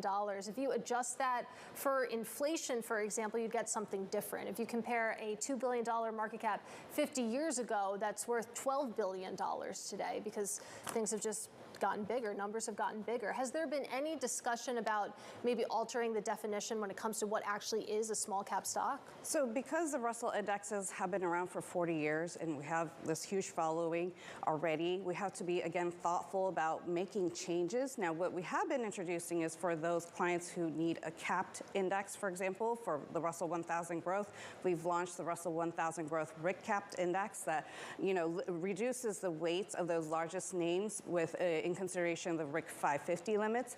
We also segment in different ways. So you can take that Russell 1000, and we have the top 200 mega cap, mid cap, also top 500, and a commonly used SMID cap index is the Russell 2500. So there are ways of splitting up the modularity using this modular framework. But largely the definition stays true with the Russell 1000, Russell 2000. Again, for those clients who want to start thinking about different ways of slicing the market, we have the ability to do so. All right, so there's something for everyone there. And before I let you go, I want to go back to that discussion about a potential twice-a-year rebalance. Like you said, you are open to opinions right now. You're in a consultation period. What's the timeline there? When would you make a decision by? At this point, the earliest, obviously no changes for 2024. That's too soon. The earliest we will make any changes 2025. Now, even that is, potentially further down the line. We intend to give the market at least 12 months notice to be able to process what's happening and to prepare for that event. All right, well, it's really great to see you. Appreciate your time on a Friday morning. Our thanks, of course, to Catherine Yoshimoto of the FTSE Russell. About an hour into the U.S. trading day, let's get a check on these markets. We're going to do that with Abigail Doolittle. So stocks in the pre-market started higher, up about 0.3%, but right now we're at session highs for the S&P 500, and that means another all-time high, and you can really see it on this month-to-date chart, and clearly the S&P 500 rising in the month of June, up 5.4%. In the first half of this year, up about 15% after last year's full year gain of 23%. So the bulls really very much in charge, despite all of the bearish divergences that we've talked about in recent weeks. Let's take a look at what's happening beneath the surface for the S&P 500 on the week, because this is really pretty interesting. Apple gaining up to 3.6%. Of course, today we had some reporting about the iPhone in China surging by 40% after discounts. The stock below the all-important breakout level of 220, but also well above support at 200. So technically, this is really interesting. FedEx up 19%, the best week since July of 2020. Great quarter outlook and the possibility of doing something with their freight business, perhaps spinning it out.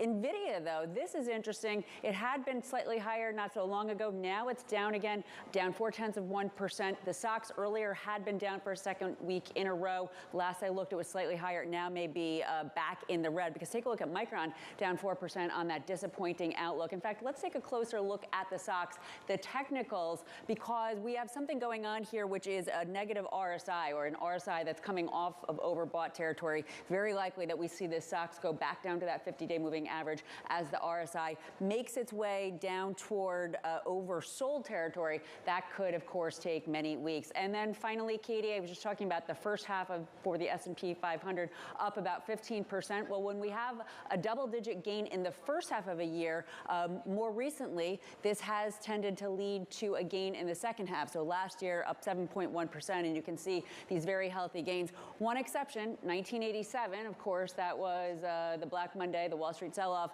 Will this year be that? Less likely, more likely that we will continue to have a gain, especially that's also true in presidential years. There are only 4 years going back to 1929 where there were sell-offs, and they were 1987, 1932, 1940, and then 2008, really tough years. Yeah, and we'll see, of course, if this year is any different. Bloomberg's Abigail Doolittle, thank you so much. Now, coming up, investors are looking for hints on major policy shifts out of China. Mary Lovely of the Peterson Institute for International Economics discusses the mounting challenges facing President Xi next. This is Bloomberg.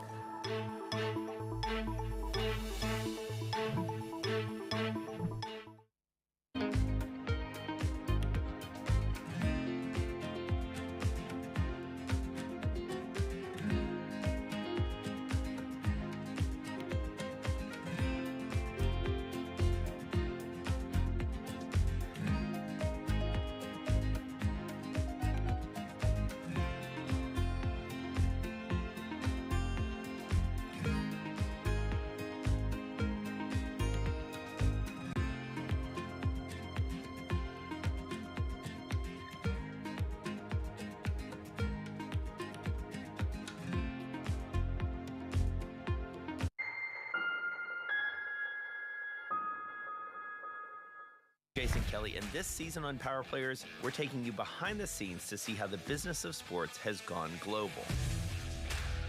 I want sports to grow. I want sports to be bigger because we have talent. And how mammoth value is coming from the smallest of players. 3,184 hits, 431 home runs, and of course the most famous stat that everybody knows, 2,632 consecutive games played. Unmatched career. How are you doing this?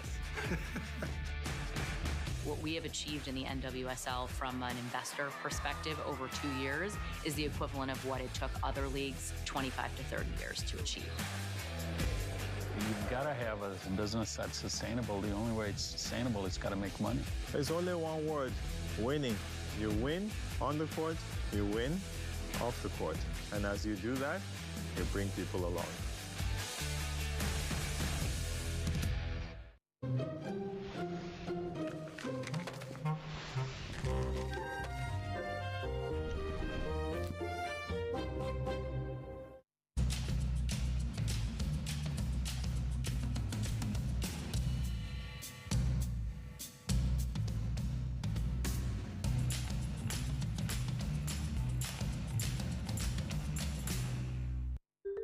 The UK decides. On July 4th, amid debates about tax policy, border security, foreign policy, and more, voters head to the polls to choose the next leader. Bloomberg has full coverage leading up to the election and will bring you the results after all the votes are tallied. Tune in for continuing coverage on Bloomberg Television. Context changes everything.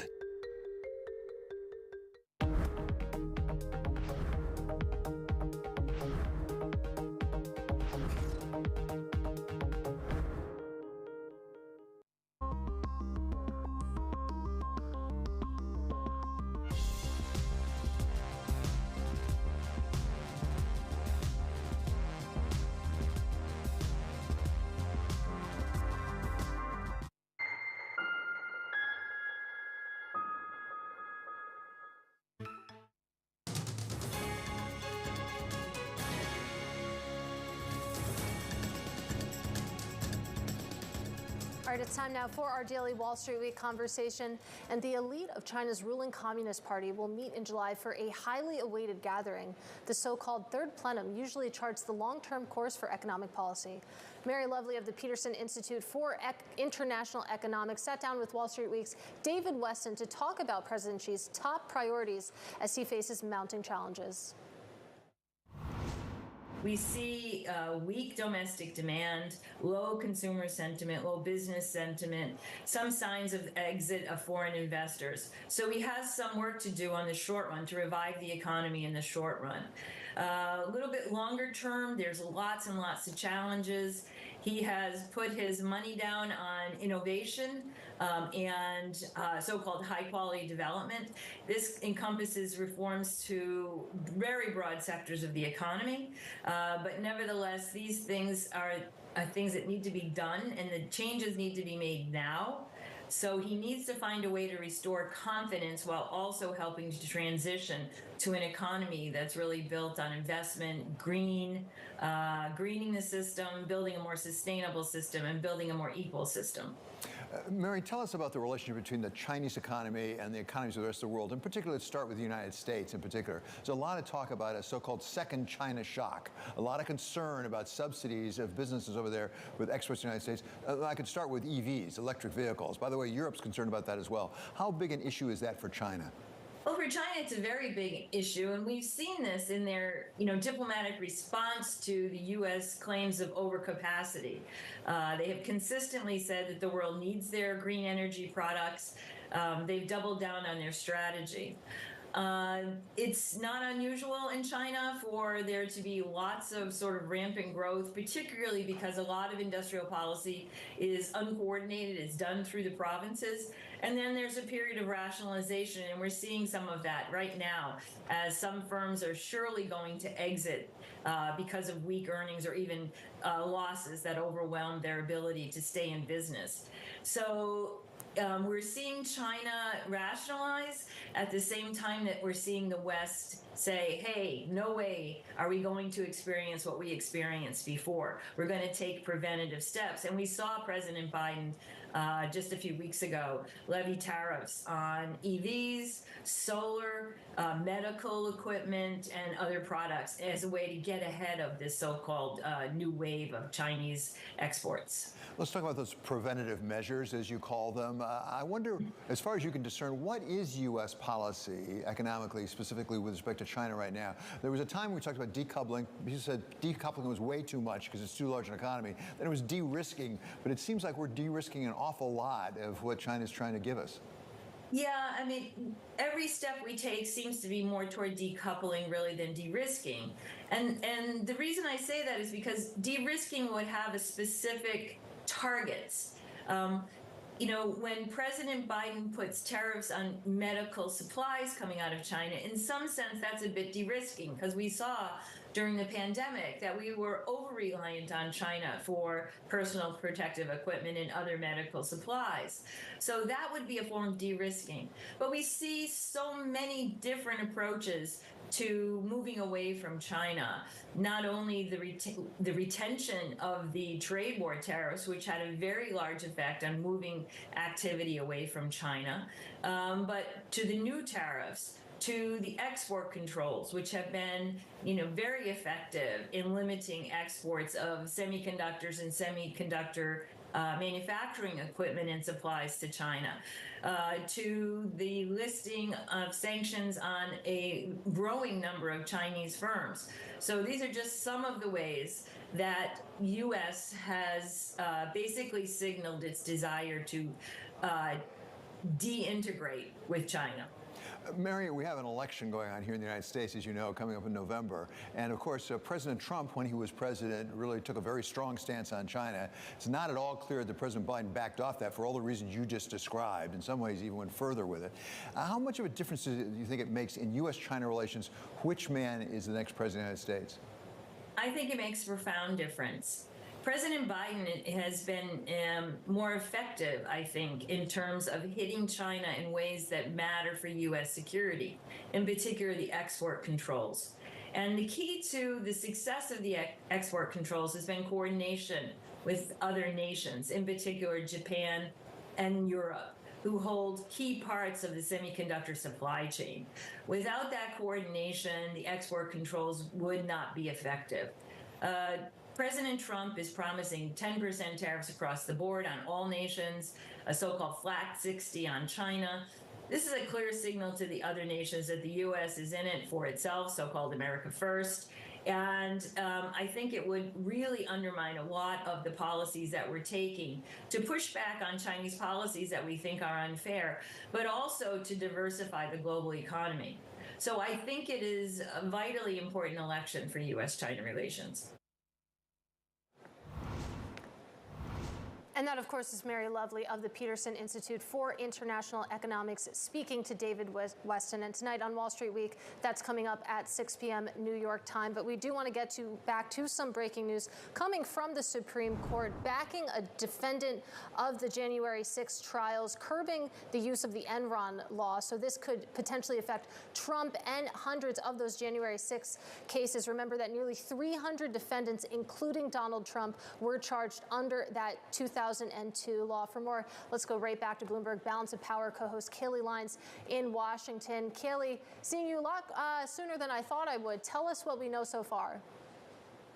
Well, the court obviously has, in this case, ruled in favor of the defendant, Joseph Fisher, who is one of, as you alluded to, Katie, hundreds of January 6 defendants who had been charged with obstruction, something that under this 2002 law, which, of course, came from the collapse of Enron, allows a person to be charged with up to 20 years in prison, or sentenced to that, rather, for obstructing an official proceeding. What the justices have now decided here is that that obstruction question perhaps could not be applicable in the case of January 6, wondering exactly how what official proceedings should be defined as in that obstruction case. Not only is this significant for those who were charged with the actual at 11 riot a.m. Eastern Time, we get the Fed Monetary Policy but also Report. For Donald Trump, remembering that here in Washington, in the election subversion case that was brought against him by special counsel Jack Smith, 2 of the 4 charges related to obstruction, one of obstruction of, the second attempt to obstruct an official proceeding. So those charges against Donald Trump, the former president and presumptive Republican nominee, are now potentially complicated by this court's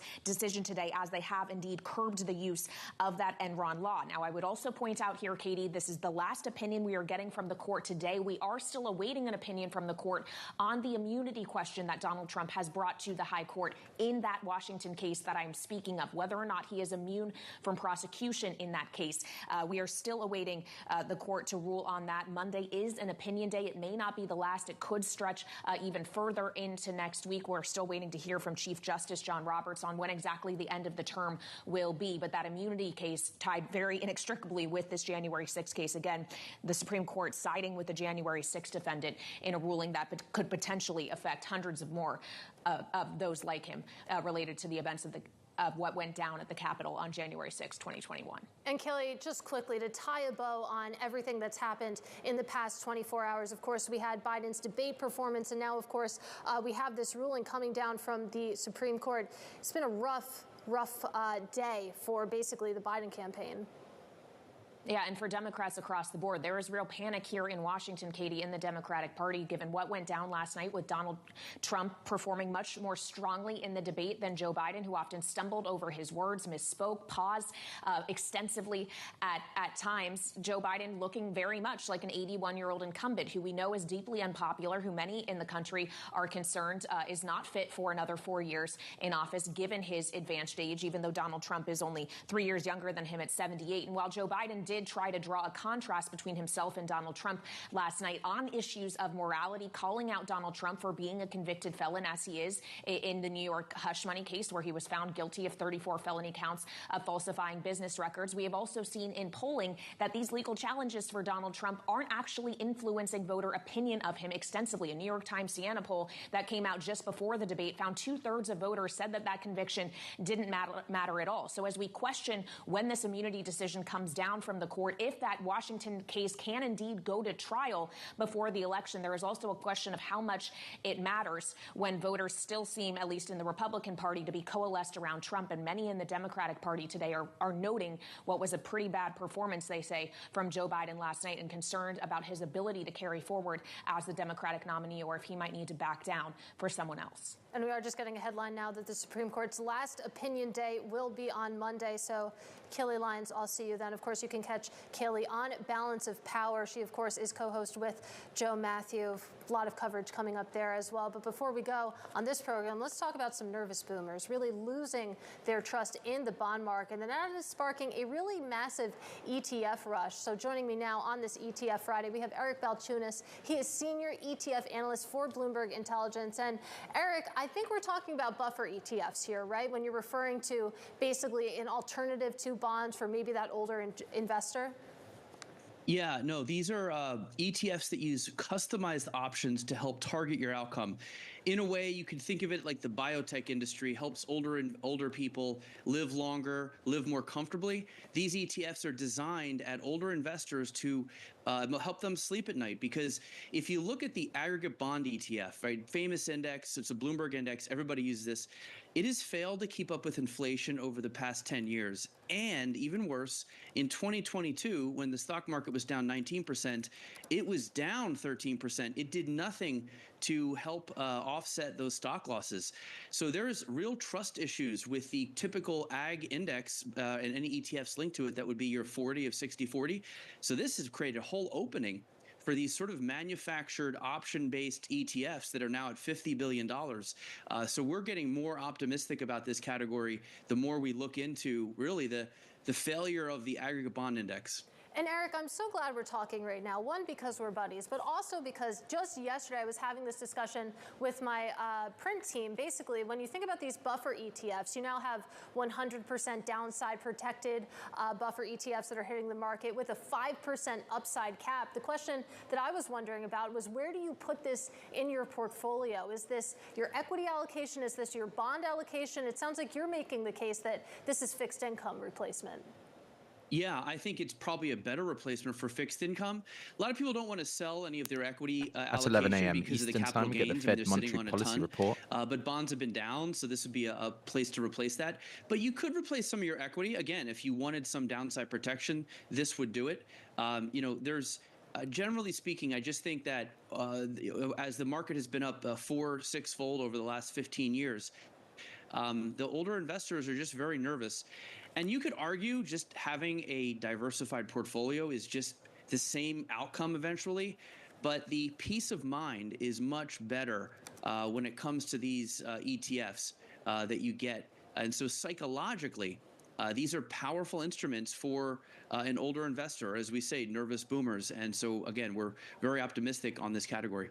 Boomer candy, I believe. Of course, you coined that term. Eric Balchunas of Bloomberg Intelligence. Have a great weekend when you get there. And of course, tune in to Eric and myself every Monday on ETF IQ. That's at 12 p.m. Eastern on Mondays. It's a lot of fun. Before we go, let's take a quick check on these markets right now. The S&P 500, of course, we got a raft of economic data over the past 2 hours or so. You can see the S&P 500 building on its momentum, up about 0.5%. Same thing, too, if you take a look at the NASDAQ 100, up about 0.6%. And those bond gains have flipped to losses. You can see 10-year yields a little bit higher at the moment. Now, coming up, we have former Republican presidential candidate Vivek Ramaswamy. He joins Bloomberg Technology next. But that does it for Bloomberg Markets. I'm Katie Greifeld, and this is Bloomberg.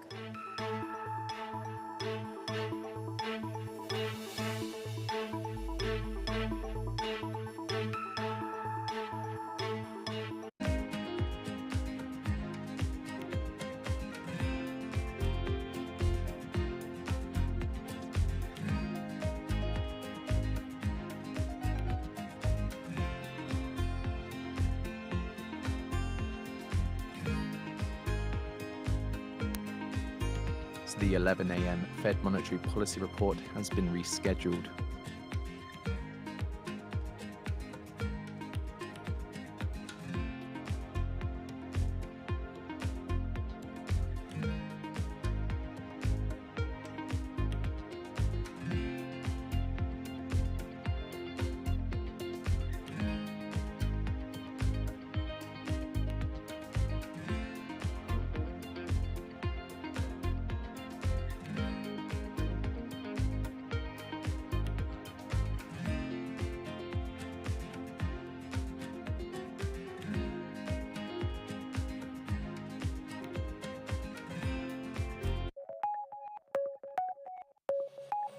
I decided to acquire Indeed 12 years ago when I was 36. I couldn't speak English, but I decided to move to the US with my family. Okay, let's study English. Let's, manage this big American company. But I could do it. Ages are just numbers. If you stay being very curious to run new things, you can keep doing that.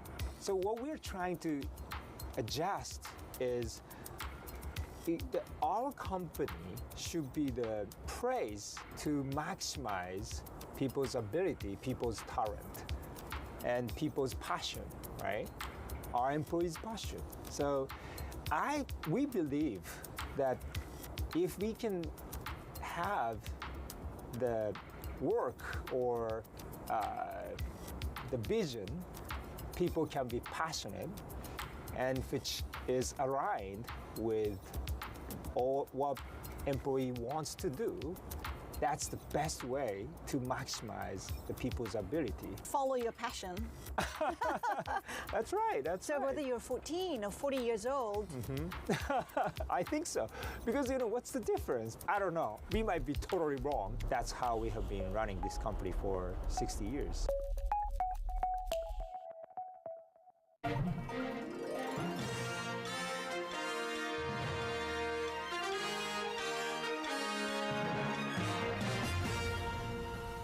From our world headquarters in New York, I'm Menace Crenny. And I'm Danny Berger. Let's set your agenda. Bloomberg Brief delivers the market news, data, and analysis you need live every weekday at 5 a.m. Eastern. Bloomberg. Context changes everything. From the heart of where innovation, money, and power collide in Silicon Valley and beyond, this is Bloomberg Technology with Caroline Hyde and Ed Ludlow.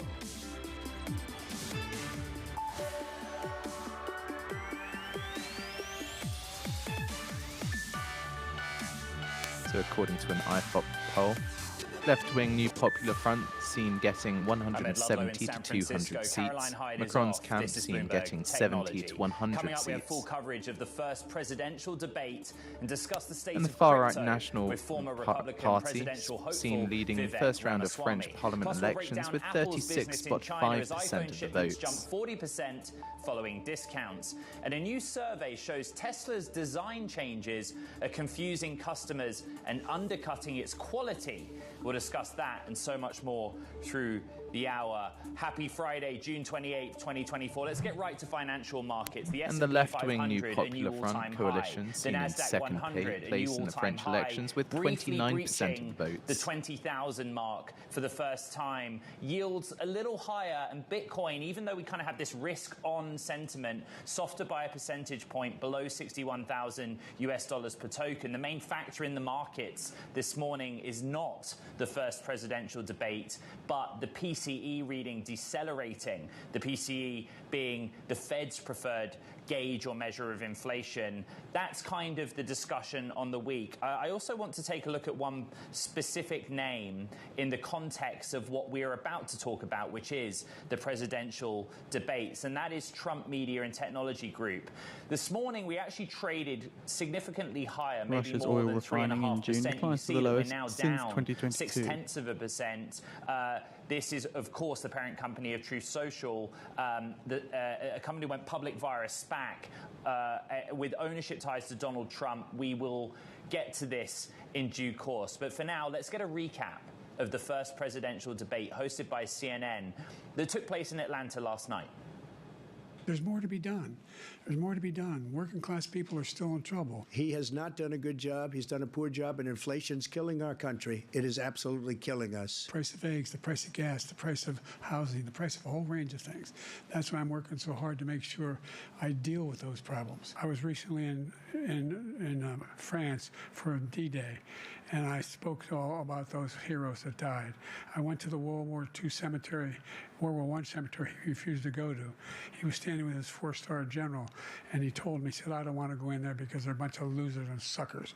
My son was not a loser, was not a sucker. You're the sucker. You're the loser. There's nobody that's taken better care of our soldiers than I have. The money that we're spending on this war, and we shouldn't be spending, it should have never happened. I will have that war settled between Putin and Zelensky as president-elect before I take office on January 20th. I'll have that war settled. If we had a real president, the president that knew, that was respected by Putin, he would have never invaded Ukraine. Israel would have never been invaded in a million years by Hamas.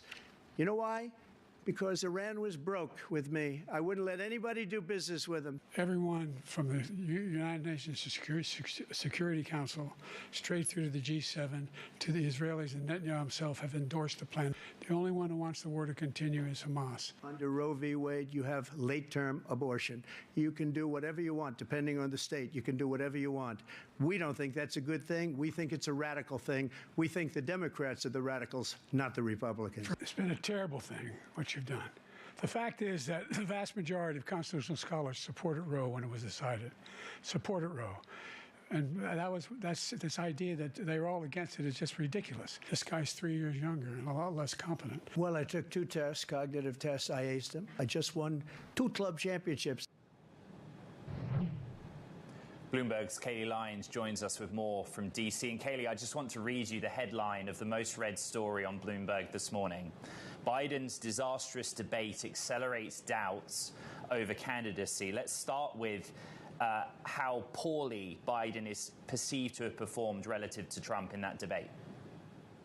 Incredibly poorly, Ed, and you have bipartisan lawmakers, political strategists saying that this morning. Joe Biden, at 81 years old, very much showed that he is an octogenarian president. The White House has now said that he was battling a cold, but his voice was raspy. At times, his speech was halting. He took many long pauses, misstated facts, at one point actually saying that he beat Medicare, not adequately articulating his own policy in many instances, which gave Donald Trump many openings to attack him. Donald Trump, for his part, seemed much more energetic, focused, uncharacteristically so perhaps for the Donald Trump that we typically see at campaign rallies, working within the format of this debate, which of course was mics cut off when it was not your turn to speak, lack of a live studio audience, things that the prevailing notion was might help Biden more going into the debate actually turned out to potentially be advantageous to Donald Trump. That said, Donald Trump did lie repeatedly throughout this debate on things like economic statistics under his administration, like the lowest black unemployment rate of all time. That actually happened during the Biden administration. He said that tariffs would not cause higher inflation, something that almost every single economist we speak to would dispute. He also said that he didn't say things that he has said on tape, lied again about the outcome of the 2020 election, and yet was not fact-checked by the moderators and was struggling. Joe Biden was struggling to fact-check him himself. He repeatedly called him out for lying many times, but then could not articulate what the actual truth of the matter was. So all in all, it was a very difficult night for Joe Biden, and there is a lot of talk here in Washington this morning, including from those within the Democratic Party, as to whether or not he can actually go forward as the nominee. The placement of the debate, as well as the words Joe Biden on Google Trends, for example, is interesting. Unsurprisingly, all of the names involved are trending on X, the platform formerly known as Twitter. We've woken up to a world this morning perhaps different to what we expected, where we're debating President Trump's candidacy and what might happen next. It's a long way to go to the next debate in September, ahead of the election in November. What are you hearing in Washington, D.C.? Well, there is this idea that, considering this was a very early debate, this happened in June before either Trump or Biden are officially their party's nominees. At this point, they're still just presumptive nominees. There is a question of when we get to that Democratic convention in Chicago as to whether or not it might be an open convention. Of course, that is a decision only President Biden is able to make. He already has had the adequate number of delegates to secure the nomination pledged to him. They have to remain so unless he decides to drop out of the race and direct them to cast their votes for someone else. Of course, that is a decision that the president, those close to him, including the First Lady, Jill Biden, will have to make. But that is a very real conversation that is happening here in Washington and was happening in Atlanta last night, where a number of the surrogates that were there in the spin room for the Biden campaign included those who potentially, the prevailing thought is, could be someone who was the nominee instead of him, like California Governor Gavin Newsom, who was swarmed when he hit the spin room floor after the debate. Now, he did say Joe Biden is going to be the nominee, that he has his full backing. Other potentials like Michigan Governor Gretchen Whitmer have said the same within the last 24 hours. But it certainly is a great difficulty that the Democratic Party at large is facing as they struggle with this idea that Donald Trump does seem now to be even farther ahead in this race, if betting markets are to be believed, than he was heading into this debate. Finally, Kaylee, and quickly, what I see on social media beyond the memes and endless clips that have been shared is a frustration from American voters that they didn't learn anything. There was actually no answer to many of the questions posed from a policy or platform perspective going into a presidential election campaign.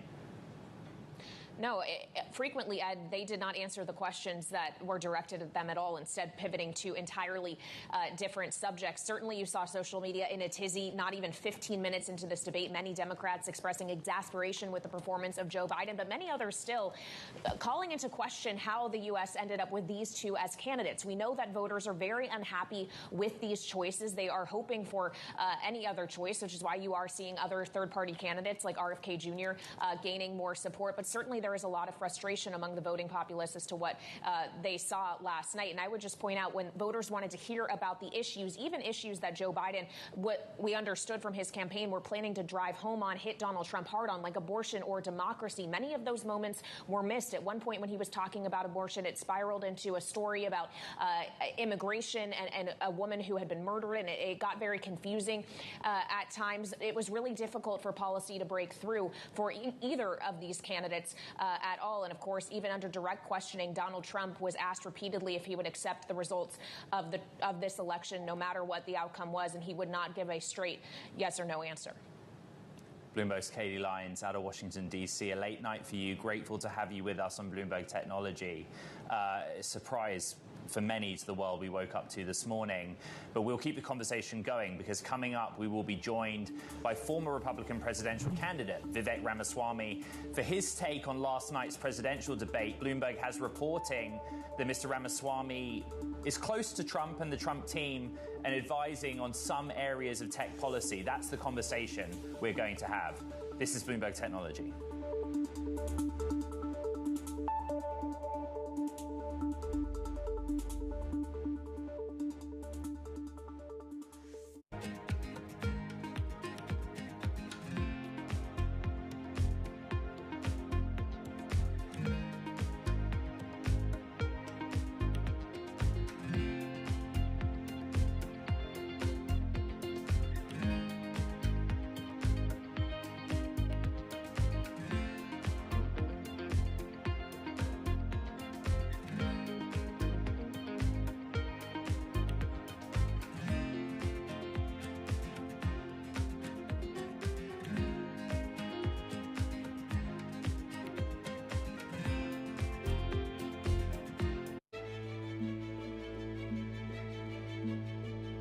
I've seen firsthand how some fashion businesses make women feel. And I think there's one thing, you know, being really vocal and being an Instagram activist and talking about something, there's a difference than putting your money where your mouth is and really trying to do something about the problem. And that's what I did with that business. It was about how do I take everything that I know and I've learned and actually do the opposite. And I think that as a young black female entrepreneur, the only thing that I could do was what I know from my experience. And the honest truth is, I didn't set out to create a company that was like deeply rooted in the principles of inclusivity and diversity. I set out to make a company that was right for me and my friends. And I knew that if I had a problem, chances are somebody else does. And I think that's where so many businesses are, you know, created, when you're solving a problem that's real for you and therefore real for the consumer.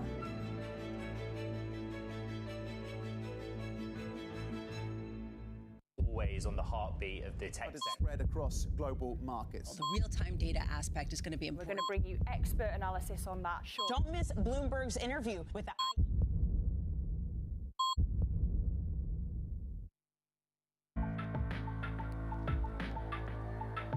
According to the EIA, US oil and petroleum products demand rose in April to 20 million barrels per day, the highest since December 2023.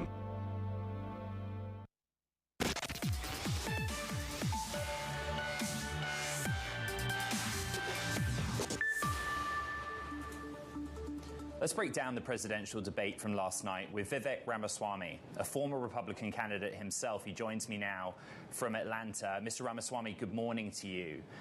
This is Bloomberg Technology. We're a technology show, and I've wanted to ask you to come on following the debate because of your background, because of the reporting of your relationship with former President Trump and the Trump campaign team. But we should talk about last night. So the floor is yours, your reaction to that debate. Well, look, I was in Atlanta last night, got back to my home in Columbus today, and after sleeping on it, my conclusion's the same as what we saw last night, which is this was sad for the United States of America to see the current president, Joe Biden, in the mental state that he's actually in. There was a lot of joking about drug testing or were they going to drug him up. It looked more like he had a lobotomy, and I just think that that's a sad thing speaking as an American, regardless of partisanship. When you think about the country that has produced the greatness of innovation and the leaders leading companies in the private sector, to see the person who's leading the federal government himself be as absent as he was yesterday, I think is really a damning indictment of the modern Democratic Party. I thought President Trump did a good job. Yep. Mr. Ramaswamy, may I just jump in? And it's interesting that you ran as a presidential candidate for the Republican Party. You're representing former President Trump. But you started by speaking about President Biden's performance. Many are frustrated this morning that we actually didn't hear any answers to the questions posed to former President Trump about what he would do if re-elected, what some of his policy platforms were. What did you learn about what former President Trump might do were he to be re-elected to the White House? Well, you asked me about my impressions, and I think the number one most salient thing about the debate for anybody who watched it was indeed the surprise of Biden's performance, which is why I commented on it in response to your question. But I agree with you. It's much more productive and according to the EIA, U.S. gasoline demand fell to 8.83 million barrels per day in April, the lowest since February. Talking about the revival of American success and a focus on the economy. The fact of the matter is President Trump, I think, demonstrated that despite being a member of a different economic class than most Americans, as a billionaire, he is still somebody who understands prices have gone up, but wages have remained flat. And I think that part really landed. I wish the debate had gone into greater depth on policy. Frankly, if Biden had shown up with greater mental acuity, we might have had that opportunity. In many cases, the things he said were incoherent that stopped that debate from being as useful as it could. But what did we learn last night and then the combination of recent speeches that President Trump has given? Economic growth is a core objective for Donald Trump. That's not a left-leaning message or a right-leaning message. Economic growth is an inherent and worthy objective. From bringing down the tax burden to the regulatory burden to drilling for oil and natural gas and increasing the supply of energy to bring down costs, those are core issues that I think matter not only to business owners and economically minded voters, it's a factor that matters to all voters. And that was one of the more powerful things that came out of last night was the discussion about the economy and the economic vision for the next 4 years. Mr. Ramaswamy, may I just point out what you said on prices and also wage inflation? You said prices have gone up, but wages have remained flat. That is no longer true. If you look today, we saw inflation in May down fractionally, almost negligibly, but wages were up 0.7%. I just want to get the latest data out there. Let me just comment on that in direct response to you. Please. So you're a numbers guy. I like that.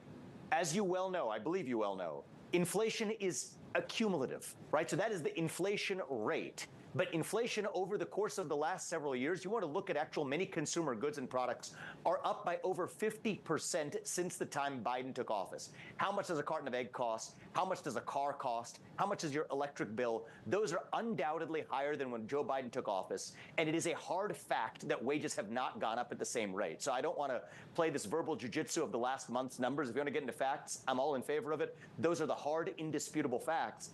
And we don't have to argue the facts because most Americans who pay those bills already have a deep understanding of that. And I do think that that is going to be a guiding force in what we see this November. Mr. Ramaswamy, you and I both agreed on one thing, which is that we will talk about technology and policy from a technology standpoint. You mentioned energy and oil in particular. One of the things that I reported was that you act as almost an intermediary between former President Trump and Elon Musk. And it seems as if the former president and Elon Musk are now speaking, or at least have spoken.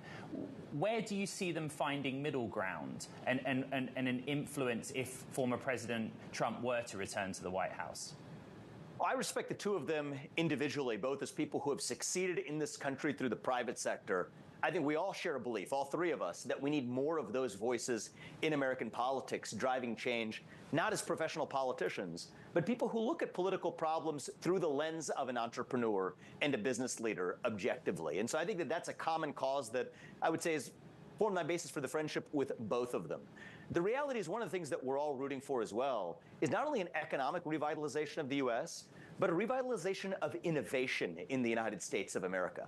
I think we have seen a decline in the rate of innovation in the U.S., but that is ultimately our competitive advantage in the end, is the ultimate innovation and the innovative spark of starting the greatest companies known to mankind, generally here in the United States, which then has collateral benefits of creating jobs and creating wealth. But it's also the founding spark of American exceptionalism. Right? Our founding fathers were the likes of Thomas Jefferson, who not only wrote the Declaration of Independence, he also invented the swivel chair and the polygraph test. Benjamin Franklin, I think of Elon Musk as a modern Benjamin Franklin type of figure, invented the lightning rod and the Franklin stove. Yet these were also the people who led the country politically and set it into motion. So I think we have a chance to revive that 1776 kind of spirit. And I think there's a role for a modern Washington, a modern Jefferson, a modern Benjamin Franklin. I think in many ways Donald Trump is stepping up to be the modern George Washington of our time. Elon Musk reminds me of the Benjamin Franklins of their day. And so I think we found different common cause in our love of this country to revitalize that founding spirit, even though each of us have had our own successes separately in the private sector. And I'm biased, but I'm of the view that we need actually more of those people stepping up to play different roles in defining the future of our politics in America. Mr. Ramaswamy, can I ask just very quickly, as a matter of checking, have you spoken to the former president since last night? I haven't spoken to him since last night, no. The reason I ask is about your role with him directly and also his team. You know, one of the areas of reporting of focus has been discussions you may have had with him around crypto and the role that crypto may play if former President Trump returns to the White House. Could you tell me a bit about that and the conversations that you've had? Well, some of that started actually after I left the race. I left the race after the Iowa caucus, but before the New Hampshire primary. And I can tell you one part that was sort of totally public on that stage was in New Hampshire, I began my conversations with Donald Trump about why in my campaign I had been opposed to a central bank digital currency, a CBDC. And one of the things that impressed me about President Trump was his intellectual curiosity about that issue. I've met a lot of politicians, including Republicans, who have heard the vague acronym CBDC but don't know the first thing about what it actually means. But they pretend like they do. Donald Trump was the opposite of that. He actually said, what the heck is that? Tell me what it is. And then he asked me, what are the best arguments for why they're actually supporting it? And I thought that was a mark of a good leader who wanted to understand the best arguments for the other side. And later on, he said it from the campaign stage and at an event, so I feel comfortable sharing this part of it, where he came out then, after a thoughtful consideration, after a careful study of the issue, of his opposition to a central bank digital currency. And he explained why. It's a threat to liberty. And according to the EIA, US crude oil production rose to 13.25 million barrels per day in April, the highest since December 2023. By having other options in the marketplace of alternative currencies. So I think those have been a number of productive conversations he and I have had. And one of the things that I look at this for is it's not a sector. I don't look at cryptocurrency as a sector. To the contrary, I look at the first principles of the United States of America founded on competition and choice and financial freedom. And I think those principles are certainly what motivated my interest in these issues in the campaign. And I think that's what's also helped a lot of my conversation with President Trump is let's start with first principles of what's right for America, not what's good for one sector or another. But then let's adopt the kinds of policies that actually allow America to remain the beachhead of innovation rather than playing from behind. Mr. Ramaswamy, just one item on the idea the president has to block anything or anyone from doing CBDC. I think the Fed has said clearly many times that it's not going to introduce one unless mandated by Congress. No, that's the Fed's position on that. I want to ask you about artificial intelligence. And just since we're closing the loop on that, Janet Yellen has certainly stood for her advocacy, and the executive branch often sponsors legislation that goes through Congress. That's how things work in Washington, D.C. But I do think it's good to have a president, one way or another, that's clear about his position, and I think that Donald Trump adopted the right position in his clarity. I would like to talk about artificial intelligence, and I appreciate that this was not a question posed last night, but any of the policy questions posed weren't really answered by either participant. But when former President Trump was in office, we weren't talking about the idea of an existential threat from a large language model in the many hundreds of billions of parameters. We weren't talking about the need to regulate AI. So former President Trump doesn't have the experience of that, but do you think that he has the sort of academic study enough, or he's thought about it? Because going into office, if he were to regain the White House, would be an issue to consider. I do wish this had been a topic, both at that debate and even in the Republican primary debates, where this issue did not come up once as well, even though I suggested it many times. It's an important issue for the future, and it falls outside of traditional partisan boundaries. So I'm glad you're bringing it up. Is President Trump going to claim to be a domain expert in AI or something that he's not a domain expert in? No, and that's what I love about him. But I think he's going to be able to attract the best minds around him to set rational policy that at once allows the U.S. to be a leader in innovation, while at the same time acknowledging a different kind of risk than we've faced in the past from different types of generative AI. Personally, one of the things that I think makes a lot of sense as a first step, rather than creating some sort of central government bureaucracy to handle this, is just treat it the same way you treat other sectors, just in the same way that you're a chemicals manufacturer and you can't dump in somebody else's river. If you're the developer of a protocol or an algorithm that has unpredictable but nonetheless realized negative effects, that you're liable for those effects.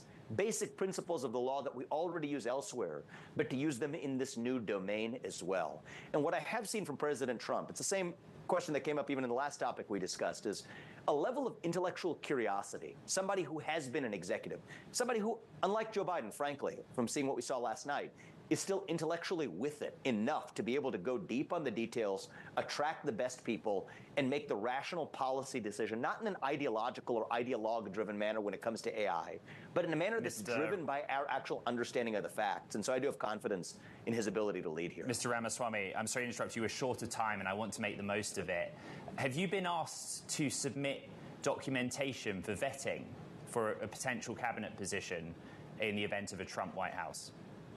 We've had a lot of conversations about the future. I've not been asked to be the vice president, but whatever it is, I'm going to look at what maximizes impact on the country and how we make sure that second Trump term is as good as it possibly can be.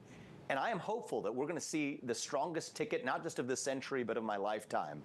And I think after last night, we have a unique opportunity in this country for this not to just be a 50.1 election. We've had a lot of thin margin, thin ice elections. This could be a Reagan 1980, 1984 style landslide, remixing minorities, Hispanics, blacks, young people, creating a new coalition in this country that's pro-American and goes beyond the boundaries of the traditional Republican Party, while Mr. staying true to those America First principles that Trump ran on. So that's what I'm rooting for. I appreciate the answer. I am out of time, but I need to ask you about BuzzFeed, but also the idea, I'm being told over and over, your interests in a media company, something like a Vice. You know, you've been buying up BuzzFeed shares. It's reported your statement. What happens? What are you aiming to do here? Well, look, I'm now the second largest Class A shareholder at BuzzFeed. I've been very public in my letter that this is a company that has struggled and failed for reasons that I still think are fixable. A lot of people know what BuzzFeed is. They don't know what the brand actually stands for. And I think they have a historic opportunity to do what many in the mainstream media have an opportunity to do, build a brand centered on trust and the pursuit of truth by saying that, you know what, we platform all voices, left, right, doesn't matter, across the cultural spectrum, and use that to define a coherent and powerful brand that I think audiences are hungry for, especially of younger audiences today that are sick and tired of yesterday's legacy media, but want authenticity, want to trust content creators. So I've given, in the context of the letter that I sent to their board, I've also proposed 3 directors Mr. Ramaswamy to join the board, a direction and strategy that I hope will create the value of a company that sadly has performed Mr. Ramaswamy. I'm sorry to cut you off. We are out of time. Vivek Ramaswamy, thank you. This is Bloomberg.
I'm Alex Rodriguez. I'm a former New York Yankee and played professional baseball for over 20 years.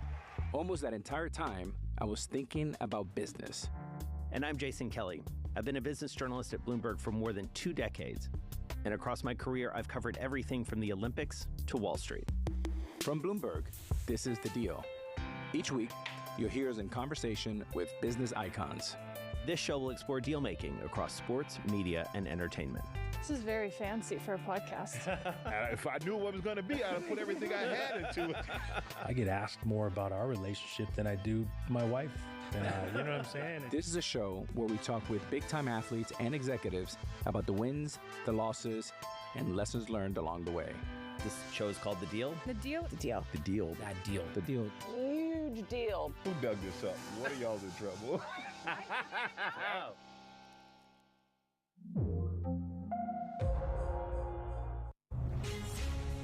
From the beating heart of global finance, economics, and politics, and wherever newsmakers are moving markets, Bloomberg brings you conversations that allow for deep discussions and important insights. How has that shaped your strategy for the bank? Is this a new normal? Is this like a catalyst? Do you think we're in a new phase for dividend policy overall? That's a great question. I'm Francine Lacqua, and this is The Pulse, every weekday at 9 a.m. only on Bloomberg. The top names in business are on Bloomberg. You need to have an AI game plan. We used to say that every company needs to think about becoming a software company. Now we say that every company needs to become an intelligent software company. Context changes everything.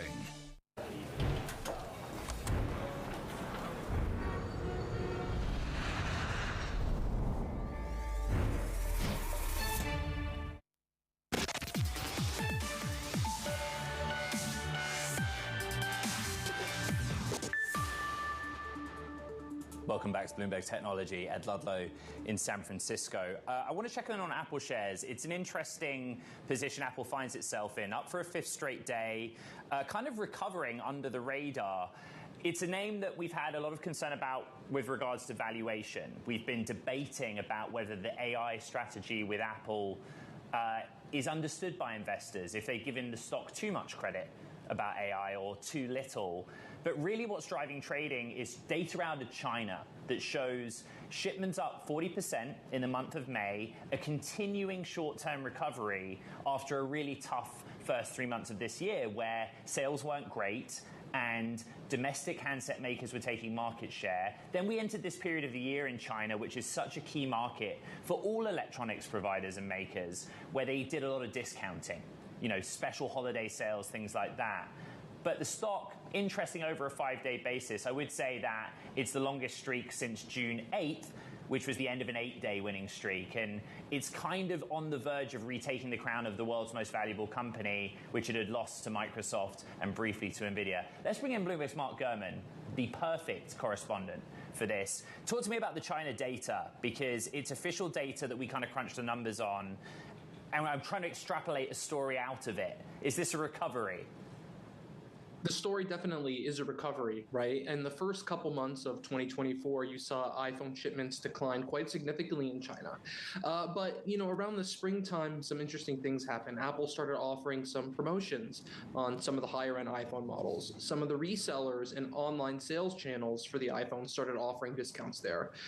They have several different shopping holidays in China that offer discounts not only on the iPhone, but several different products. And so what you've seen here is an uptick in sales. And based on our calculations, based on the data that comes officially from China, you saw 40% growth in the last month or so. And so that's quite significant for Apple. And the smartphone market is growing quite strongly in China right now. It's not just Apple, it's Huawei, some of the other Chinese phone makers. But, China was a real concern for investors in Apple earlier this year and last year. And with the sales uptick, a lot of those concerns are being mitigated. And this is happening at a really great time for Apple, because the summers are usually slow season for iPhone sales given the anticipation of the new models to come in September. So what you're seeing right now is a strong uptick in the current iPhones in the months leading up to the next iPhones. And then you're going to get another big push come September, October, when the new iPhones roll out. So right now, things in China for Apple, in terms of the iPhone, they're as good as they've been in several months. Mark, could we talk a little bit about the big picture strategy in China? You reported, for example, June 21st, that Apple was halting its AI rollout in Europe because it was concerned about the regulatory environment there. By comparison, do we have a good sense of what the AI rollout will be in China and whether it will just mirror what they plan to do in the United States? So, as you know, there's three facets to Apple Intelligence. There's an on-device large language model, right, for some of the more minor tasks like notification, prioritization. There's a cloud component, which is also run through Apple for more advanced things like writing tools and summarizing information. And then the third part is the chatbot. That's the whiz-bang feature that is going to be most exciting to a lot of people. And in the US, you get OpenAI as a partner. But in China, you're going to need another partner. So they've talked to Alibaba, they've talked to Baidu, they've talked to some others, but they don't have an agreement in place there. And until they're able to get an agreement for that third-party chatbot integration, they're not really going to be able to roll out Apple Intelligence in a meaningful way. I would expect that to come together sometime by the middle of next year. Just point out that in the duration of Mark's report here with us, the EU warns its chip makers could lose market share in China. But as we showed, is up on the week. Bloomberg's Mark Gurman. Good to catch up. Happy Friday. Thank you. Okay, coming up on Bloomberg Technology, we're going to be joined by Ali Love from Debevoise and Plimpton to discuss the tech M&A market. We've done a bit of M&A reporting this week. I don't see much this Friday, but I think there's a big picture convo to have. Be right back. The European Commission is raising concerns that its chip makers are at risk of losing substantial market share in China as Beijing hikes investment in the semiconductor industry and tries to achieve self-sufficiency in critical technologies.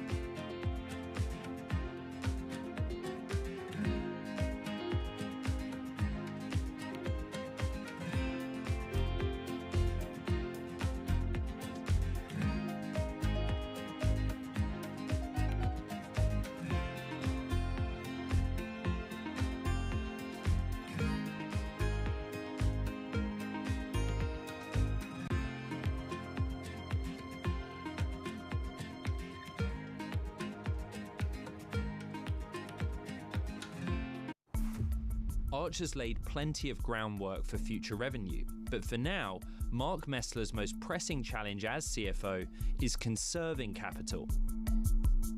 You have to have the short-term discipline to sort of circle the wagons around cash. I mean, cash is oxygen. I know where every ounce of cash is going, and but we also have to be nimble around that as well because things change by the day.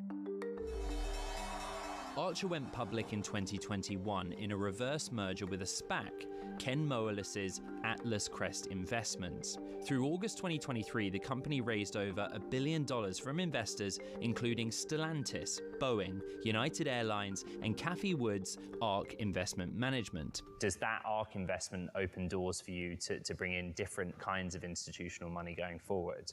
It does. I mean, I think there's a lot of credibility that comes in with an investor like ARK. As I think about, my top targeted list of investors over the next 2 to 3 years, an investment like that gives us some credibility and gives us a little bit of staying power as I go in and talk to other investors. With the SPAC pipe now closed, Archer's facing a new phase of raising capital. I know the folks who aren't willing to invest right now may have large pockets of investment in the future. So I want to be in front of them. I'm wanting to show them progress. I want to create credibility with them that we are marching towards our goals of commercialization.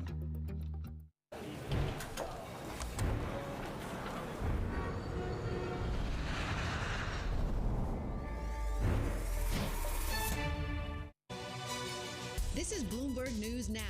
News when you want it at the touch of a button.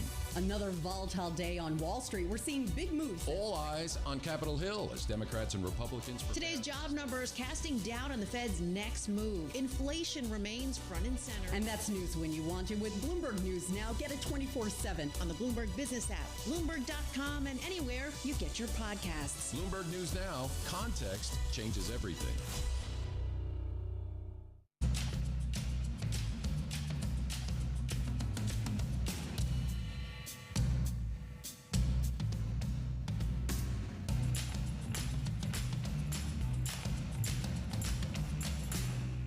U.S. jobs numbers are released. Bloomberg has the report under surveillance with crucial data and expert analysis at terminal speed. Nobody covers jobs day like Bloomberg.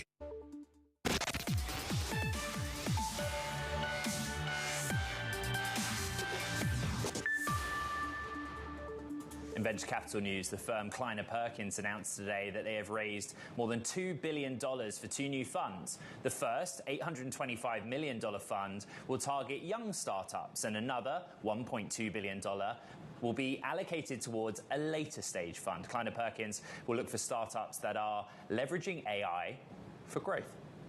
Now for a look at the state of the tech M&A market. Ali Love, partner of M&A and technology at Debevoise and Plimpton, joins us for more. It's been an interesting few weeks, actually, in the world of M&A, particularly when I speak to venture capitalists. They might actually be more upbeat that some of their later stage venture-backed companies are more likely to be acquired than go public, that there's kind of some energy there.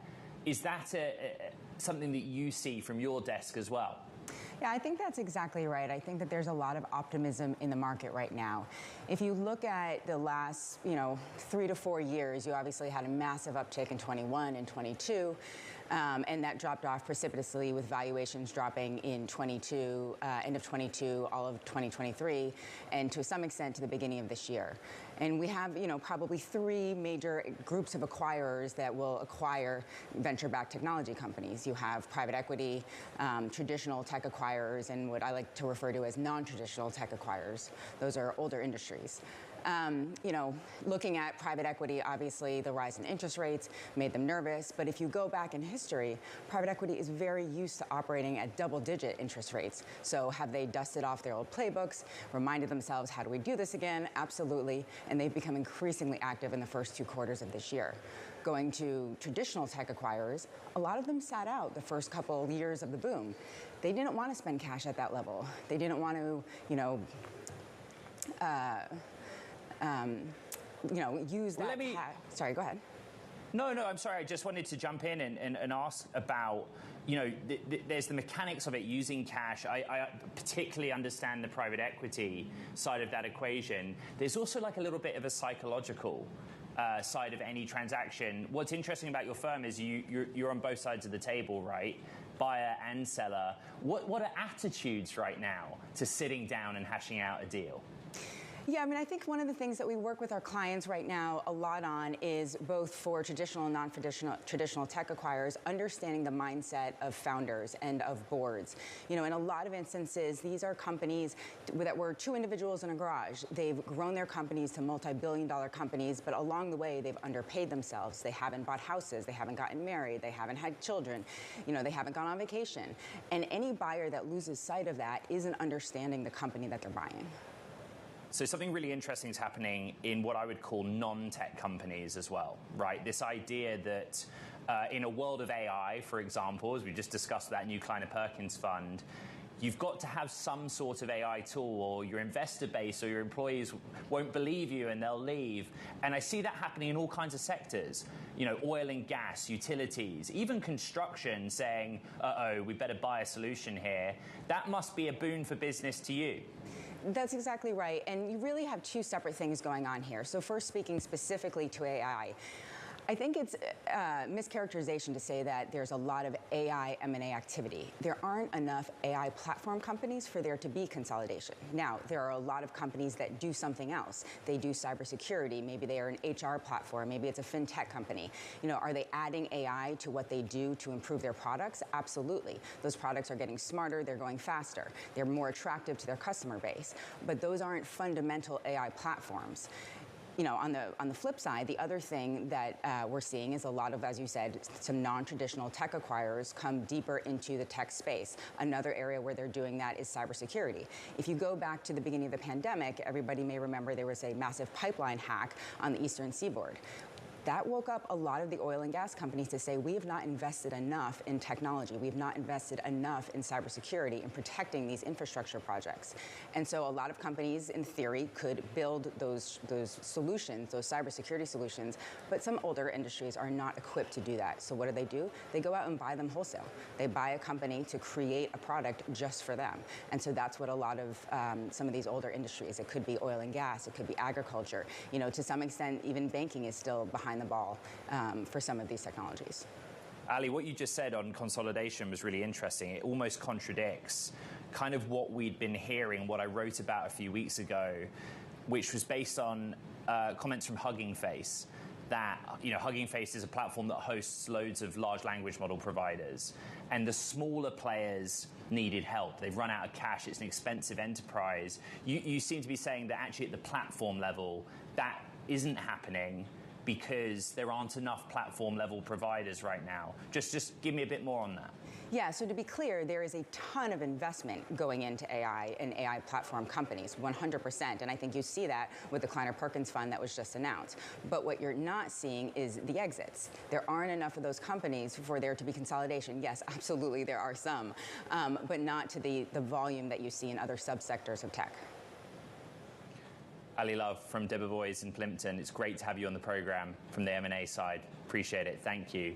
Let's zero in on the field of climate tech and how AI can help and bring in Juan Muldoon, a partner and co-head of ventures at Energize Capital. The firm focuses on climate solutions, $1.4 billion of capital to play with.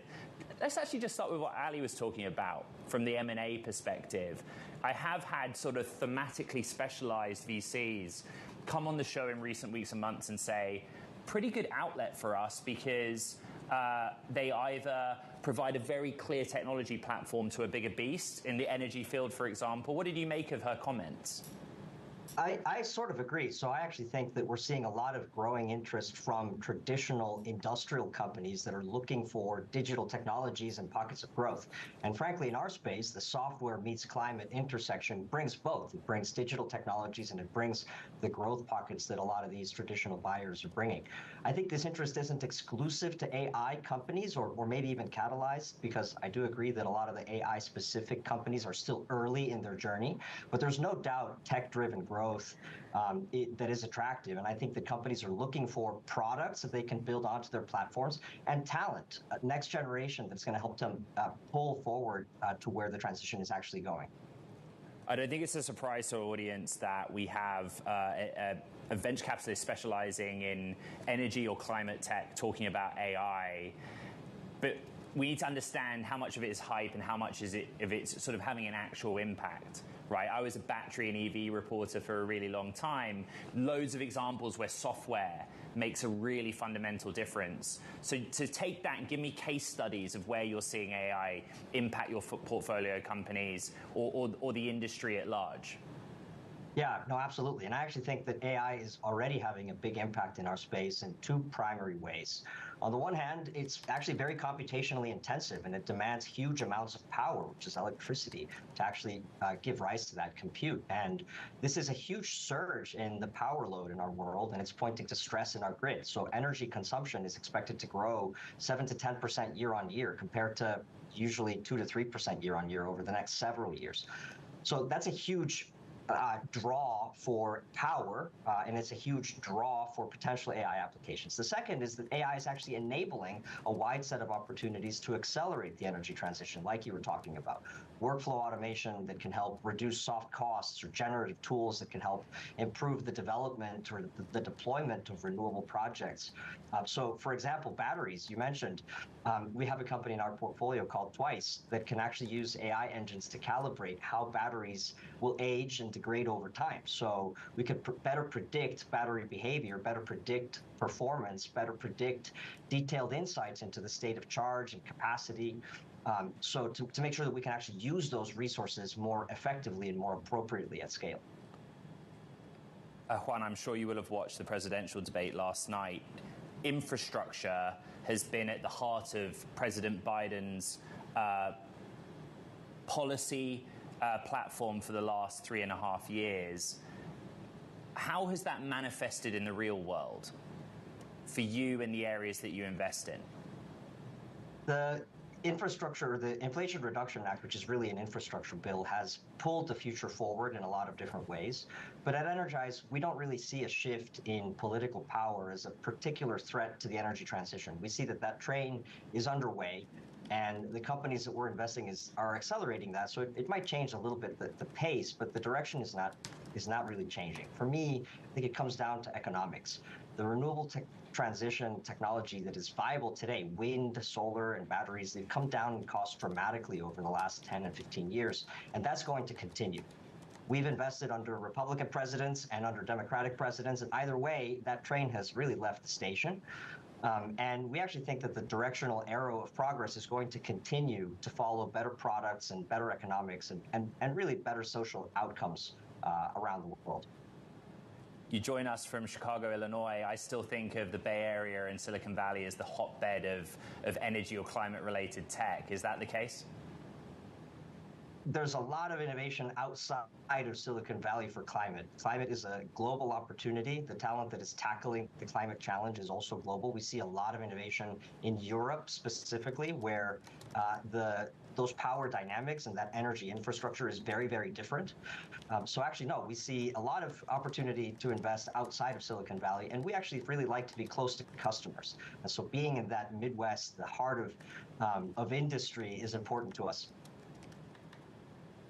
Juan Muldoon, partner and co-head of ventures at Energize. Really great to have you on the program, and it's an area that I've been thinking about a lot of late, so thank you. Now, coming up, also on topic, a new survey shows Tesla no longer stands above other electric vehicles in quality because of some specific head-scratching design changes. We've got a really interesting discussion coming up. This is Bloomberg Technology.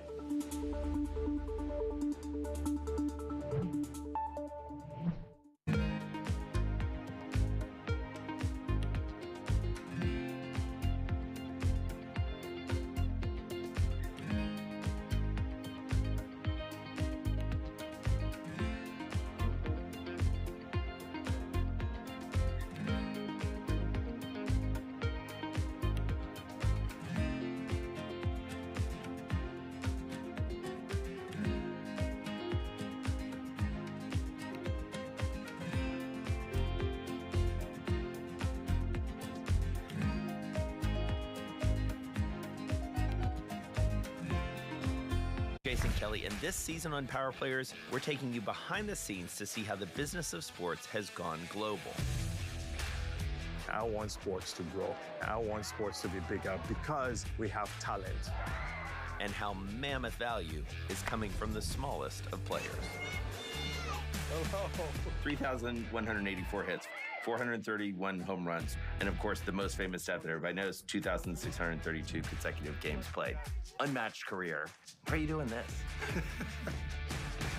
What we have achieved in the NWSL from an investor perspective over 2 years is the equivalent of what it took other leagues 25 to 30 years to achieve. You've got to have a business that's sustainable. The only way it's sustainable is got to make money. There's only one word, winning. You win on the court, you win off the court. And as you do that, you bring people along.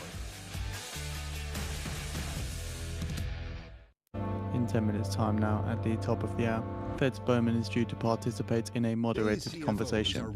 No text is expected. There will be a Q&A. Future Officer shines a spotlight on these dynamic leaders.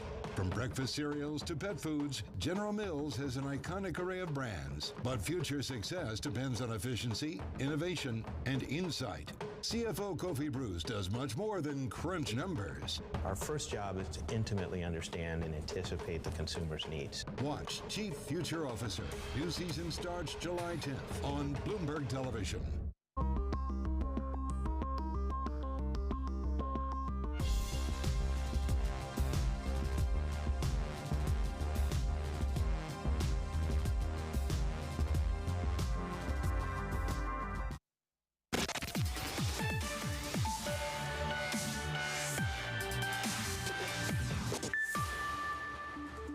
Time for Talking Tech. Two quick stories in the news. Microsoft and OpenAI's $13 billion partnership is set to face scrutiny. EU antitrust watchdogs are set to ask rivals and customers about the company's exclusivity clause, in which Microsoft's Azure is the sole cloud provider for OpenAI. But worth noting, no formal investigation has been opened yet. Plus, Rain AI recruits an Apple exec. The startup, backed by Sam Altman, made its second high-profile hire this month, employing an Apple chip executive that once led hardware engineering. Rain AI is hoping to design a new type of semiconductor, specifically for artificial intelligence. Okay, according to J.D. Power's initial quality study, Tesla no longer stands above other electric vehicles in quality because of head-scratching design changes on its cars, such as removing the turn signal stalks. I want to bring in my friend and colleague, Bloomberg's Keith Norton, who's the byline on this one. I found it so interesting to read because so much of the Tesla origin story was that its technology was great. It was a great product, but they've made some tweaks that, on specific models, I think it's Model X and S after a certain year, and then refresh Model 3, that actually have not gone down well with the Tesla owners. Yeah, that's right. It did start in 2021 with S and X. It's now migrated to 3, which means it's hitting the mainstream buyer. And the mainstream buyer does not like giving up their turn signal stalks. What Elon is trying to do is trying to go stock free, Ed. So you lose the turn signal stalk, and you also lose the windshield wiper stalk on the other side. All of those have migrated to being buttons on the steering wheel. So as regular viewers of Bloomberg Technology know, I have a Model Y, which I pay for myself, but it has the stalks. The one thing I'd observe is like the screen in the middle. There are no dials or buttons on the dash. I spend a lot of time looking at the screen and reading the JD report. I think that was a big point that many of the respondents made as well. Absolutely. JD Power said, the author of the study told me that the consumers report that they have much more eyes off the road time because they're hunting around for these, ordinary functions. This isn't high-level tech that people are looking for. They just want to beep the horn because something happened in front of them and they can't find it.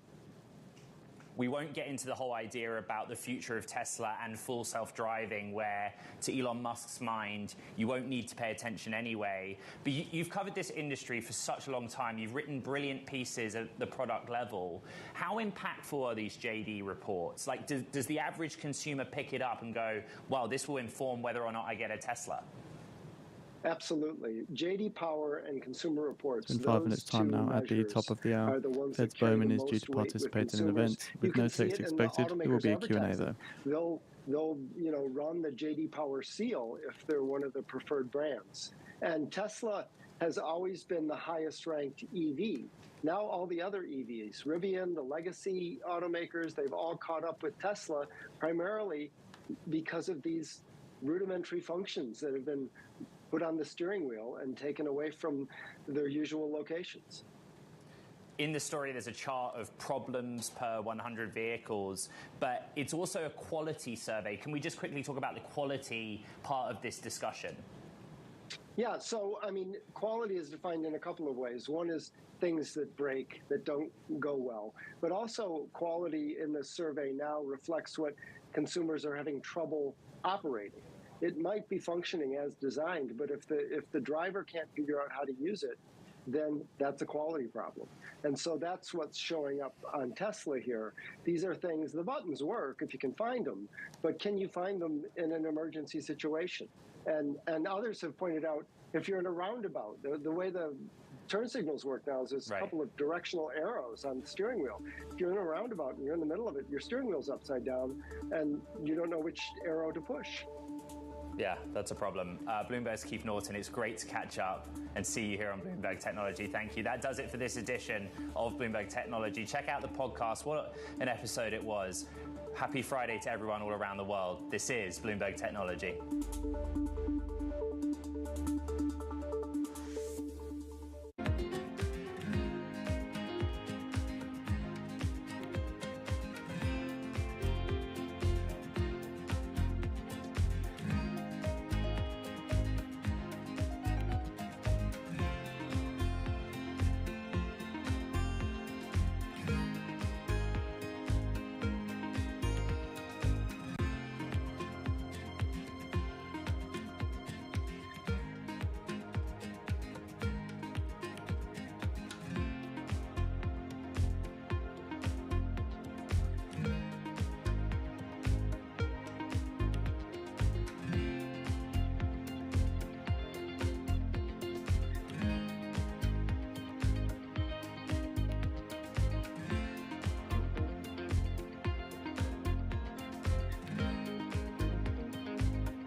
I've seen firsthand how some fashion businesses make women feel. And I think there's one thing, being really vocal and being an Instagram activist and talking about something, there's a difference than putting your money where your mouth is and really trying to do something about the problem. And that's what I did with that business. It was about how do I take everything that I know and I've learned and actually do the opposite. And I think that as a young black female entrepreneur, the only thing that I could do was what I know from my experience. And the honest truth is, I didn't set out to create a company that was deeply rooted in the principles of inclusivity and diversity. I set out to make a company that was right for me and my friends, and I knew that if I had a problem, chances are somebody else does. And I think that's where so many businesses are, created, when you're solving a problem that's real for you and therefore real for the consumer.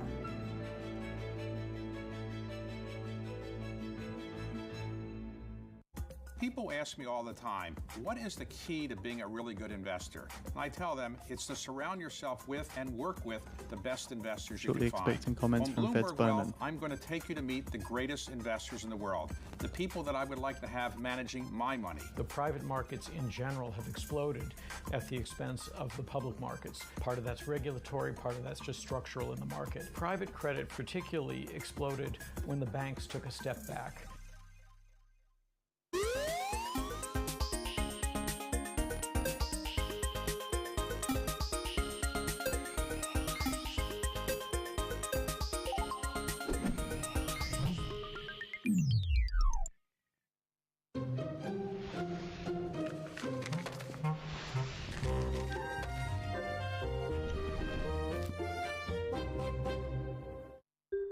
The UK decides. On July 4th, amid debates about tax policy, border security, foreign policy, and more, Voters head to the polls to choose the next leader. Bloomberg has full coverage leading up to the election and will bring you the results after all the votes are tallied. Tune in for continuing coverage on Bloomberg Television. Context changes everything. From New York City for our viewers worldwide, I'm Shonali Bassick, and Bloomberg Real Yield starts right now.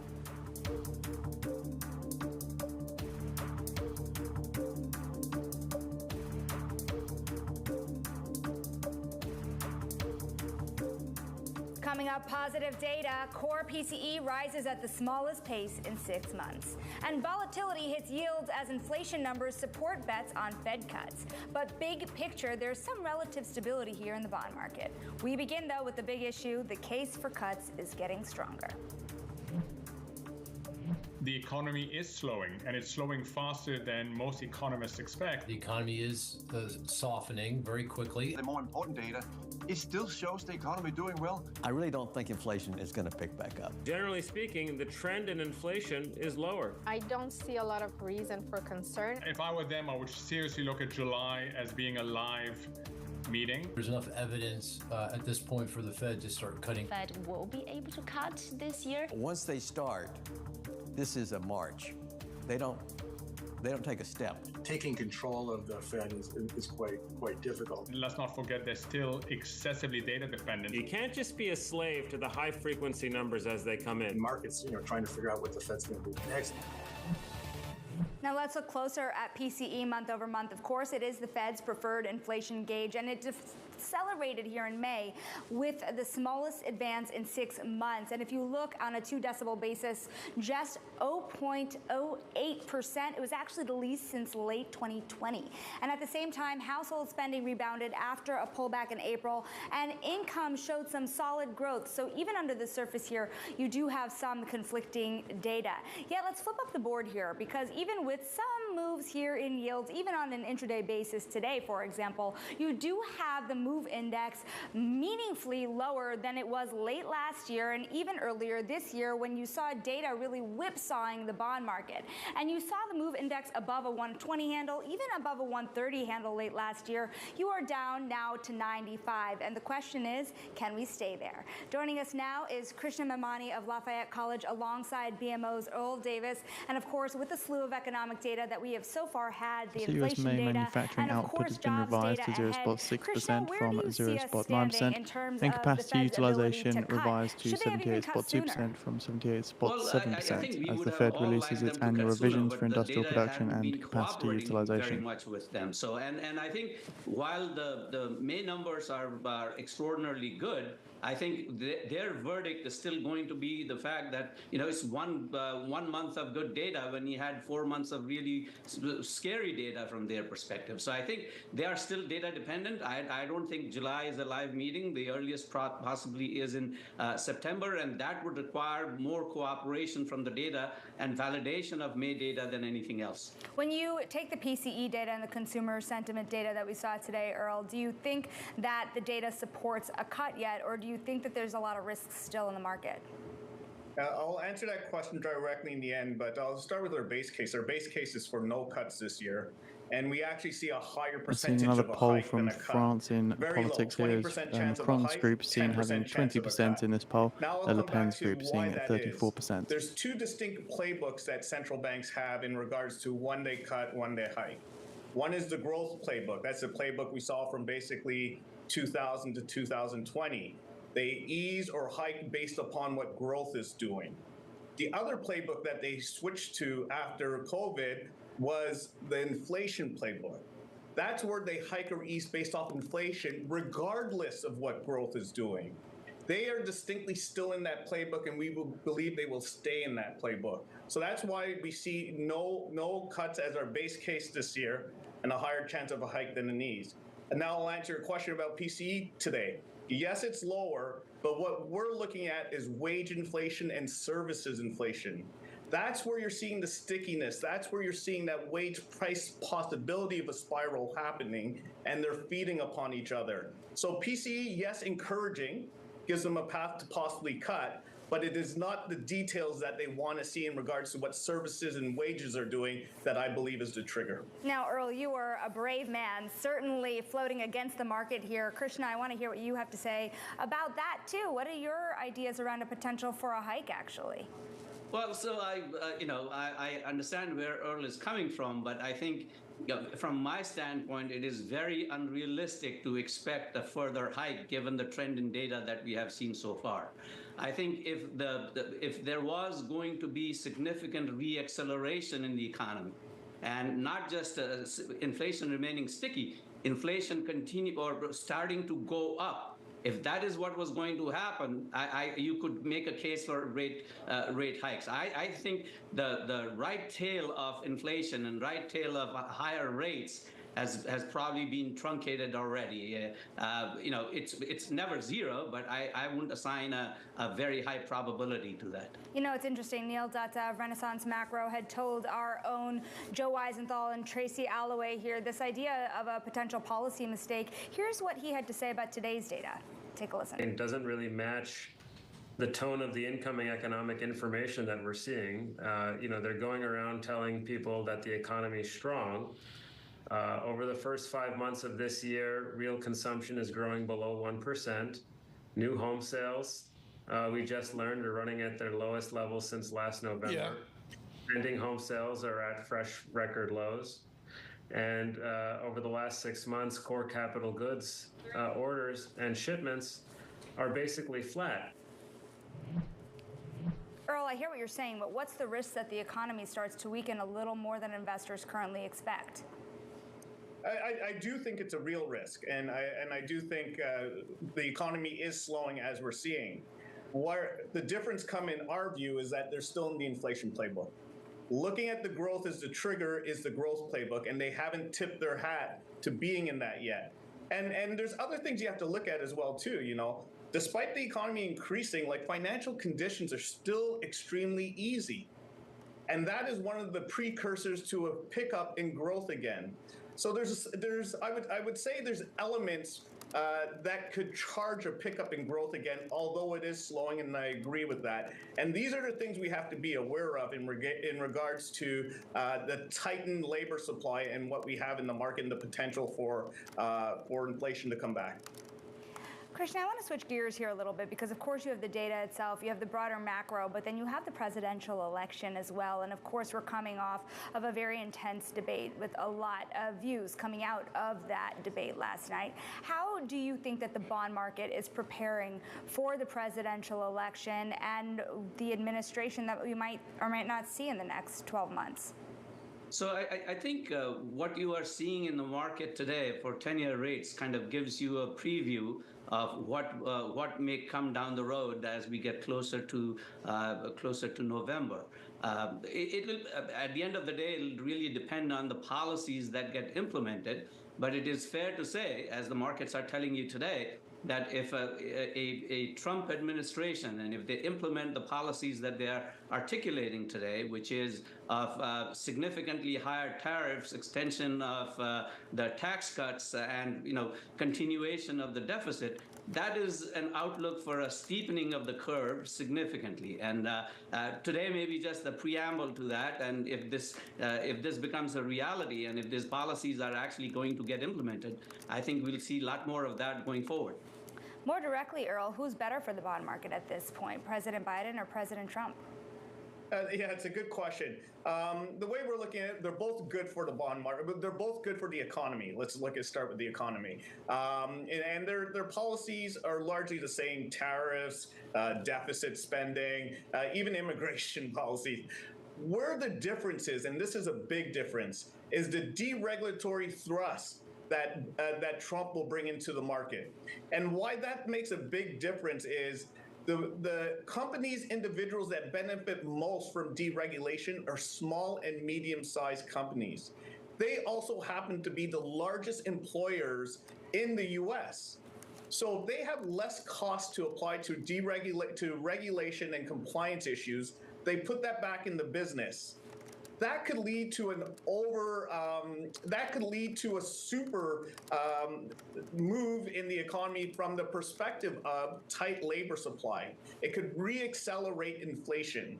So we think they're both good for 2025, but there is a risk for higher inflation because of increased growth from deregulation that President Trump could bring in. Okay. And that's kind of the volatility we're seeing in the bond market. Okay, quick question for each of you, starting with Earl. Where do you see rates ending 2025, 2-year and 10-year? 2025, big call, 6% U.S. 10-year rates at the end of 2025. Krishna? I think, I hope it's not 6%, because if it was 6%, we'll all be the bond buyers who have been in a panic for a long time would be in for a lot more. So I think rates are probably going higher if Trump gets reelected. Whether they get to 6% or not, I don't think that will be the case. BMO's Earl Davis and Krishna Mamani is sticking with us. Hang tight. Up next is the auction block. Foreign-based companies are leading the way this week for U.S. high-grade sales. We'll talk about what's hitting that pipe next. This is Real Yield on Bloomberg.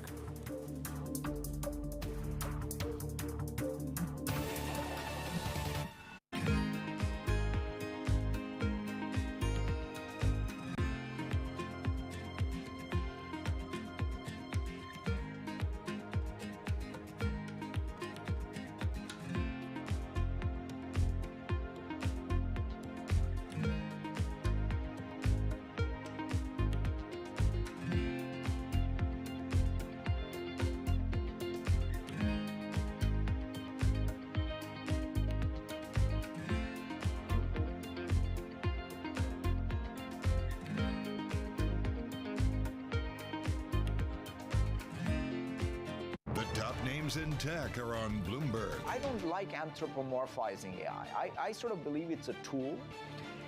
It is got intelligence, if you want to give it that as moniker, but it's not the same intelligence that I have. I especially am afraid of whenever it's some kind of AI is speaking for me. I want to be myself, and I want to be the one speaking. I have AI myself, actual intelligence. This industry of producing intelligence is one of the greatest opportunities I've ever seen. Instead of instruction-driven computing, it's now intention-driven computing. There's been a lot of us who've been working in AI for a long time. It's great now to see other people using it and seeing what some of the challenges are. To stay ahead in tech, it has to be much more than just software. So you need long-term investments in science and research. You have an ecosystem of companies coming together. It's causing a new industrial revolution. Nobody covers technology like Bloomberg. Context changes everything. The top names in business are on Bloomberg. What I can say is that we've been making significant investments across the franchise, across regulatory reporting, across data, and across resolution and recovery planning. These are areas we've been investing in because we know they're areas that, frankly, the industry likely needs to further enhance, and we certainly want to enhance them for ourselves. Nobody covers business like Bloomberg. Context changes everything.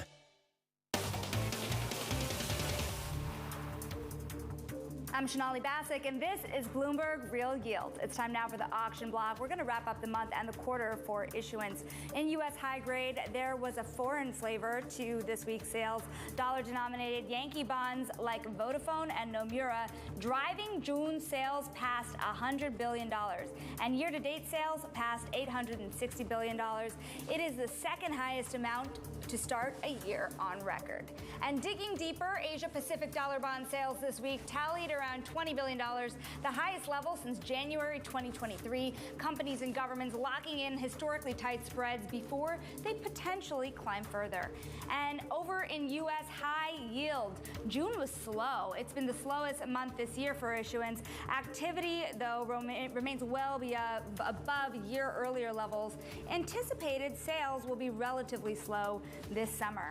And speaking of credit, this week at Bloomberg's Invest Conference, we spoke with some of the biggest names in credit about their outlooks for the rest of this year. We think there's a big opportunity in credit. The higher rates is really for longer has catalyzed a lot of things in fixed income. I just don't see that, the higher for longer, is necessarily going to be the thing that crushes us. The credit cycle is quite mature. We do expect there to be some challenges ahead. If you had a turn down in that would affect credit, and that would be a challenge. We don't think the very record tights that we have on credit spreads are reflective of some of the real challenges we have in the economic backdrop. We're starting to see not only spreads contracting in the private credit market from mid to high 500s. We hear there's a couple of deals about to get done at 450 over, which is sort of unheard of. But in addition, the documentation terms are starting to also mirror what we see in the public markets. And so the markets are starting to converge. What's happened is really through 22, 24, or 23 as rates went up, a lot of those companies are gone. They restructured the defaulted. Defaults last year were roughly between high yield and leveraged loans. There was roughly 90 defaults last year. A lot of those companies that existed for too long, they're gone. And so now we're into a new regime where I think we're in a more normalized, what I would call a normalized market. And joining us now is Yulia Alexieva of Barings and Krishna Mamani of Lafayette College sticking with us. And Krishna, kind of to close out that last segment, we were talking about the potential of the 10-year drifting higher. And what would be the ripple effect about that across credit markets? Well, so I think that higher trend in 10 years is really going to be accompanied by probably a higher level of nominal growth. So that in itself is probably not a bad outcome for the credit markets, much the way that last few years haven't really been a bad outcome for credit markets either.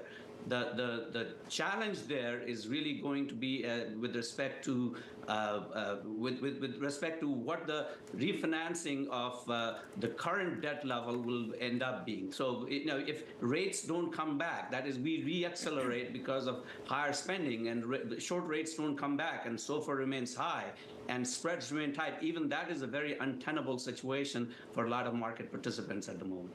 The ultra-low spreads have certainly been a fascination of the market here, Yulia, and there's been a lot of dispersion in terms of what investors think. Will you buy at these valuations? Are you just not getting compensated for the risk you're taking on? Where do you stand in that debate?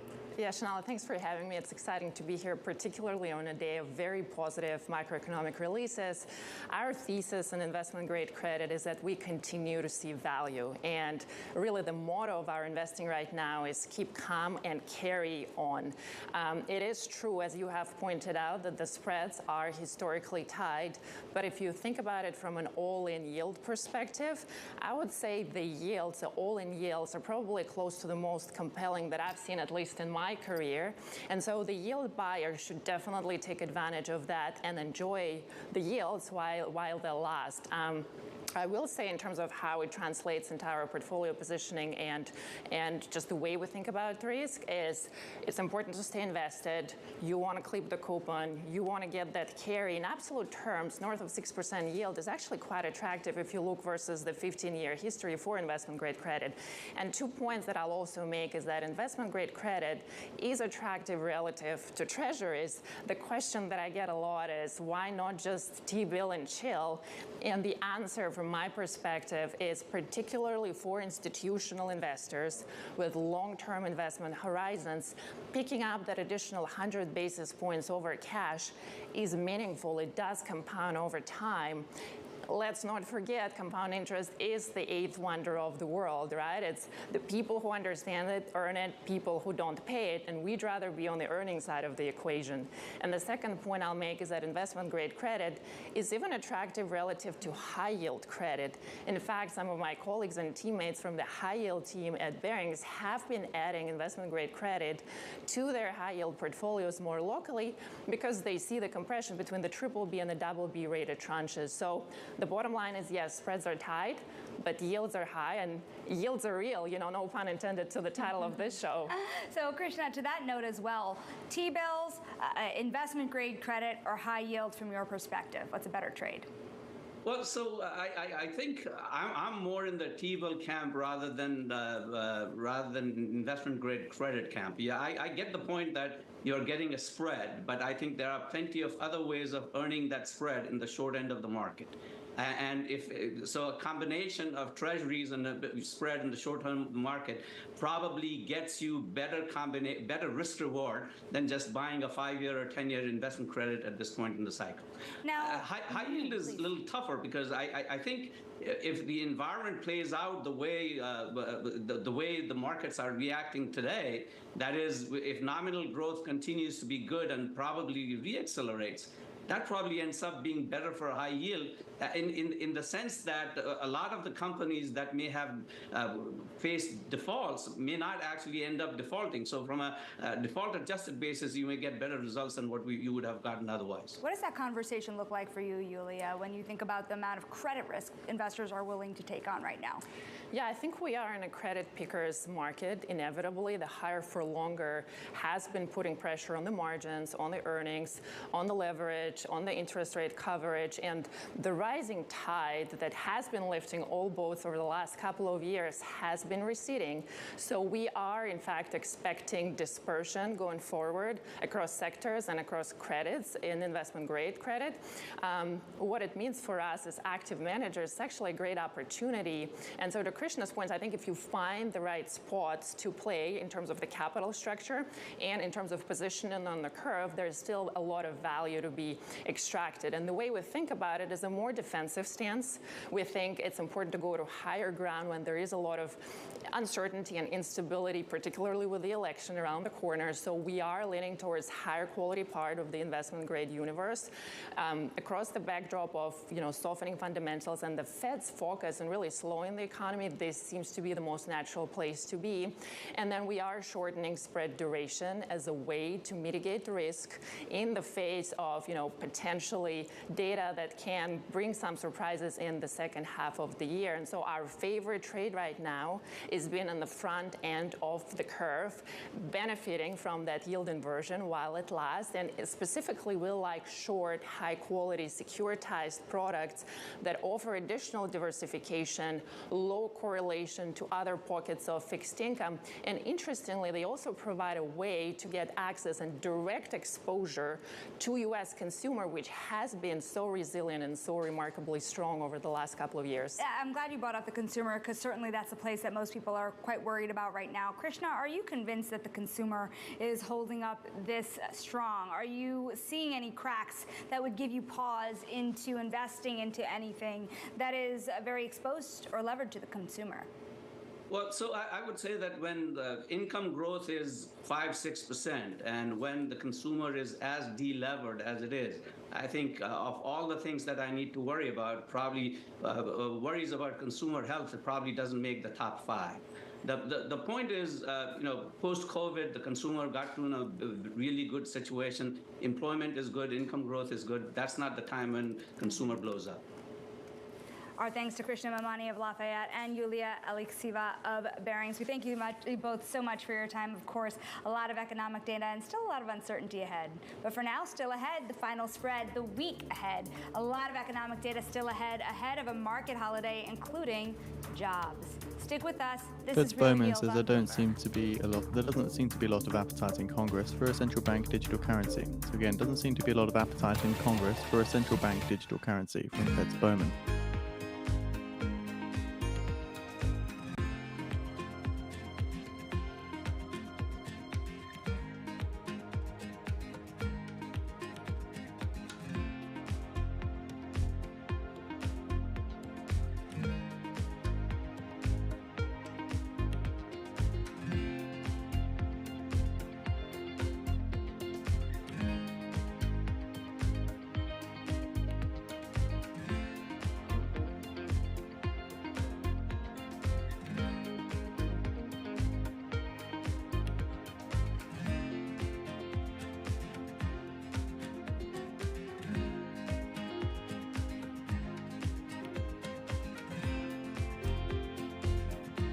I'm Alex Rodriguez. I'm a former New York Yankee and played professional baseball for over 20 years. Almost that entire time, I was thinking about business. And I'm Jason Kelly. I've been a business journalist at Bloomberg for more than 2 decades. And across my career, I've covered everything from the Olympics to Wall Street. From Bloomberg, this is The Deal. Each week, you'll hear us in conversation with business icons. This show will explore deal making across sports, media, and entertainment. This is very fancy for a podcast. If I knew what it was going to be, I'd put everything I had into it. I get asked more about our relationship than I do my wife. You know what I'm saying? This is a show where we talk with big-time athletes and executives about the wins, the losses, and lessons learned along the way. This show is called The Deal. The Deal? The Deal. The Deal. That deal. The deal. Huge deal. Who dug this up? What are y'all's in trouble?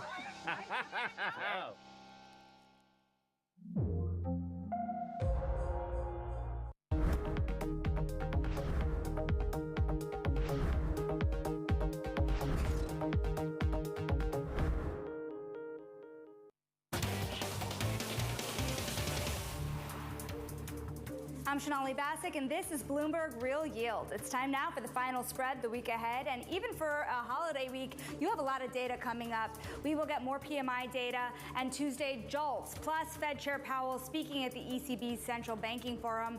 Wednesday, Fed minutes, plus another round of jobless claims, and U.S. markets, of course, are closed on Thursday for the 4th of July. Friday, the June payrolls report, of course, traders watching closely both for wages and the inflation report underneath the surface associated with higher wages. For my final thought, a closer look at those jobs estimates. Aside from, of course, wages, we are watching the overall number of non-farm payrolls coming in estimated at 188,000 and much lower than the prior read of 272.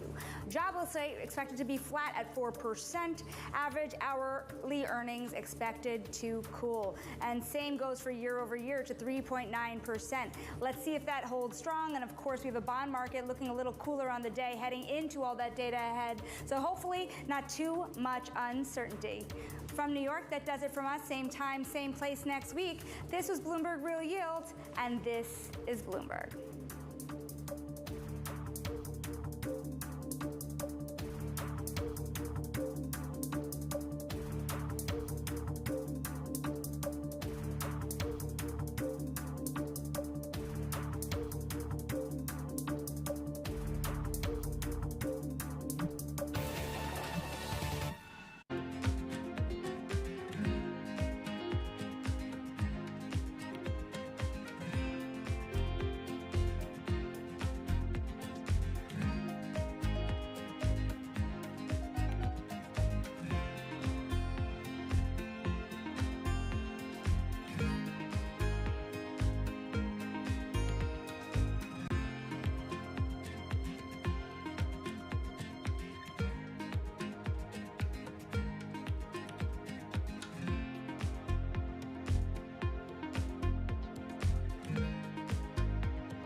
In recent years, you created an institute, the Jane Goodall Institute, and what is that designed to do? Well, that started in 1977, when by then I had a little research station, and 4 of my students were kidnapped, and everything shut down. And so some friends of mine said, well, let's start an institute so that this research can carry on. Bless them. So that was 1977, and it was set up to study, conserve chimpanzees and other animals and educate. And it's developed since then. So it's, you know, we've got 27 Jane Goodall Institutes around the world.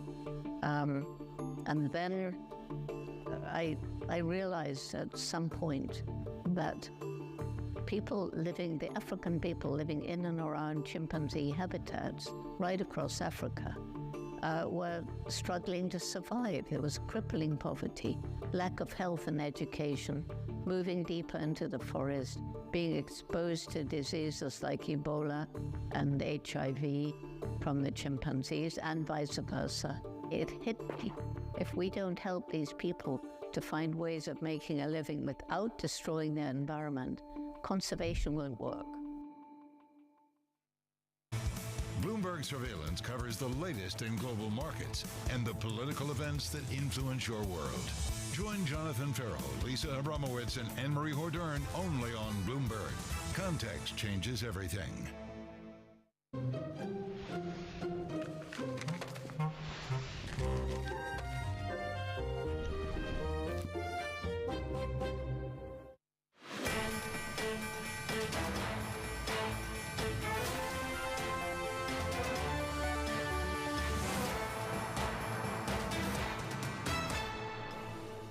Welcome to Bloomberg Markets. I'm Shonali Bassick. Let's get a check in 10 on minutes these time markets. now The at S&P 12:40 500 p.m. looking to Eastern end the Time. week in the We expect green. comments from And not San just the week on the Francisco day Fed as well. President It's trying to stay in daily, the green, up speaking about in a 1/10 moderated of 1%. discussion on the impact of NASDAQ AI 100 on also businesses up and the to the same workforce. degree, about There's no 0.2% text expected now. from Fed's Philadelphia daily, but there is a Semiconductor Q&A Index, that's in where just you're under seeing the 10 most minutes love, time now. 1.5%. And the volatility index, the VIX, of course, relatively flat on the day, hanging out on a 12 handle, and of course, a little bit of a risk-on mood to end the week.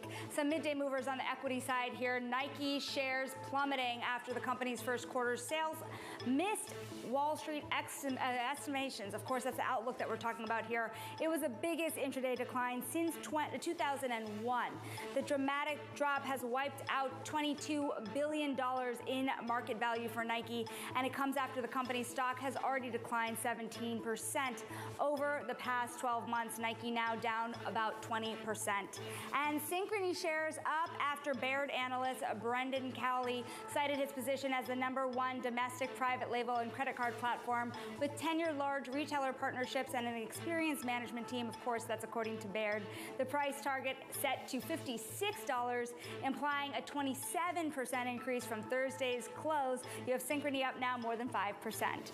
And Treasuries extending their June gains. Swap traders projecting almost 2 rate cuts now in 2024. And of course, quarter price reduction fully priced in November. Bets on a September cut also have increased. Of course, tons of implications for the bond market. And you have the 2-year flat after all that economic data earlier. But of course, a little bit of a rise in that 10-year yield, not seeing the same kind of love at the longer end of the curve in the bond market. But it's time now for the Wall Street beat, from public credit markets to private ones. There are so many questions out there on just how big the private credit market will get, particularly relative to that public credit market. Earlier this week, Bruce Richards of Marathon Asset Management weighed in, saying the industry could become a $15 trillion one over the next decade. There are a lot of questions also on what the private credit industry will include. Joining us now is Michael Zawadzki, Blackstone's Global Credit CIO for Credit and Insurance. And want to hear from you. How big do you think it'll all get? Well, first off, Shonali, thanks for having me. Great to be here. We say 25 trillion. So I've heard 15, I've heard 25, I've heard up to 50. What's really interesting is that the market size today is only 1.7 trillion. And so when you think about that massive white space of growth ahead, I hear people say early innings. I think we're still in batting practice when you think about the opportunity set ahead. And it's really 3 generational mega trends that are driving that. 1, higher base rates. You can get equity-like returns with credit risk. 2, the secular shift from banks to private credit providers. And 3, and this is really important, the proliferation of strategies that we can offer clients to access the private credit opportunity. Everything from investment grade through sub-investment grade, corporate credit, real asset credit, structured credit. We're really covering the waterfront in terms of the opportunity set. It's pretty interesting. 1.7 trillion to 25 trillion is a pretty massive jump. How fast do you get there across the market, and what is the biggest driver of growth within that? Look, I think the biggest piece that's going to unlock that is this private investment grade opportunity set, which is really huge and really attractive for clients because it offers excess spread with very low credit risk, and it offers diversifying exposure in areas like asset-backed finance and infrastructure credit, which are really compelling in today's market. Now, it's interesting. You see so much of the market jumping into asset-based finance, asset-backed finance, whatever you want to call it. But if you see what's happening with Basel III Endgame, for example, there's a lot of expectation that that acceleration will just get faster. Explain that movement. Well, there's a couple things happening there. Number 1 is just the sheer market size. Again, asset-backed finance, we size at $5 to $10 trillion. So you have a huge market. Number two, it's much earlier in its transition from the banks to private lenders. 90% of that market is still done by banks. And three, and this is really important, you're financing the real economy. You're not waiting for M&A transactions to happen. You're financing consumers, you're financing data centers, you're financing energy transition, huge growth capital expenditures. That's what's driving the growth. How much are those types of transactions now becoming more attractive for firms like Blackstone relative to that M&A, private equity-backed financing? Well, they're really attractive relative to the risk. And so if you look at what we've done in that market, we've originated billions of dollars of single A-rated paper at 200 basis points of excess spread above what you would buy a comparably rated corporate investment bond. And what's really interesting is if you think about these areas like energy transition and data San centers, Francisco Fed they are President massive Daly due to opportunities with speak in a trillions of moderated dollars of discussion capital on the that's impact required of to AI fund on them. business And and the we've got workforce. incredible expertise, No not text just is in credit expected. and There will be a Blackstone, Q&A but though. broadly across our entire franchise in real estate, private equity, and infrastructure. You know, when people look across the credit landscape right now, they say, okay, well, you know, a lot of people like floating rate private credit here, but at the same time, you look in the public markets and spreads are just at incredible levels, and you do both from where you're sitting. So what do you prefer at this point in time? Well, look, I think you're absolutely right that public market spreads, whether it's high yield or investment grade, they've gotten awfully tight because of strong technical flows into those markets seeking absolute yield. But we have a choice. We have a choice to go to markets where we see excess spread, illiquidity premium, and that's why we're highly recommending our clients to enter these areas of private credit. Where's the risk? As the market is pricing as though there is no risk, frankly, that there's a very little risk of default, but it can't be true that in this environment that you will see nothing go wrong just for the pure fact that people are going to be refinancing into higher rates. Well, I think we need to level set on a couple things. Number one, when we look at the broader market, we see really strong economic resilience, and that's showing up in credit performance. Number two, if you look at where a lot of these activities are, some are investment grade, which I highlighted, so quite resilient, but even on sub-investment grade, the vast majority of what we're doing is senior secured, first lien, 40% loan to value lending. That inherently is not a risky activity. And so you have this broad picture of health. And so what we focus on is where are the tails, where might you see dispersion? And I would say we're seeing that more often in subscale borrowers who have a harder time dealing with this environment and some out of favor sectors. And if you look in the public market, that tends to be the cyclicals and secularly declining names. A little bit of a nerdy question here, because something that a lot of people have been talking about in the market is you see a lot of publicly traded BDCs, and these are a good reflection of the private market, right? You've had Moody's downgrade a couple of them, but more importantly, you have some trading below the net asset value. The question I'm getting from a lot of people is, should they be marked at lower valuations? Is this a reflection that they are still marked too high? I think it's a reflection of buyers of those securities differentiating based on quality. And you're right, Moody's has done that. They've downgraded some, they've upgraded us. When you look at default rates in that market, you see some dispersion. And products like ours are trading at big premiums to NAV because of the quality of the portfolios and the low loss rates we've achieved. More dispersion and more opportunity. Thank you so much. That is Michael Zawadzki, Blackstone Global CIO for Credit and Insurance. And coming up, we're going to hear from our interview, of course, and a lot of talk today from the fallout from last night's U.S. presidential debate. Next, we're going to hear from former presidential candidate Vivek Ramaswamy and his take on last night's presidential debate. And speaking of politics, I sat down earlier this week with Crescent Capital's Mark Atanasio, asked him which candidate is better for the bond market. I'll leave that to the bond geniuses. It's hard to say. I think there's general feeling that Trump might be better, more favorable for the business environment. But that's really a macro view, Democrat versus Republican. I think President Biden, the economy's done pretty well under President Biden, and probably doesn't take enough credit for that.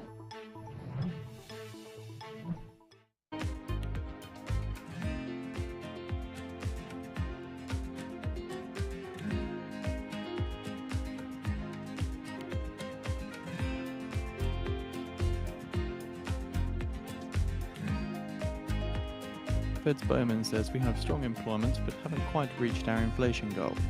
And keep in mind as well, we're shortly expecting comments from Fed's Daily, event due to start in just under 1 minute's time now.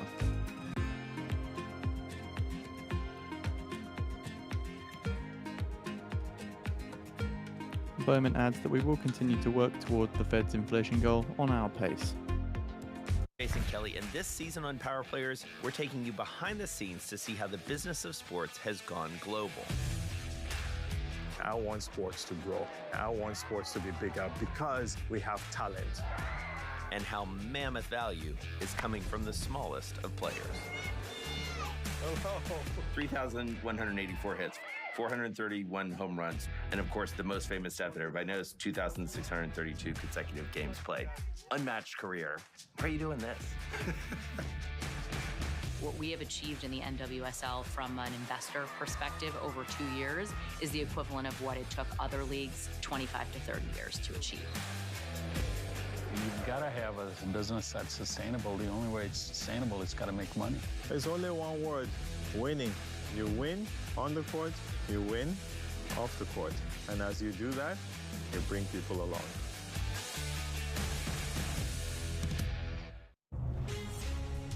From the beating heart of global finance, economics, and politics, and wherever newsmakers are moving markets, Bloomberg brings you conversations that allow for deep discussions and important insights. How has that shaped your strategy for the bank?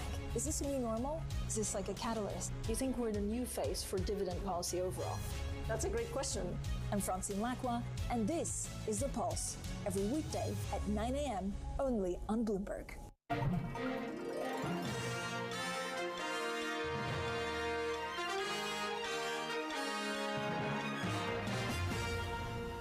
Morning from our world headquarters in New York. I'm Manus Krennic. And I'm Danny Berger. Let's set your agenda. Bloomberg Brief delivers the market news, data, and analysis you need live every weekday at 5 a.m. Eastern. Bloomberg. Context changes everything. This is Bloomberg News Now. News when you want it at the touch of a button. Another volatile day on Wall Street. We're seeing big moves. All eyes on Capitol Hill as Democrats and Republicans prepare. Today's job numbers casting doubt on the Fed's next move. Inflation remains front and center. And that's news when you want it with Bloomberg News Now. Get it 24/7 on the Bloomberg Business app, Bloomberg.com, and anywhere you get your podcasts. Bloomberg News Now. Context changes everything.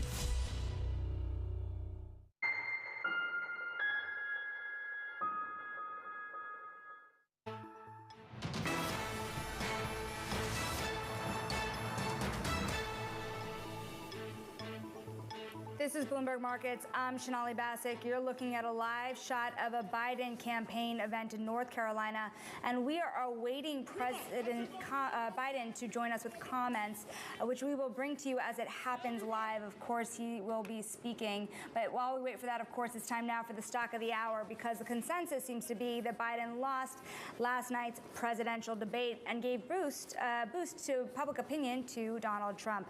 And of course, the Trump media company, DJT, the stock rose earlier in the day, but have since given back those gains. Of course, earlier, also Republican presidential candidate Vivek Ramaswamy joined Bloomberg Technology. Take a listen. This was sad for the United States of America to see the current president, Joe Biden, in the mental state that he's actually in. There was a lot of joking about drug testing or were they going to drug him up.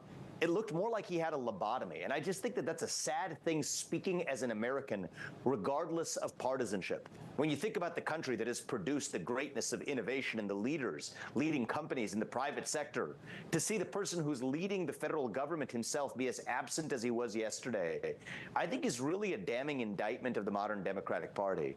I thought President Trump did a good job. Yep. Mr. Ramaswamy, may I just jump in? And it's interesting that you ran as a presidential candidate for the Republican Party. You're representing former President Trump, but you started by speaking about President Biden's performance. Many are frustrated this morning that we actually didn't hear any answers to the questions posed to former President Trump about what he would do if re-elected, what some of his policy platforms were. What did you learn about what former President Trump might do were he to be re-elected to the White House? Well, you asked me about my impressions, and I think the number one most salient thing about the debate for anybody who watched it was indeed the surprise of Biden's performance, which is why I commented on it in response to your question. But I agree with you. It's much more productive to talk about the policy vision of the man who's likely to be the next president, which is Donald Trump. And I think one of the things we took away from yesterday was talking about the revival of American success and a focus on the economy.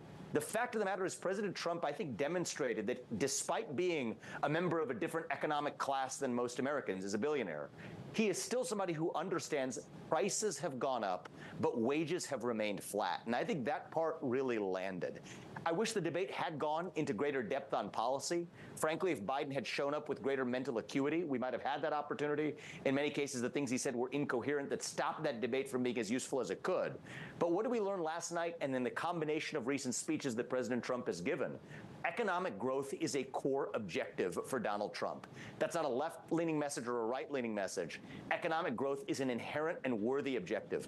From bringing down the tax burden to the regulatory burden to drilling for oil and natural gas and increasing the supply of energy to bring down costs, those are core issues that I think matter not only to business owners and economically minded voters, it's a factor that matters to all voters. And that was one of the more powerful things that came out of last night was the discussion about the economy and the economic vision for the next 4 years.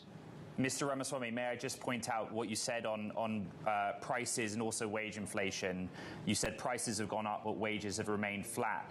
That is no longer true. If you look today, we saw inflation in May down fractionally, almost negligibly. But wages were up 0.7%. I just want to get the latest data out there. Let me just comment on that in direct response to you. So you're a numbers guy. I like that.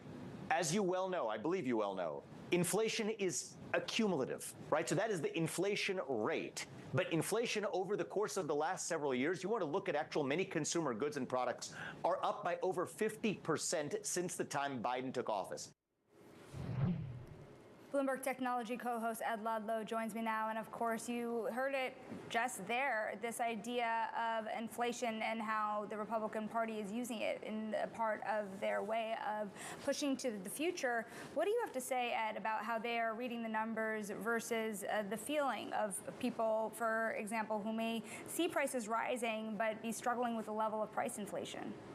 Yeah, I think you could see from that interview that I was braced for some of the comments that Mr. Ramaswamy made, and in part because I invited him onto Bloomberg Technology because of our reporting at Bloomberg that Mr. Ramaswamy is engaged with Trump directly and engaged with the Trump campaign team on points of policy relevant to tech. But his answer that he goes on to give after where we cut off the tape is that he thinks that actually where Trump's message is going to be strongest is on the economy.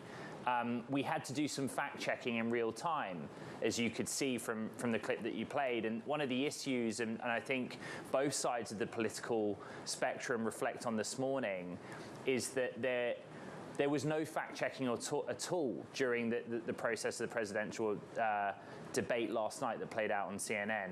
So, you know, inflation was one point that we discussed, but for me, really, it was this idea that I've been told by sources across Silicon Valley and the country that Mr. Ramaswamy has the former President Trump's ear on everything from his relationship to Elon Musk to crypto, and that's why we had him on the show. How do you think about this in the vein of how people are reacting the day after the event, Ed? You have a lot of people, of course, on the phones with their friends, their fundraisers, their colleagues, with politicians, and trying to reposition after last night's debate. What do you know? I mean, social media has been really interesting. The number of clips, frankly, that have been shared of both participants in last night's debate, but of course of Joe Biden. You know, the headline on the Bloomberg terminal this morning about the lead of our summary of the debate is Biden's disastrous debate accelerates doubts over candidacy. So on social media, that's already being discussed. You will see on platforms like X, but also on Reels, on Instagram, lots of clips being shared of California Governor Gavin Newsom, who was followed by the press pack and asked what he would do. I think he gave some interviews as well. I don't know how you watched the debate. Last night, I live in Marin County, north of San Francisco. It's a blue state, but there are pockets of Republican support in Marin County in the Bay Area. I watched at my local bar and saw people's reaction. Really interesting. Bloomberg's Ed Ludlow, we thank you so very much for your time and bringing us that interview, of course, on a very critical day after that presidential debate. Coming up, we're joined by the co-founder and CEO of Fundrise, a direct-to-consumer private markets manager. Stick with us for that conversation next. This is Bloomberg.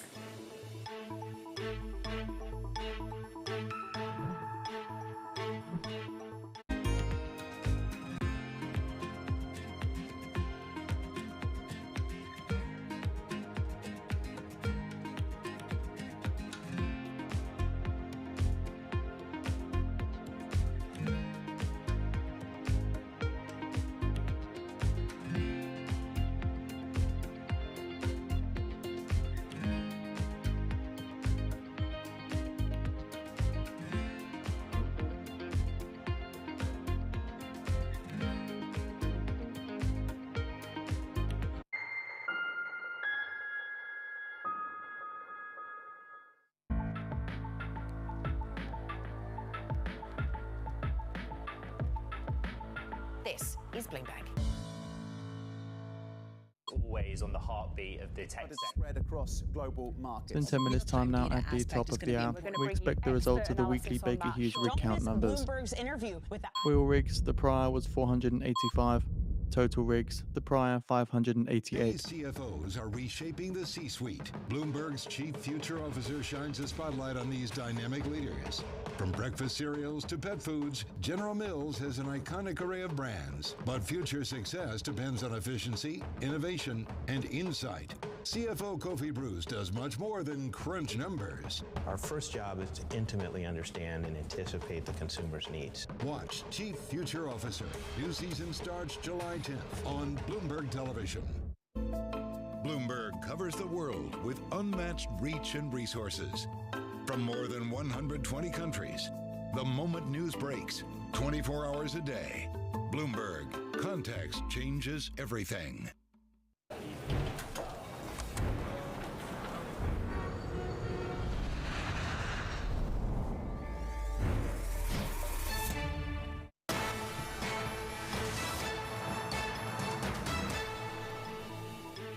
This is Bloomberg Markets, and I'm Shonali Bassick. You are looking at a live shot of a Biden campaign event in North Carolina. We are awaiting comments from the president from Raleigh, which we will bring you live as it happens.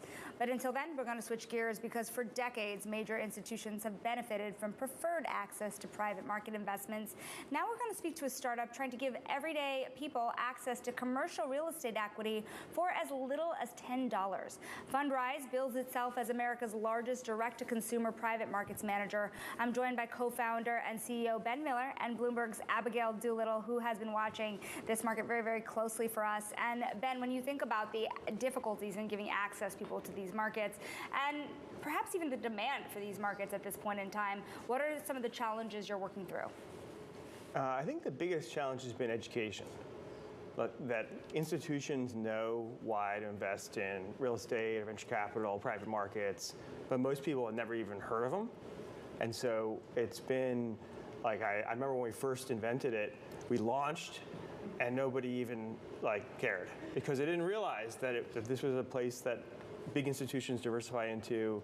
Most institutions have 30-40% of their portfolio in alternatives, and most individuals have almost nothing. So that's right. Fundrise was really the first firm to offer the ability to invest in alternative investments to the everyday person, and before Blackstone, before KKR.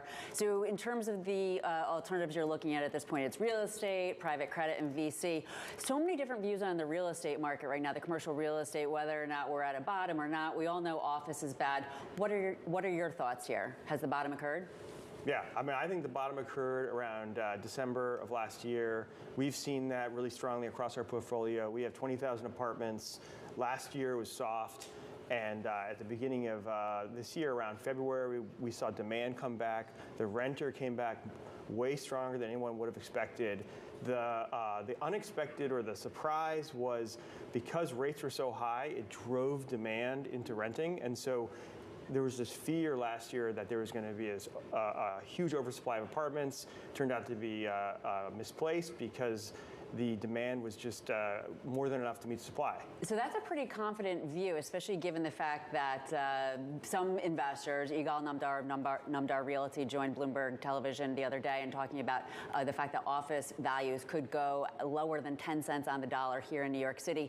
Wouldn't that spread out into the real estate broader? Wouldn't there be, if that CMBS goes under, wouldn't it tie up funding, tie up allocations for institutional investors? What are the repercussions of that on these other asset classes or these other sectors within real estate? Yeah, that's totally right. We're talking about a $3 trillion asset class. Office is about $3 trillion. I think that you'll see a $1 to $2 trillion loss to office, and so that's mostly held by institutions. And so in a way, it's great for my business because if institutions are underfunded and really suffering from losses, individuals can come and fill the gap. And so that's what we're seeing a little bit today, but I think that the office losses, the government and the lenders and investors have decided to sort of draw out the losses probably over 3 to 4 years. So it's going to take, I think, a while before you really see it in the valuations that really reflect reality. Now it's interesting, if you're a consumer, and it's so funny to think about the way you invest in real estate versus the way you invest in your own home or your own ability to rent into an apartment. If you're a renter and It's you're been 5 minutes time now at the top of the hour. We see the results of the US Baker Hughes rig count numbers for the week. Oil rigs, the prior was 485. Total rigs, the prior was 588. We own 20,000 residential units, and one of our big strategies has been build for rent. We've been building single-family homes for rent. And the whole idea is if you can't afford to buy today because rates are too high, you can invest some money into a single-family housing portfolio.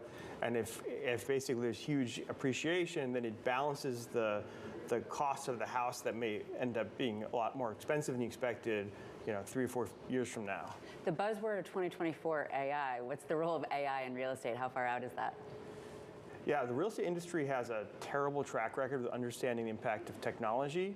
So e-commerce destroyed retail, work from home destroyed office, and so AI is going to have this huge impact on real estate. Real estate pretty much is ignoring it, and so I think that you'll see it hit office again. It's going to start to hit the white-collar knowledge worker. There's 100 million knowledge workers in America, and unfortunately, it's going to have an effect on jobs, and so that's going to end up affecting office.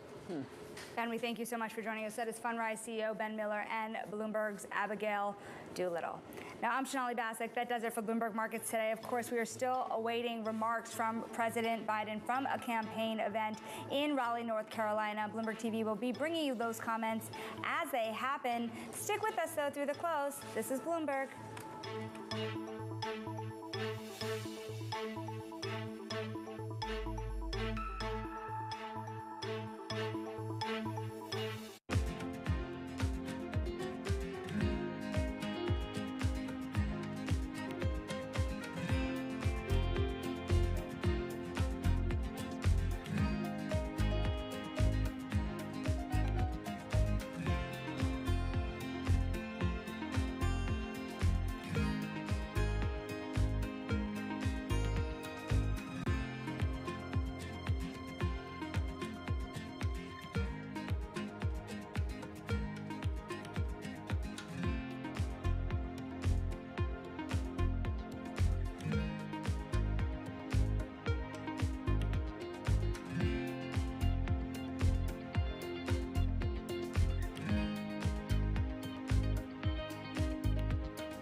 People ask me all the time, what is the key to being a really good investor? And I tell them it's to surround yourself with and work with the best investors you can find.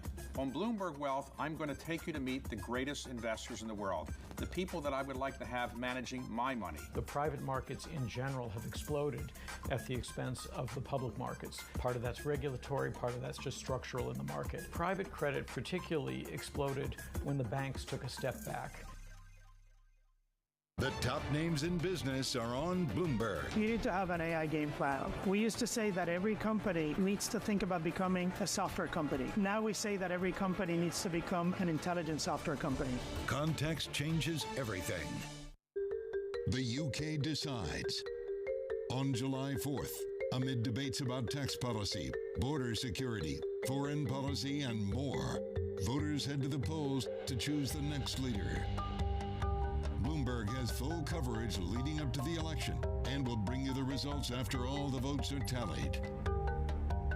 Tune in for shortly expecting the results of the Baker Hughes rig count. Context changes everything.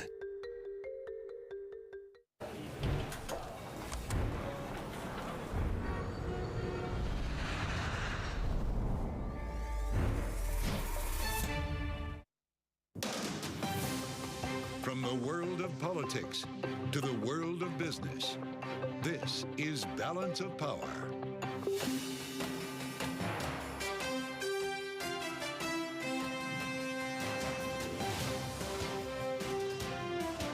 Live from Washington, D.C.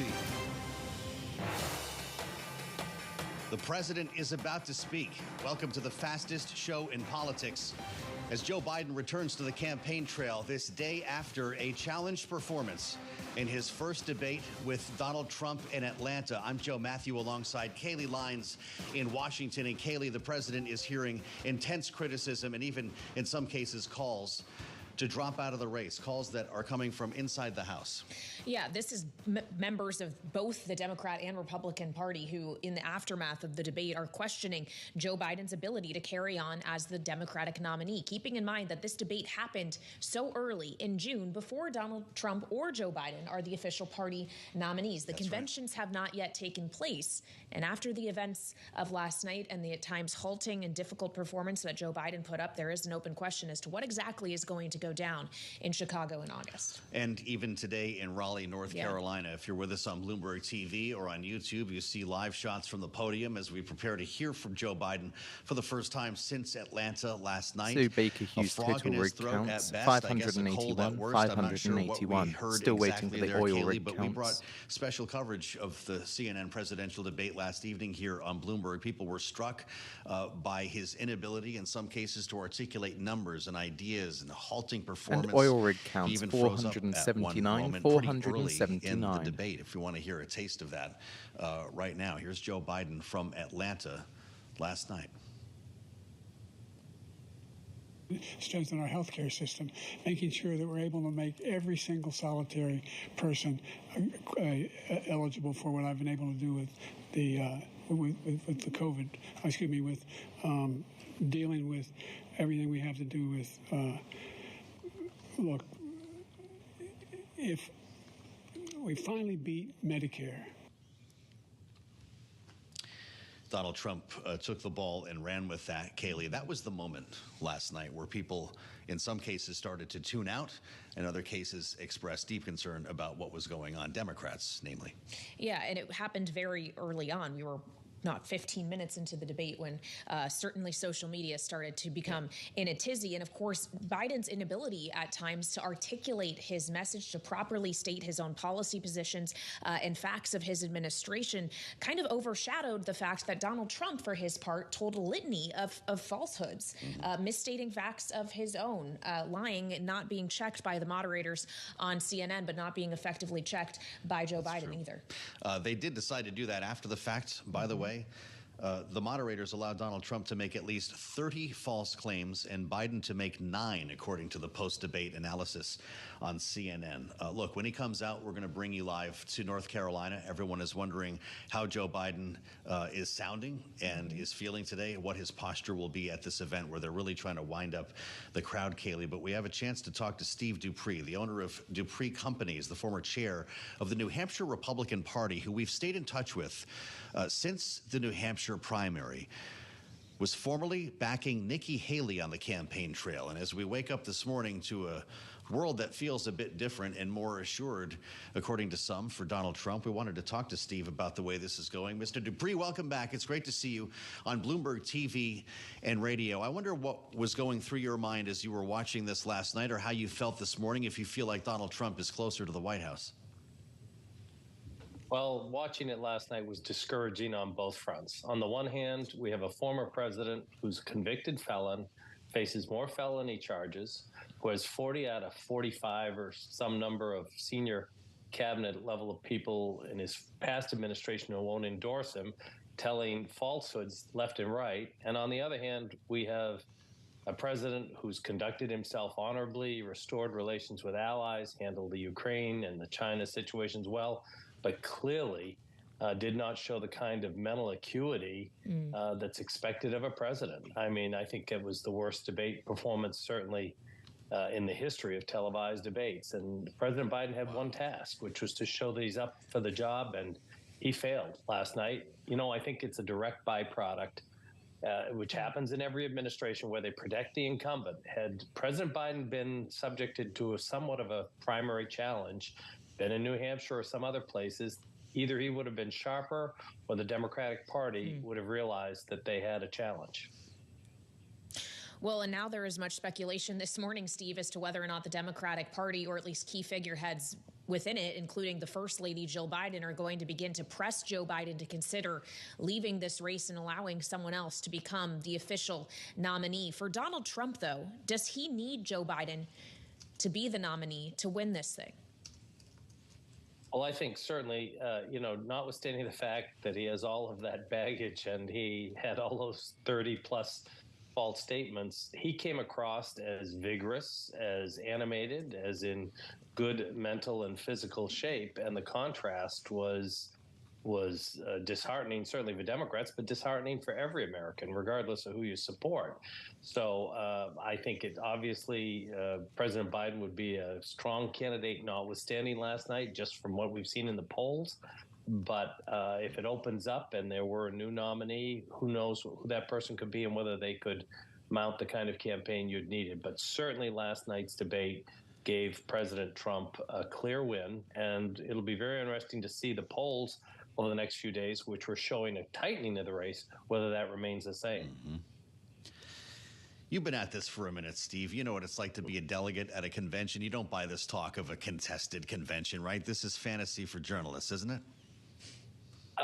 Generally, it is. But certainly if there ever were a case where somebody stepped down and you had an open convention, this might be it. It really depends on whether the Democratic Party stays behind President Biden, which it seems they're doing right now, or whether they start to move away from him. And frankly, I think you're going to see a lot of the Democratic operatives watching the poll numbers over the next few days and seeing if the results of the primary, the debate rather, start to make these polls go away.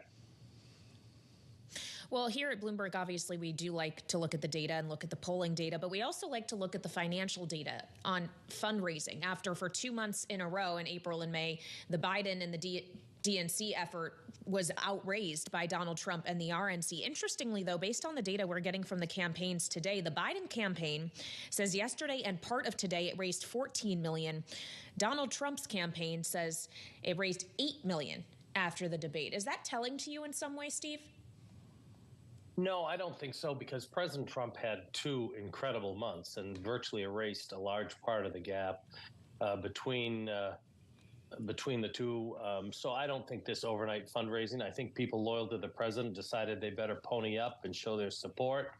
So I don't read a lot into that. I really do think, though, polling over the next few days will show whether President Biden maintains the level of support and what looked to be a closing race, or whether it starts to fall away. And there's nothing that will increase the chatter more to try to get him to step down than the polls diverging substantially over the next week. We talked to Governor Chris Sununu just a couple of days ago.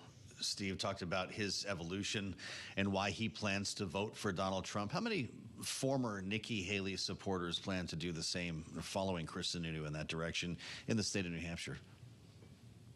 I think a fair number of them will. I mean, Chris Sununu has said, look, I disagree with President Trump in the way he conducts himself. I don't like how erratic he is and how he's treated our allies. But a Republican administration has more to it than just a president, and he thinks that more can be accomplished there. So I do think some number of those will come over. But if this race stays close, and if the result of this debate doesn't worsen the poll numbers for President Biden, some percentage of those people in the 5 contested states will make the difference.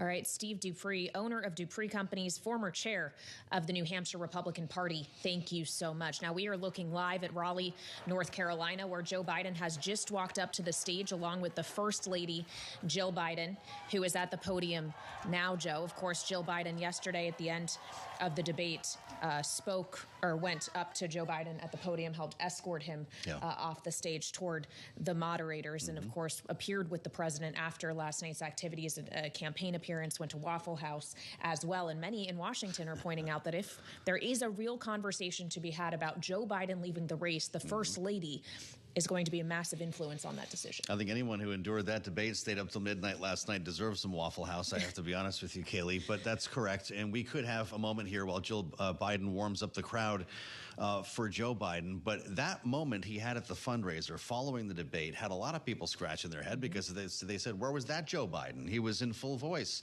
He seemed to be energetic only an hour after he left the debate stage. So we're just very curious which Joe Biden we're going to see here, if it was the one at the debate or the one at the fundraiser. Yeah, well, we're going to hear from him, assumedly, in a few minutes after the First Lady speaks. While we do await the president's remarks, we want to bring in now our political panel. Rick Davis is here with us in studio, Bloomberg Politics contributor, Republican strategist and partner at Stone Court Capital, together today with Brad Howard, Democratic strategist and Corcoran Street Group founder and president. Brad, as the Democrat, I will first begin with you. What does Joe Biden need to do in these remarks? And does acknowledging a poor debate performance need to be included? Yes, I mean, he's got to acknowledge and I think find a way to both admit he didn't have a great night while also assuring voters' concerns about his age. But let's be clear about the audience he's got to focus on. Again, swing voters aren't really paying attention. They're a small but important a slice of the electorate as we head into November. They'll start paying attention around after Labor Day. Right now, he's got to stop the bleeding with the base of his own party. The people that are going to, work the phones and knock on the doors and turn out. These are the people that were most. I think it comes from a place of pain in the sense that we love this man. He's a good man. He's a decent human being. He's had an incredible 3.5 years, and it pains us to see that he had a bad night. And so I think he's got to assure us that he's going to do everything he can to make sure that it doesn't happen again, that he's going to take the fight to Donald Trump. We want to see more of the State of the Union, Joe Biden, than last night. Fed's Daily says the labor market is extremely strong, even with slowing. Rallying them after the debate. That was a lot of energy. Where was that Joe Biden 2 hours before? And so he's got to spend the next weeks really assuring voters or the Democratic base of these concerns, or this question about whether he should be the nominee is going to haunt him all the way to Chicago. Rick Davis, what does it say here at the end of June, where this president is apparently going to come out and tell everybody that he's still running for president? He's staying in the race. If he has to make that point today, where are we 5 months from now? Yeah, well, depends on his performance. He's been inconsistent all year long. This is not just a one-off thing. We wouldn't be talking about this if, in this degree, if this had been the only occasion that he'd shown some infirmity due to his age. Age was the issue going into this debate, and he leaned right into that. And so this is something that has to be addressed every single day. Every time he appears in public, everything he does is now got to be geared towards showing people that the age issue is not going to be dragging the ticket down. And the reality is the way you have to do that is to be out there swinging at the fences. And that means he has to be talking to the press off the cuff. He has to be accessible to voters. He can't be in this isolation tank that he's been in for the last 6 months, where the only time we hear from him in public is off of a teleprompter. That's not going to be good enough anymore. The campaign and Joe Biden has to change if he wants to resurrect his campaign, because right now, I would say the most dangerous thing, as Brad was pointing out, is not just the base of the party, but the media narrative around his campaign. He can't withstand the next 2 weeks of being written out of this equation leading up to the most important event for Donald Trump, which is his coronation as the nominee of the party in Milwaukee at the convention in July. So at this stage, he has all the cards that are being dealt against him right now, and he's got to find a way to get back into the narrative. And the press narrative is really cruel right now. Major Democratic consultants like David Axelrod and Paul Begala are out there saying he should be thinking about getting out of this race. It's not the Rick Davises of the world. It's his own party questioning his capacity to wage a campaign.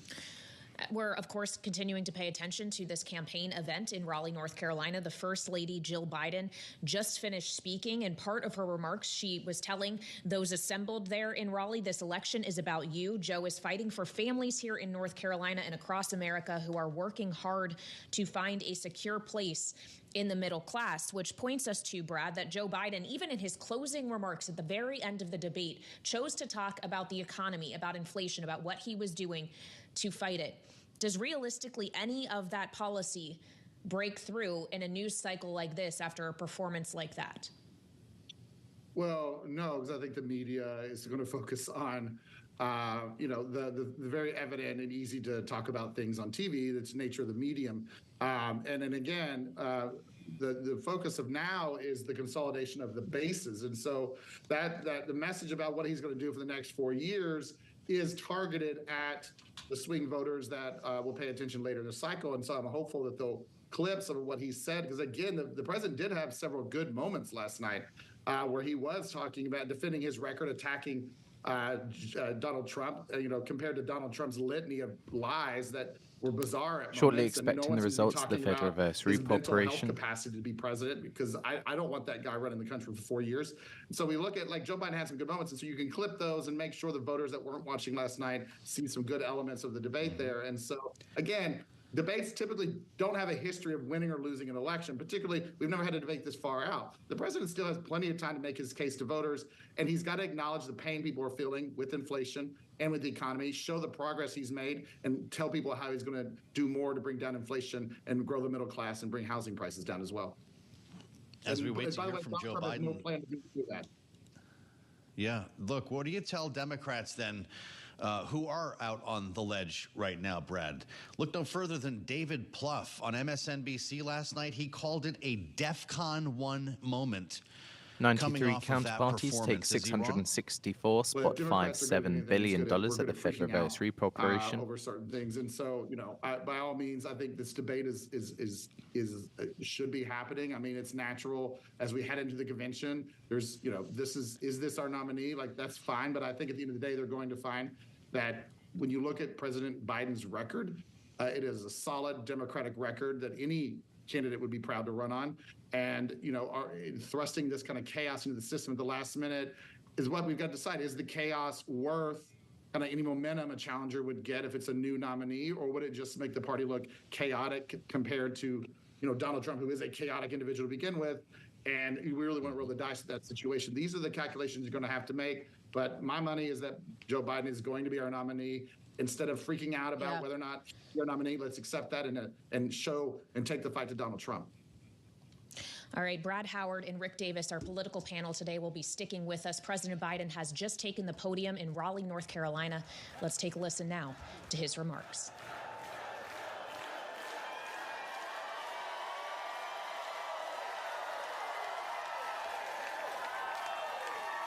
Thank you, North Carolina. I get in trouble with my mom looking down in heaven if I don't say, please excuse my back. I apologize.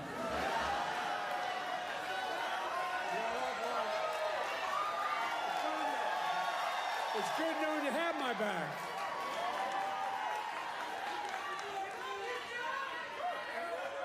Eric, thanks for that introduction. We had a wonderful time spending time with your sons, Christian and Carter. They're going to grow up to be incredible young men. You would have been really impressed the way they talked about their dad, how informed they were about what was going on. I was truly impressed. And I ate 2 hamburgers. A special thanks to Roy and Kristen Cooper. Roy, you've been a great governor.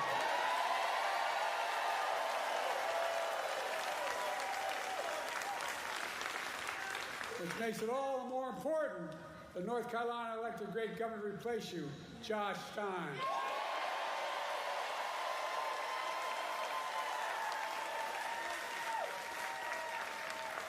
And when I'm reelected again with your help, I want you to know that I'm not promising not to take Roy away from North Carolina. Where they're coming out, I don't know.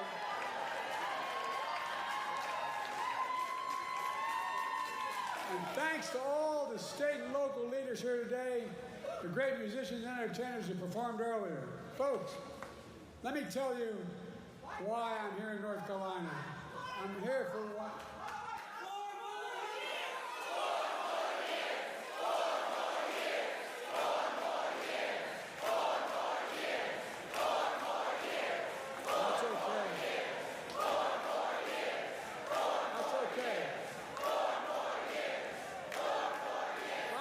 North Carolina for one reason, because I intend to win this state in November.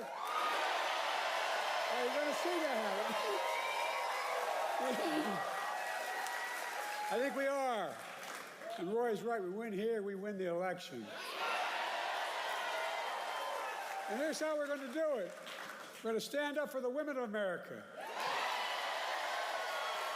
We're going to restore Roe v. Wade as the law of the land.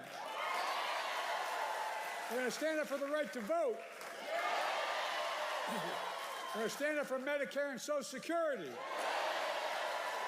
We're going to fight for child care, paid leave, and elder care. We're going to keep lowering the cost of prescription drugs, not just for seniors, but for every single American. We're going to keep protecting the Affordable Care Act, which is why more than 40 million Americans have health insurance today. They didn't before. We're going to protect our children and get the weapons of war off our streets. We're going to provide clean drinking water, affordable high-speed internet, quality education for every child in America.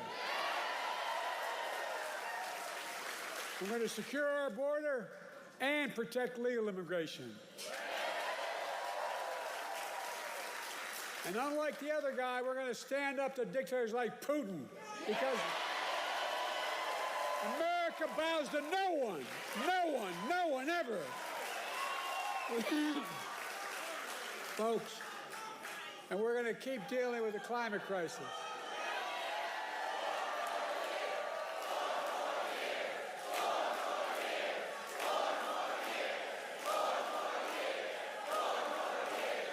Look,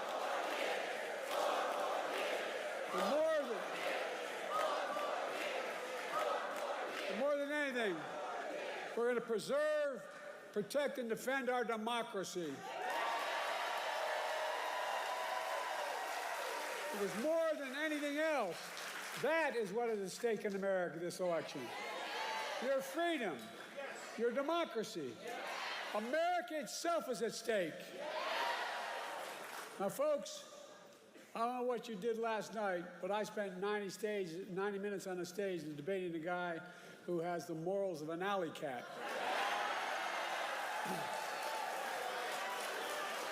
Did you see Trump last night? My guess, he said, I mean it sincerely, a new record for the most lies told in a single debate. He lied about the great economy he created. He lied about the pandemic he botched, killing millions of people. He closed businesses. He closed schools, losing their homes, people all over this country. America was flat on its back. So I told Trump that he was just one of two presidents in American history who left office with fewer jobs than he started. Herbert Hoover was the other one. That's why I call him Donald Herbert Hoover Trump.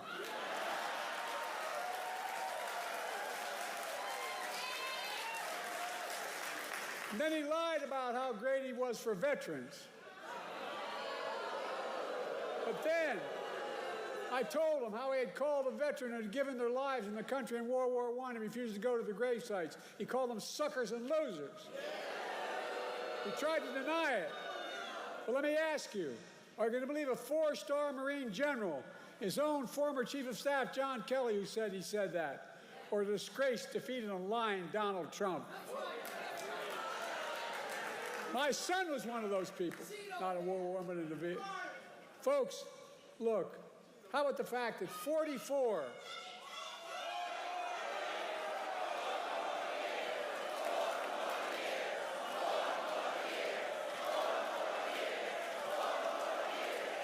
How about the fact that's okay. How about the fact that out of his 44 top advisors, including the vice president, aren't supporting him this time around. The people who know him best, 40 of them said, I will not support the man I work for this time around. It tells you a lot about the person who knows him. Look, he lied about how great he was on crime. I had to remind him that he oversaw a record increase in murder rates in 2020. On my watch, violent crime has hit a 50-year low. There's more to do with a 50-year low. President Joe Biden speaking live in Raleigh, North Carolina this day after the first presidential debate. We wanted to let that breathe for a moment to see what he sounded like, hear the approach today, clearly not changing any plans with regard to this campaign, pledging his intention to win North Carolina, one of the 7 swing states that we've been tracking here at Bloomberg. I'm Joe Matthew in Washington, alongside Kaylee Lyons here on the fastest show in politics on Bloomberg TV and radio. This is Balance of Power. Kaylee, that is the answer to what we saw last night, and calls in some cases from within his own party to exit this race and make room for someone else. And the president there not shying away from the topic of that debate, though not specifically talking of his own performance, instead saying he spent 90 minutes on stage debating a guy with the morals of an alley cat. Of course, one of the lines he threw at Donald Trump over the course of the debate in Atlanta last night. Interesting crowd there. Obviously, he's speaking to the tried and true. He was introduced by the governor, who he even suggested he might hire if he wins re-election.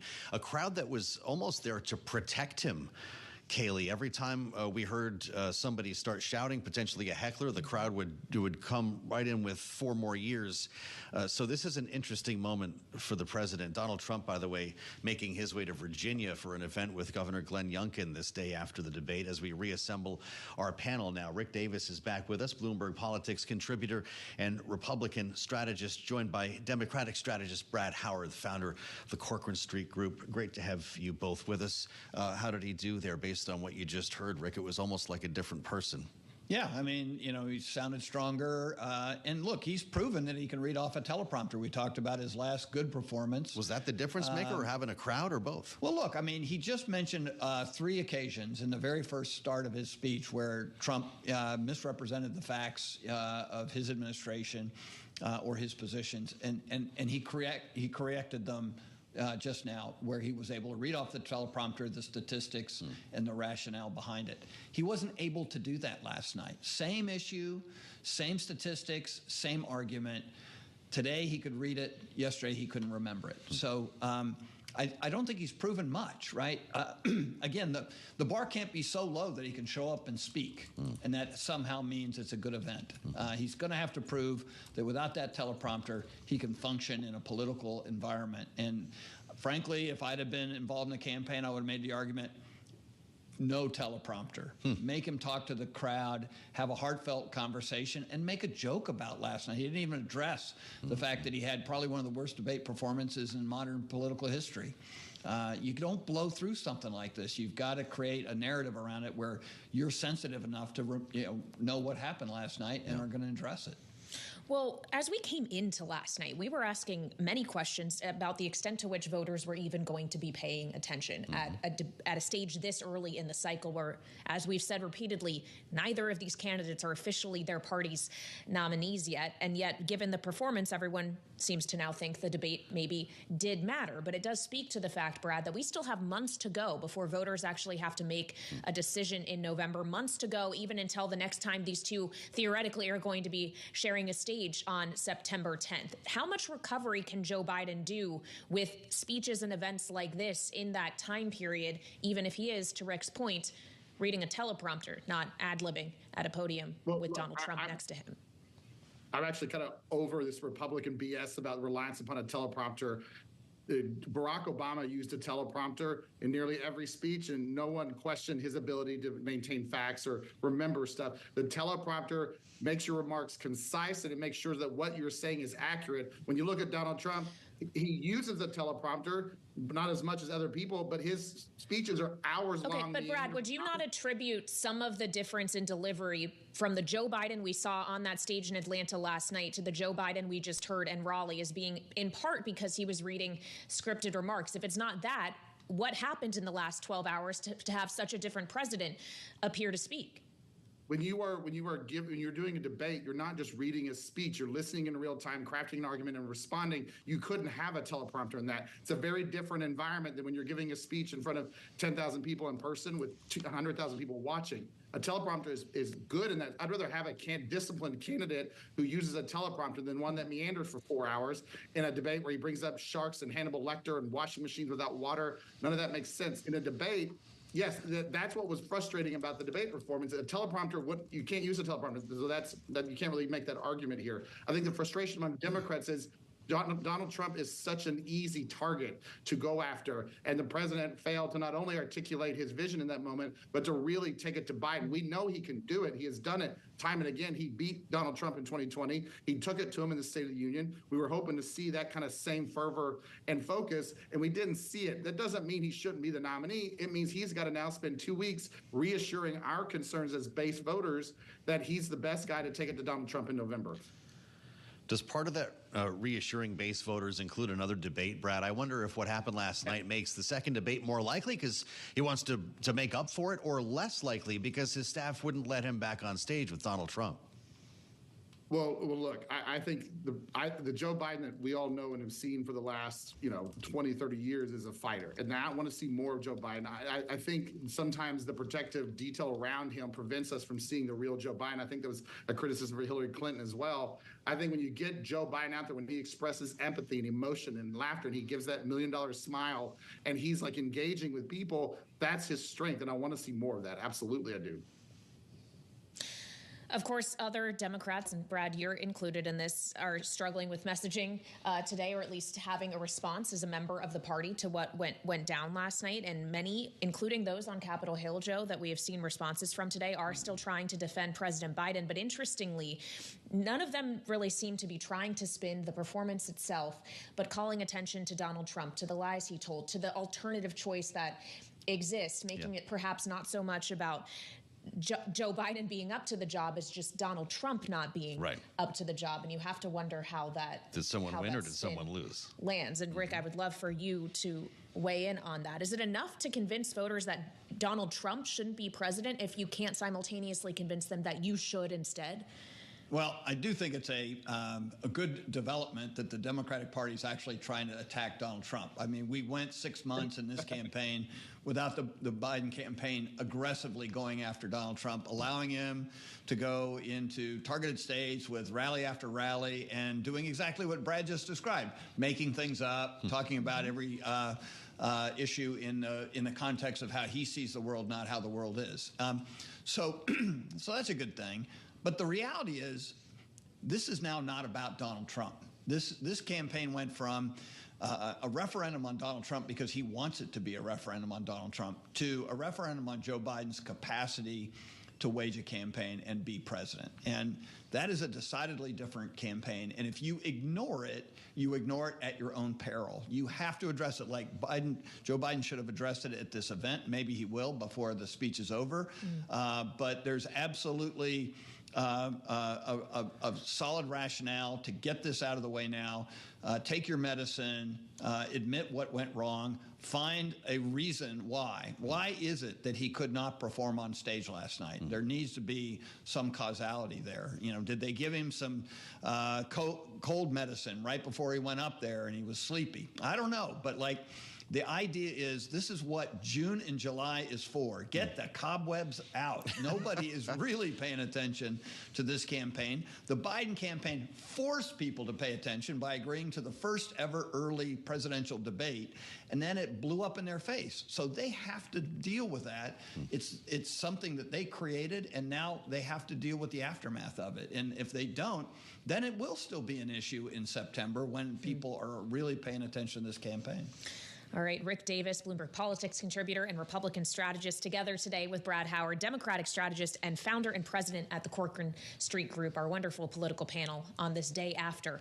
Thank you so much for being with us. And it's worth pointing out as we consider the campaigns here, Joe, that when we talk about the Biden campaign, it actually is the Biden-Harris campaign. And it was the vice president who immediately after that debate had to go on CNN and acknowledge what she herself, in her own words, said was a slow start by the president. And there isn't an actual vice presidential part of Donald Trump's ticket at this time. He still has that hanging in the air as well. You mentioned the reaction from many lawmakers on Capitol Hill, and we've been hearing from a lot of them. We're going to have one join us here in the studio coming up here. Haley Stevens, the Democrat from Michigan, an ally of Joe Biden, is going to join us for her take, which will be interesting to hear the framing from a lawmaker who's in the throes of this campaign cycle. Absolutely. Looking forward to that conversation. It'll be coming up in just a few minutes. First, though, let's get a check on world and national news with Amy Morse in the 99.1 Newsroom here in Washington. Hey, Amy.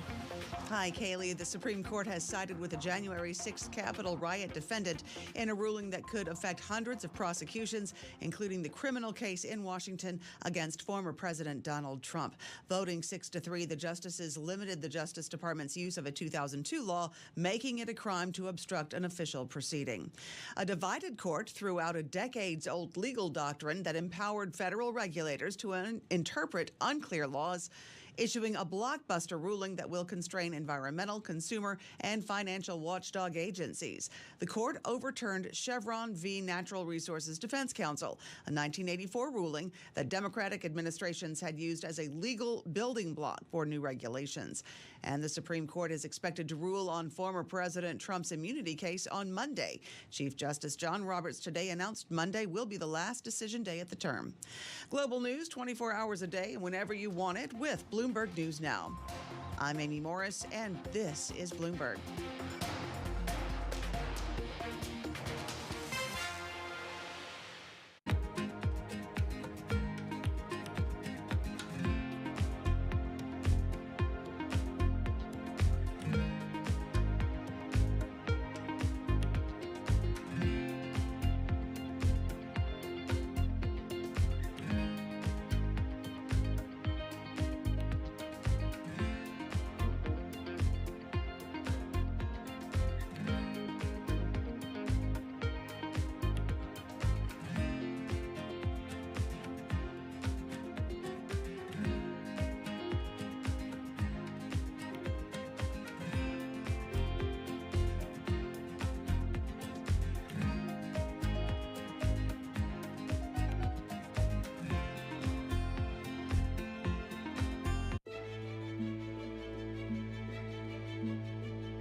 I've seen firsthand how some fashion businesses make women feel. And I think there's one thing, you know, being really vocal and being an Instagram activist and talking about something, there's a difference than putting your money where your mouth is and really trying to do something about the problem. And that's what I did with that business. It was about how do I take everything that I know and I've learned and actually do the opposite. And I think that as a young black female entrepreneur, the only thing that I could do was what I know from my experience. And the honest truth is, I didn't set out to create a company that was like deeply rooted in the principles of inclusivity and diversity. I set out to make a company that was right for me and my friends, and I knew that if I had a problem, chances are somebody else does. And I think that's where so many businesses are, you know, created, when you're solving a problem that's real for you and therefore real for the consumer.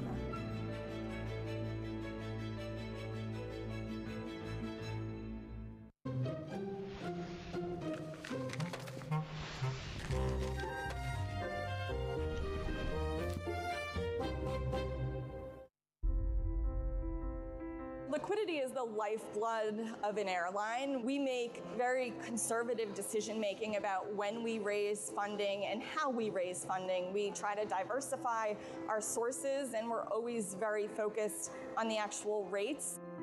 And we like to build in flexibility in these financing structures so that we have an opportunity to prepay debt when appropriate, so that we can continue to optimize the overarching rates that we're paying. What have you learned with the dynamic move of the interest rates that we've seen from Chairman Powell? I mean, do you go fixed structure or floating structure, much more like what they do in Europe? Yes and yes. We have a mix currently. It's a little bit of a different model than what I was used to in the public company space. Say in some ways we provide ourselves with a natural hedge, leaving some of our debt floating and some fixed.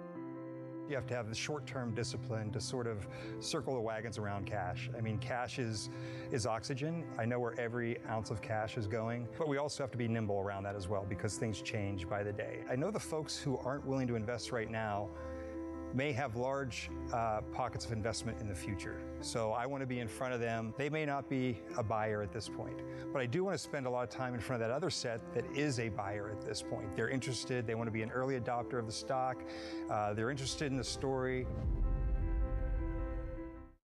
People ask me all the time, what is the key to being a really good investor? And I tell them it's to surround yourself with and work with the best investors you can find. On Bloomberg Wealth, I'm going to take you to meet the greatest investors in the world, the people that I would like to have managing my money. The private markets in general have exploded at the expense of the public markets. Part of that's regulatory, part of that's just structural in the market. Private credit particularly exploded when the banks took a step back.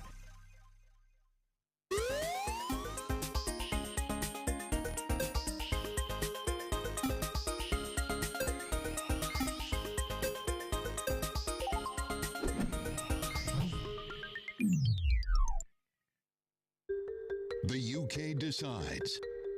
On July 4th, amid debates about tax policy, border security, foreign policy, and more, voters head to the polls to choose the next leader. Bloomberg has full coverage leading up to the election and will bring you the results after all the votes are tallied. Tune in for continuing coverage on Bloomberg Television. Context changes everything.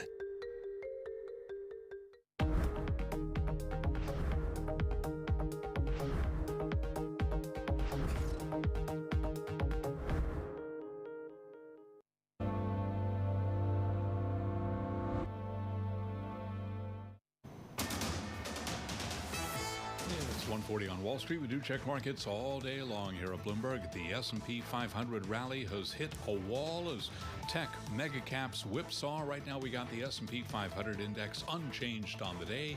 The Dow lower by 0.1%, little change there. NASDAQ also little change, down less than 0.1%. We've got the 10-year now yielding 4.34% with a 2-year at 4.72%.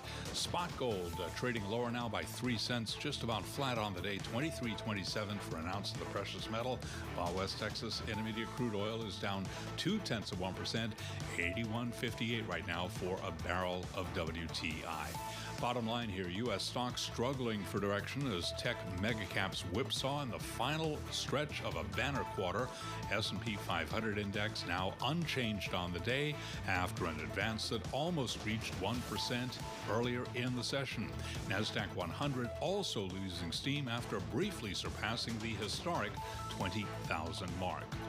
In the meantime, we've got shares of DJT, Trump Media and Technology. They are lower following last night's presidential debate between President Biden and Donald Trump, the latter coming away looking stronger. Also, the Hollywood Reporter is now reporting that the Biden-Trump debate drew 47.9 million viewers. Balance of Power continues now. Back we go to Washington. Once again, your host here is Joe Matthew and Kaylee Lyons. All right, Charlie, we do thank you. Welcome to the fastest show in politics on Bloomberg TV and radio. 48 million. How about it? We get the number, the ratings from the big debate last night. We just heard from Joe Biden a short time ago. He seems to be in full voice, and he's definitely staying in this race. I'm Joe Matthew alongside Kaylee Lyons as we pick through the pieces here. This day after the debate, and a fascinating, Kaylee, tweet from Dave Wasserman at the Cook Political Report. We hear from our friends at Cook pretty often.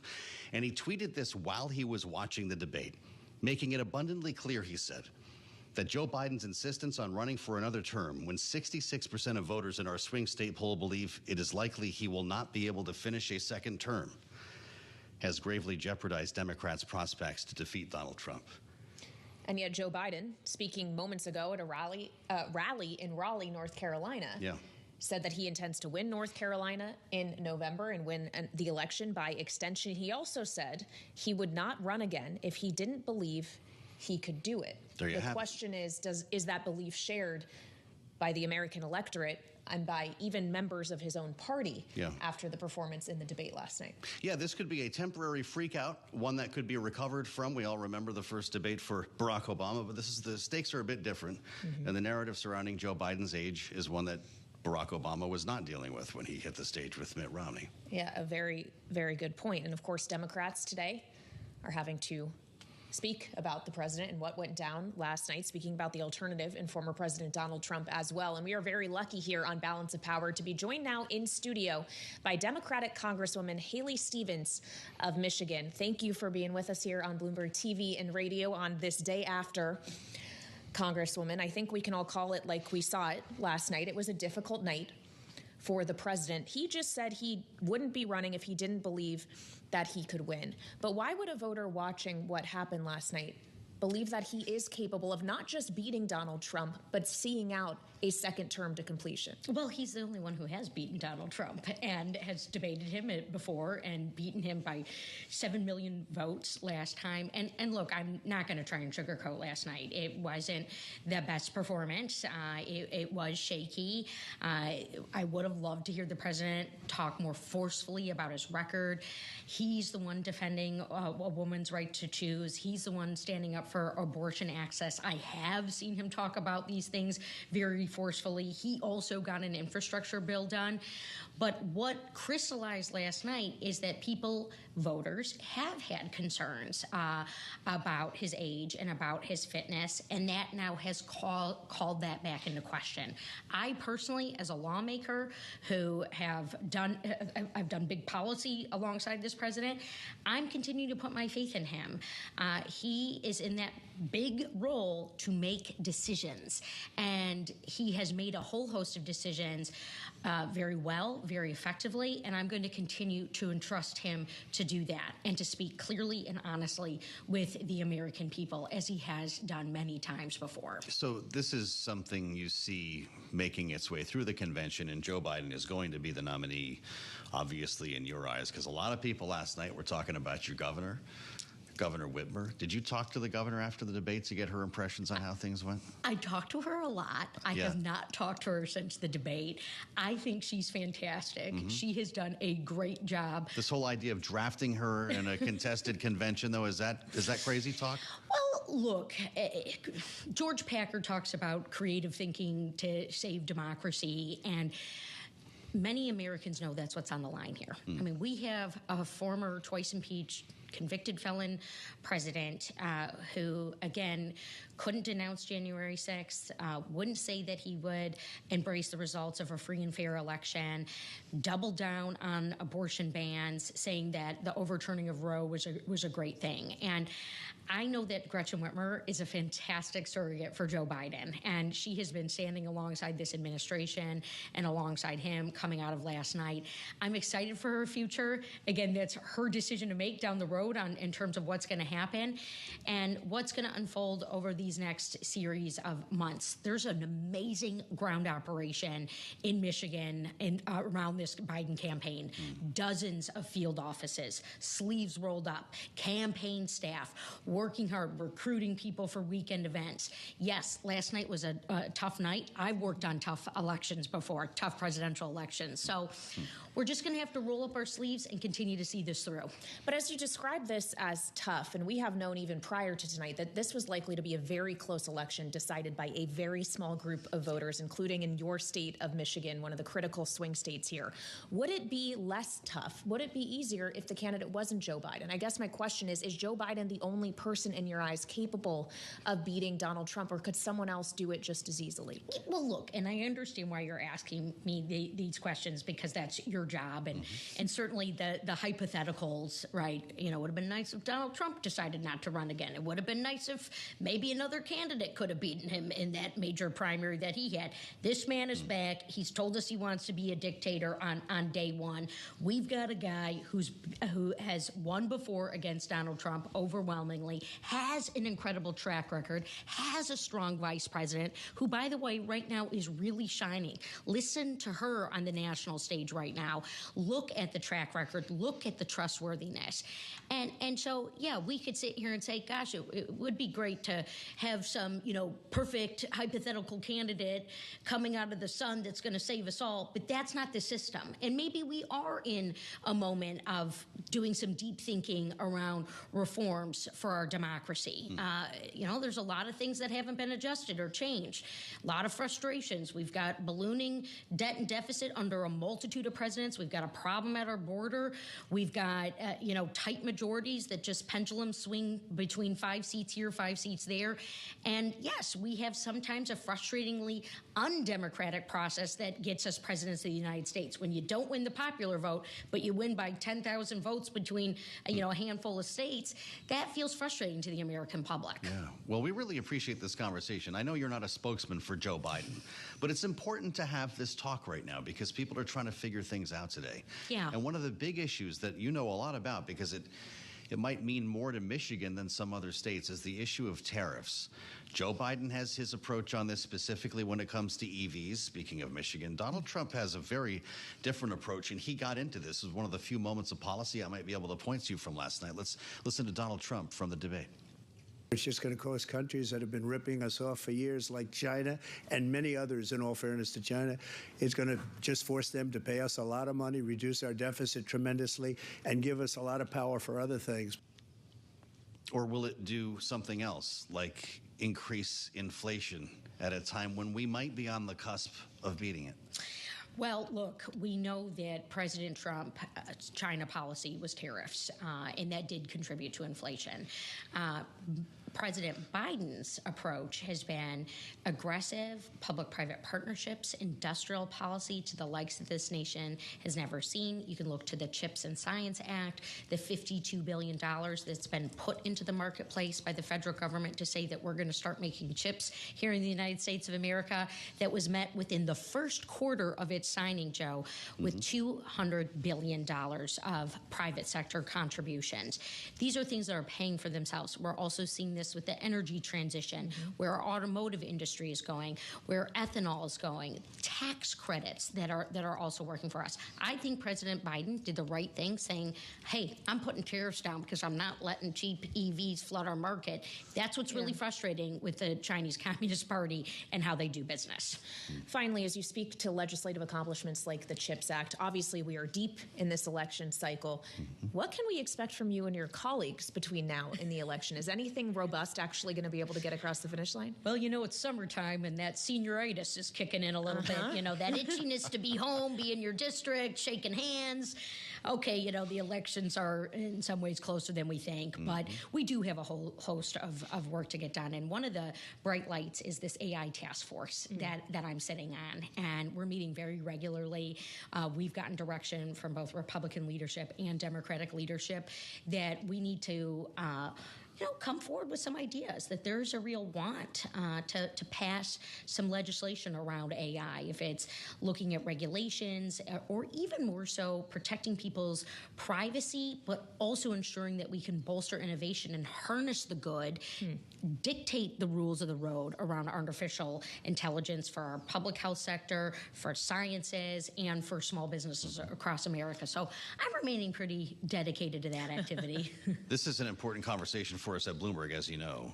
So come back not the day after a debate, and let's have a real talk about we'll AI. We'll talk about AI. Yeah, and what you're going to get done in the lame duck session. I think that's going to be the biggest story of this Congress. Great to see you, Congresswoman Haley Stevens, with us at the table, the Democrat from Michigan. There you have it, Kaylee, from someone who's there and a Democrat who needs to make the case. On this Friday edition of Balance of Power, we turn to our colleague in New York for a final word on the broadcast today. That would be, of course, David Weston, the host of Bloomberg Wall Street Week. And David, something tells me you were up watching that debate last evening as well. You used to run a news network. For those who aren't aware, David was the president of ABC News. Did you ever think you'd see something like that? No, I have to say, there have been so many things that are historic, right? Whether it's presidents getting indicted and convicted or whatever, but one more for the history books. Although I must say, I thought it was a good format. Other people I know disagree with that. I thought it was contained and it was substantive and it was good. It didn't work out, as we've all been talking about, so well for the president, certainly as well as he would have helped. But I actually thought CNN did a pretty good job.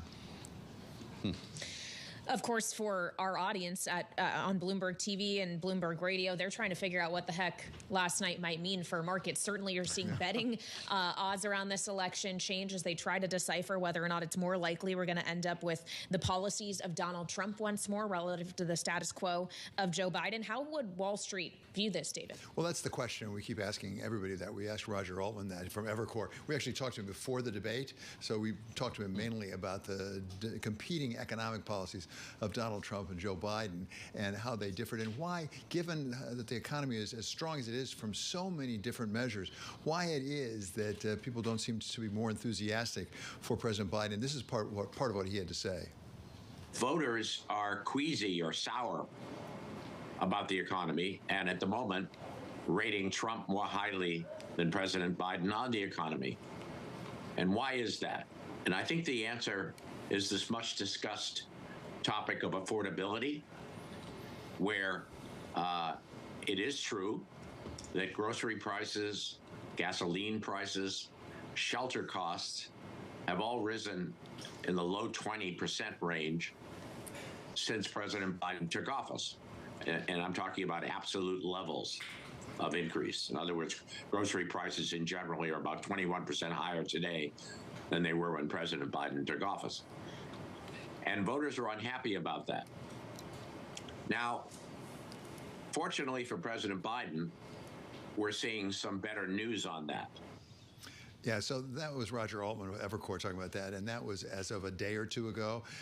Unfortunately, perhaps for President Biden, I think he's got more than one job in the remaining 4+ months here to really come across the voters. It's not just persuading them that the prices are coming down, but maybe persuading them that he really is up to the job. Some interesting movers here. I know we're out of time, David. You look at solar stocks down, China-sensitive stocks, Starbucks down today. Is Wall Street already starting to gird for another Trump term, do we think, after last night? Yeah, I think they've been doing it already, but I think this certainly it underlined the need for it. So that would be my speculation about what's going on. That sounds right, Joe. Well, we always look forward to the conversation, David. It's great to see you again. Bloomberg Wall Street Week, 6 p.m. Wall Street time here on Bloomberg TV and radio. Of course, we should also point out that on this day, it is the last day of the quarter, which may be influencing markets as well. It also is the second to last day of the Supreme Court's term. We're going to get the immunity decision regarding Donald Trump on Monday. After today, they ruled in favor of January 6 defendants, going against the Enron doctrine. They also overturned the Chevron doctrine. We'll break down more the cases from the Supreme Court on the late edition of Balance of Power today. That's at 5 p.m. Eastern Time, right here on Bloomberg TV and radio.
I decided to acquire Indeed 12 years ago. When I was 36, I couldn't speak English, but I decided to move to the US with my family. Okay, let's study English. Let's, manage this big American company, but I could do it. Ages are just numbers. If you stay being very curious to run US stock indexes turn negative. S&P 500 down 0.1%, the NASDAQ down 0.41%, and Dow down 0.2%. Should be the praise to maximize people's ability, people's talent, and people's passion, right? Our employees' passion. So we believe that if we can have the work or the vision, people can be passionate, and which is aligned with all what employee wants to do, That's the best way to maximize the people's ability. Follow your passion. That's right. So whether you're 14 or 40 years old. I think so. Because, what's the difference? I don't know. We might be totally wrong. That's how we have been running this company for 60 years. The top names in business are on Bloomberg. What I can say is that we've been making significant investments across the franchise, across regulatory reporting, across data, and across resolution and recovery planning. These are areas we've been investing in because we know the areas that, frankly, the industry likely needs to further enhance, and we certainly want to enhance them for ourselves. Nobody covers business like Bloomberg. Context changes everything. Bloomberg Surveillance covers the latest in global markets and the political events that influence your world. Join Jonathan Farrell, Lisa Abramowitz, and Anne-Marie Hordern only on Bloomberg. Context changes everything.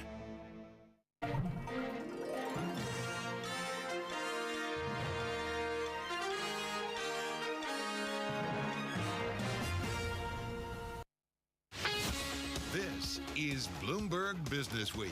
Insight from the reporters and editors who bring you America's most trusted business magazine. Plus, global business, finance, and tech news as it happens. Bloomberg Business Week with Carol Masser and Tim Stenevec on Bloomberg Radio. And a very good afternoon, everybody. Live on radio, TV, YouTube, Bloomberg Originals. This is Bloomberg Business Week. Carol Masser along with Tim Stenevec. Let's get to the setup on this. It's Friday, June 28th, 2024, and it's the last trading day of June. We're going to wrap up the month, the second quarter, and the first half of 2024. Yeah, with the S&P 500 hitting 5,500 and a new record. The NASDAQ 100 briefly surpassing the historic 20,000 mark before it all hit a wall. More on that in just a moment. Yeah, interesting trade, no doubt about it. And yet, we are going to tackle that why stocks will probably continue to rise until they fall off a cliff, essentially. And that's according to our Markets Live blog team. We're going to get into that in just a moment. Plus, I don't have to tell you if you're paying any attention. The first presidential debate is over. The big question, though, is about whether President Joe Biden's candidacy could continue or should continue. We'll do a roundtable with that in just a minute. Also, not a lot of debate about the U.S. economy last night. There was some, to be fair. They talked about it, but we are definitely on it on this Friday. That is, we got the Fed's preferred measure of underlying U.S. inflation today. It decelerated, so Fed cut a sure thing. That's something we're going to ask our team. First up, though, let's get an update on the trade. We're definitely off our highs of the session. Over to Charlie Pellet. We go. Thank you very much, Carol. Not just off the highs, lower across the board right now. The Dow, the S&P, NASDAQ, all in the red. S&P down 2 points, 54.80. Tim told us we were above 5,500. Yes, briefly, 54.80 right now, down 0.1%. Dow lower by 68, drop there of 0.2%.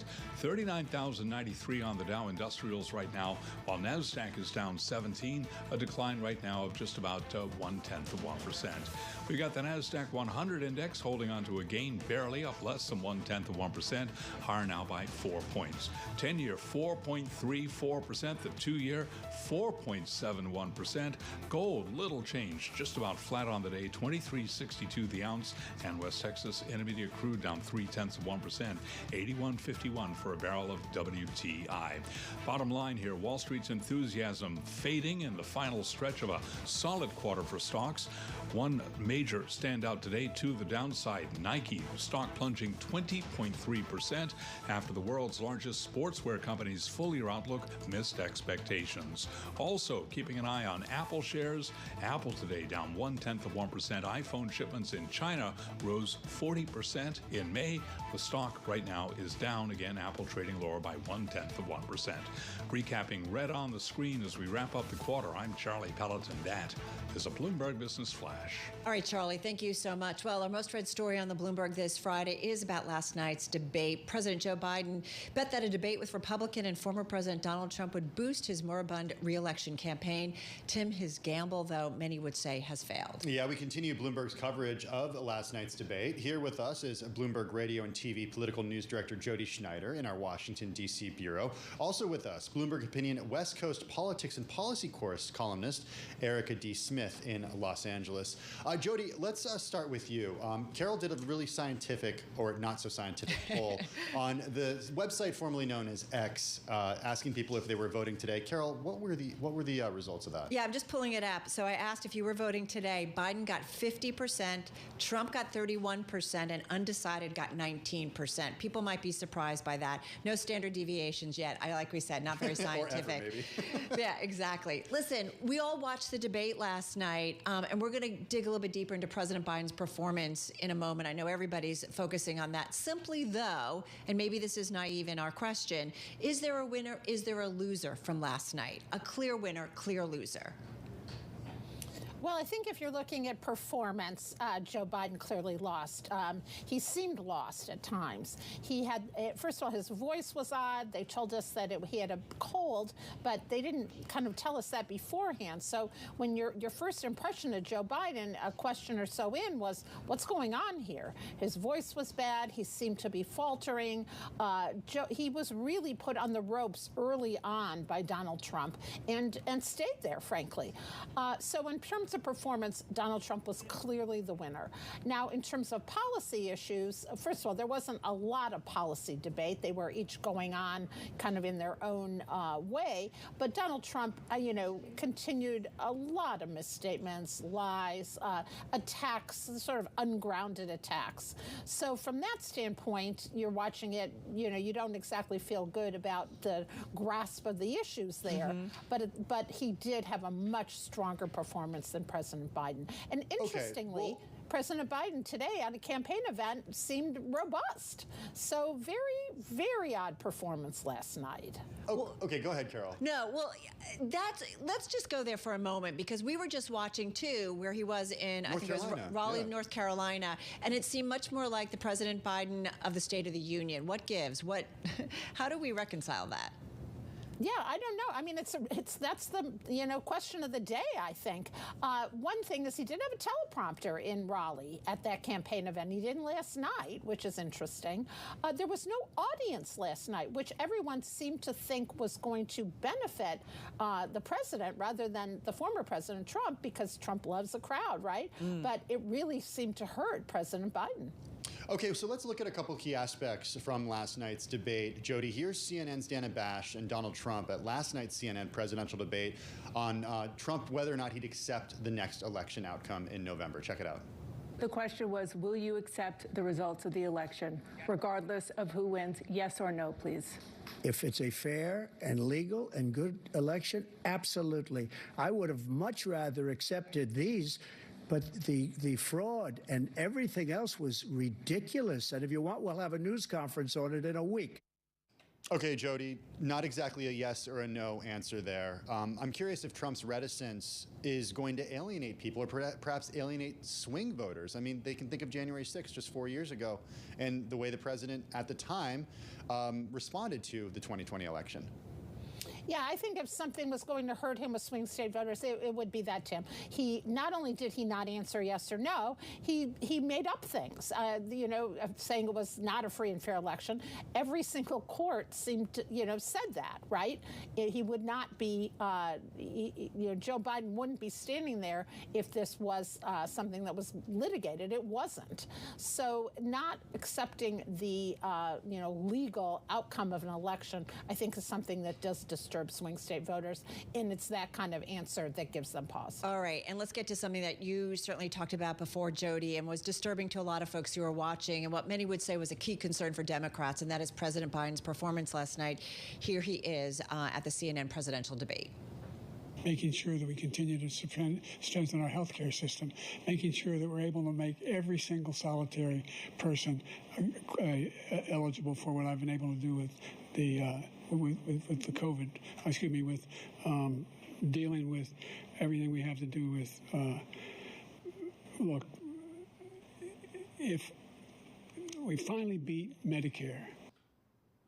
All right, that, of course, was President Biden at the debate last night. I want to bring in Erica D. Smith, West Coast politics and policy columnist at Bloomberg Opinion, because, Erica, you write that of the many prominent Democrats with aspirations for higher office, California Gavin Newsom is arguably the best equipped to pick up the baton from President Biden. We wouldn't have had this conversation necessarily 24 hours ago, but because of the performance last night, we are having this conversation. How is Governor Newsom the right person to maybe pick up that baton? Yeah, I agree. We wouldn't be having this conversation. And I actually don't think that Governor Newsom actually wants to have this conversation either right now. But, he has been, a lot of people have thought that he's been kind of running the shadow campaign for several months now, particularly people in California who are voters of his. He's been traveling the country, traveling the world, building his national profile. He has, socked a lot of his campaign cash into helping Democrats in other states, networking. Obviously, he's a top surrogate for Joe Biden and has been on the campaign trail almost nonstop for several months. He's emerged as probably one of his best surrogates because he's really nimble in debates, and he goes on Fox News and on the right-wing media without hesitation.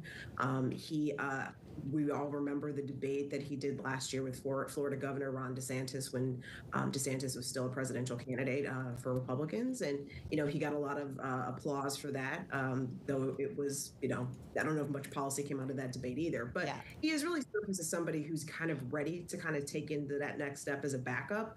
And so now we're having this discussion. Why Gavin Newsom over Vice President Kamala Harris, also from California, and also another California politician, Erica? Yeah, I think those are the two, candidates I think most people are going to be talking about. Obviously, Kamala Harris, because she's the vice president. And as I write in my column, Vice President Harris is more than capable, I think, of taking over this job if necessary, and running at the top of the ticket if that's what voters want. I think her biggest problem is her polling. You can argue about why people don't like her as much as, the various different reasons, what it, has to do with sexism or racism or what. But, her polling numbers have never been that great. And I think that, Gavin Newsom probably is going to do better with voters right now than Vice President Harris. Well, Jody, give us the view from Washington, D.C. on this. I'm curious if Gavin Newsom, in your opinion, in your view, and given in the circles that you report from, has what it takes nationally to have that national appeal. Certainly well known in California, but is he known well enough nationally? Yeah, I think he's well known, Tim. I think the question is a Californian. Is that who's going to kind of be able to take on Donald Trump if Joe Biden were to step away? There's a lot of Monday morning, I guess Friday morning quarterbacking here today, and a lot of people are talking. You hear Gretchen Whitmer's name out there from Michigan. You hear Wes Moore from Maryland, who's only been in office a couple of years. We're hearing a lot of names. And of course, Gavin Newsom's name comes out. He has been, out there on the national stage. But I think at this point, it's still just kind of a parlor game. But we are hearing some prominent Democrats and some people who had worked with, certainly for Obama's campaign, some even on early Biden campaigns, who are questioning whether the president should step aside for someone. But there really has to be a conversation that Joe Biden accepts. And that seems to be, certainly from his campaign performance today, for his, at that rally, he does not want to step aside. So until that happens, kind of the parlor game is just a parlor game. Erica, for those who are listening and watching right now on Bloomberg Radio and TV and across our platforms, you understand California politics, you understand Governor Newsom. For our national and really global audiences, because Bloomberg has put out some reports about around the world how people watched political leaders, global leaders watch that debate very closely and are nervous. What do they need to know and understand about Gavin Newsom? Because he's been playing, too, on the international stage. Oh, yeah, he has. He is a big thinker. I know he kind of comes across as kind of this, he has this Hollywood kind of stereotype, but he's really a policy wonk, and he knows his stuff. He is very charismatic, I think is pretty clear from all the interviews that he's done. But I do think he has a really good mind for policy and for politics. He's managed to get himself out of jams that I think would have, taken other politicians out here in California. But to the broader point about California, right? California is so far left on the political spectrum that it's hard for, I think, a lot of Americans to understand California at all, much less California politics. And I think that's going to be his challenge. He's a very likable person. He can move around in different crowds and different groups of people. The question is whether or not that will, fly, if it even comes to that again, if Biden actually decides to step aside, which there's a lot of ifs that get to get through before we get to whether Gavin Newsom's going to potentially run for president. Well, Erica, again, it is a parlor game, but we are playing it today, and you do have a column that is among the most read, all about Gavin Newsom potentially stepping in. So I'm gonna continue with my line of questioning to you about this, because I am wondering about the California element, whether it helps or hurts Gavin Newsom. You mentioned it's a liberal state, however, it does have an incredibly huge economy, among the biggest economies in the entire world. But the view of California, and I can say this as a Californian, what is outside of California is, I think, for a lot of people very confusing. Perhaps they see problems with crime in Los Angeles and San Francisco. They see reports of people moving to less expensive states like Arizona and Texas. They hear about the high cost of living in the state. Does it help or hurt a potential presidential candidate from the state? I think on the most basic level, I think it hurts because people see those headlines and they think, California's a mess. I think there's a story to be told about how California grapples with those issues and about how oftentimes those issues don't stay contained to California, but California is the first one to experience them. And I think when we think about homelessness in particular, I mean, California's had a homelessness problem for quite some time, but we've seen that as a problem spread to cities all over the country, big and small. And people are now looking to California about how do you actually deal with this problem? What should we do? And so I think there's a story to be told about, the mess that is California. But I think there's also a story to be told about how we deal with it. And then there's just the broader story of innovation, right? Gavin Newsom gave his State of the State address much later than usually planned, but he did it online. And it was very kind of national sweep, kind of putting California as this the face of liberalism, or as the model of liberalism and democracy in the face of, MAGA republicanism, and how we embrace equity and all of these things that, he's gone on and stumped about. And so I think there are a lot of things that Democrats in this country want our country to be, and to be more accepting and to be more open and inclusive. And I think California does represent that. But